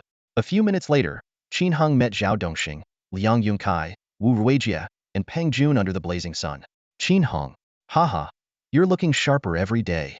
Zhao Dongxing's voice reached him before he did. Zhao Gu, Liang Gu, Peng Gu, Wu Gu. Qin Hung greeted each of them politely. Hey, what happened to your hand? Zhao Dongxing noticed the injury on Qin Hung's right hand. Just a scrape from the beast combat training class. It's nothing, Qin Hung replied nonchalantly. Beast combat on your first day? That's some luck. Have you eaten yet? If not, let's grab something. Already ate. What about you guys? We've eaten too. Let's just take a walk then. We've been here for years and can show you around. That'd be great. I could use a proper tour. The group strolled through the martial arts training campus under the blazing sun, chatting as they walked. Zhao Dongxing and the others had recently passed the assessment and joined the warrior class, raising their salary from 4,500 to 6,500. While it wasn't much for beginner warriors, they were content to train here while earning an income. When do you plan to graduate? Qin Hung asked. For nunlike class trainees, graduation could be applied for as soon as they reach the level of a beginner warrior. Alternatively, they could continue training for up to 10 years or aim for intermediate warrior status. Graduating with exceptional performance would earn them positions with better benefits. Zhao Dongxing spoke with a hint of aspiration. Yunkai and I are planning to aim for intermediate-level warrior status, while Ajuan and Ruijie have decided to join a hunting squad after graduating next year. A trace of concern flickered in Qin Heng's eyes. When Brother Peng and Brother Wu joined the hunting squad, they must be extra careful. He understood that everyone had their own path to follow, and even the closest of brothers would eventually part ways. The hunting squads, composed of warriors, were freelance teams that often ventured deep into the wilderness to hunt beasts. They sold the valuable materials they obtained to government material departments or the MS group to make a living. The Bay City actively encouraged warriors to join these squads, as it helped reduce the number of beasts and lowered the risk of beast-tide outbreaks. However, due to the limited number of human warriors, officially registered hunting squads remained scarce. Before they realized it, the group had arrived near the military affairs building. Pointing at the entrance, Zhao Dongxing said, "Let's go see if there are any suitable tasks. With fewer classes recently, we can earn some energy points." Qin Hung, intrigued by the tasks available at the military affairs building, readily agreed. The first-floor hall of the military affairs building was spacious, lined with touchscreen monitors for task selection. The group stopped in front of one machine as Zhao Dongxing inserted his student ID and opened the selection interface. A prompt appeared on the screen. Your strength level has been detected as a beginner warrior. Suitable tasks are being displayed. Moments later, dozens of available tasks appeared on the screen. Qin Hung quickly scanned the task list, collecting beast hides, gathering fresh organs, standing guard, and even a commission to teach someone a lesson. While the names of the commissioners were hidden, the energy point rewards were clearly listed. Most offered 1 point, with a few reaching 2 or 3 points. These energy points are way too low. If it's this hard for beginner warriors, it must be even worse for pre-warriors, Qin Hung muttered with a frown. Zhao Dongxing explained, pre-warrior tasks pay directly in cash, ranging from 10 to 100 yuan. But each person is limited to 1 task per day since our main focus is still on learning. While Zhao Dongxing and Liang Yunkai continued browsing tasks, an ear-piercing alarm suddenly blared throughout the hall. A hurried announcement followed over the loudspeaker. Emergency mission, emergency mission. A level 3 beast tide has occurred at the northwest border wall. The military requests assistance from the 4 great martial academies. All beginner-level warriors and above, please voluntarily gather at the plaza. Deployment vehicles will depart in 10 minutes. The broadcast blared 3 times. and the administrative building instantly erupted into chaos. Beast Tide. Level 3 Beast Tide. All warriors, assemble at the square immediately. Amidst the piercing alarm, the once relaxed students and teachers turned pale and rushed towards the square. Qin Heng turned to Zhao Dongxing and saw his gaze sharpen like a blade. The monsters in the northwest are always especially active during summer. There was a beast tide last year, and now it's here again, Zhao Dongxing said through gritted teeth. Dongxing, let's go. Liang Yunkai, though a man of few words, was brimming with fighting spirit. Yeah, we're warriors now. We can join the fight. Wu Ruijia and Peng Jun said in unison. Qin Heng was about to speak, but Zhao Dongxing cut him off. Qin Heng, this is urgent. We need to go now. We'll visit the martial arts hall next time. With that, he turned and ran towards the administrative building. Hey, I'm a warrior too, Qin Heng called out, chasing after him. Just a few steps into his run, his phone suddenly rang. Hello, who's this? I'm Sui Qin. A lazy-sounding young man's voice came from the other end. There's a level 3 beast tide at the northwest border wall. Warriors are needed for support. Head to the square immediately. I'll excuse you from your afternoon classes. Qin Heng froze in shock. This was a direct order from the Grandmaster himself. Understood, Teacher Su. Zhao, wait for me. Qin Heng caught up with Zhao Dongxing and the others. What are you doing here? Zhao Dongxing was visibly anxious. You're a genius. A student in the elite class with limitless potential. You're meant to fight even stronger monsters in the future. The casualty rate in beast tides exceeds 20. If something happens to you, it would be a loss for all of humanity. This is an order from Teacher Sui Qin, Qin Heng replied, invoking the Grandmaster's authority. When they arrived at the square, a familiar voice rang out. Qin Heng, why are you here? Chen Yu approached, her sword in hand, her high ponytail fluttering in the wind. Teacher Su told me to come. Qin Heng showed her his call log. What? Chen Yu immediately dialed Sui Qin. Teacher Su, what are you thinking? Sending Qin Heng to the front lines? This is a level 3 beast tide. Are you trying to get him killed? Hothouse flowers wilt easily. True strength is forged in real combat, Sui Qin replied calmly. But you can't just throw a newborn tiger into the ocean. I'm going to tell Master. Chen Yu retorted. This is also Elder Zhang's decision, Sui Qin added. Chen Yu froze. She looked at the young, slightly shy boy in front of her, her heart trembling. Senior Sister Chen, what's wrong? Qin Heng asked, puzzled. Chen Yu sighed. Stick close to me later and don't wander off. A level 3 beast tide is practically hell for someone like you. Qin Heng frowned, feeling slightly underestimated. Upon reflection, Qian Shiji's words were out of concern for him. He nodded and replied, all right, I'll try not to stray too far. Speaking of the beast tide, terrifying images flashed through his mind. Beast tides are categorized into 6 levels, ranging from the lowest, level 5, to the most dreadful, the catastrophe level. Each level signifies a progressively greater threat. A level 5 beast tide is the smallest in scale, typically involving no more than 10,000 beasts, which can be easily managed by the border's firepower network. However, at level 4, the situation becomes more dire. Among the 50,000 beasts, there will likely be ferocious beasts, which are far more dangerous. Standard firearms become insufficient, necessitating the deployment of martial artists for targeted eliminations. Level 3 beast tides are even more challenging, with at least 100,000 beasts, including over 1,000 ferocious ones. Such a tide is beyond the capacity of border forces to resolve in the short term. It requires assistance from large martial organizations such as the Martial Artists Alliance, MS Corporation, or the 4 Great Martial Halls. Without their aid, the beasts could breach the border walls and invade human cities. Level 2 beast tides take the horror a step further. Under the command of a beast king, hordes of ferocious beasts launch coordinated and strategic attacks. At this point, thermal weapons lose effectiveness, and human wave tactics are the only option. Even Grandmaster-level martial artists might fall in such battles. A level 1 beast tide is the prelude to catastrophe. Not only does it involve rampaging beast kings, but also potentially high beast kings, or even beast gods. This level of beast tide is no longer a localized battle along the border, but a calamity engulfing an entire base city. Beasts emerge endlessly from land, air, and underground. The entire base city's strength must be mobilized to respond, and even then, the cost of victory would be devastating. As for the catastrophe-level beast tide, it has only occurred 3 times in recorded history. It is defined as a level 1 scale tide with at least 3 beast gods. The emergence of such a tide signals the imminent destruction of a base city. Immediate appeals for aid must be made to other base cities and martial gods, while implementing the seed preservation plan to evacuate the most talented scholars and martial artists to safety at all costs. This time, it was a level 3 beast tide that had struck the northwestern border wall, meaning there would undoubtedly be a large number of ferocious beasts. These creatures, comparable to human martial masters, had already mastered the use of qi, making them formidable adversaries for ordinary martial artists. He recalled what Su Yue, a border soldier, had mentioned when Qin Hung visited the border wall after his initial assessment. A single level 3 beast tide had cost the lives of 38,351 soldiers. Warriors, come and collect your battle weapons. The staff from the military affairs building drove a truck loaded with weapons into the square. The cold glint of melee weapons shimmered inside the truck bed, while sniper rifles, rocket launchers, and grenades were neatly arranged. Time was of the essence, and everyone quickly selected their gear before boarding the vehicles heading to the front lines. Qin Hung picked up his favorite A3 grade wind-slicing alloy blade, its edge sharp enough to cut through hair effortlessly.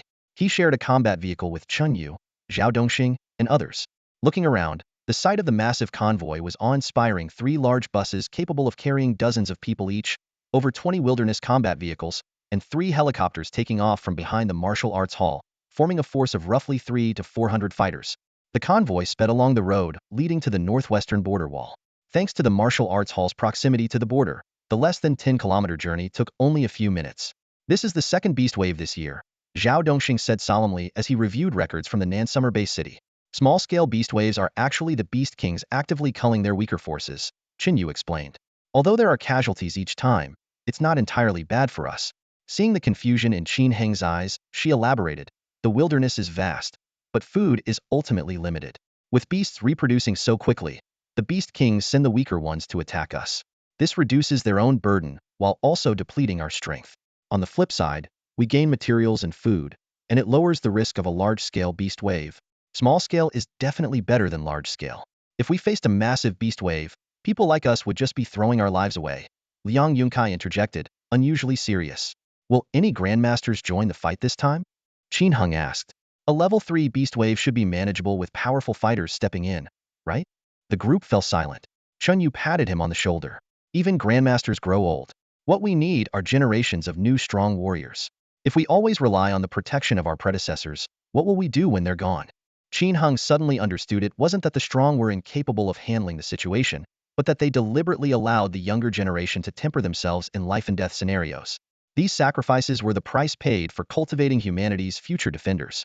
Junior brother Qin Yu said earnestly, Teacher Su has allowed you to join this battle to help you understand the harsh reality of war. But remember, your potential is a valuable asset to the entire base city. Don't take unnecessary risks unless absolutely necessary. Senior Sister Chun, have you already reached this level of understanding? Life is a gift from our parents, and everything we grow up with is provided by our community, Qin Yu replied firmly. Only by honoring our parents with wealth and glory and serving our people with heroic achievements can we live a life worth remembering. Liang Yunkai seemed to have an epiphany. No wonder Senior Sister Chun participates in every beast wave. Everyone understood this wasn't a love for battle. It was a sense of responsibility. Qin Hung glanced at Qin Yu beside him, feeling a surge of admiration. Despite her young age, this senior sister had honed formidable skills through countless battles against monsters, amassing an impressive record of achievements. Her substantial savings and abundant energy points were all hard-earned through real combat. The rumbling grew louder, and they were now less than 3 minutes away from the border wall. The thunder of artillery and the rattle of machine gun fire echoed continuously in the distance. Overhead, 2 helicopters from the War God Martial Arts School roared past, racing toward the battlefield. Chun Yu instantly recognized the origin of this support team. Among the 4 major martial arts schools, the Heavenly Dao Martial Arts School was closest to the northwest border wall, while the others guarded different regions. The Dragon God School in the southeast, the War God School in the southwest, and the Hero School in the northeast. Logically, the War God School was too far to have arrived so quickly. The appearance of only 2 helicopters suggested that senior members of the school had happened to be nearby and rushed to assist upon receiving the call for help. Everyone, prepare for battle. Remember, your lives come first, defeating the enemy comes second. Do not act recklessly. The Heavenly Dao instructor driving the combat vehicle warned with a grave expression. Yes, instructor. The students responded in unison. As they approached the border wall, the sound of explosions became deafening. The convoy came to a halt near the final stretch, and Qin Hung and the others quickly disembarked. Hurry, hurry. The monsters are closing in on the gate. Warrior units, engage immediately. Do not let them near the main cannons. The commanding officer on the fortress wall shouted orders to the newly arrived martial artists. On the battlefield, a martial artist was a soldier, bound to follow military directives. Their mission was clear: to hold off the most powerful monsters and ensure the 3 main cannons continued to unleash destruction upon the enemy forces. Let's move, commanded Zhuang Yuyang. the leader of the Heavenly Tao team and a Grand Martial Master level officer in charge of military affairs. He led the group straight toward the gate. As Qin Hong and Qin Yu ran with the team, Qin Hong stole a glance below the wall, and the scene before him left him utterly stunned. The battlefield beneath the border wall unfolded like an apocalyptic painting. Qin Hong stood atop a vantage point, his gaze sweeping over the chaos and carnage below. Tens of thousands of beasts surged toward the border wall like a relentless tide, with the densest concentration targeting the gateway leading to the wilderness.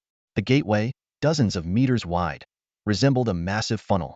On the inner side, tanks, armored vehicles, and soldiers were packed tightly together, while on the outer side, a swarm of ferocious beasts pushed forward. In this confined space, an intense battle raged. The fight was not limited to the ground. Many beasts climbed the towering walls, and some flying creatures attempted to breach the defenses from above. On top of the border wall, tens of thousands of soldiers formed an impenetrable steel line. Amid the deafening gunfire, bullets rained down like a storm. Machine gunners, positioned high above, unleashed streams of metal, blasting apart the beasts attempting to scale the walls. The relentless explosions of grenades echoed across the battlefield, filling the air with choking smoke. For kilometers along the border wall, the battleground was engulfed in flames and chaos, with the thunderous roar of explosions never ceasing. This was the harsh reality of the front lines. Qin Hong could feel the burning resolve of the warriors around him, and his own fighting spirit surged to its peak. Reporting, "I'm skilled with firearms and request to join the fight immediately." A cadet carrying a sniper rifle stepped forward to request deployment from the commander. Approved. The commander's response was concise and firm. Not all warriors preferred close combat. Some, adept with firearms, could utilize their exceptional physical abilities to maximize the performance of their weapons, achieving unmatched accuracy, ignoring recoil, and throwing grenades farther than ordinary soldiers. However, after reaching the rank of martial master, most would abandon firearms in favor of using their own combat energy for ranged attacks. Under the command of Yin Taijun, the group led by Qin Hong quickly reached the gateway. This was the most critical point of the defense line. If it fell, the consequences would be disastrous. The firepower of the armored units could no longer fully suppress the beasts capable of withstanding heavy artillery, requiring the warriors to form a human wall to hold the line. Heavenly Tao Martial Hall is here to assist. Clear the way, comrades. A booming voice rang out as Grand Martial Master Zhuang Yuyang leaped forward, wielding a massive battle axe. He soared over the armored defenses and charged straight into the beast horde. A dark red arc of energy swept out from his axe, resembling a blood moon in the sky, instantly taking down dozens of beasts. Fantastic! It's a Grand Martial Master from Heavenly Tao Martial Hall. The surrounding soldiers cheered with renewed morale. The turrets shifted their aim, targeting the rear ranks of the beast horde. Chunyu, Zhao Dongxing, and others joined the fray, as over 300 warriors from Heavenly Tao Martial Hall plunged into the beast tide like a razor-sharp blade. The instructors, led by Zhuang Yuyang, possessed overwhelming strength and charged deep into the heart of the beast horde. However, they soon encountered several high-level beasts that surrounded them. Meanwhile, the less experienced warriors, including Qin Hong, formed a defensive line on the slope of the gateway, working together to fend off the advancing beasts. The battlefield was teeming with an array of monstrous creatures. Agile panther-like beasts, ferocious giant dogs, raging bears, rats the size of small children, sharp-toothed goats, and bloodthirsty bulls.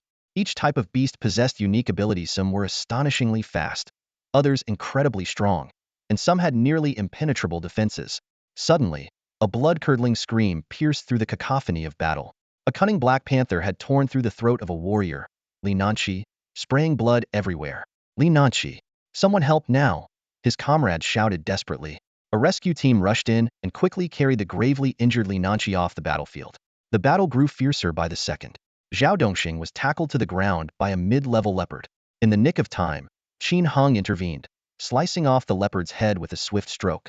"Thanks, Qin Hong," Zhao Dongxing said as he scrambled to his feet, only to face another wave of charging beasts.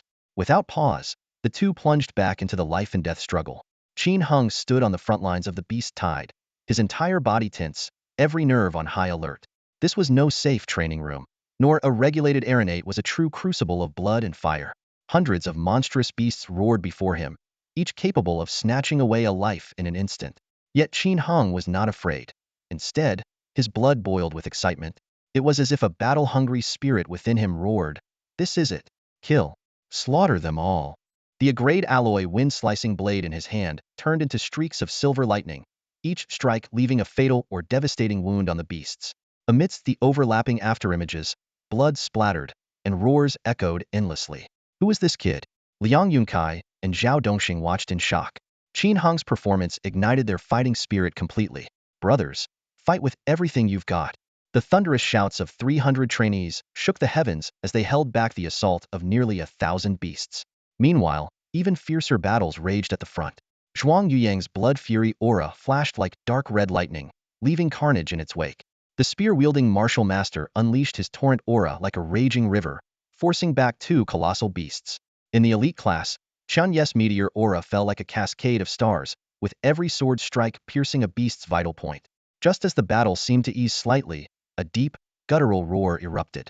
From within the beast horde emerged a 5-meter-long silver-scaled Jawa creature with a crocodile-like head and a lizard-like body, its form covered in gleaming silver scales. The moment it appeared, it charged straight toward the strongest combatant, Zhuang Yuyang, unleashing a deadly silver beam from its maw. Silver-scaled Jiao. Watch out, teacher Zhuang. Chun Yu cried out in alarm. Zhuang Yuyang's figure flickered, not only dodging the silver beam but also taking the opportunity to slay 2 high-level beasts in the process. The silver beam struck a giant rat behind him, instantly turning it into solid metal. What is that? Qin Hong asked in astonishment. Liang Yunkai explained, that's a silver-scaled Jiao, a rare and intelligent feral beast. Its silverizing ray can instantly turn flesh into metal. Even martial masters have to handle it with care. Judging by the scale of this beast tide, it's likely one of the leaders. Then if we take it down, the beast horde will collapse. Qin Hong's eyes lit up. The 4 martial masters quickly reached a tacit understanding and cleared the surrounding smaller beasts, encircling the silver-scaled Jiao. However, dozens of feral beasts immediately surged forward to reinforce it. Teacher Zhuang, I'm coming to help. Chen Yu charged forward with her sword, refusing to yield even an inch. Other martial masters also joined the fray one after another. But as the strongest fighters pushed deeper into the battlefield, the pressure on Qin Hong and the others at the defensive line intensified dramatically. The true ferocity of the beast tide was beginning to reveal itself. A vast uninhabited area stretched ahead, and the number of monsters surged dramatically. They poured toward the defensive line like a relentless tide, launching a fierce assault. Zhao Dongxing swung his blade, cutting down the creatures in front of him, while shouting back over his shoulder, at this rate, we might not hold them off. Are there any more warriors? Any reinforcements? Reinforcements are on the way. They'll be here soon. Commander Yin Taijin's firm voice rang out. In fact, there were reinforcements already present at the scene. 18 martial artists and grandmasters from the War God Martial Hall stood near the heavy artillery platform, calmly observing the battlefield. Their eyes were fixed on the intense battle surrounding the silver-scaled Jiao. A burly middle-aged grandmaster spoke up. The silver-scaled Jiao is tough to handle. The pressure on the Tiandao Martial Hall fighters is mounting. We should step in to help. Not yet. A middle-aged female grandmaster interrupted him. They can hold on for now. We need to first check if there are any other powerful beasts in other directions. Concentrating all our forces in one place might leave weaker points vulnerable and allow the monsters to break through. When will our martial artists arrive? They're on their way, but the distance is considerable. It'll take another hour. Tiandao Martial Hall sent too few people, and the situation doesn't look good. The heavy artillery continued to roar, each shell landing with precision in the heart of the beast horde, blasting several monsters into pieces. Even the largest and fiercest creatures were killed instantly when hit. Yet, despite the relentless fire from the 3 main cannons, the overwhelming tide of monsters showed no signs of diminishing. On the sloped battlefield, Qin Hong and his team were in increasingly dire straits. Wounded fighters were being carried off the field one after another. Tragically, some didn't survive at all, torn apart by the monsters, leaving the rescue teams to recover only their remains. When are the reinforcements arriving? We can't hold on much longer, someone cried out in despair. Zhao Dongxing's left arm had been savagely bitten by a monster, leaving a gaping, bloody wound that exposed his bone. The searing pain drenched him in sweat, but he gripped his blade tightly, continuing to fight with his remaining strength, refusing to retreat even a step. Compared to him, Qin Hong was in slightly better shape. He seemed to have eyes all over his body during the fight, reacting with uncanny sensitivity to every movement around him, making it nearly impossible for monsters to launch a surprise attack. However, his body was still covered in claw marks from the beasts, a testament to the brutal combat, though none of the injuries were life-threatening. The ground was piled high with the bodies of slain monsters, and the stench of blood hung thick in the air. As the battle grew more chaotic, a massive bull-like beast suddenly charged at the defensive line, sending Peng Jun, who was standing just to the right of Qin Heng, flying with a devastating blow. Ah Jun! Liang Yun's panicked shout pierced through the chaotic battlefield. He rushed forward in a frenzy, but was sent flying by the sheer brute force of a high-level beast, its massive horns striking him square in the chest. Blood spread across his torso instantly. A creature of this caliber was far beyond what a novice fighter could handle. Qin Heng's rhythm in battle was disrupted as he watched helplessly while Pang Jun was struck and hurled dozens of meters away, slamming into an armored vehicle with a sickening crash. Pang Jun's chest collapsed, his eyes bulging as his life slipped away in an instant. The senior brother who had once fought alongside him in the wilderness was gone, just like that. Ah Jun, I'll take you down with me. Zhao Dongxing's eyes turned bloodshot as he charged toward the raging beast without hesitation. Brother Zhao, don't throw your life away. Qin Heng grabbed him firmly. Stay alive and kill more beasts to avenge Brother Pang. These words snapped Zhao Dongxing back to his senses. Facing the terrifying presence of the beast, he realized that even with 3 to 5 more years of training, he would still be no match for it. Gritting his teeth and holding back his tears, he turned to target some of the weaker monsters instead. The area was filled with junior martial artist trainees, none of whom stood a chance against this ferocious creature. Qin Heng scanned his surroundings, seeing no signs of reinforcements. A sense of responsibility as the strongest person present surged within him. When he noticed the beast charging toward a female trainee, he didn't hesitate to intervene. Beast, your opponent is me. Under the scorching sun, Qin Heng's battle blade gleamed with a cold, piercing light as he aimed for the beast's vulnerable underside. The 2-meter tall monster was charging forward, its unique physique making sudden turns difficult. It continued its trajectory toward the female trainee. Fortunately, it had not yet gained full momentum, allowing Qin Heng to intercept it in time, delivering a decisive slash. The blade struck, leaving a bloody gash on the beast's flank. However, the wound was barely 10 centimeters deep, trivial against the creature's thick, muscular body. Enraged by the pain, the beast let out a furious roar, halting abruptly and swinging its massive tail before turning to face Qin Heng with its horns raised. Qin Heng had anticipated this, already mapping out his evasive maneuvers. As the beast charged like a runaway train, he deftly sidestepped, delivering another slash in the process. Yet, the monster's tough hide turned the strike into little more than a superficial wound. This beast may be high-level, but it's not as agile as a tiger. I still have a chance, Qin Heng thought to himself. In an unknown fight, he believed he could leverage the human advantage of strategy and adaptability to prevail. However, the chaotic battlefield made it uncertain whether he could afford the time to wear it down. The beast, now fixated on Qin Heng, charged again. Qin Heng continued to evade with the grace of a matador, counterattacking at every opportunity and leaving the creature increasingly battered. But then, anguished screams echoed from the slope below. More comrades had fallen. The surviving trainees, overcome with grief and rage, launched reckless assaults on the horde of monsters. Where are the reinforcements? Someone shouted desperately. The sheer number of beasts was overwhelming, and the trainees alone couldn't hold the line. Even the heavy artillery was struggling to make a significant impact. The Martial Arts Academy needs time to assemble the second wave of fighters. We're the vanguard. We have to hold on, an experienced senior trainee yelled. A third-level beast tide required a massive deployment of warriors, and their emergency response team had to buy time for the main forces to arrive. Qin Heng understood his role and focused on keeping the beast occupied. Other trainees, recognizing the stakes, took on the weaker monsters to give him the space he needed for the duel. The battle dragged on. The beast was now covered in gashes, its blood staining the ground, yet it remained ferociously resilient. The front line was under immense pressure, with dozens of trainees injured and forced to retreat. Soldiers on the armored vehicles fired rocket launchers for support, but the results were minimal. The increasing number of high-level beasts pushed the largely novice and intermediate fighters to the brink. The defensive line tightened, and Qin Heng's maneuvering space shrank, making it harder to evade. Zhao Dongxing, too, was struck in the chest by a beast and coughed up blood as he retreated. Before leaving, he shouted, "Send a martial master to support Qin Heng." But the officers at the front line were already locked in brutal combat. Qin Heng managed to inflict another wound on the beast, but he was visibly tiring. This battle was far more grueling than his illusory duel with Sui Chen. While the beast wasn't as ferocious as a tiger, its sheer strength made it nearly impossible to deal a fatal blow through its defenses. On a distant turret, the elite warriors of the war god Marshal Hall observed the scene. An elderly grandmaster remarked, "That young man is impressive. For a novice fighter to hold his own against a high-level beast like this is extraordinary." Unfortunately, the front line is collapsing. With so many beasts flooding in, he won't survive, another elder sighed. It's time to step in, a younger martial master suggested. The group nodded in agreement, but one burly man growled in a deep voice, "Wait. Let's act after the boy falls." "What do you mean?" Gu Fengxuan frowned deeply, his sharp gaze fixed on Huang Shixiang. Huang Shixiang glanced around, his voice carrying a chilling tone. None of you recognized him? That kid who went unknown with the wild bull is the one who killed Elder Wang's grandnephew Qin Hung. The moment those words were spoken, the atmosphere seemed to freeze. The expressions of those around shifted dramatically, and whispers spread like wildfire. Suddenly, a commanding voice pierced through the tension.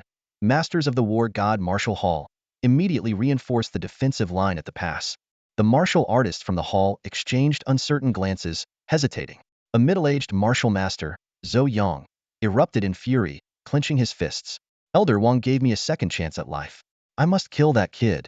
His eyes burned with murderous intent, a stark contrast to the admiration he had shown Qin Hung earlier. Brother Zhou Yang, calm down. Huang Shixiang grabbed the enraged Zhou Yang, lowering his voice. This is the front line. Killing one of our own will land you in a military court. All we need to do is hold back. Once the beast tide breaks through the defenses, Qin Hung will be devoured by the beasts anyway. Zhou Yang let out a cold snort. What a bargain for him. He'll even get the title of a martyr after death. More than a dozen martial artists stood idly by, watching as the beast tide pressed closer. In less than a minute, the defensive line of over 300 martial arts trainees collapsed with a thunderous crash. Perfect. That kid is as good as dead. The martial artists from the War God Martial Hall secretly rejoiced. The commander's furious roar echoed again. War God Martial Hall, move out now. This is an order. Huang Shixiang quietly instructed. Flank them from the sides and ignore the kid. Then, he responded loudly, leave it to us. With that, he leapt off the turret, and the others followed suit, deliberately avoiding the central path where Qin Hung was fighting. At the heart of the battlefield, Qin Hung was locked in a fierce struggle with the wild bull. Although he had inflicted severe wounds on the beast, more monsters had already broken through the line. A wild horse-like creature suddenly charged at him, sending him flying to the ground. I can't fall here. Qin Hung sprang back to his feet with a nimble move. His wind-slash blade carved a deadly arc, slicing an oncoming beast clean in two. He fought with mechanical precision, every move lethal, but the sheer number of beasts was overwhelming. Suddenly, a desperate cry for help rang out. Senior brother, save me. The female trainee he had rescued earlier was struck by a beast, blood spilling from her mouth as she was flung aside. Qin Heng's heart raced with urgency, but he found himself powerless to assist. Junior brother Qin? A cold voice cut through the chaos. Starlit energy from Meteor Battle, she shimmered like falling stars, piercing through the surrounding beasts in an instant. Chen Yu appeared, her sword sweeping in a brilliant arc, annihilating every beast within a 10-meter radius. Senior sister Chen. Qin Hung let out a breath of relief. Chen Yu seized his hand. Hold on tight, and don't get separated. She forged a path with her sword, cutting through the horde with unstoppable force, securing a defensive area 10 meters wide. The ground around them was soon littered with beast corpses. Qin Hung tried to pull free. Senior sister, let go. I can still fight. Fight my foot. Chen Yu snapped angrily. Either stay put or get to the backlands. Meanwhile, the armored unit was already losing soldiers. Chen Yu scanned the battlefield, noticing the other martial masters deliberately avoiding the central area. Her anger flared. What are those cowards doing? Leaving the center wide open on purpose. If the dozen martial masters joined forces, these beasts wouldn't stand a chance. The main forces of Tiandao Martial Arts School finally arrived on the battlefield. As Zhong Wanshan led over 1,000 martial arts students and dozens of martial instructors to the scene, a horrific sight unfolded before them. The area near the pass was drenched in blood, injured fighters were being carried to the rear in an unending stream, and the air was thick with the stench of blood and gunpowder. Charge!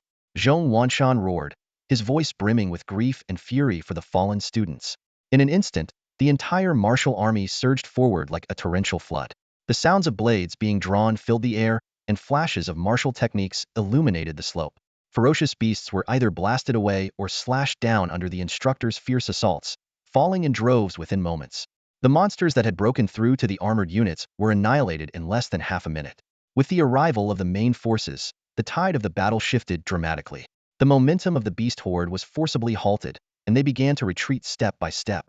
Just then, a towering figure leapt dozens of meters and landed beside Qin Hung. Qin Hung. Zhong Wanshan grabbed his shoulder firmly, his concern evident. Are you hurt? Qin Heng's face was dark, his voice heavy. I'm fine, but... His words caught in his throat. Scenes of his fellow disciples falling flashed before his eyes. Zhao Dongxing and Liang Yunkai gravely injured and carried away, and Pang Jun killed on the spot by a wild bull. Though that bull had been slain by Chen Yu, the pain in his heart remained unsoothed. At that moment, Chen Yu furrowed her brow, noting something unusual. Teacher Zhong, Look at those people on both sides of the slope. They seem to be deliberately avoiding the fight. Her sharp observation pointed out that the dozen or so martial masters, while appearing to engage fiercely, were all intentionally steering clear of the central area near the pass. Zhong Wanshan scanned the scene and immediately recognized familiar faces. They're from the War God Martial Arts School. This statement made Qin Hung instantly understand everything. Those people had been on the battlefield all along but had chosen to remain idle, hoping to see him perish at the hands of the beasts as vengeance for Wang Jiaming. Even when forced to act, they deliberately kept their distance from his position. Such selfish behavior, prioritizing personal vendettas over the greater good, ignited Qin Heng's fury. Chun Yu gritted her teeth. I'm going to report them. Leave that for later, Zhong Wanshan said, glancing at Qin Hung. Let's finish this battle first. Chun Yu, don't overprotect Qin Hung. He needs to gain experience too. With the martial army's intervention, the battlefield's dynamics had shifted fundamentally.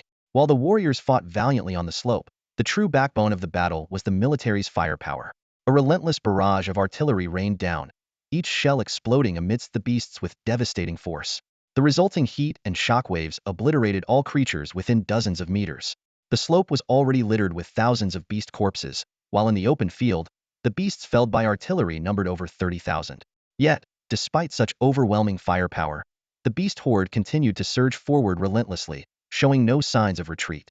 Qin Hung charged alongside the army, his blood boiling.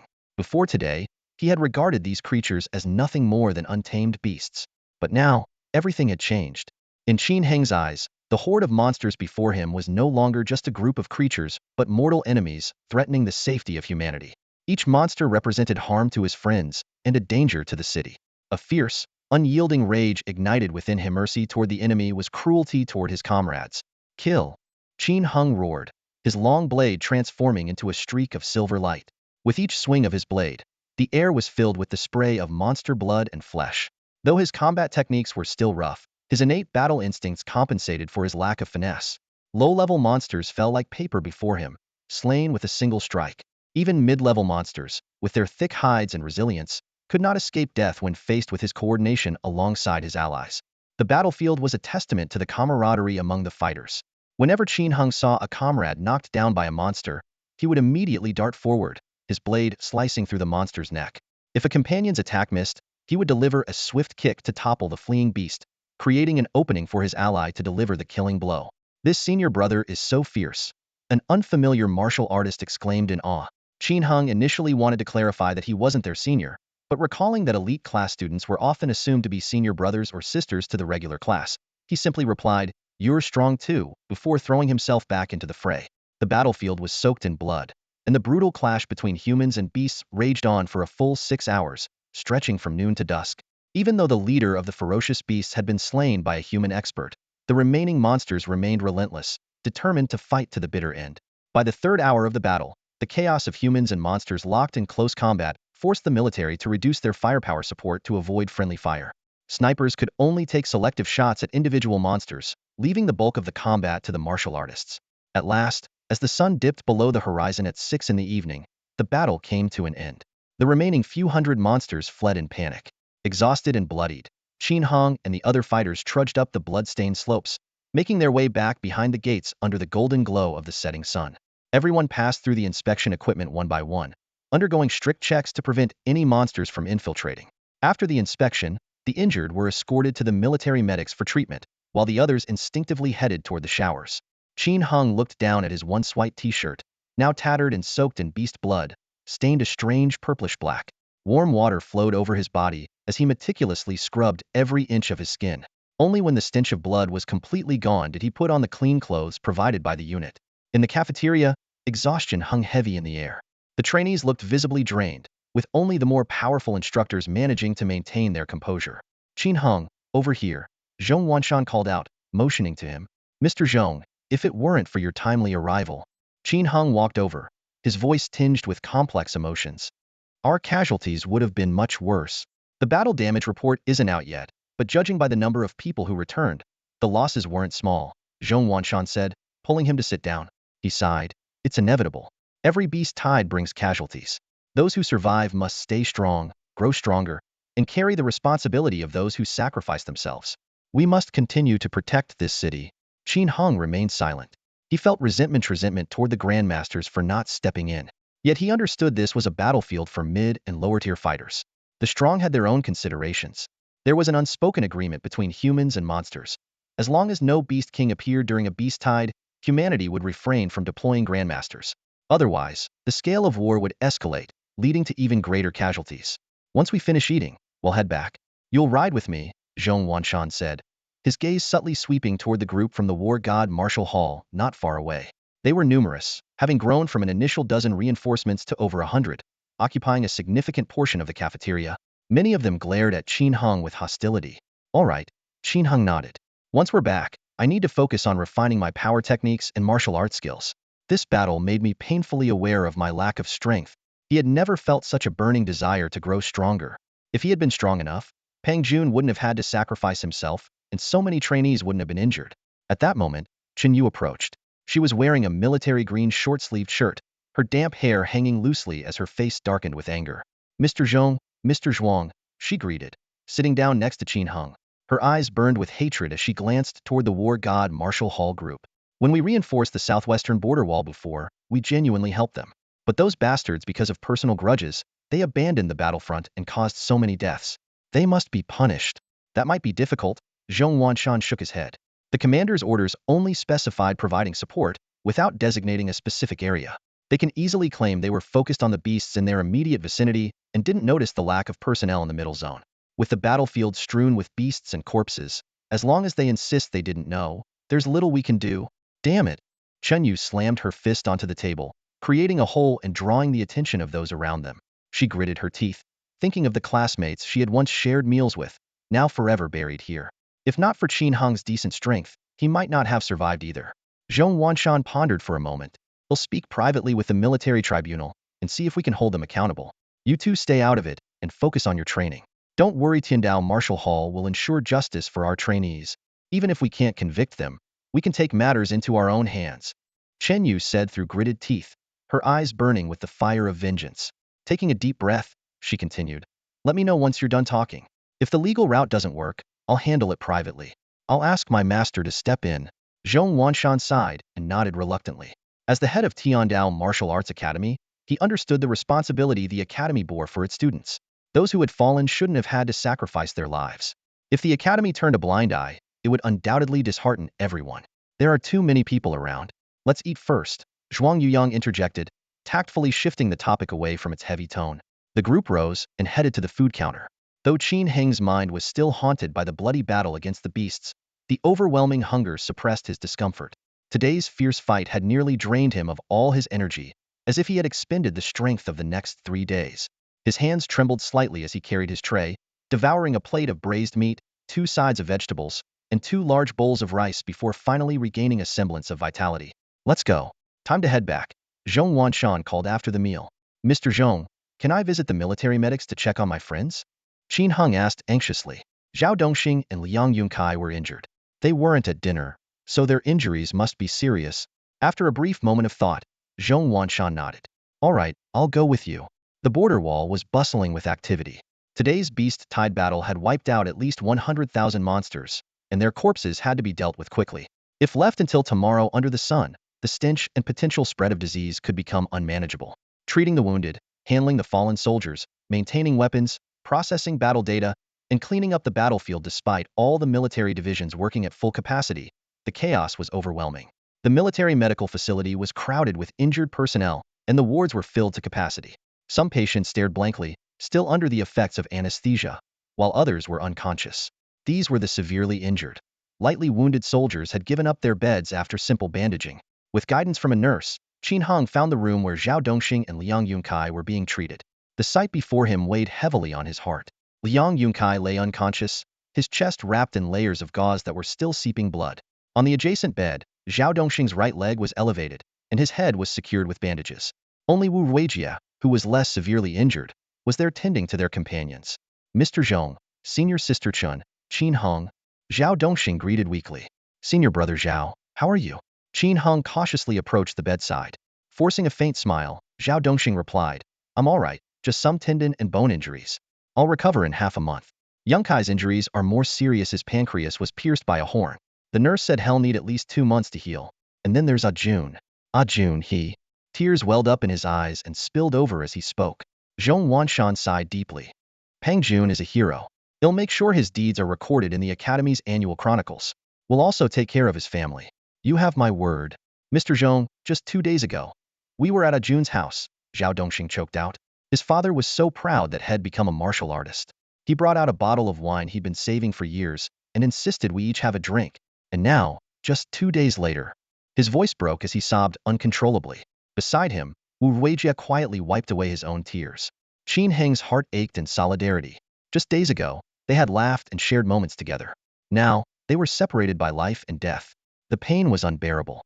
All right, don't dwell on it. Zhong Wanshan comforted them. Right now, you need to rest and recover. Heal up so you can slay more beasts and carry on Pang Jun's unfinished mission. I will recover as quickly as I can, Zhao Dongxing said, wiping away his tears as determination replaced his grief. We'll head back to the academy now. If you need anything, just call, Zhong Wanshan said as he prepared to leave. The injured needed a quiet environment to rest and recover. Knowing they were out of immediate danger and in the care of professional medical staff, there was no need to stay longer. After leaving the military doctor, Qin Heng and Zhong Wanshan walked toward the parking lot along the long border wall. The air was thick with the stench of blood. Qin Heng gazed at the desolate wilderness beyond the wall, a heavy feeling rising in his chest. When will such wars ever end? He asked softly, having witnessed far too much loss of life. I don't know, Zhong Wanshan sighed, shaking his head. Even the mightiest war god wouldn't dare claim they could bring eternal peace between humanity and the beasts. Chun Yu stopped in her tracks and stood beside Qin Heng. Under the night sky, the faint outlines of distant mountains loomed. If we could surpass even the strength of the Valkyrie, perhaps we could intimidate the beasts and finally bring peace to this chaotic world. Even catching up to the Valkyrie is an unattainable dream, let alone surpassing her, Qin Heng said with a soft sigh. Then, after a pause, he continued, but maybe, time holds the answer. History shows us that humanity has never stopped evolving from primitive society to feudal dynasties, and now to the age of technological leaps. Though the era of beasts is an unprecedented calamity, with humanity's indomitable spirit, we will eventually find a solution. If not today, then tomorrow. If not tomorrow, then the day after. That day will surely come. I believe there will be an answer too, Qin Yu said firmly with a determined nod. What the Valkyrie couldn't achieve, we must strive to accomplish. Zhong Wanshan smiled with relief. Hearing your words gives me more confidence in the future. A strong youth makes a strong nation. With heroes like you, the world is bound to become a better place. Absolutely. Qin Heng and Chen Yu looked out at the vast wilderness, their eyes burning with unwavering determination. Behind them lay the home of humanity. Ahead was the battlefield of the future. Come on, let's get back to training, Qin Heng reminded them. We skipped classes all afternoon. No slacking off tonight. Just as the three were about to leave, a group from the war god Martial Hall arrived at the parking lot. Leading the group was Huang Shixiang, who strode forward. Zhong, it's been a while. The sight of him made Zhong Wanshan's face darken immediately. Huang, you've got some nerve showing your face here. What did I do wrong? Why shouldn't I show up? Huang Shixiang shrugged, feigning innocence. Do your actions today befit your status as a grand martial master? Zhong Wanshan stepped forward, his aura as a grand martial master erupting. His beard bristled, and anger roiled in his eyes. Huang Shixiang put on an aggrieved expression. My colleagues and I were off duty today, singing karaoke nearby. The moment we heard the emergency report from the border, we dropped our drinks and rushed over to help. We even achieved great merit in the process. The military praised our swift response. Why are you so angry? Seeing his shameless act, Zhong Wanshan knew arguing was pointless. Fine. Remember your excuse. I hope you'll have the guts to say the same thing when the Grandmaster comes knocking. Huang Shixiang sneered, turning his gaze to Qin Heng.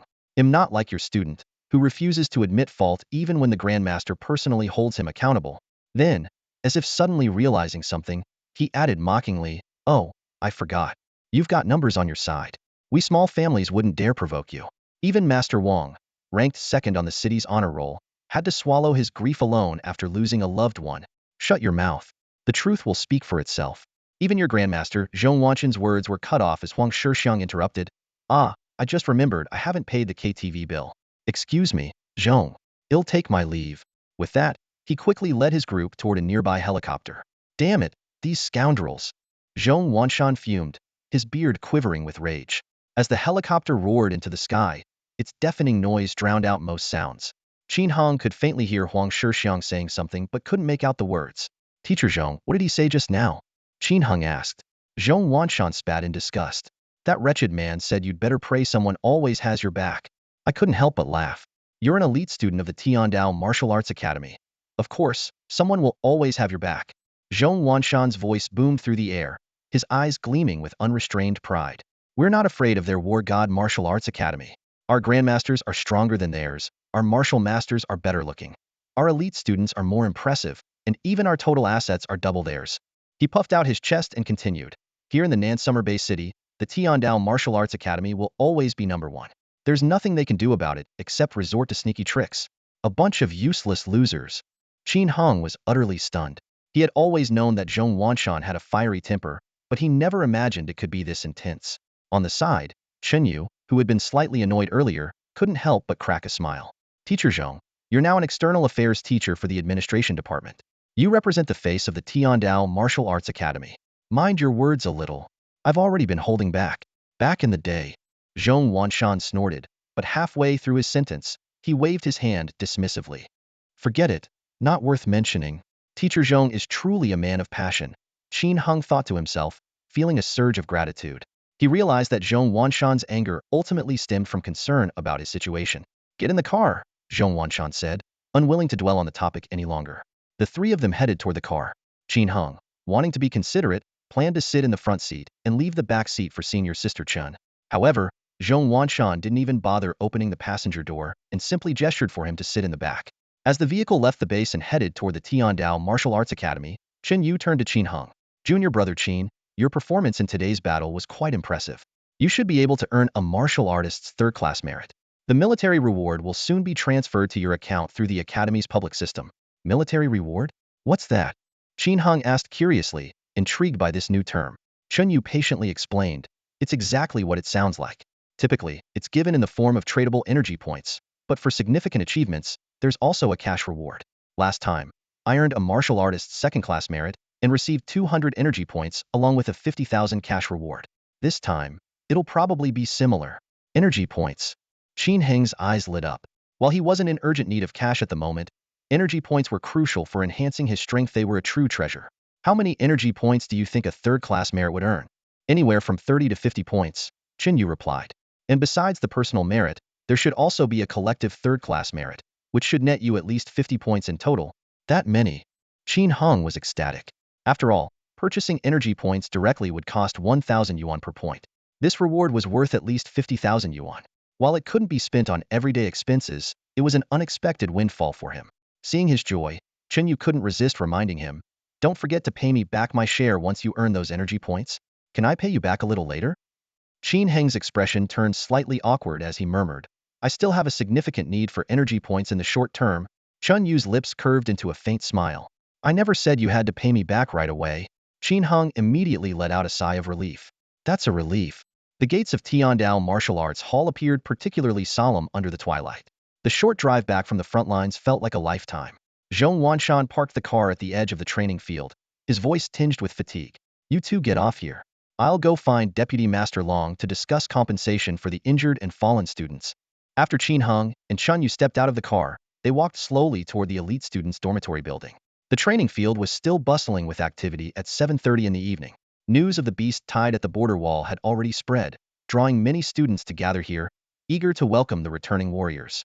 Some students who had returned earlier were already surrounded by a crowd.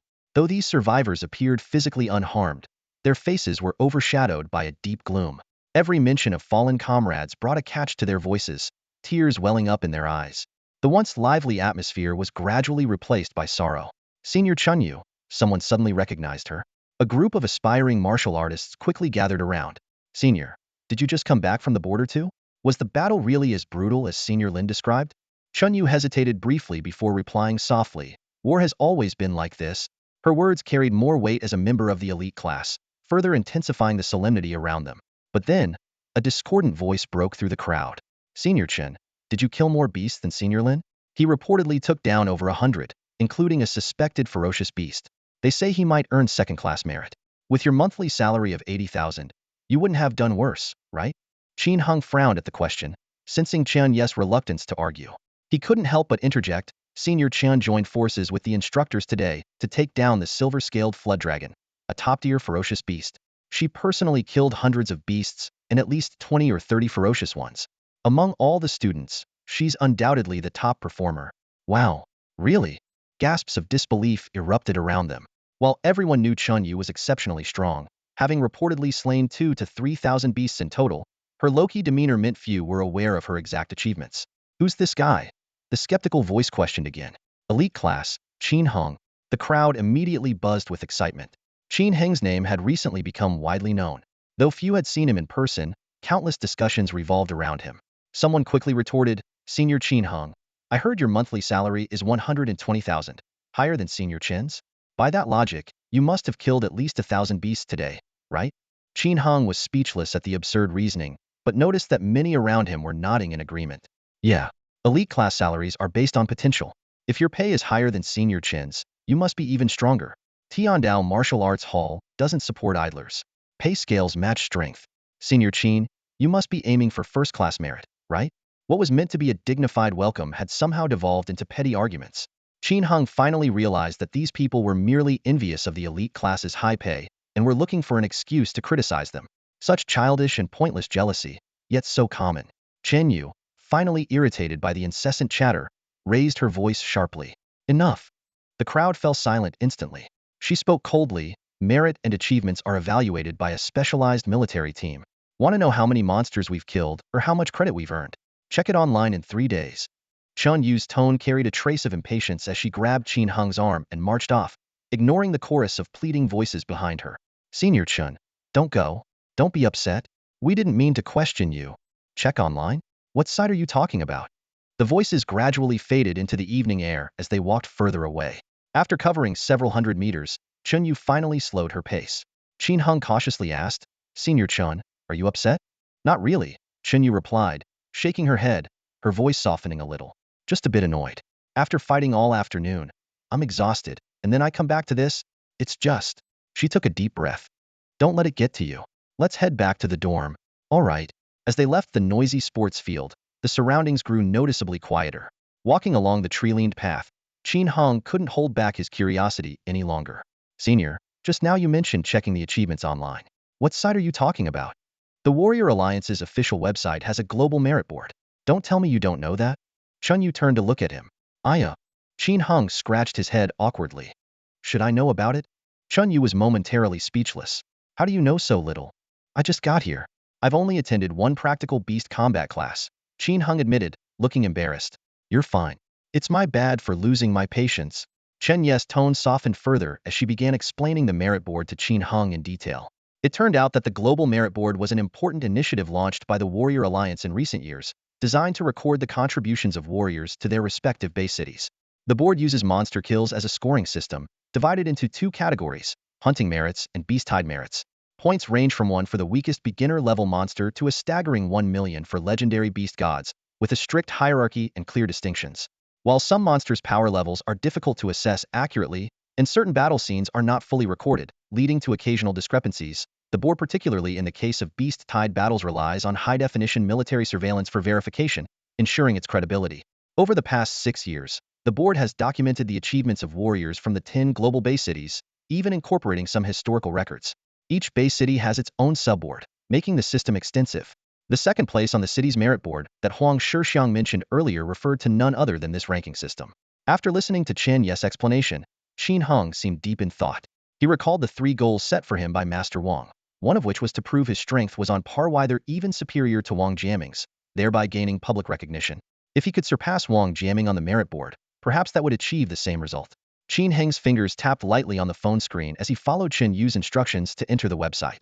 The moment the South Xia base city merit rankings appeared, his expression froze. The data for the top 10 on the merit list was glaringly striking. Wang Daoi, 2.215 million merit points, firmly at the top.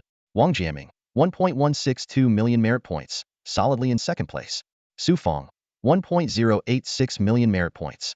Chu Xianjun, 1.055 million merit points. Zhang Wendan, 1.036 million merit points. Su Rang, 991,000 merit points. Zhang Zhenwei, 957,000 merit points. Oriel, 930,000 merit points. Luoning, 922,000 merit points. Ji Dingjiang, 904,000 merit points. 1.162 million merit points. Qin Hung murmured to himself, his eyes filled with shock. A single beast king with strength comparable to a grandmaster was worth only about 50,000 merit points. This meant that Wang Jiaming had likely slain at least 23 such grandmaster-level beasts. Though he'd long known that Wang Jiaming was one of the city's protectors, the sheer scale of this number still left him breathless.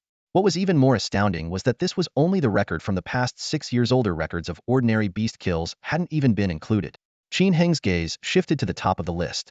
Wang Daoyi, the head of the martial hall, had nearly twice the merit points of Wang Jiaming.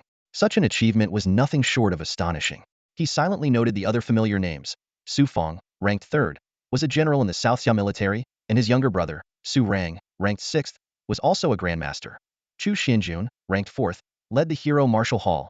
Zhang Wendan, ranked 5th, commanded the Dragon God Martial Hall. Zhang Jinwei, ranked 7th, was the deputy head of the Tiandao Martial Hall, and Chen Yu's mentor. Oriol, ranked 8th, was the beloved foreign war god and head of another martial hall. Luo Ning, ranked 9th, was a founding member of the MS group, and Ji Dingjiang, ranked 10th, was a low-profile grandmaster who seemed independent from any major factions. Senior sister, what rank are you? Qin Hung asked, turning to Chen Yu. A quick search revealed Chen Yu's merit points, 4,522, placing her at rank 47,637. While far from the grandmasters, this ranking still represented an impressive number of slain beasts. Once this battle's merits are tallied, I should surpass 6,000 points and break into the top 30,000, Chen Yu said calmly. There are actually that many martial artists in the city stronger than you? Qin Hung asked in astonishment. Chen Yu's merits alone implied she'd slain thousands of beasts, yet the number of people stronger than her was staggering. This hinted at an unimaginable number of beasts in the wilderness. I've only been fighting for 3 years, Chen Yu replied with a smile. Give me time, and making it into the top 500 isn't out of reach. Seeing the confusion in Qin Heng's eyes, she added, according to the Martial Alliance's statistics, there are about 2.7 billion beasts above the basic level across the land, excluding Africa. While the numbers fluctuate slightly year by year, they remain relatively stable. Globally, there are only about 3 million martial artists. In other words, to reclaim control of the land, each martial artist would need to eliminate an average of 900 beasts. Her words left Qin Hung deep in thought. The numbers painted a vivid and chilling picture. Humanity's life and death struggle against the beasts, where every martial artist fought for survival. Qin Hung stared at the data in his hands, his brows furrowing unconsciously. 2.7 billion monsters? He muttered to himself. No wonder the Beast Kings launch monster waves year after year, driving the lower-ranked beasts to their deaths under the barrage of firepower. Even in this era of abundant cosmic energy and rampant global vegetation growth, that number was staggering. One misstep could lead to the complete collapse of the surface ecosystem. And this was just the number of land monsters outside of Africa. Since the beginning of the chaotic era, the African continent had completely fallen, becoming the most terrifying region on the planet's surface. The number of monsters there exceeded the combined total of all the other continents. Even more terrifying was the ocean's vast expanse of water area, coupled with the additional living space provided by its vertical depth, had led to an utterly unimaginable number of marine creatures.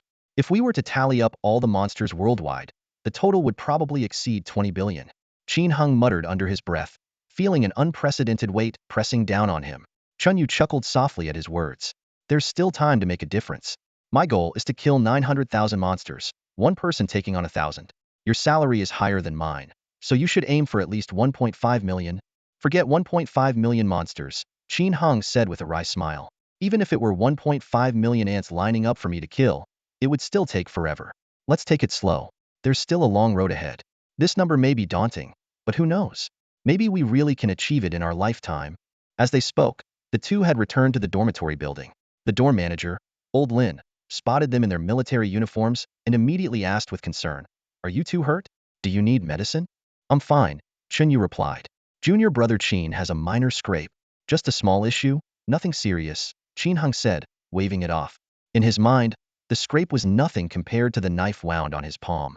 Seeing this, Old Lin didn't press further. "If you need medicine, come find me anytime. I've got some great stuff from Su Yunhe." After thanking him, the two took the elevator to the 7th floor.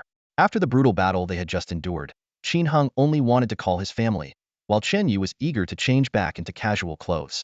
They parted ways in the hallway and headed to their respective rooms. As soon as Qin Hung entered his room, he grabbed his phone and dialed his father's number. The moment the call connected, his parents' anxious voices came through. "Son, did you go to the front lines? Are you hurt? Where are you right now?" Qin Hung froze. How did they know? The beast tide incident made it to the news, which isn't surprising. But the names of those deployed to the front lines haven't been released. Dad, where did you hear that I went to the front lines? Qin Hung asked with a frown. It was Xiaoxue who told me. His father, Qin Ziming, explained. She has a martial artist uncle who got the list of participating warriors from the Martial Artist Alliance. Qin Heng's brows furrowed even deeper. Uncle Yes sources were indeed extensive. He could even get his hands on such undisclosed information and went out of his way to tell Fong Lingxue about it. While it wasn't a big deal in itself, Qin Hung couldn't shake off a faint sense of unease, as though someone was watching him from the shadows. Dad, I'm fine. I didn't get hurt at all. I'm already back at the dorm, so don't worry. I even achieved something significant this time and will be receiving a merit reward in a few days. Qin Hung reassured his father, hiding the discomfort in his heart. That's good to hear. That's good. Have you had dinner? His parents' voices chimed in unison, full of concern. I ate at the barracks. The food was great. I'm stuffed. Was the front line very dangerous? It wasn't too bad. Our firepower was overwhelming. The news said there were quite a few casualties. Well, it's inevitable in battle. But I'm quick-witted, so you don't need to worry. Sigh. If you can avoid going to the front lines, don't go. You're still so young, and you're not even married yet. Talking about casualties made Qin Hung think of Peng Jun. If he had been the one to fall today, how devastated would his parents be? They might lose their appetite, or even turn gray-haired overnight. And such tragedies were unfolding in many families at this moment. Some had lost their children, others their husbands or fathers. Of course, among the female warriors and soldiers, there were also those who would never return to their loved ones. By the way, where's Lingxue? After chatting for a while, Qin Hung asked about the girl he cared about. I'm here. A crisp, youthful voice chimed in. She had been quietly listening nearby. Qin Hung, you idiot. Fong Lingxue scolded immediately. How dare you go to the front lines without any proper training? Do you know how worried we were? When Uncle Yi told us you went to the front lines this afternoon, your parents and I were frantic, glued to the news for any updates. I know you were worried about me. But it was the Grand Master's order. Qin Hung tried to shift the responsibility to Sui Chen. Liar. Fong Lingxue huffed. The Grand Master wouldn't force young, unmarried people to fight. It's true. And besides, I'm perfectly fine. Qin Hung's tone softened. Hang up. I'm calling you on video. I need to see you with my own eyes. When the video call connected, Fong Lingxue's delicate face appeared on the screen. Her eyes were slightly red, and her lips were pouting in a way that made her look aggrieved. Seeing her like this, Qin Hung's heart instantly softened. All right, Lingxue, I was wrong. Next time I go to the front lines, I'll definitely inform you and my parents first. Fong Lingxue noticed the scratches on his face through the screen and pouted even more. You said you were fine, but your face is swollen. Why didn't you apply some medicine? This little scratch will heal by tomorrow. Qin Hung touched the injured area dismissively. You don't take care of yourself at all. If you get a scar and turn ugly, I won't want you anymore. Don't worry, I promise to stay handsome. Qin Hung chuckled before changing the subject. By the way, did you find out about your schooling? Can you enroll? I asked this morning. Elder Yu even sent a martial artist aunt to accompany me. The principal of Nansummer 3rd High personally received us and said I could enroll as long as I bring my student records. Plus, family members of martial artists get half off the tuition. That's great. Just in time for summer break. Get the paperwork done, and you can start school at the end of August. But I'm almost 18 and starting as a freshman in high school. Won't that be weird? Fong Lingxue murmured. There's nothing weird about it. Some people take college entrance exams in their 30s. Besides, you're so pretty your classmates will definitely like you. Maybe some boys will even try to pursue you. Fong Lingxue's lips curled into a small smile. What if someone does try to pursue me? Then I'll smash their heads in.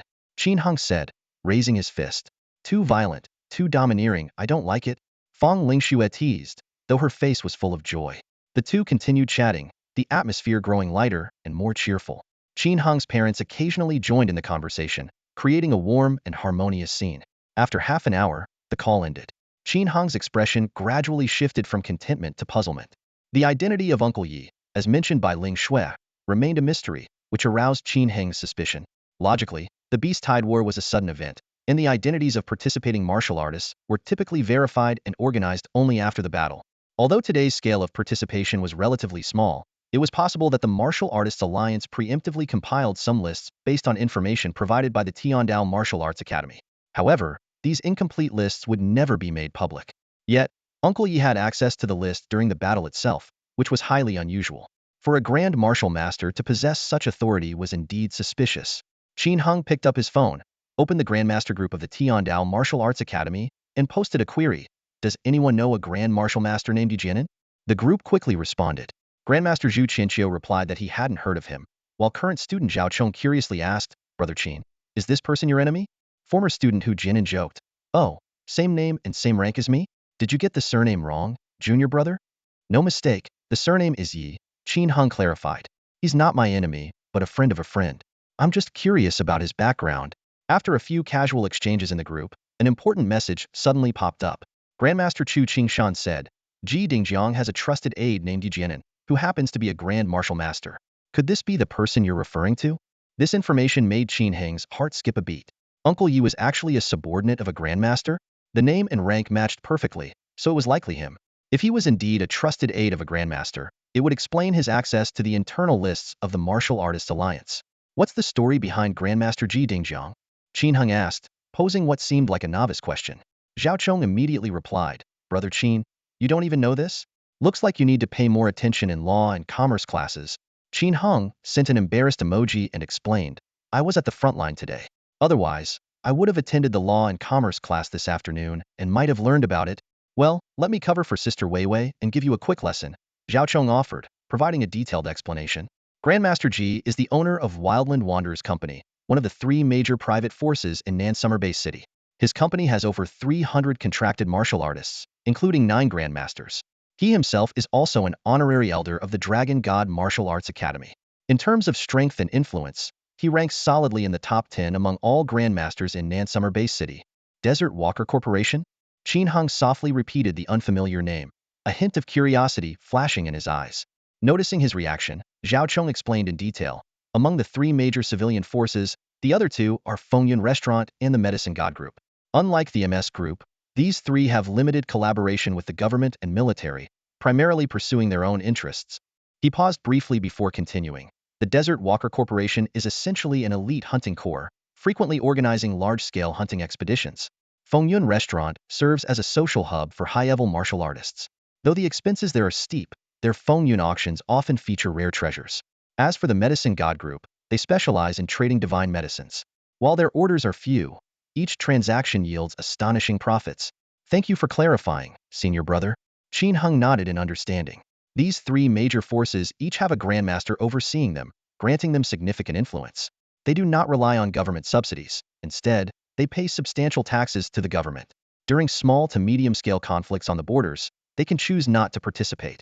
Only in the event of a large-scale beast tide, or when the entire base city is in crisis will they respond to government summons. Qin Heng thought of Fong Lingsu's uncle Yi Jianan, who serves as the assistant to the Grandmaster of the Desert Walker Corporation. This role gives him access to the core information of various organizations. However, Qin Heng frowned slightly. Uncle Yi always reported his situation to Fong Lingxue immediately, causing her constant worry. While the intention was good, Qin Heng didn't want his family to be overly concerned. I'll need to find a chance to talk to Yi Jianan, Qin Heng silently noted to himself. The clock struck 8 p.m. It was time to begin training. Qin Heng took the elevator down to the basement training room. Although the battle merit rewards had not yet been credited, he still had the energy points given by Chen Yu. He adjusted the energy concentration to 40, set the timer for 10 hours, and began his focus training. The session would consume 20 energy points overnight, equivalent to 20,000 yuan. Though expensive, the investment was worth it for rapid improvement in strength. As the gravity and energy systems activated, Qin Heng felt the increased pressure on his body and the dense energy surrounding him. Having just undergone an intense battle in the afternoon, his body craved energy even more. His blood, muscles, fascia, bones, organs, and even the cells in his brain were greedily absorbing cosmic energy, converting it into vital force. During this process, Qin Heng vaguely sensed a transformation occurring within him. Is this the genetic evolution described in the books? He pondered. The advancement of a martial artist realm is essentially genetic evolution, a leap in the level of life itself. Martial artists, martial masters, and grandmasters represent minor changes, still within the human category. Only breaking through to the martial god realm marks a qualitative leap, where the genetic structure undergoes a fundamental transformation. 10 hours passed in the blink of an eye. It wasn't until the intelligent assistant reminded him that his training session was complete that Qin Heng opened his eyes. He could clearly feel a surge in strength, though there was also a slight sense of fatigue. For days, he had been using training as a substitute for sleep, staying in a state of half-rest. It was now 6 a.m., 2 hours before class started, just enough time to catch up on some sleep. Qin Heng turned off all the auxiliary systems in the cultivation chamber and dragged his exhausted body back to his room. He collapsed onto the 1.8-meter-wide bed, the soft mattress instantly bringing a wave of comfort. 1 hour of sleep, wake up at 7. He gave himself a mental suggestion, casually turned on the air conditioner, and closed his eyes. However, when he opened his eyes again, the phone screen glaringly displayed 8 o'clock. Damn it, the mental suggestion failed? Qin Hung muttered in frustration, rubbing his temples. This was the first time such a thing had happened, a clear sign that his brain had reached its limit. Realizing he was already late, he didn't have time to dwell on it. He rushed through his morning routine at lightning speed. While sprinting toward the training field, he dialed his instructor's number. Instructor Zhu Qianqiu, this is Qin Hung. My apologies, I overslept. I'll be there in 3 minutes. The physical and combat skills class was the most important course of the semester. With full-day sessions every Tuesday, Thursday, and Saturday, it meant Zhu Qianqiu would be the instructor Qin Hung interacted with the most. Being late to the very first class was a terrible way to start. Skipping breakfast, Qin Hong could only quicken his pace. Soon, the outdoor training field of the Tiandao Martial Arts Academy came into view. Located on the eastern side of the campus, it was as expansive as a stadium, equipped with every imaginable training facility. Standard tracks, obstacle courses, artificial cliffs, and weighted blocks, among others. At the moment, a junior martial artist class was already training on the field. In the distance, a group of young students was sprinting down the standard track, their instructor following closely behind with a willow branch in hand, striking any lagging students. The mix of startled cries and laughter created an almost comical scene. Away from the commotion, on a 10-meter-tall artificial cliff, a figure stood out. A man in his 30s sat there leisurely, his presence blending seamlessly with the cliff, exuding the calm and commanding aura characteristic of a master-level martial artist.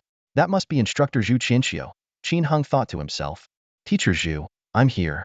Qin Hung stood at the base of the cliff, looking up at the nearly vertical rock face above him. Zhu Qianqiu looked down at him from the top, his expression calm as he said, Come up. Qin Hung assessed the man-made cliff before him, calculating in his mind. The 10-meter-high rock wall was almost vertical, with no slope to speak of. Although he was already a beginner martial artist with jumping abilities far beyond those of an ordinary person, he could only manage 2 or 3 meters at most. This height seemed quite exaggerated. Figure it out yourself, Zhu Qianqiu said indifferently. Qin Hong carefully observed the rock face and noticed some subtle protrusions and indentations that could be used for leverage. He quickly mapped out a climbing route in his mind, took a few steps back for a running start, and dashed forward like an arrow released from a bow. He leaped up 3 or 4 meters, his right hand precisely grabbing a protruding rock at the 6-meter mark. Using it as leverage, he propelled himself another 2 meters upward. Finally, he stepped on another protrusion at 7.2 meters and, as nimble as a cat, leaped gracefully to the top of the cliff. Your coordination is decent, but your technique is quite average, Zhu Qianqiu commented. With your physical capabilities, you should be able to climb up without using your hands. Without hands? Qin Hung frowned. It's hard to get enough leverage with just my legs on a vertical cliff like this. Even with a running start, I can only manage 3 or 4 steps before gravity takes over. Reaching the top seems almost impossible. Stop measuring yourself by ordinary standards. You're a martial artist now. Go back down and try again. Understanding that this was a test, Qin Hung didn't hesitate and jumped down from the 10-meter height. For a beginner martial artist, this height didn't even require any effort to disperse the impact. He took another running start, this time relying solely on his legs. However, his lack of experience caused him to lose momentum after just 4 steps on the vertical wall, and gravity pulled him back down. Pay attention to the direction and strength of your exertion, Zhu Qianqiu instructed from above. Use the balls of your feet for support. 2 jumps should be enough. 2 jumps? Qin Hung muttered to himself, realizing how much explosive power this would require. Nevertheless, he continued to try. This time, he focused all his strength into his legs, tightened his core to maintain balance, and sprinted forward with determination. Thud. The moment the ball of his foot touched the rock face, the muscles in his legs exploded with astonishing power, propelling his body upward like a cannonball. His other foot then repeated the same motion on a protruding rock. After 3 steps, Qin Hung had reached the edge of the cliff, grabbing onto the platform with one hand and hanging there. Teacher Zhu, is this what you meant? Zhu Qianqiu raised an eyebrow, a hint of surprise on his face. You have pretty good comprehension. Your exertion technique isn't bad either. It seems your potential is better than Han Liang's. Delighted by the recognition, Qin Hung said, I may not be very smart, but I learn quickly. As long as you're willing to teach me, I promise I won't disappoint you. Zhu Qianqiu nodded slightly. It's good that you're willing to learn. You're quite humble, unlike Xuechong and Zhao Chong when they first arrived. They were so full of themselves that they didn't even respect Methy insisted on having a grandmaster as their teacher. Huh. Senior brother Xuechong and senior brother Zhao Chong had such embarrassing stories? What happened after that? I put them in their place a few times, and they straightened up, Zhu Qinxiu said with a smile, though his eyes carried a hint of danger. Don't worry. I don't usually hit my students. As long as you're not stubborn and know how to respect your teacher, I'm easy to get along with. Qin Heng didn't dare respond. He had always been a good student, never causing trouble, whether in his early years of education or during his training at the martial arts hall. He was also extremely respectful toward his instructors. Perhaps this was because his brief period of genius had left him no time to develop an arrogant attitude. Xuechong and Zhaochong, on the other hand, had discovered their exceptional talent early on and spent considerable time honing their skills before joining the Heavenly Dao Martial Arts Hall. Let's go. I'll start you off with some physical training. Zhu Qinxiu leaped off the cliff and led Qin Heng to a set of weights not far away. These weights varied in size, their surfaces rusty and covered in a layer of black oxidation. The engraved markings indicated weights of 25 kilograms, 50 kilograms, 100 kilograms, and 200 kilograms. Is this for weighted training? Qin Heng asked. Zhu Qinxiu nodded. I heard your punching power is already close to 2,000 kilograms, so we won't start from the basics. We'll skip the first 2 levels and begin with 100 kilograms. Pick it up and run 20 laps around the track. How many laps? 20. You heard me right. Start now. I'll be timing you, and if you're too slow, you'll have to start over, Zhu Qinxiu said in a calm tone. Qin Heng was stunned. Carrying 100 kilograms and running 20 laps. Qin Heng stared at the 400-meter standard track in front of him, silently calculating in his mind. Even as one of the top junior martial artists, such an intense training regimen was enough to make anyone balk. Training has to be tough and exhausting to be meaningful, he muttered through gritted teeth, bending down to lift the heavy lead weight. Put on the exoskeleton first. Are you stupid? How are you going to run while holding it with your hands? Zhu Qinxiu pointed toward the nearby equipment room. Inside were several sets of wearable exoskeletons made of high-strength alloy, though none of them were full versions. These training exoskeletons were only designed to free the trainee's hands for running with the weight. They didn't include any weight relief functions. A full version would have transferred the weight to the ground through mechanical force, reducing the strain on the body. After suiting up, Zhu Qinxiu effortlessly lifted the 100-kilogram lead weight with one hand and secured it onto the fixed frame on Qin Heng's back. The sudden burden caused Qin Heng to stagger slightly, and each step became noticeably heavier. However, for his current level of strength, the weight was still manageable. The real challenge lay in running the full 8,000 meters with it. Go. Timing starts now, Zhu Qinxiu said, pressing the stopwatch. Qin Heng immediately began running. Meanwhile, the students in the adjacent preparatory martial artist class had just finished their running drills and were about to start their next lesson. When they saw Qin Heng sprinting past with the 100-kilogram lead weight on his back, their jaws dropped in disbelief. Holy crap, is that really 100 kilograms?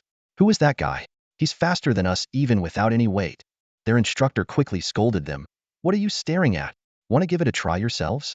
The students frantically shook their heads, terrified of being assigned the same training. Under the blazing summer sun, Qin Heng maintained a near-sprint pace. The lead weight bounced with his steps, exerting intense pressure on his back and shoulders. During the first 5 laps, his expression remained calm. In the middle 5, his breathing grew heavier, and his pace slowed slightly. After another 5 laps, sweat poured down like rain, and each step became a struggle. In the final 5 laps, he was nearly gasping for air, but through sheer willpower, he managed to complete the entire distance without stopping. 21 minutes and 48 seconds, Zhu Qinxiu announced, removing the weight from Qin Heng's back, a look of approval on his face. That's 2 minutes faster than I expected. Seems like your physique and determination are well suited for being my student. Feeling the sudden relief on his back, Qin Heng couldn't help but grimace at Zhu Qinxiu's words. Instructor Zhu, does that mean you're going to increase the intensity again? Of course, Zhu Qinxiu said with a grin. This is just the beginning. Vice Director Zhang gave strict orders to train you into the best student in the history of our martial arts academy. I actually went easy on you today to avoid overexerting you. Starting next session, the weight, distance, and obstacles will only get tougher. I'm doomed. Completely doomed. Qin Heng lamented inwardly. Zhu Qinxiu is a madman. 3 physical training sessions per week, that's enough to kill someone. Instructor, when are we going to start practicing force application techniques? He asked weakly. Right now, Zhu Qinxiu replied. Now? I don't have any strength left now. Qin Heng collapsed on the floor of the training room, his muscles trembling all over. Zhu Qinxiu gently removed the heavy exoskeleton for him, a faint, meaningful smile playing on his lips. When you're weak and exhausted, that's actually the best time to feel your muscles working. Zhu Qinxiu handed him a bottle of water. Come on, I'll teach you Mongshan Force and Qinjun Break. Mongshan Force? Just hearing the name made Qin Heng's tired eyes light up. He recalled how Han Liang had used the third level of Mongshan force to unleash a power far beyond his own, despite having slightly inferior base strength. If he could master this technique, he might soon possess the destructive capability of an intermediate warrior. Seeing Qin Hung perk up, Zhu Qinxiu began explaining in detail. Mongshan force was created by the martial god Zhang Daoping, who happens to be our Master Wang's senior brother. The most distinctive feature of this technique is its enduring and continuous strength. Once mastered, it becomes ingrained in your muscle memory, enhancing your power without requiring extra effort. It's like a giant python constricting its prey. No matter how large the prey is, the python can overwhelm it through sustained pressure. How do you train this muscle instinct? Qin Hung asked eagerly. Mongshan force is divided into 9 levels, with each level doubling your strength. Zhu Qinxiu explained. With your current base strength multiplier of 5, just getting started would bring it to 6. If you fully master it, you could reach as much as 14 times your base strength. Qin Hung quickly did the math. 14 times. That means I could generate over 5,600 kilograms of force. That would be impressive even among intermediate warriors. But it's not easy to master. Very few people manage to reach beyond the 5th level. Zhu Qinxiu said with a hint of pride. Of course, I've achieved all 9 levels, or I wouldn't be qualified to teach you. Hearing this, Qin Hung looked at his teacher with newfound admiration. But for now, it's more important to focus on learning Qianjun break. Zhu Qinxiu shifted the topic. This is a technique for explosive bursts of power, harnessing your blood energy or battle energy to unleash greater strength. It's especially crucial in life-or-death combat. Zhu Qinxiu continued his detailed explanation. Qianjun break is a true masterpiece. Across all 10 global base cities combined, fewer than 1,000 people have mastered it. It has 3 levels. The first doubles your strength, the second triples it, and the third quadruples it. While the multipliers might seem less impressive than Mongshan force, Qianjun break can stack with any technique or martial move. For example, if you use the 9th level of Mongshan force together with the 3rd level of Qianjun break, 14 times multiplied by 4 gives you 56 times your base strength. Based on your current strength, that's over 22,400 kilograms, comparable to a martial master. Such an incredible technique. Wouldn't I need to bow and formally take a master to learn it? Qin Hung asked in surprise. Zhu Qinxiu chuckled. Bowing to a master can teach you even greater skills. Once you've built a solid foundation and find a good teacher, you'll truly understand just how terrifying top-tier warriors can be. Qin Hung fell into deep thought. He realized his understanding of the warrior world was still superficial, limited to surface-level concepts like strength and levels. Techniques like Mongshan force and Qianjun break were awe-inspiring, but he had a vague feeling that even more astonishing skills awaited him in the future. Let's begin. Zhu Qinxiu started to teach the training method for Qianjun break. This explosive technique relies on controlling the deep energy within your muscles. For warriors, every cell in your body is like a tiny engine. Normally, they run at a slow pace to meet daily needs, but in battle, they must operate at full throttle. Training Qianjun break is about increasing the maximum speed of these engines, while Mongshan force focuses on improving their energy conversion efficiency. Mastering both together is the path to becoming a true powerhouse. Qin Hung listened intently, as if he could already see the road to becoming a formidable warrior stretching out before him. After Zhu Qinxiu finished speaking, Qin Hung felt his strength had partially recovered. At Zhu Qinxiu's signal, he slowly approached the car tire on the nearby obstacle course. Standing still, he took a deep breath and began adjusting his state. His eyes suddenly sharpened, and Qin Hung burst into action, throwing a powerful punch. Boom! The rubber tire emitted a dull sound. This punch packed a force of over 2,000 kilograms, concentrated on the knuckles of his fist, a truly impressive display of power. However, Zhu Qinxiu shook his head. Your force was scattered. You wasted too much energy during the punch. Try again. Without a word, Qin Hung adjusted his stance. He threw another heavy punch. Boom! This time, the force was even stronger than before. Still not right, Zhu Qinxiu said, shaking his head again. Don't rely on the animalistic instincts you'd use in a street fight. Remember, you're a martial artist now. You need to generate power from the cellular level, channeling the strength of all your muscles into one cohesive force. I'll try again. Qin Hung seemed to grasp Zhu Qinxiu's point, but putting it into practice was no easy task. He kept trying, punching one time after another. His movements weren't quick. After each punch, he paused to reflect on what went wrong. Time slipped by unnoticed, and more than an hour had passed before they realized it.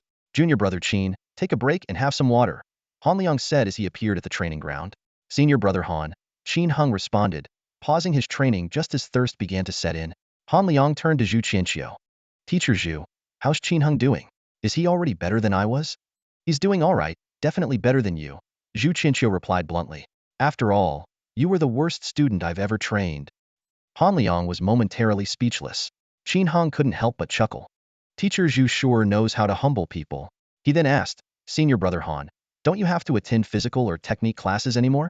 Why are you only showing up now? Well, after about a year, you can basically master all the key elements of techniques like Mongshanjin and Qinjunpe, Han Liang explained. From then on, it depends on your own effort to advance to higher levels. As for physical training, we do that on our own. It's not something we need to trouble the teachers with all the time. Zhu Qianqiu added. The first year is all about building a solid foundation. There's a lot for you to learn. By the second year, it'll just be combat classes. You'll have more free time to find a mentor and study advanced martial arts. Qin Hong nodded. No wonder my schedule is so packed. While senior sister Chen and senior brother Zhao seemed so relaxed and carefree, this year was indeed crucial. It would determine how far Qin Hong could go in the future. On the training field, the scorching sun blazed down. After a brief rest, Qin Hong stood up again and continued practicing his power techniques on a rubber tire. Han Liang, sitting beside Zhu Qianqiu, watched the figure drenched in sweat, as if seeing himself from the previous year. Teacher Zhu, how long do you think it will take Qin Hong to master the first level of Qinjunpe? Han Liang asked. Who knows? Zhu Qianqiu replied calmly. Maybe 3 to 5 days, maybe 3 to 5 months. The first level isn't too hard with enough time. Anyone can learn it. It took me 18 days back then, and you even praised me, Han Liang said with a wry smile. Has it only been a year, and now I'm the worst? Learning it is praiseworthy, but calling you weak is just the truth, Zhu Qianqiu said bluntly. Right now, you are indeed the weakest in the elite class. Han Liang was left speechless. Fine, I've humiliated myself again. I'll go do some physical training. He quickly walked away, put on his exoskeleton suit, hoisted a 100-kilogram weight, and began a long-distance run. Although his raw strength couldn't match Qin Hong's, his movements appeared more fluid and effortless. After running 7 laps to 800 meters, Han Liang still maintained a steady pace. He only began to show slight fatigue around the 12th lap, but remained far more composed than Qin Hong. 20 minutes later, he completed 20 laps and kept going. Just then, a sudden, muffled explosion came from the obstacle course area. Boom!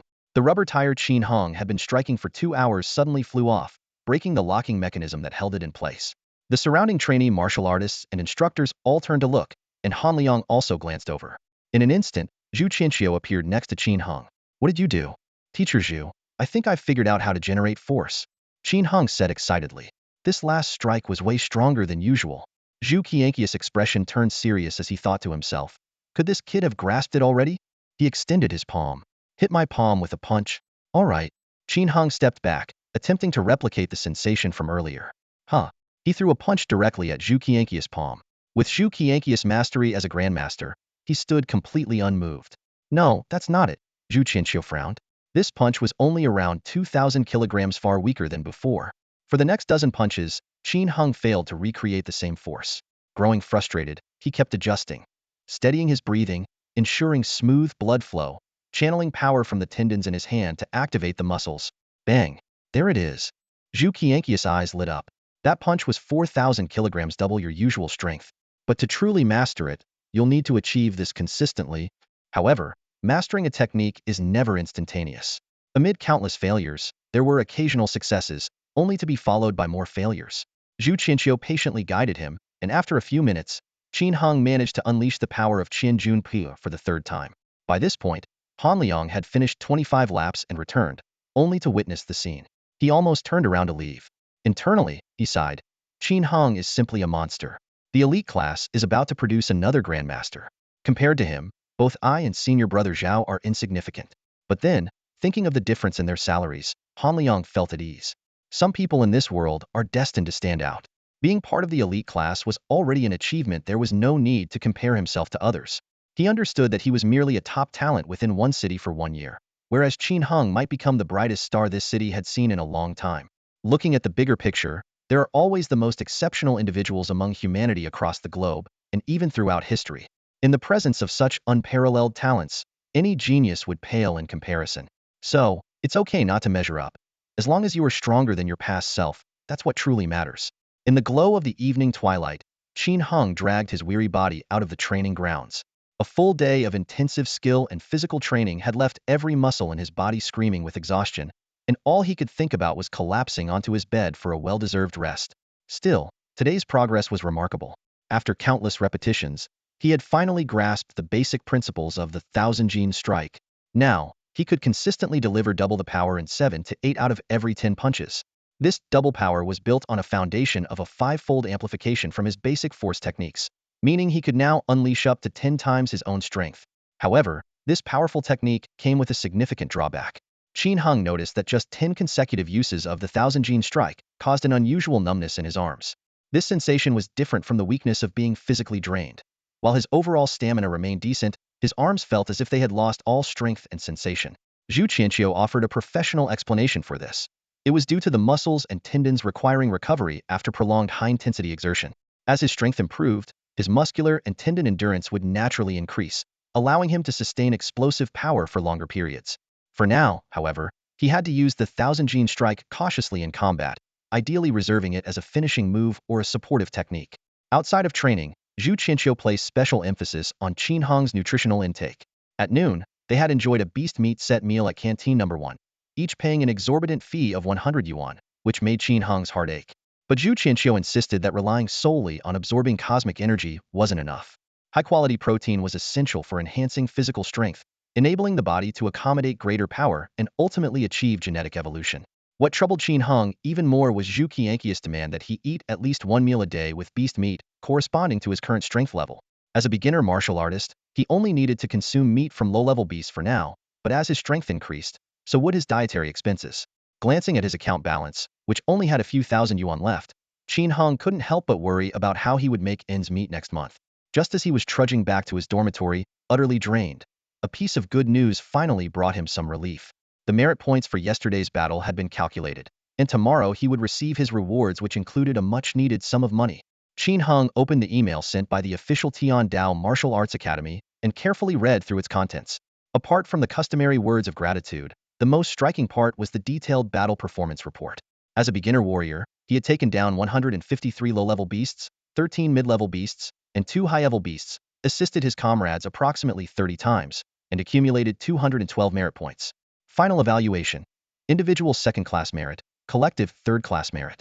The rewards were quite substantial, 220 energy points, and an additional 10,000 yuan in cash. As for material rewards like certificates of honor or banners, those could be requested separately if desired. After all, in this era of frequent battles, the demand for such rewards was exceedingly high due to the sheer number of contributors. Second-class merit? Qin Hung was a bit surprised. He had only anticipated earning individual third-class merit, along with collective third-class merit, and thought getting 30 to 50 energy points would already be a bonus. Clearly, the military highly valued not just the number of enemies defeated, but also his actions in rescuing comrades and assisting in dangerous situations. Soon enough, he received a text message notifying him of the rewards.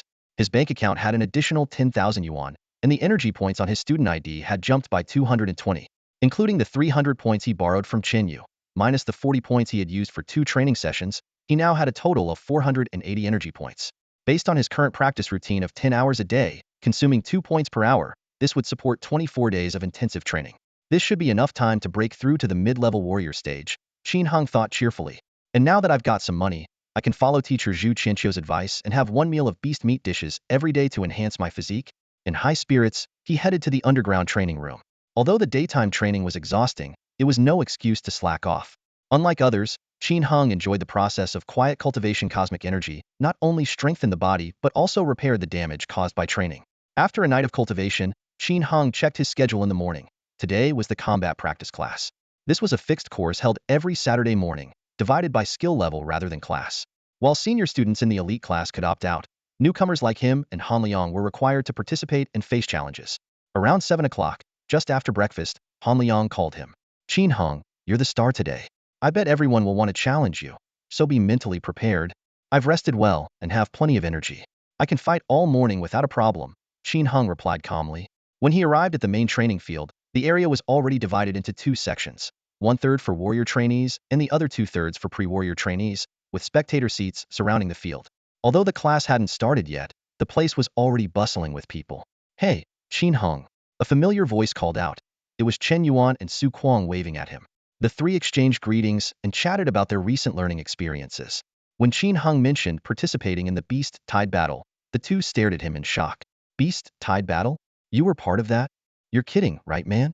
Qin Hung smiled and took out his phone, showing them the official email as proof. As they read the contents, their expressions froze, disbelief written all over their faces. Whoa, oh my god. Chen Yuan and Su Kuang's voices suddenly rose, even breaking into expletives.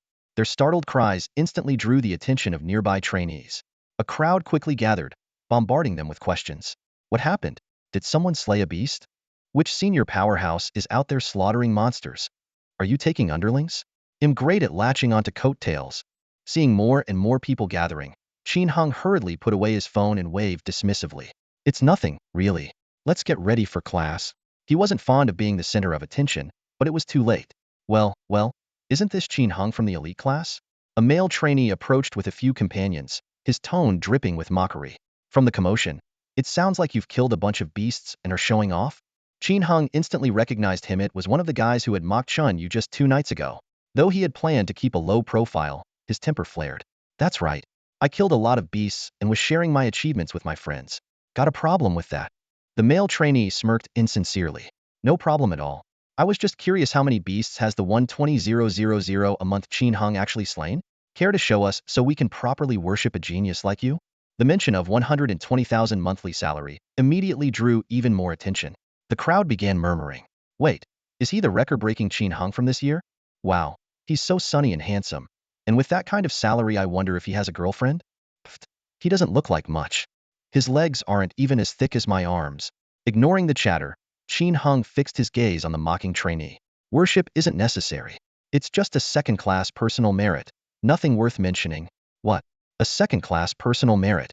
That statement was like a bomb going off, shocking everyone present. No way. A second-class personal merit isn't easy to earn out, practically have to risk your life. But Qin Hung looks totally fine. Is he bluffing? The lead trainee frowned and said, Qin Hung, claiming false battlefield honors is no joke. If you don't have the skills to back it up, it's better to stay humble. Chen Yuan and Su Kuang struggled to hold back their laughter. They had already seen Qin Heng's battle record. Though it was hard to believe, they knew it was absolutely real. This guy provoking Qin Hung was basically digging his own grave. What's your name? Qin Hung asked calmly. Peng Siming, 86th batch. Ah, a seasoned trainee. No wonder you're so curious about my achievements. Qin Hung gave a faint, meaningful smile. Don't worry. I'm worthy of my salary and my place in the elite class. You trainees have been training for years, but haven't become official warriors, or made it to the battlefield. There's no rush. Well, handle your share of the work, kill more beasts, and keep the base city safe. As for you, Peng, just keep enjoying your free meals and paycheck. Keep coasting along. With that, he tossed his phone to Peng Siming. Hey, erase my battle record. See for yourself. Peng Siming caught the phone and froze as he read the email. It was like a bolt of lightning had struck him. He knew Qin Hung's background all too well, a rookie who had just passed the initial exams, barely reaching 900 kilograms of force not long ago, and rumored to have taken some forbidden medicine that might have permanently stunted his progress. But the record before him was nothing short of jaw-dropping. Over 100 beasts slain, including mid-level and even high-level ones. The onlookers noticed Peng Siming's stunned expression and crowded closer to take a look. Soon, exclamations erupted one after another. Holy crap! It's truly a second-class personal merit. He killed 168 beasts, including 2 high-level ones. Qin Hung is incredible. Qin Hung is a legend. I officially declare Qin Hung the greatest genius in the history of Tiandao Martial Arts Academy. The playground was suddenly filled with exclamations of astonishment. Qin Hung, a new student in the elite class who had just enrolled a few days ago, drew everyone's attention with his every move. 3 minutes later, the phone was back in Qin Heng's hand. Peng Siming had vanished without a trace, clearly humiliated and fleeing in embarrassment after being publicly put in his place. At this moment, the playground was bustling with noise. Qin Hung was surrounded by a crowd, becoming the center of attention. Enthusiastic faces leaned in close, some reaching out for a handshake, others holding up their phones to add him as a friend, and some even directly addressing him as Senior Qin Hung. Senior Qin Hung, add me as a friend. From now on, you're my idol. Senior, add me too. I want to be your #1 supporter. The sudden enthusiasm caught Qin Hung off guard. He had only wanted to avoid being seen as a pushover, so he had confronted Peng Siming. Little did he know that this small action would cause such a sensational reaction. What he didn't realize was that at Tiandao Martial Arts Academy, monster-killing achievements were the most direct measure of strength. As a new student, Qin Hung had participated in a level 3 beast tide within just a few days of enrollment and had earned a second-class individual merit. This accomplishment was unprecedented in the Academy's history and was unlikely to be surpassed for decades to come. The crowd grew tighter and more chaotic. Su Kuang and Chen Yuan had long been pushed somewhere out of sight. Trapped in the middle, Qin Hong had no choice but to respond to the endless greetings while frantically scanning QR codes to add friends. In no time, his friend request had skyrocketed to 99. At that moment, a loud, resonant bell rang out, cutting through the commotion. Shortly after, a deep and steady voice echoed from afar. The combat training class is about to begin. All students, return to your designated positions. Before the voice had fully faded, a towering figure stepped through the air from a distance, landing firmly in the center of the large playground. Everyone knew that the instructors for the combat training class were usually randomly assigned veterans. However, the person who arrived today was none other than a grandmaster. The arrival of the grandmaster was like a gentle breeze sweeping across the training field. Thousands of students instantly fell silent and returned to their respective positions in an orderly manner. Although the Tiandao Martial Arts Academy boasted several grandmasters, it was a rare opportunity for ordinary students to receive direct guidance from an elder. Excitement was evident on every face. On the field, 200 to 300 martial artist trainees and over 6,000 pre-martial artists were arranged on opposite sides, leaving a central area open as the sparring ground. The number of martial artist trainees was relatively small, as most senior students had already been sent to the borders, wilderness, or the Martial Artist Alliance for training. Among the martial artists stood Qin Hong and Han Liang. Observing the orderly scene before them, Qin Hong finally let out a sigh of relief. Elderly Liang, a grandmaster of the Tiandao Martial Arts Academy, descended onto the commentary platform at the edge of the field. His voice, without any amplification, carried across the entire grounds. Students, I believe you are all aware of the level 3 beast tide that occurred at the northwest border wall 2 days ago. The students nodded in unison. Li Ilyang continued, the casualty report from that battle has been released. 3,982 soldiers sacrificed their lives, and 2,202 were injured. From our academy, 138 individuals perished, and 34 were wounded, including 2 instructors. His voice grew somber, and the entire field fell into silence. The list of martyrs will be published this afternoon. They may have been your friends, or even people you had conflicts with. But now, they are gone. They were as young and vibrant as all of you, like the rising sun full of energy. Sadly, Elderly sighed deeply. Suddenly, his tone shifted. But all of you here must understand we are martial artists of the Tiandao Martial Arts Academy. We train in the best environment within the Nansummer-based city, supported by taxpayers' contributions. It is our duty to shoulder the corresponding responsibility. Fighting, hunting, protecting our homeland, this is the calling of martial artists like us. Even in the face of danger, retreat is not an option. The students reacted differently. Some straightened their backs with determination in their eyes, while others lowered their heads to avoid the elder's gaze. However, Li Ilyang paid no attention to these details and continued, it is not yet your time to make sacrifices. Your current task is to train hard and improve your strength. When the day comes that war reaches you, you will either thank your current efforts or regret your past laziness. The choice is yours. With that, he waved his hand decisively. Combat practice class begins now. In the brief silence that followed, Li Ilyang's words echoed in the hearts of everyone present. Those who had already learned of the permanent departure of certain familiar senior brothers and sisters felt the weight of death's finality even more profoundly. Today, it was them. Tomorrow, it could be anyone. Only by striving to strengthen themselves could they avoid becoming another name on the list of casualties in the next great battle. A martial artist trainee was the first to step forward. I'll start. I welcome guidance from my seniors and juniors alike. From the pre-martial artist side, someone also stepped forward. The rules of the combat practice class were simple. Students voluntarily entered the sparring arena for matches, while the elder provided guidance from the sidelines. Although there were 2 separate sparring areas, it was no challenge for a grandmaster-level elder to oversee both simultaneously. The first to step forward was a burly senior student, around 26 or 27 years old. He clasped his fists and announced, I am Pan Ruofeng, a student from the 81st cohort. I've just entered the intermediate martial artist rank and hope to receive guidance from senior students in the elite class or advanced martial artists. His words were nothing short of a direct challenge to the elite class. Han Liang immediately responded, I'll spar with you. Let's let elderly guide us both. Greetings, Senior Han. Pan Ruofeng's eyes lit up with a hint of excitement as Han Liang stepped forward. At the Tiandao Martial Arts Academy, defeating a member of the elite class might not yield tangible benefits, but it certainly satisfied the vanity of ordinary students. The 2 squared off, and the battle was imminent. Despite Han Liang having only 1 year of training compared to Pan Ruofeng's solid 6 years of experience, his performance was unexpectedly remarkable. From the very start of the fight, Han Liang demonstrated astonishing dominance. Qin Hong, observing from the sidelines, keenly noted every move Han Liang made. A flawless combination of Mongshan force and 1,000-pound strike, paired with a masterful martial arts technique, placed him at an advantage in terms of skill. Even though Han Liang was indeed weaker than Pan Ruofeng in terms of raw strength, as a veteran with 7 years of training, Pan Ruofeng had a strong foundation and abundant combat experience. After being suppressed for a while, he gradually adapted to the situation and began to counterattack. Just then, Han Liang suddenly unleashed his full power. A fierce punch, swift as a dragon, struck Pan Ruofeng square in the chest. The terrifying force erupted instantly, sending his opponent flying several meters before he crashed heavily to the ground. What technique is this?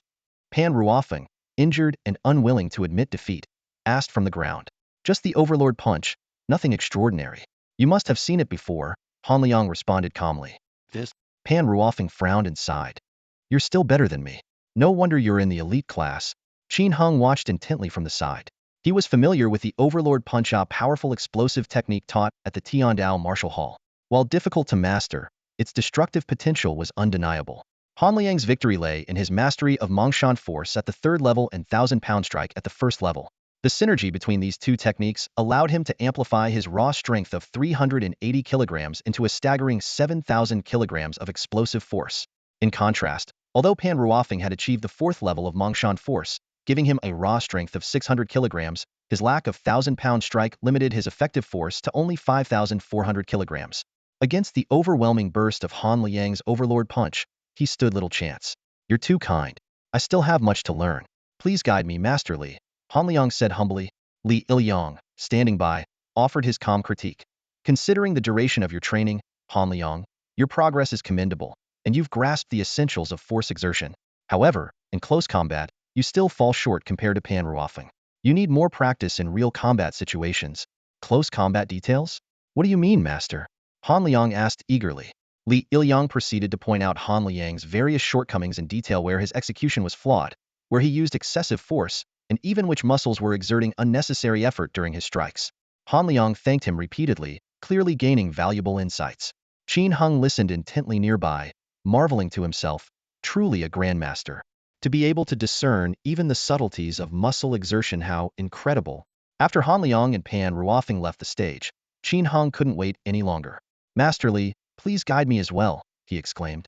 Li Ilyang immediately recognized Qin Hung. As he saw him step out from the crowd, the Grandmaster's face lit up with an approving smile. All right, find someone to spar with first. I want to see your combat skills. Qin Heng's heartbeat quickened slightly. To receive personal guidance from the Grandmaster was an immense honor. He recalled the valuable insights he had gained the last time Sui Chen had coached him, and anticipation began to build. Which senior brother would be willing to give me some pointers? Qin Hung clasped his hands and addressed the martial arts class. Before his words had fully landed, 7 or 8 students eagerly stepped forward.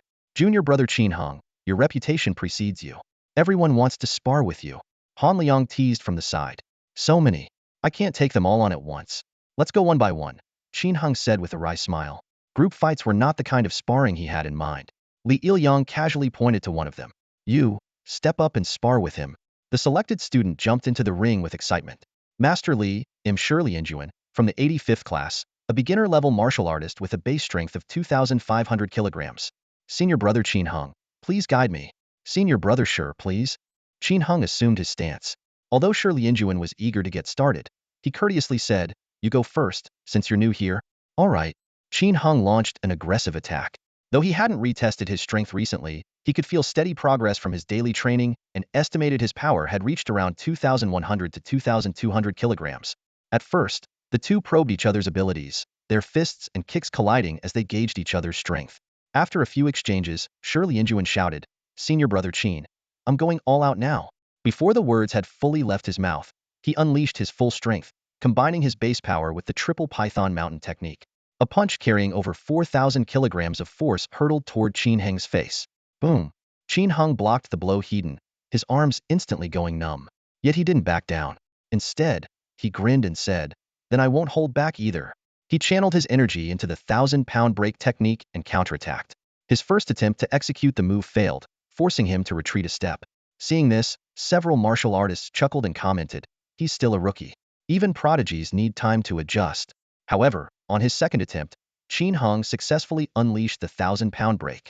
With a loud boom, over 4,000 kilograms of force struck Shirley Injuan, pushing him back several steps. His face was filled with shock. Even Han Liang was stunned.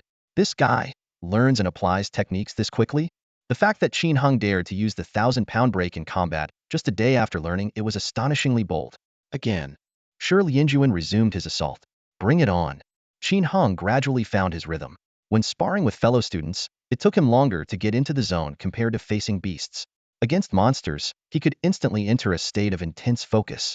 But in sparring matches, whether against Shi Lianjuan or Han Liang before, he always felt a slight lack of urgency. As the fight went on, Qin Heng's blood began to boil, and his concentration sharpened. He seemed to transform into a predator, his pupils narrowing as his focus locked entirely on his opponent.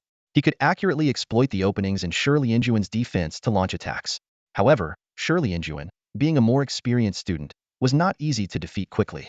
After 3 or 4 minutes of back and forth, the two were still evenly matched. At this point, Li Ilyang spoke up. All right, that's enough. Both fighters immediately stopped and turned their expectant gazes toward the Grandmaster. Li Ilyang first addressed Shi Lianjuan. Your Python Mountain technique is close to breaking through to the next level. Keep practicing, and you'll reach the 4th stage. However, your martial arts techniques and moves are too rough. You need to find a teacher to refine them. Shi Lianjuan lowered his head awkwardly. Understood. Thank you for your guidance, Master Li. Then Li Ilyang turned to Qin Hung.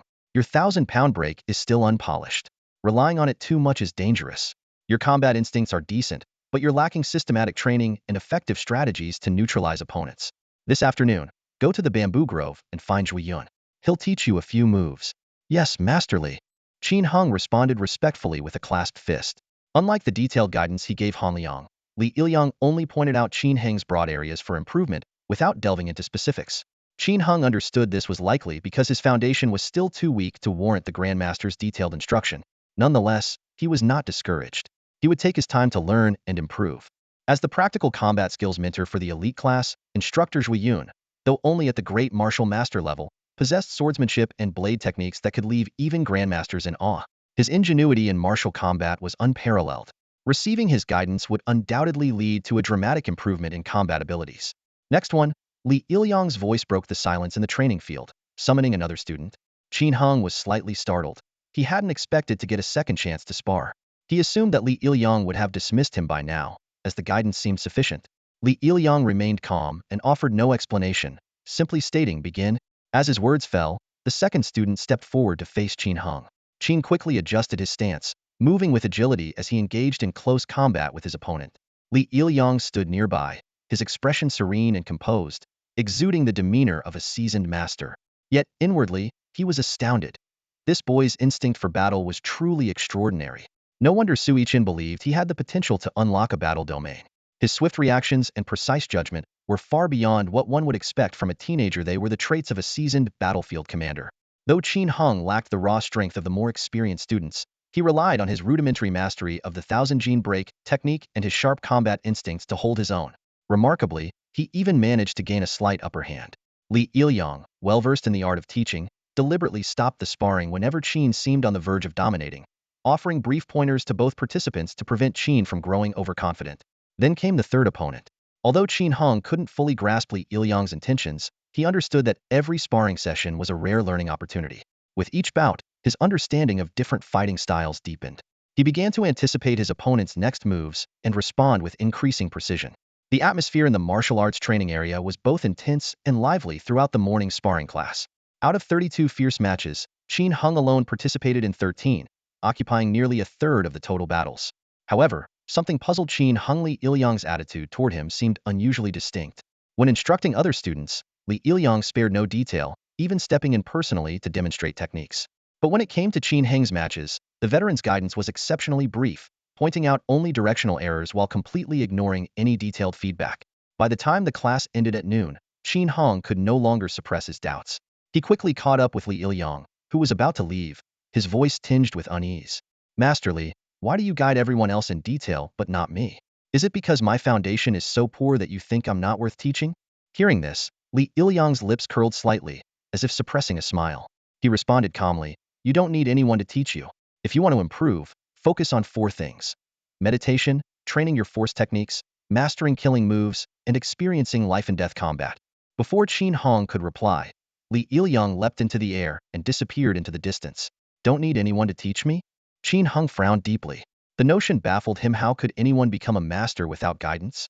Relying solely on practical experience without a mentor's instruction would surely be far less efficient. With a sigh, Qin Heng consoled himself. If necessary, he could always seek another expert for guidance. There was no need to dwell on this for now. When lunchtime arrived, Qin Heng followed Zhu Qianqiu's advice and headed to cafeteria number 1 with Han Liang to try the monster cuisine. He had initially planned to invite Su Kuang and Chen Yuan, but the moment those two heard the price, they bolted in panic.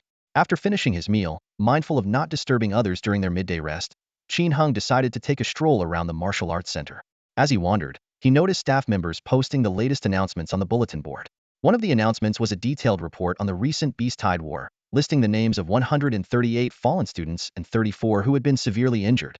Among the names, Pang Jun stood out starkly, prompting a wave of sorrowful murmurs around him. Some expressed grief and frustration. First it was senior brother Huang, then senior sister Yin. Who will it be next? Others clenched their fists in anger. Damn those wild beasts. Why not just nuke them all? Another list highlighted the names of those who had distinguished themselves in battle. For individuals were especially commended. Chen Yu from the elite class, who, with her martial master level strength, had slain over 700 beasts, and Qin Heng, Lin Yin, and Zhang Xinyang, who each received second-class honors. While Qin Heng's kill count was lower than the other two, his heroic act of defending against advanced beasts alone and rescuing his comrades earned him special recognition. Particularly noteworthy was Lin Yin, the very little Lin, senior brother mentioned by Peng Siming. His performance in the sparring class had been nothing short of impressive. Given Qin Heng's current level, he doubted he could stand a chance in a match against Lin Yin. After reading the announcements, Qin Heng quietly left and made his way toward the bamboo grove Li Ilyang had mentioned. Located in the southwestern corner of the martial arts center, this serene area was not only home to many esteemed experts, but also the renowned Elder Council.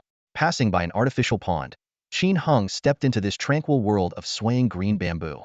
The bamboo forest was somewhat sparse, with clusters scattered here and there along the roadside, partially obscuring the buildings behind and giving the place an air of a secluded retreat for a sage. Qin Heng strolled leisurely along the path leading to Building 32, while the early summer sunlight filtered through the bamboo leaves, casting dappled shadows on the ground. Qin Heng, what brings you here? A familiar, gruff voice suddenly called out. Qin Heng turned around and saw Zhong Wanshan's towering figure standing not far away. Mr. Zhong, what a coincidence, he said with a smile. I came to see Teacher Zhua for some training. Have you eaten? Just finished, Zhong Wanshan replied, waving his hand. You're looking for Zhua Yun? He just drove off and probably won't be back anytime soon. Qin Heng's expression froze momentarily, but he quickly recovered, his eyes lighting up. Well, do you have some time? Could you teach me a few moves? Although Zhong Wanshan wasn't part of the elite instructors, as a martial master whose skills rivaled Zhu Yun's, seeking his guidance was undoubtedly a wise choice. Zhong Wanshan chuckled. You, kite on your rare half-day off, instead of resting, you're running around looking for training. You really don't know how to enjoy your time off. He straightened his collar. I have a meeting in the city shortly. Go find someone else to teach you.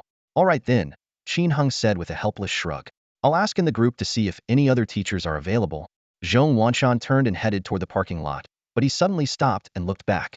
By the way, do you still remember those people from the War God Martial Arts Hall? Of course. Qin Heng replied immediately, a hint of anger flashing in his eyes. The memory of those people deliberately delaying their actions, indirectly causing the deaths of many students and soldiers, was still vivid. While they did contribute to the battle in the end, their earlier behavior was truly disgraceful. I heard that Deputy Master Zhang went out yesterday, apparently to deal with that matter, Zhong Wanshan said thoughtfully. Oh, what was the outcome? Qin Heng asked eagerly. Zhong Wanshan shook his head. Deputy Master Zhang didn't say, and I didn't press him. If you're curious, you can ask your senior sister Chen or go directly to Deputy Master Zhang. He lives in the attic of the Elders' Hall, just about 200 meters further in from here. After Zhong Wanshan left, Qin Heng stood still for a moment, lost in thought. Sunlight filtered through the leaves, casting dappled patterns on the ground. He murmured softly to himself, this matter involves me. If I don't get to the bottom of it, this knot in my heart will never be untied. He followed the leaf-strewn path deeper into the bamboo forest. The sound of his footsteps echoed clearly in the stillness, and his thoughts churned with every step.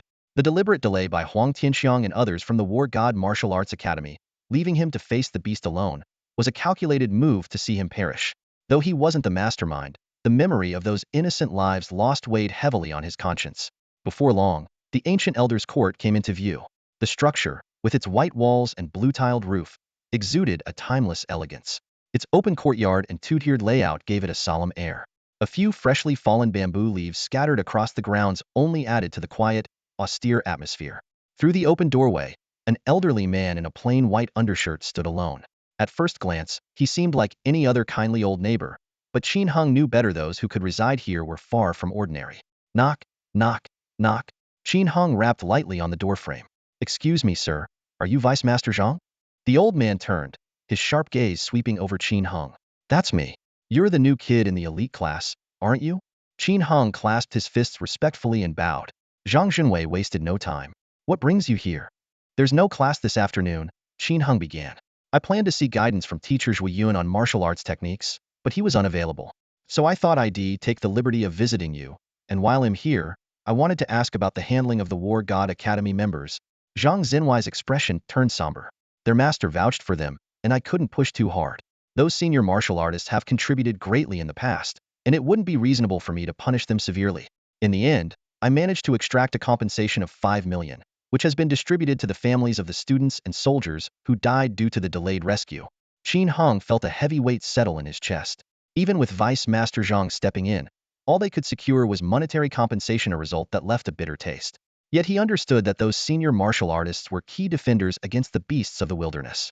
Despite their faults, they were given a chance to atone through future contributions. Without Zhang Xinwei's personal intervention, even this small measure of justice might have been impossible. Since Zhang Xinwei showed no interest in teaching, Qin Hung decided not to bother him further. After expressing his thanks, he turned and left. Strolling along the shaded path in the bamboo forest, he pondered where he could learn new techniques. As a newcomer, he knew very few experts.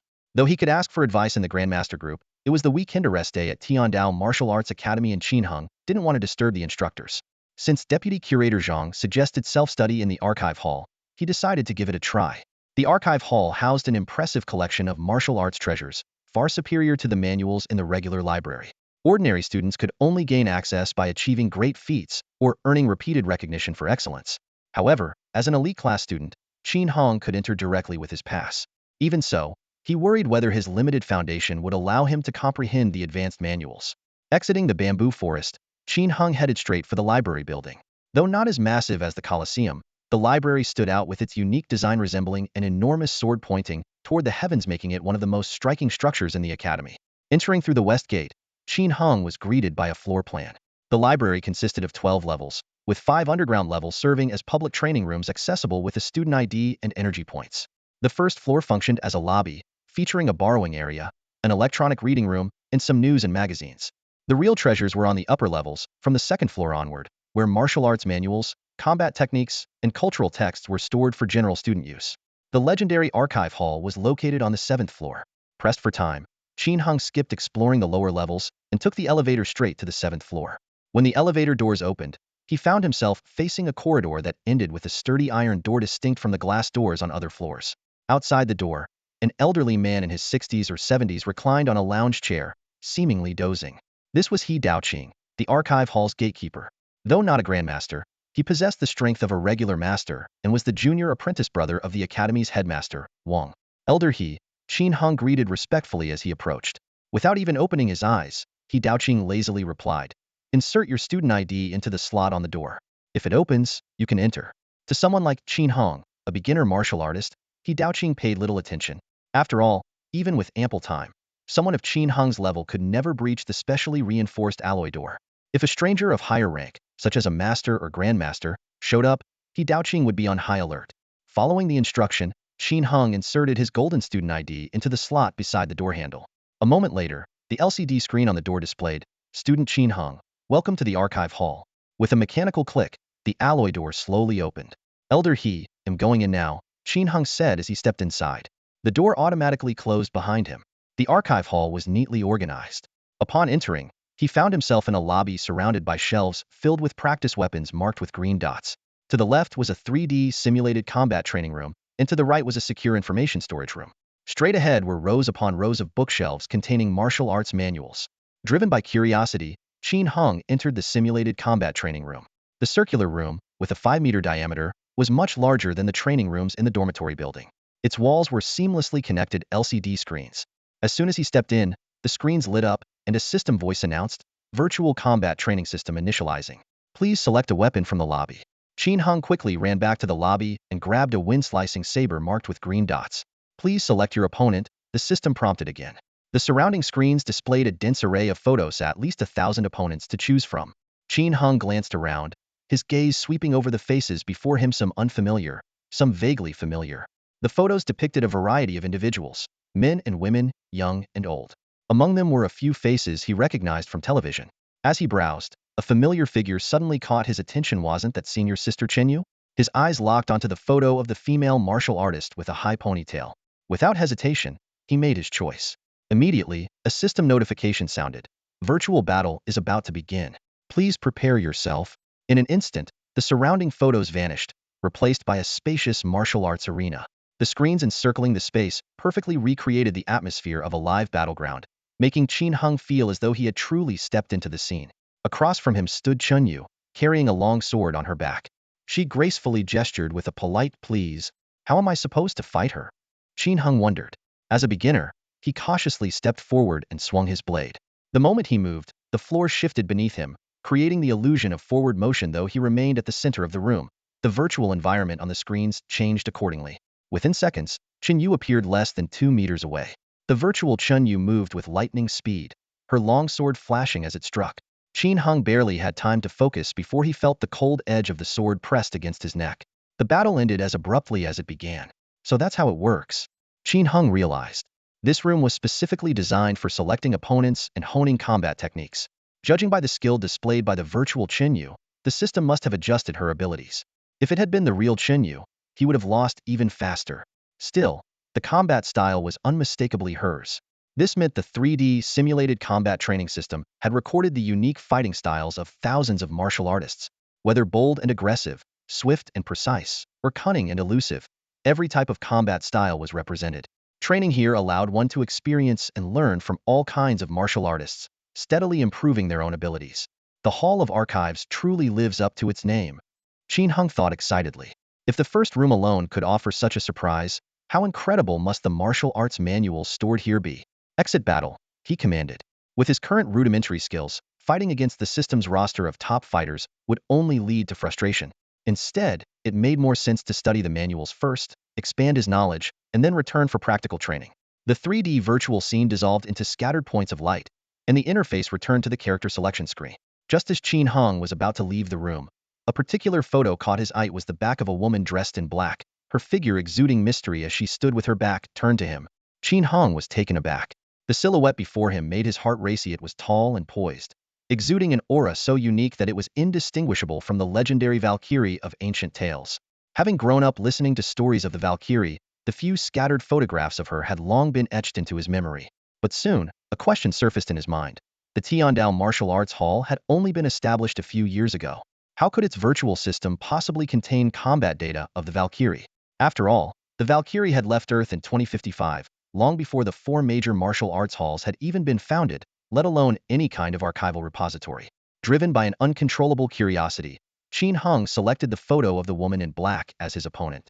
A system prompt sounded, and the surroundings rapidly transformed into the solemn setting of a martial arts arena. Before him, a figure clad in black slowly materialized. She stood tall and slender, holding a long spear, motionless. Though her face was obscured and indistinct, her aura and the commanding presence she exuded left no doubt this was the Valkyrie herself. As Qin Hung puzzled over why her face had been deliberately blurred, the battle began. I will demonstrate 3 moves. How much you learn depends on your own comprehension. The Valkyrie's voice was calm and steady. This is the first technique. Blazing flames. Before her words had fully settled, the long spear in her hand quivered lightly. What appeared to be a simple thrust erupted in Qin Heng's vision into a cascade of intricate runes, transforming into an overwhelming inferno that engulfed him entirely. By the time he regained his senses, the shadow of the spear had already pierced through his body. The second technique, Thunderstrike. She retracted the spear, swung it wide, and brought it down with force. The movement was unadorned and straightforward, yet it carried an overwhelming, destructive power.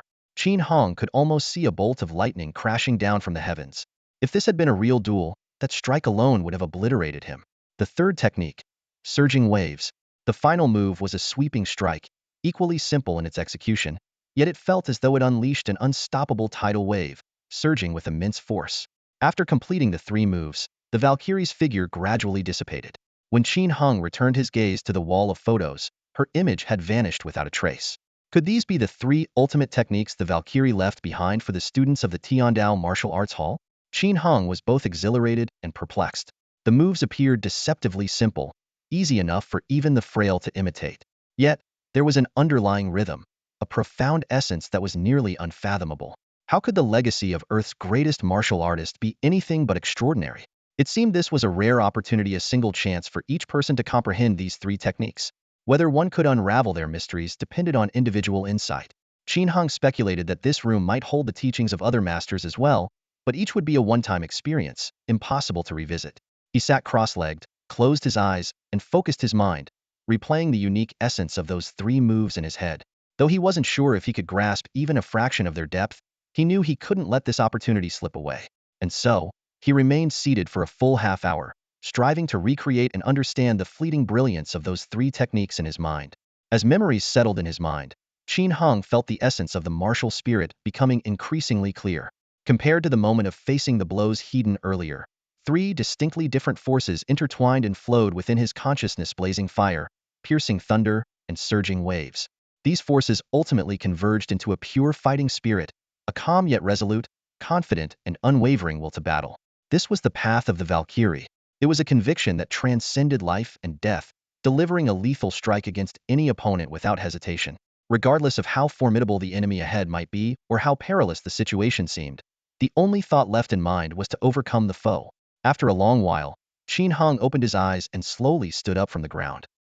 His gaze fell on the wind-slashing blade in his hand, and a new idea suddenly came to him. Maybe I should train with a spear as well. Although the wind-slashing blade had performed admirably in his previous battles, with its balanced weight distribution and comfortable handling, he was not truly a blade master. He lacked foundational blade techniques and the years of practical combat experience to wield it to its full potential. In contrast, the spear, known as the king of weapons, was powerful beyond question. Yet the ancient saying, "a month to master the staff, a year for the blade, but a lifetime for the spear," hinted at the challenges of mastering it. From the Valkyrie's demonstration of three moves earlier, Qin Heng found an opportunity. The unwavering fighting spirit she displayed bore a resemblance to the state of mind he entered during combat. Returning to the hall, he placed the wind-slashing blade mold back on the rack and took down a spear covered with small markings. After a few swings, he attempted to replicate the three moves of fire, thunder, and waves that he had just witnessed. With his current abilities, aside from having sufficient strength, he naturally couldn't display any of the intricate essences. Yet the broad, sweeping movements of the spear felt far more exhilarating than the blade. This weapon seemed perfectly suited to him. Next, he planned to seek out some spear technique manuals for study, while also asking Elder He Daoqing about the origins of the Valkyrie's instructional display. There might be some hidden secrets worth uncovering. Even if he couldn't find anything, it wouldn't matter, there was nothing to lose. The size of the secret manual section exceeded Qin Heng's expectations. Rows of neatly arranged bookshelves held hundreds of precious martial arts texts. Each shelf was clearly labeled: fist techniques, blade techniques, sword techniques, spear techniques. Some categories had an abundance of books, occupying entire shelves, while others seemed sparse, taking up only a single level. Modern technology and traditional martial arts were perfectly integrated here. Some manuals were stored as USB drives, with dedicated computers available for viewing. Having just gone through the inheritance of the Valkyrie's three techniques, Qin Heng's eyes were naturally drawn to the spear technique section. As a national idol, the Valkyrie's influence had made the spear one of the most popular weapons, and the number of spear manuals was astonishing. A whole bookshelf displayed 60 to 70 books and 4 USB drives. Casually picking up a book, Qin Heng's eyes lit up. The Blaze Spear Technique, rated S, authored by the second martial god of wildfire, Su Tianlin. This supreme technique, requiring a martial master level and fire attribute battle energy to unleash its full potential, was freely available for elite class students to consult. Compared to the Valkyrie's three inherited moves, the market value of this complete manual was undoubtedly in the billions. Flipping through the pages, Qin Heng discovered that this spear technique was not personally written by the second martial god, but was compiled by his subordinate Hu Shiyong and later reviewed and revised by the martial god himself. Its completeness was beyond question. The manual began with a core principle: a single spark can ignite a prairie fire. Martial artists must carry an unyielding spirit and excel at overcoming the strong with the weak. The hefty manual was well structured. The first 30 or so pages illustrated basic moves, while the following 90 pages detailed the methods of channeling battle energy. Each move had a unique energy flow, designed to maximize destructive power. Clearly, this was an advanced manual requiring profound skill to truly master. So complicated. Looks like I'll need to wait a few years until my strength improves before attempting the second martial gods techniques, Qin Hong murmured to himself. Suddenly, a young man's voice came from behind a nearby shelf. The blaze spear technique is hard. If you want to learn spear techniques, check the second book on the third row. That one's pretty good. Startled, Qin Hong thought he was alone. He turned toward the voice and saw a scruffy young man sitting cross-legged on the floor behind the blade technique shelf, engrossed in a manual.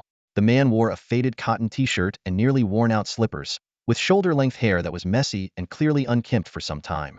Yet, despite his disheveled appearance, there was an air of unique rhythm about him. What shocked Qin Hong even more was that he couldn't sense the man's breathing or heartbeat. "Senior, who are you?" Qin Hong tentatively asked. The young man finally closed his book and looked up. "Ning Fan." The name was like thunder in Qin Hong's ears. Ning Fan, the strongest active student in the elite class, a master of Xinjin battle energy, and a martial master capable of challenging grandmasters. So it's Senior Ning Fan. Qin Hong, a new student in the elite class this year. Qin Hong quickly clasped his hands in respect. "New recruits already? What day is it now?" Ning Fan asked, looking surprised. "July 3rd. July already." Ning Fan reached for his phone to check, only to find it had long since run out of battery. Touching his long hair, he smiled awkwardly. "Ha, I didn't realize I'd been here for 2 months. Old, he really let me stay without kicking me out." Qin Hong was stunned. 2 months of non-stop studying. No wonder Ning Fan looked so disheveled. Even without food or water, a martial master could survive by absorbing cosmic energy. "Senior Ning, your focus is truly admirable. Earlier, you mentioned the second book on the third row of spear techniques. Do you have experience with spear techniques?" As Ning Fan stood up, his joints cracked audibly, like an old machine restarting after long inactivity. "Spear techniques? I wouldn't say I've studied them deeply. I just admire the Valkyrie and practiced for a while. I've picked up a few insights." He pointed to the top row of the shelf. "This row contains S-grade, high-difficulty, high-power masterpieces. Only grandmasters and above can fully unleash their potential. If you can master even one of these, you'll have no rival under heaven, and achieving the rank of Great Grandmaster won't be a problem." SS rank? Stronger than the second martial god? Qin Hong couldn't believe it as he took the book down and carefully examined the cover. The title, Dragon Subduing Spear Technique, was marked with an SS rank, and the creator was none other than the Grandmaster by Mingqing. This truly was an S-rank manual. Why would a martial art created by a Grandmaster be stronger than one from a martial god? Qin Hong frowned in confusion. Ning Fan's lips curled into a meaningful smile.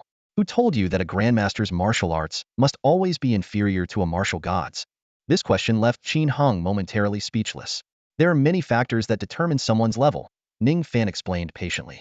"Talent, effort, time, physical condition theory, all essential. But when it comes to martial art mastery, there's only one determining factor. Comprehension? Comprehension?" Qin Hong murmured thoughtfully. It was true. Some people possessed extraordinary insight, creating martial arts that were passed down for generations, yet they were unable to break through to the highest realms due to various limitations. On the other hand, there were those who, despite not creating anything groundbreaking, ascended to the level of martial god purely through their innate gifts. Take for instance Pradian, the martial god of the Hengi Bay city, currently Earth's strongest individual. He relied solely on his extraordinary talent to achieve the martial god realm but had left behind no renowned martial art techniques, not even establishing a martial arts school. "So you're saying that the dragon subduing spear technique is indeed much stronger than the blazing spear technique?" Qin Hong pressed. Ning Fan nodded affirmatively. "That's widely recognized. The dragon subduing spear technique ranks among the top 3 spear techniques in the world today, second only to Baldur the Berserk's 12 demonic spear strikes and the Valkyrie's 9 calamities of destruction." The mention of these 2 names left a deep impression on Qin Hong. Suddenly, a thought occurred to him. Wait, the Valkyrie's 3 moves in the 3D simulation training room, are they part of the 9 calamities of destruction? Ning Fan looked surprised. "You've already seen that footage?" "I came across a photo of the Valkyrie's silhouette while trying out the training room earlier and clicked on it out of curiosity." Ning Fan's eyes lit up with excitement. "Did you gain any insights from it?" "I felt a unique rhythm to it, unyielding, fearless. But maybe my level is too low to fully grasp it." "Good, good, good," Ning Fan exclaimed, repeating the word 3 times. "Gaining any insight is a great sign. It shows you have extraordinary instincts for martial arts.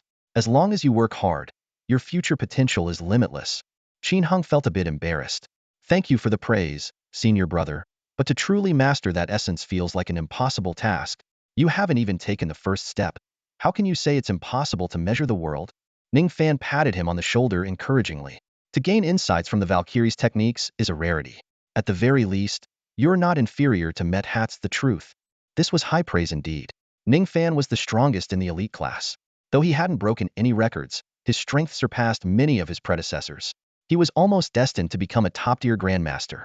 For him to say, "You're at least not worse than me," was practically a prophecy that Qin Hung would one day become a martial god. Fortunately, the conversation didn't devolve into mutual flattery. Ning Fan quickly got to the point. "Since you're interested in spear techniques and have an affinity with the Valkyrie's legacy, let me give you some advice as someone more experienced." He took two manuals from the third and fourth rows of the bookshelf and handed them to Qin Hung. This rank Overlord spear technique is considered the ancestor of all spear techniques. Many other techniques have evolved from it. It doesn't rely on battle energy. Its power comes purely from strength and skill, making it ideal for beginners.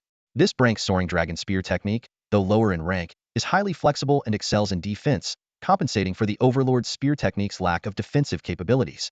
Master these two techniques, and no matter what spear technique you study in the future, your progress will be twice as fast with half the effort. They'll serve you well up to the martial master level. Qin Hung carefully examined the manuals. The Overlord spear technique was created by none other than Xiangyu, a classic that had been passed down for over 2,000 years. Though it had undergone many changes, its practicality had been refined by modern grandmasters. Who is this Xie Tianjun? Is he very powerful? Qin Hung asked curiously. Ning Fan smiled faintly. Extremely powerful. He had 8 disciples. 1 became a martial god, 2 became grandmasters, and the other 5 were all masters. Among his disciples' students, there are also many grandmasters. What? Qin Hung gasped. How could someone capable of producing so many top-tier experts remain unrecorded in the annals of history? Ning Fan laughed. I was just teasing you. He's our pavilion master's master. You should know that our pavilion master and the martial god Zhang Daoping, who leads the Tiandao martial pavilion, are fellow disciples. Xie Tianjun was their shared master. That's his Taoist title. He was a highly respected Taoist priest before the chaos of the current era and passed away early in the turmoil. That's why he's not well known in the martial arts world. But based on how highly Pavilion Master Wang regards him, if Xie Tianjun were alive today, he'd undoubtedly be a towering figure in martial arts. Qin Hung suddenly understood. No wonder the soaring dragon spear technique, despite being only brink, was included in the archives. As the master of Pavilion Master Wang, martial god Zhang Daoping, and the gatekeeper He Daoqing, Xie Tianjun's martial arts prowess must have been unfathomable, though limited by his era from creating even stronger techniques. Thank you for your guidance, senior brother. They'll start studying these spear techniques right away. Good. If you have any questions, feel free to ask me. With that, Ning Fan turned and returned to the swordsmanship section. Senior brother Ning, didn't you study spear techniques before? Why did you switch to sword techniques? Qin Hung suddenly thought to ask. Because I realized I'm more of a straightforward fighter. Sword techniques, being simpler and more direct, suit me better. Plus, I've cultivated Xianjin battle energy, which is incredibly sharp, and long swords allow me to maximize its potential. That made sense. Qin Hung had assumed it was because spear techniques weren't strong enough, but now he realized he had overthought it. It was already close to 2 p.m. Unlike Ning Fan, who could spend an entire day in the archive, Qin Hung couldn't afford to waste time. He immediately sat down cross-legged, eagerly opened the Overlord spear technique, and began his journey of study. On August 1st, the story will be officially launched. Taking advantage of today's free access, I am breathing new life into this tale. Qin Hung flipped through the thick manual of spear techniques, its yellowed title page chronicling the origins of the Overlord spear style. This technique encompassed 10 fundamental moves: block, grab, thrust, jab, sweep, lock, shake, flip, spin, and twist. Combined with intricate footwork, it was not only practical but also a spectacle to behold. Although this spear style may differ somewhat from the one wielded by Xiangyu 2,000 years ago, its essence remained the same: defeating and overpowering opponents. The manual briefly outlined the process of organizing this style, and though it spanned only 2 pages, it hinted at the immense effort involved. As Qin Hung read, he pondered over an intriguing detail. The long spear of the Overlord of Western Chu reportedly weighed 130 jin, approximately 6,667 pounds in modern measurements. Decades ago, before the rise of cosmic energy, many dismissed this as an exaggeration. After all, even if a warrior could wield such a weapon, a warhorse would struggle to bear its weight. However, since the advent of the new era, this perspective has shifted. Modern martial artists speculate that ancient humans might have also mastered cultivation techniques, enabling them to enhance their physical prowess to what is now considered intermediate or advanced martial artist levels. The most exceptional individuals might have even developed battle energy, reaching the realm of martial masters. While this remains unverified, the weight of contemporary weapons suggests that ancient legends may hold some truth. Take the widely used wind-slicing saber, for instance. The A4 grade version, designed for advanced martial artists, weighs 146 pounds, while weapons above grade B often exceed 200 or 300 pounds. As Qin Hung studied the spear techniques, he envisioned himself wielding a 100-pound spear, galloping across the battlefield. Unfortunately, the manual's compiler had omitted the sections on mounted combat, which was disappointing.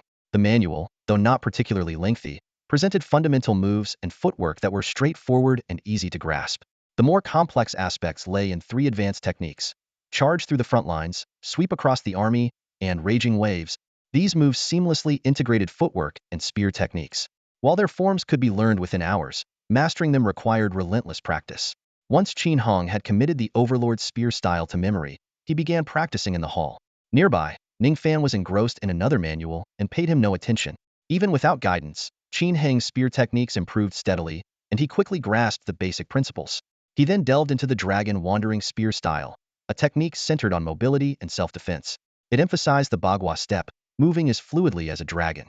Compared to the Overlord's spear style, it was more intricate. At first glance, some of its footwork seemed peculiar and counterintuitive for combat. However, as Qin Hung practiced with a prop spear in the 3D training room, he began to understand its subtleties. Those seemingly odd steps concealed lethal moves, allowing for sudden, unpredictable strikes during evasive maneuvers. The more Qin Hung practiced these 2 spear styles, the more engrossed he became, losing track of time. It wasn't until after 8 p.m. that he realized how quickly the hours had passed. Though reluctant to stop, he couldn't afford to miss his evening meditation. He returned the manuals to their shelves and bid farewell to Ning Fan and He Daoqing before leaving the archives. After a simple dinner, Qin Hong headed to the dormitory's training room to spend the night in cultivation. The next morning, his thoughts were still on the 2 spear styles, eager to spar with someone. However, with morning classes approaching, he had to set the idea aside. Glancing at his schedule, he saw that the morning featured Ms. Wu Fang's wilderness survival class, followed by Mr. Sun Ke's martial arts theory class in the afternoon, both critical courses. It seemed he would have to wait until after dinner to resume his practice. The first year of enrollment was packed with a heavy curriculum, leaving little room for additional study. After washing up and eating breakfast, Qin Hung arrived at the classroom 10 minutes early, only to find it already crowded. This theory class was not an elite onion session, but a large lecture. The large lecture hall was packed, with nearly 300 aspiring martial artists gathered together. As Qin Hung stepped through the doorway, he immediately heard a familiar voice cutting through the noisy chatter. "Qin Hung, you're in this class too? Over here, come sit with us." Following the sound, he spotted Chen Yuan waving enthusiastically. Beside him, Su Kuang nodded in acknowledgement. Students from 3 different classes, martial artist trainee class 172, 173, and 174 were all attending this joint lecture, and the room was already bustling with activity. Qin Hung walked over, scanning the front rows, which were completely occupied. He joked, "No seats left. Should I sit on your lap? Come on." Chen Yuan immediately patted his lap with a mischievous grin. "I don't mind your big butt, so don't complain about my bony legs." Their playful banter drew laughter from the surrounding students. Just then, a gentle voice came from nearby. "Senior Qin Hung, you can take my seat?" A long-haired girl stood up from her seat by the aisle, offering it to him. "You know me?" Qin Hung asked instinctively. The girl smiled shyly, her voice soft. "Of course. You're Famusa young hero who earned a second-class merit. I really admire you." She stole a quick glance at him, her cheeks flushing, before hurrying off to the back rows. "Well, looks like someone's about to get lucky," Chen Yuan teased, grinning. Qin Hung noticed the peculiar look in the girl's eyes, but, seeing her walk away, decided against chasing after her to explain that he already had a girlfriend. Instead, he sat down and shot back at Chen Yuan. "Stop spouting nonsense." To be fair, Su Kuang chimed in, "After yesterday's combat training and the post-battle announcement, you're definitely the talk of the town. Our class group chat was buzzing about you. A lot of the female students were even saying you're handsome." Su Kuang wasn't wrong. Qin Hong had already drawn attention with his frequent participation in combat training. When the post-battle announcement labeled him as a young hero, highlighting his achievement of slaying over 100 beasts, his reputation quickly spread throughout the Tian Dao Martial Arts Academy. "Get used to it. I'll only get more famous from here," Qin Hong replied calmly. "Wow, you're really full of yourself now." Chen Yuan feigned annoyance, though he secretly agreed. All around the lecture hall, students both male and female stole glances at Qin Hong. Before the class officially began, a few bold ones even approached him to add him as a friend or strike up a conversation. It wasn't until the bell rang that the lively atmosphere gradually settled down. Class had begun. A slightly plump, middle-aged female teacher walked heavily into the large lecture hall. Each of her steps was cautious, and her short breaths were particularly noticeable in the quiet classroom.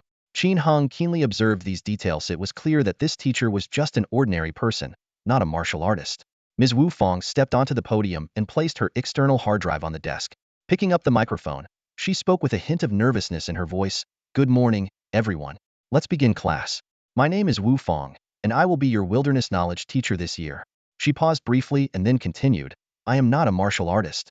My job is to teach you the basic knowledge you'll need to survive in the wilderness. Feel free to chat, daydream, play mobile games, or even leave the classroom if you wish. However, her tone suddenly became serious. If any of you end up dying in the wild due to a lack of wilderness knowledge, don't go complaining to the king of hell about me. Wu Fong added. One more thing, please. I have a small request.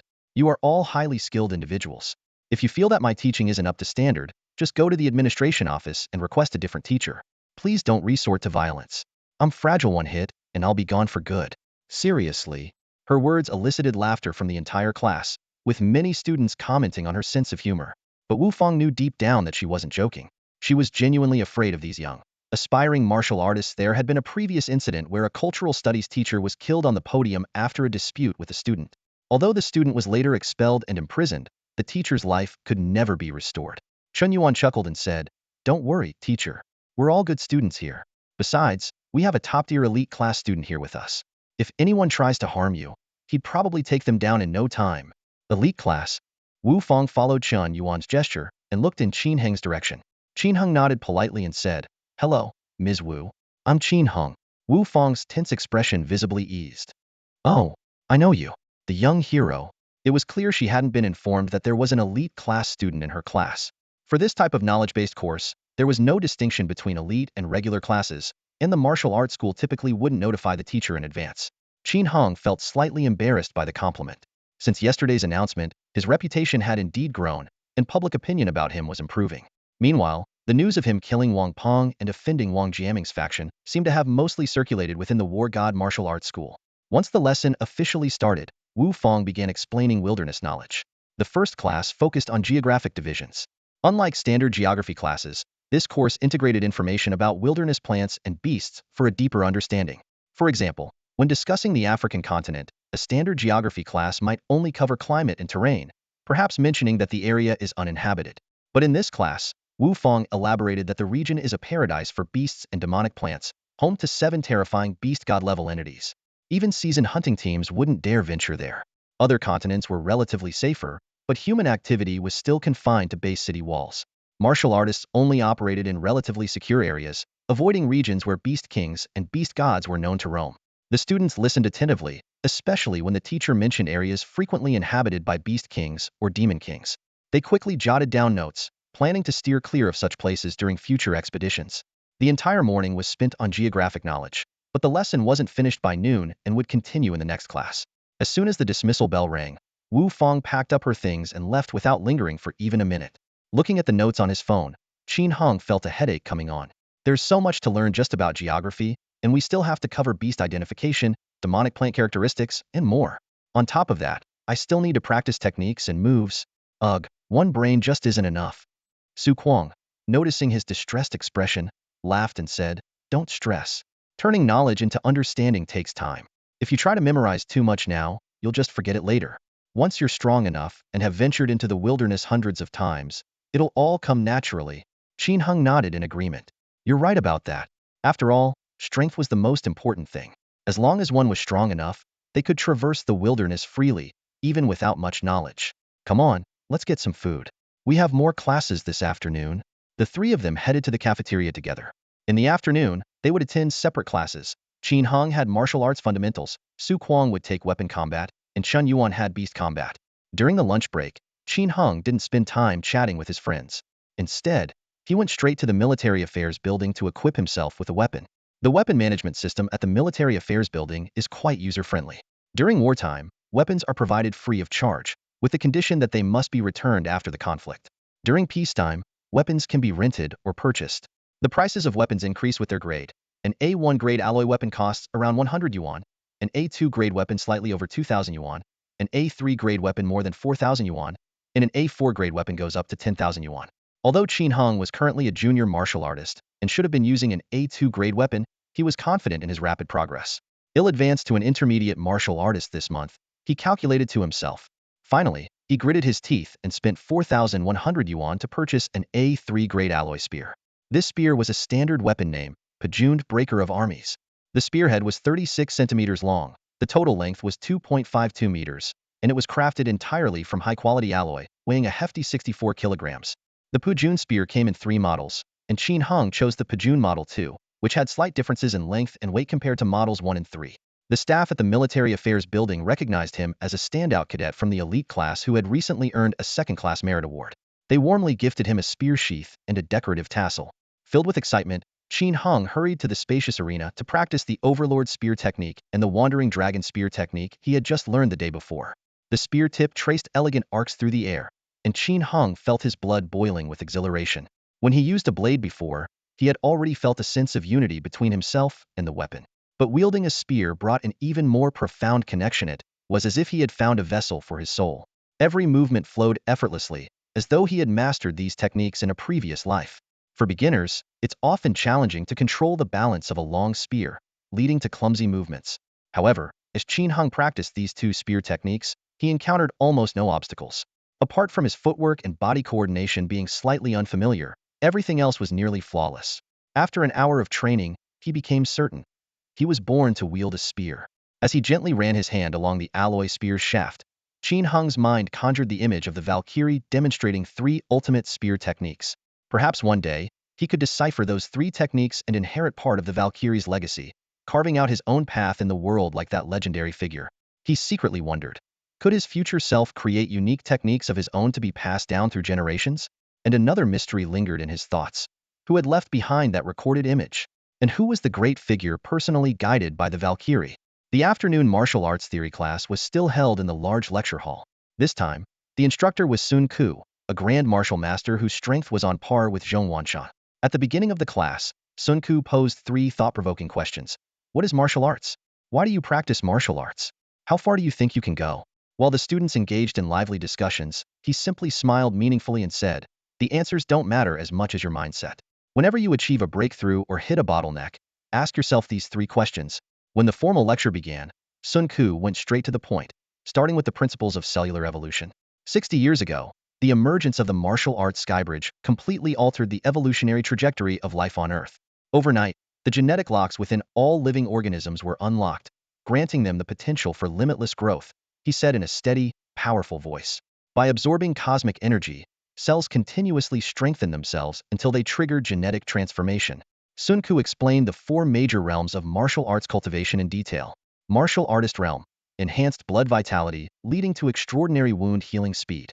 Martial master realm, the ability to condense unique battle energy, with grand martial masters possessing even more abundant battle energy. Martial grandmaster realm, the capacity to resist Earth's gravity, enabling feats like lightfoot leaps and soaring through the air. Martial god realm, transcending mortal limitations, capable of freely moving on the surface of the sun. Some studies suggest that there may be realms beyond the martial god realm, Sun Ku added. However, due to the lack of reference examples on Earth, this remains an unconfirmed hypothesis. The classroom atmosphere was relaxed and lively, with students frequently raising questions that Sun Ku patiently answered. Qin Heng listened intently, gaining a deeper understanding of the martial arts system. Before the class ended, Sun Ku remarked with deep significance, it is humanity's civilization and institutions that have allowed us to summarize, explore, and achieve the brilliance of martial arts today. Although we are now far stronger than the monsters, our small numbers still prevent us from reclaiming control of Earth. These words resonated deeply with Qin Heng. The vast collection of books in the library stood as a testament to the legacy of civilization. Through the accumulation of knowledge, future generations could stand on the shoulders of giants and push boundaries further. This is the power of civilization. In the evening, after practicing his marksmanship for an hour as part of his routine, Qin Heng called his family. Fang Lingxue mentioned needing to return to her former school to handle academic records. Concerned for her safety, Qin Heng suggested asking Elder Yu to assign a martial artist as her escort. Although Fang Lingxue thought he was being overly cautious, she agreed in the end. Over the next few days, Qin Heng followed the class schedule diligently, maintaining a regular routine. Qin Heng's life had settled into a steady rhythm, attending classes during the day, meditating at night, and dedicating time after meals to practicing his spear techniques. Each evening's training left him with a tangible sense of improvement. The once heavy Pajun spear now felt light and natural in his hands, as though it were an extension of his own body. The lessons he attended were proving invaluable. Zhu Qianqiu's technique classes, in particular, were essential. The Thousand Gene Strike and Mongshan Force were fundamental skills for elite students of Tiandao Martial Arts Academy. Even the grueling physical training, which left him drenched in sweat, was something Qin Heng endured with determination. Wednesdays brought Zhang Zongyun's combat training, giving Qin Heng a chance to test his mettle. Though the martial artist far outclassed him in strength, Zhang always sparred using the force of an intermediate-level fighter.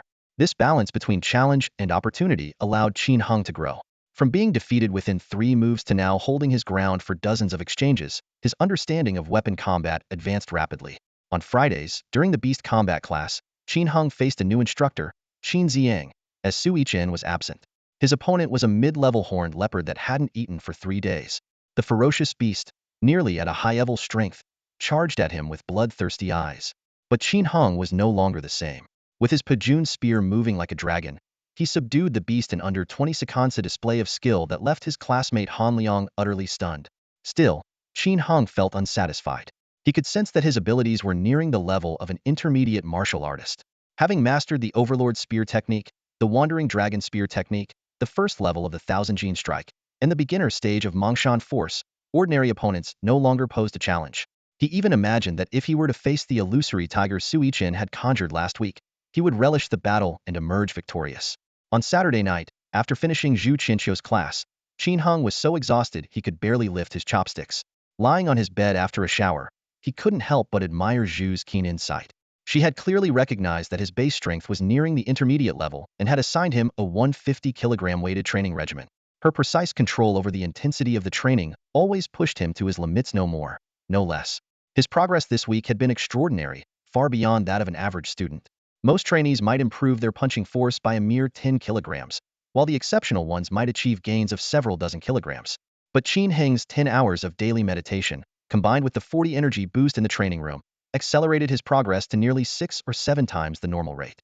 Paired with his exceptional talent, his rapid advancement was nothing short of astonishing. It's been a while since I tested my punching force.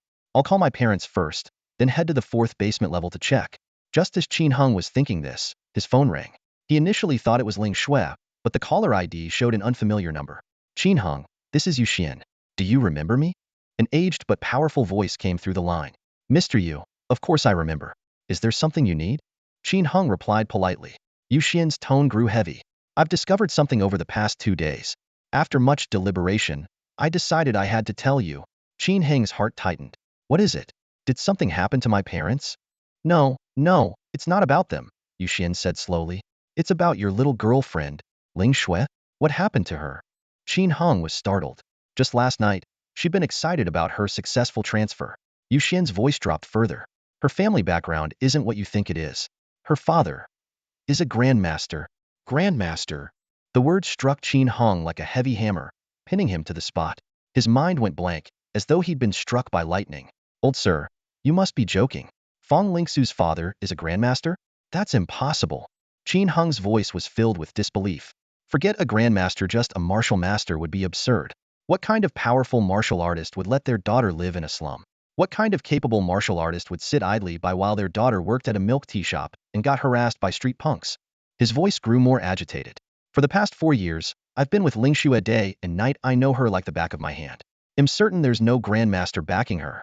Otherwise, how could someone like me, a poor kid from the slums, be allowed to date her? Yu Xian looked at him calmly. I knew you'd say that. Don't rush, just listen to me. Qin Heng forced himself to calm down. Fine, go ahead. This is how it happened. Yu Xian began slowly. Your girlfriend came to me a few days ago, saying she needed to transfer her school records and had to return to her school. She asked me to assign a martial artist to accompany her. I know about that. Qin Heng nodded. I told her to ask you because I was worried about her traveling so far alone. Of course, I wouldn't refuse such a small request. I sent one of my female students, an advanced martial artist, to drive her. Yu Xian's tone suddenly turned meaningful. But to my surprise, the place she needed to go wasn't the old District 7 where you two live. Then where else could it be? Qin Heng was puzzled. The North District, 387, Hudong Road, Hudong Compulsory Education School. What? Qin Heng immediately pulled out his phone to check the map. When he saw the location, his pupils sharply contracted. The North District, Hudong Road, it was nearly across the entire base city. That area was filled with luxury villas and mansions, the very heart of the wealthy district. Are you saying she went to that school to retrieve her academic records? Qin Heng's voice trembled slightly. Yu Xian nodded. Yes. She retrieved the records and then returned, even asking my student not to mention it to anyone. But my student felt something was off and told me about it. Qin Heng fell silent. This revelation meant Fang Lingxue wasn't a native of the slums in District 7. She had only moved there after completing her compulsory education. Afterward, I sent someone to investigate, Yu Xian continued. And let me tell you, this girl has quite the background. Even I couldn't trace her origins. No matter how we asked, the school staff refused to say a word. In the end, we had to use the authority of our martial arts hall's master to get them to talk. Qin Heng felt as though the sky was falling. Fang Lingxue's one-person head thought he understood completely. The one who treated him so well, the one who provided for his family, who was she? Really? According to the school's records, Yu Xian revealed, your girlfriend's original surname is Ji. She's the daughter of Grandmaster Ji Dingjiang. Qin Heng's eyes instantly lost focus. Suddenly, a name came to mind. Yi Jianan. Everything made sense now. Ji Dingjiang was the head of the Wilderness Walker Corporation, and Uncle Yi was Ji Dingjiang's trusted confidant. No wonder Yi Jianan had always taken such good care of Fang Lingxue. But more questions flooded his mind. Why did she go to the slums in District 7? Why did she choose to be with him? And why hadn't she gone back? She couldn't have known about Qin Heng's potential in advance, so it couldn't have been an intentional attempt to win him over. This brings us to another matter, Yu Xian said. Ji Dingjiang's family affairs. Do you know the details? Please tell me. Qin Heng urged. Sigh, it's something of a scandal for Ji Dingjiang. Most of the information has been sealed, and only a few elites know about it. A scandal? Qin Heng's heart tightened, worried about Fang Lingxue's situation. Ji Dingjiang, a grandmaster, lives in a grand villa with many servants. That much you can imagine. Yes, go on. Your girlfriend's mother was one of those servants. Qin Heng frowned. And then? Is that the scandal you're referring to? No, that's not much of a scandal, just a grandmaster's romantic indiscretion at most. Then what is the scandal? Qin Heng's confusion deepened. Yu Xian's voice came through the phone, slowly recounting a long-buried story. Your girlfriend, though not born to Ji Dingjiang's wife, is still the blood of a grandmaster and grew up in a life of luxury. However, being the daughter of a maid, she and her mother were always treated with disdain by Madame Ji and her son. They only refrained from openly mistreating them out of fear of Ji Dingjiang's authority. Yu Xian paused for a moment before continuing. It happened during a major team-building event organized by the Wilderness Walkers Company. Ji Dingjiang took the company's executives and contracted martial artists deep into the wild to hunt high-level beast kings. They were gone for 2 months. During that time, the incident occurred. His tone grew heavier. Ji Dingjiang's son, Ji Lingyun, brought some friends from the martial arts dojo back to the house. They ran into your girlfriend's mother. Whether it was deliberate or accidental, we may never know. But those kids, likely under the influence of Madame Ji or Ji Lingyun, caused her death. It's said she died in a horrifying manner, and no one even bothered to give her a proper burial. Shortly afterward, the young Miss Ji disappeared. The Ji family ignored her absence and even issued a gag order forbidding anyone from mentioning it. Even when Ji Dingjiang returned, he didn't search for her. Many assumed she had died. It wasn't until now that I learned the truth. That little girl escaped to Old District 7, the place where her mother was born. The other end of the line fell into a long silence. I've said everything I know, Yu Xian concluded. It's up to you now. I've looked into your girlfriend's life over the years. She truly cares about you. If she hasn't spoken of these things, it's because she doesn't want to. But if you choose to ask, be prepared. This isn't just a scandal for the Ji family. It might also be a deep wound of vengeance in her heart. As the call ended, Qin Heng was consumed by an unprecedented turmoil. Fang Lingxue's true background was like a hammer, shattering everything he thought he knew. He had believed every word she ever said, convinced that she was the daughter of janitors working at the outskirts of a munitions factory. He had thought her poise and elegance were simply extraordinary natural gifts, her refined demeanor the result of hard work and education.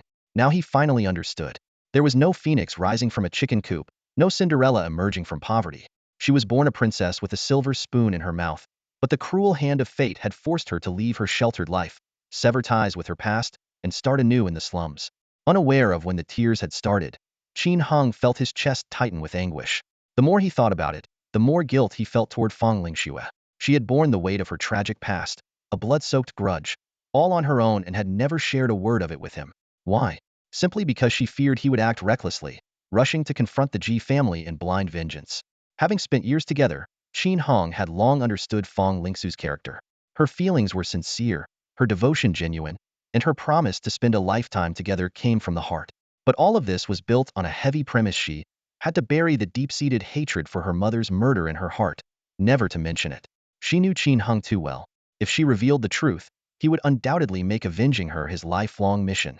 The Ji family held immense power, with a grandmaster at the peak of martial prowess below the martial god, along with hundreds, if not thousands, of skilled martial artists at their disposal.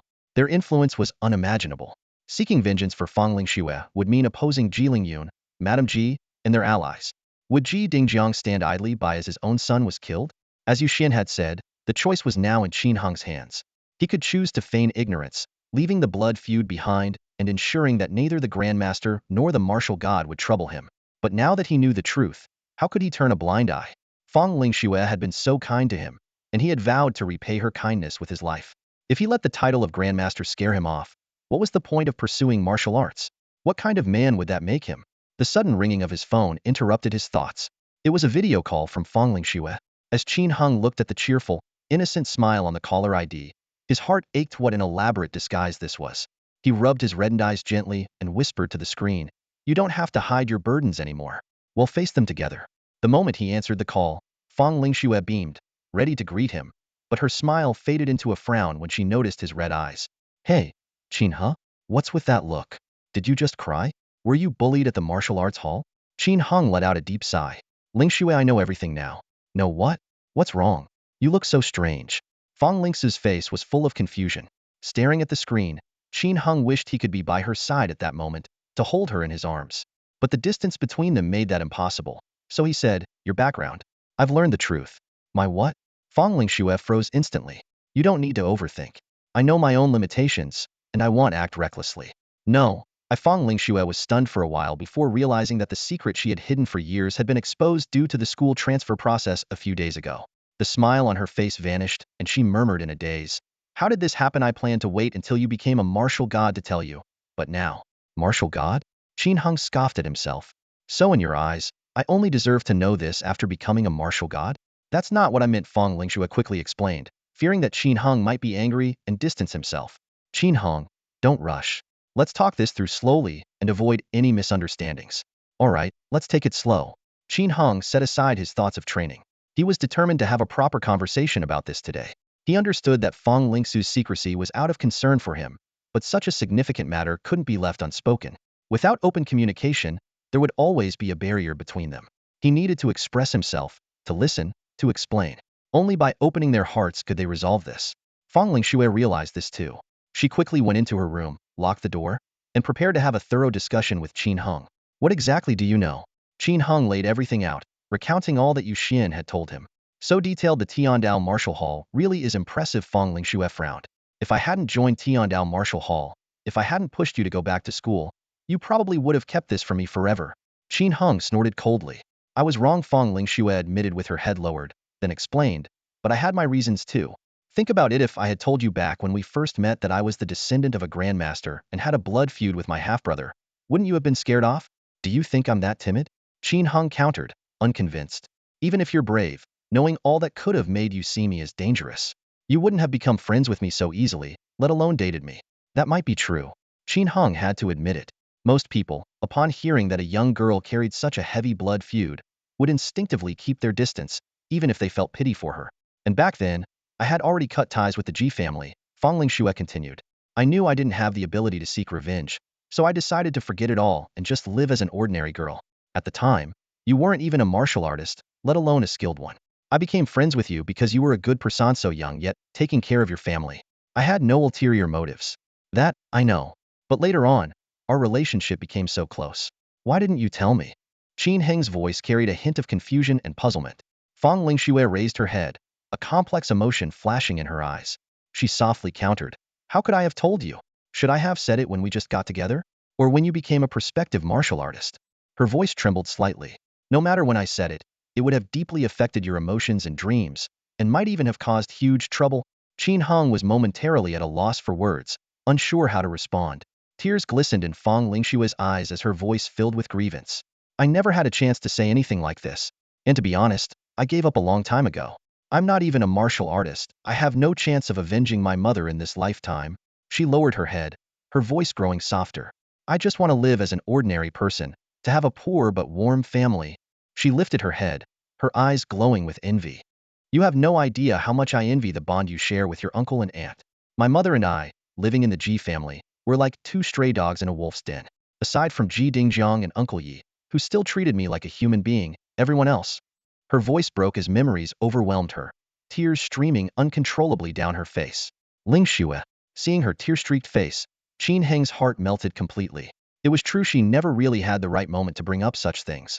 Putting himself in her shoes, he realized he might have made the same choice. Fang Ling Xue wiped her tears and continued, "Lately, you've suddenly become so strong, and I'm really happy for you. Sometimes, I even selfishly dream that one day you'll become a martial god and help my mother get justice." She let out a bitter laugh and shook her head. "But I know that's nearly impossible. Even if you could do it, it would take at least 30 years. By then, Ji Lingyun and Yao Yushi might already be dead." She took a deep breath. "So, in the end, this vengeance doesn't need to be mentioned. Let's just forget about it. If my mother knows from the afterlife, she wouldn't blame me." "Ling Xue, I understand how you feel." Qin Heng's mood was heavy, but his thoughts were clear. "But the enmity against one's parents can't be ignored. We're a couple, and your matters are my matters. I'll become stronger as quickly as possible. I don't need the title of martial god, nor do I need 30 years.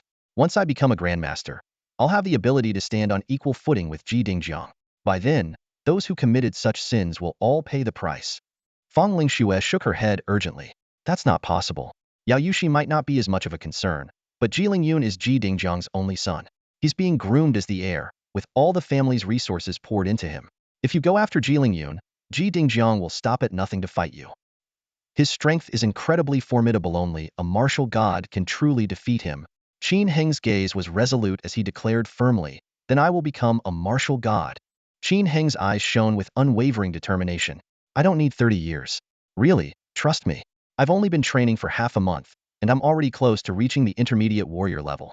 Just give me some time, I promise you, this matter will have a resolution." Fang Lingshue's eyes, however, were clouded with worry. Her slender fingers trembled as she shook her head gently. "No, don't think about this now. Focus on your training, it's the most important thing. For years have passed. I don't mind waiting a few more. Please, don't let this affect your state of mind." "This won't affect me," Qin Heng replied, his voice low but firm.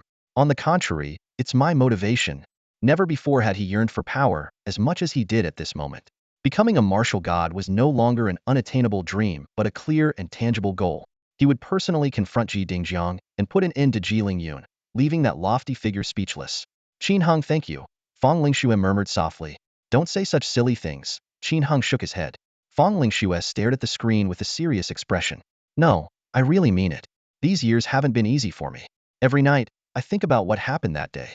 Being able to open up to you now feels like a heavy stone has finally been lifted from my chest." Qin Heng could only respond with a sigh. Across the screen, the two gazed at each other in silence, yet they felt a closeness that words could not describe. "Tell me everything I don't know," Qin Heng said after a moment, breaking the silence. "What happened back then and your Uncle Yi?" Fang Lingxue let out a soft before she began recounting the hidden past. Her mother, Fang Qingming, worked as a cleaning maid for the Ji family. She came from District 7, a poor and desolate area. Back then, Fang Qingming was young and stunningly beautiful, but it was precisely her beauty that brought her misfortune. At the time, Ji Dingjiang's company, Wasteland Wanderers, was in dire straits, leaving him irritable and quick to anger. The servants lived in constant fear. On one occasion, Fang Qingming accidentally broke a vase out of nervousness. Enraged, Ji Dingjiang commanded his men to punish her severely. But when he saw the young woman bruised and battered, something in him softened. He personally tended to her injuries, and during that moment, an unspeakable event unfolded. The absurdity of the situation, coupled with Ji Dingjiang's unpredictable temperament, silenced everyone in the household. Even his wife, Yao Yushi, dared not voice any objections. To everyone's shock, that single encounter left Fang Qingming pregnant. Ji Dingjiang was overjoyed, as he had always longed for more heirs to inherit his empire. He treated Fang Qingming with great care, ensuring no harm came to her. But the rest of the household felt differently. Fang Qingming, who had risen from a lowly maid to the position of the second mistress, became the target of endless gossip. Publicly, people offered congratulations, but behind her back, rumors of her vase-breaking ascent spread like wildfire. This toxic atmosphere lingered for years, even after Fang Lingxue was born. Despite giving birth to a daughter, Fang Qingming held no real power in the Ji family. She was often disrespected, even by the servants. As Fang Lingxue grew older, Ji Dingjiang's attitude toward her became increasingly distant. Though he still showed affection, he never allowed her to learn martial arts or involve herself in the family business. As for Fang Qingming, she was gradually forgotten altogether. When Fang Lingxue was 14, Ji Lingyun returned home with a few friends he had met at the Dragon God Martial Arts Academy. Fang Lingxue was at school that day and didn't know exactly what transpired. By the time she returned home, her mother was already lying lifeless outside the Ji family villa, her body mangled and covered in blood. Her head was severely injured, and it was evident she had fallen from a great height. Her clothes were torn, and her arms and thighs bore scratches. At the time, Ji Dingjiang was not at home, and the entire Ji household followed the commands of Yao Yushi and Ji Lingyun. Fang Lingxue could only watch helplessly as her mother's tragic death was met with indifference. Some even mocked her openly. She cried and begged for help, but no one paid her any attention. In the end, it was Yi Jianan who heard the news and rushed back from the company to help her arrange her mother's funeral. For the next 7 or 8 days, Fang Lingxue stayed at the Ji family estate, both to mourn her mother and to wait for Ji Dingjiang to return and deliver justice. But when Ji Dingjiang finally came home, she realized just how wrong she had been. The man's indifference to his wife's death deeply wounded Fang Lingxue. When Ji Lingyun offered the feeble excuse that her mother had accidentally fallen while sunbathing on the rooftop, Ji Dingjiang chose to turn a blind eye. Fang Lingxue knelt before her father, tears soaking her clothes, and desperately begged him to investigate her mother's death and bring the real culprit to justice. But all she received in return was an unbearably cold response. Dead is dead. It's just as well it ends a mistake. What's there to investigate? At that moment, Fang Lingxue's heart shattered. She declared on the spot that she would sever all ties with her father. To her surprise, the man who once doted on her showed no intention of stopping her, as if he couldn't wait for her to leave. And so, at just 17 years old, Fang Lingxue walked out into the unfamiliar streets with only 200 yuan of pocket money in her possession. After spending 2 days curled up at school, she remembered her mother mentioning their old home. Clinging to a sliver of hope, she took a taxi to number 7 in the slums. There, she buried all her hatred deep within and resolved to live a quiet life in the place her mother once called home. Fate seemed to offer her a small glimmer of warmth. While doing odd jobs, she met Qin Hong, a boy her age. Seeing her struggle with even the simplest tasks, Qin Hong took the initiative to teach her and even helped share her workload. Gradually, the two became friends. Not long after, Ji Dingjiang's loyal subordinate, Yi Jianan, tracked her down. Concerned about his boss daughter, this honest man insisted on giving her money, which Fang Lingxue resolutely refused. However, when Yi Jianan offered to help her find a job, the exhausted Fang Lingxue finally agreed. In truth, the job at the milk tea shop was entirely arranged by Yi Jianan out of his own pocket. After all, who would open a milk tea shop in a slum where people couldn't even afford meat? With a monthly salary of 900 yuan, she found herself unable to spend it all even in the slums. Resourceful and frugal, Fang Lingxue came up with an idea and approached Qin Hong, whom she hadn't known for long, with a bold proposal. I'll support you first and then you'll support me. Every detail of this journey is brimming with the rawness of life. From a privileged young woman to a worker in the slums, Fang Lingxue's transformation is profoundly poignant. Yet, even in such dire circumstances, she maintained her hope for life. Her resilience is nothing short of inspiring. During their video call, a warm and gentle atmosphere surrounded Qin Hong and Fang Lingxue. Lying lazily on her bed, Fang Lingxue's eyes sparkled with happiness. I'm truly content with my life now. The Ji family hasn't come looking for me in years. Let's just let all those unpleasant memories drift away with the wind. I really don't want you to get caught up in the whirlpool of revenge because of me. Don't worry, I know what I can and can't do, Qin Hong replied with a reassuring smile, though his mind was quietly calculating. Fang Lingxue sighed, pouting a little as she teased. Well, now you know everything about me. How am I supposed to keep pretending to be a humble little beauty from the slums? No problem, I'm not picky. They'll gladly accept an exotic little beauty like you, Qin Hong joked. But what if I wasn't beautiful? Fang Lingxue asked, feigning arrogance. You, an outsider to this swan's world, should count yourself lucky that I'm letting you have my swan meat as a reward for being so kind to me. Pfft, swan? You? More like a Qin Hong trailed off, trying to come up with a playful retort. But as he looked at her, this resilient young woman who had risen from the slums, he realized there was little to criticize. If anything, he felt like he had won the jackpot, meeting someone so loving and extraordinary. Their playful banter lightened the mood, gradually dispelling the heaviness from earlier. Qin Hong felt a weight lift off his shoulders. While Fang Lingxue clearly had her secrets, now that he knew the truth, he realized her intentions had always been good. He could accept it all. As they chatted, Qin Hong's thoughts wandered back to earlier events. When Wang Peng had been ensnared by the blood-sucking vines and cried for help, he had mentioned Fang Lingxue being the daughter of a janitor. Reflecting on it now, Wang Peng must have known something deeper. If not for Ji Dingjiang's involvement, given Wang Peng's character and background, Fang Lingxue likely wouldn't have been able to live peacefully in the slums for so long. This suggested that while Ji Dingjiang had publicly severed ties with Feng Lingxue, he was still secretly protecting her. His efforts went far beyond the financial aid provided by Yi Jianan. According to Lingxue, Ji Dingjiang cared deeply for his daughter. The abrupt estrangement 4 years ago was highly suspicious. There had to be more to the story. You're replying slower and slower. Are you thinking about cultivation again? Feng Lingxu's voice interrupted his train of thought. It's almost 9 o'clock. I should get to training, Qin Heng admitted sheepishly. After a tender farewell, Qin Heng began researching Ji Dingjiang and his family. As one of the most renowned grandmasters in Digao City, there was no shortage of information about Ji Dingjiang online. At just past 60 years old, this formidable man appeared no older than 40, his strength second only to the unparalleled Wang Daoyi.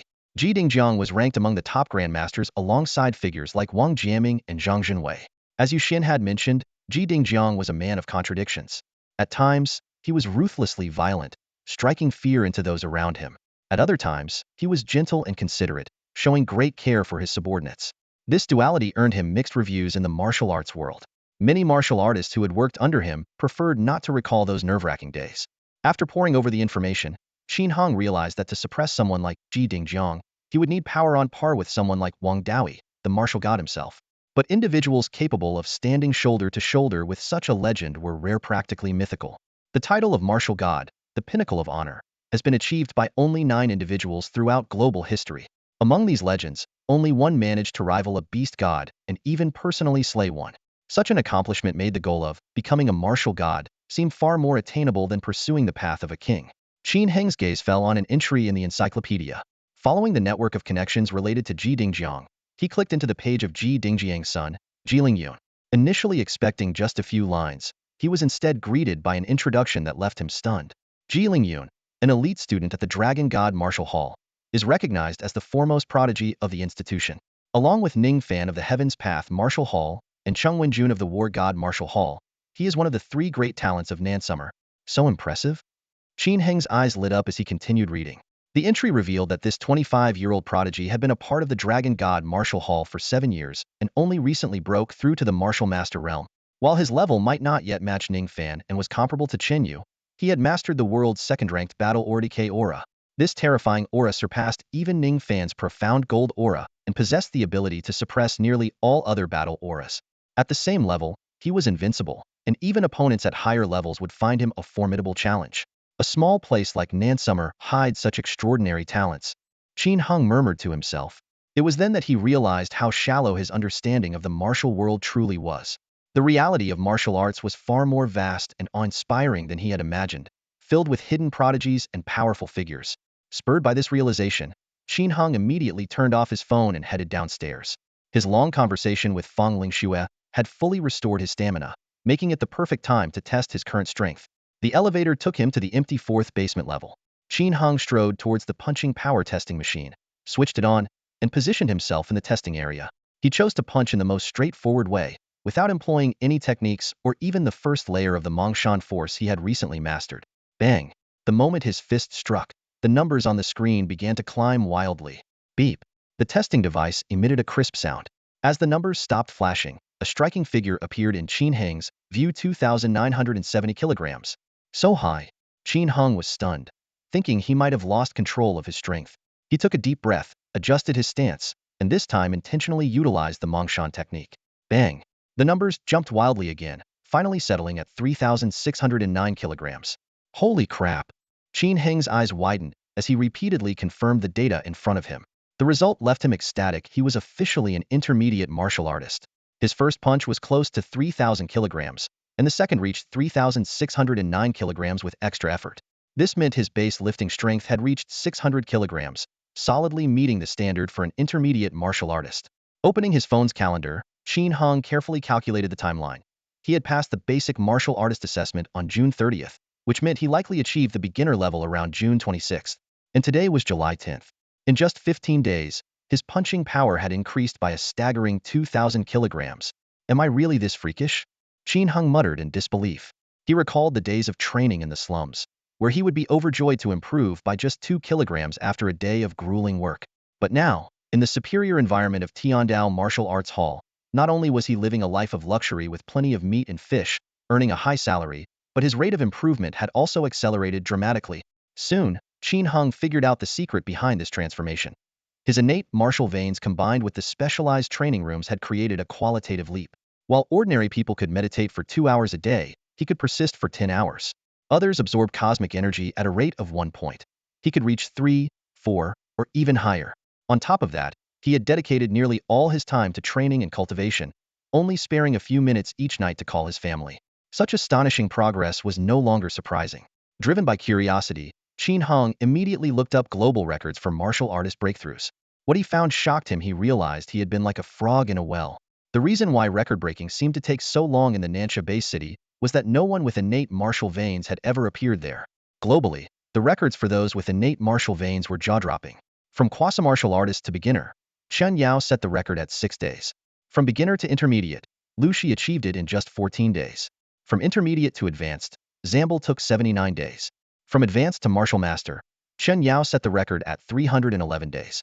For higher levels, as the entire Bodhis meridians opened, the innate martial vein advantage no longer applied. The fastest record from martial master to grandmaster was held by the martial god Lavav, who took only 89 days. From grandmaster to sage was achieved by the madman Bardel in 2 years and 9 months. And the fastest from sage to great sage was Lin Jianan at 3 years and 5 months. But the most astonishing record belonged to Chen Yao, who went from quasi-martial artist to great sage in just 10 years. Of course, there was one person who was even faster, the legendary Valkyrie. If I could break any of these records, I'd truly go down in history, Qin Heng thought to himself, then shook his head with a smile. Just matching 1 or 2 of them would already be an incredible honor, especially the 89-day record for reaching grandmaster that was simply unimaginable.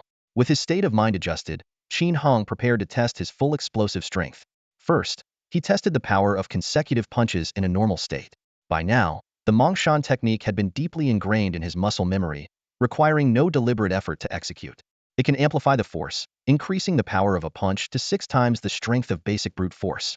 Standing in the center of the testing chamber, Qin Heng swung his arms like a whirlwind, his punches overlapping in rapid succession. The continuous sound of heavy impacts filled the room as dozens of powerful punches landed on the testing machine, which automatically calculated the average force of each strike. The numbers on the screen kept fluctuating before finally settling at 3,420 kilograms. Though the force of each punch in his rapid strikes was slightly weaker than a fully charged blow, this result firmly met the standard of a mid-level martial artist. A glimmer of satisfaction flashed in Qin Heng's eyes as he then focused all his energy, utilizing the unique force technique of the 1000-gene break. Boom! The entire testing chamber trembled. Even Qin Heng himself was startled by the power of this punch. The numbers on the machine jumped wildly before freezing at 7,222 kilograms. Not bad. Qin Heng's lips curved upward as a surge of excitement welled up in his heart. With over 7,000 kilograms of force, if paired with the Pujun spear, even high-level beasts would likely avoid his strikes. As for ferocious monsters, if struck by such an attack, they would undoubtedly be left with a gaping wound. The exhilaration brought by his rapidly growing strength eased the pressure that had been weighing on him due to Feng Lingshue's mother's situation. Feeling much lighter, Qin Heng turned off the testing machine and headed straight to the basement level for meditation. Qin Heng didn't make any announcement about his advancement to a mid-level martial artist. The elite class already provided him with the highest level of resources, and revealing this achievement would only earn him a few compliments. Although his talent might attract the attention of grandmasters eager to take him as a disciple, Qin Heng was simply too busy at the moment. Between mandatory daytime classes and nightly meditative practice, every spare moment was dedicated to spear training. He had even foregone sleep, relying on his meditative state to barely sustain himself. Despite showing signs of fatigue after a week of this routine, he refused to let himself rest. The progression from a beginner to an advanced martial artist is merely a process of enhancing strength and physique, with or without a mentor making little difference. Therefore, Qin Heng decided to keep his progress under wraps for now, focusing on solidifying his foundation and leaving the matter of finding a mentor for later. Time flies when you're working hard. Before he knew it, late July had quietly arrived. During this period, Qin Heng's life seemed to be divided by the precise ticking of a clock. Every morning at 6 a.m., after finishing his cultivation, he would head straight to the weapons training room on the 3rd basement level.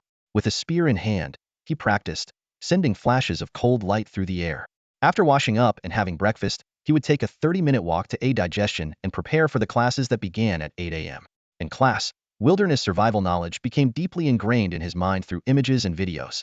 The study of martial arts fundamentals gave him a deeper understanding of the path of a warrior. In combat and weapons training classes, each practical session brought him significant benefits, and his combat skills improved rapidly. His most notable progress came from mastering force techniques and physical training. He could now perfectly control every ounce of strength and seamlessly adapt his force during battle. Through relentless practice, he had fully mastered the first level of the 1,000-pound strike and had begun challenging the second level of the Mongshan force. Friday afternoons were reserved for the unique legal and business course. The instructor, Yu Weiwei, was a striking young woman with a curvy figure and rimless glasses. Rumor had it that she was a top graduate of the MS Group's Wilderness Warfare Academy. Qin Hung first met her 2 weeks after missing classes due to the beast tide. Yu Weiwei's teaching style left a lasting impression. Upon meeting him, she said, "Qin Hung, right? Add me as a friend first. When you make it big, you'll have someone to rely on."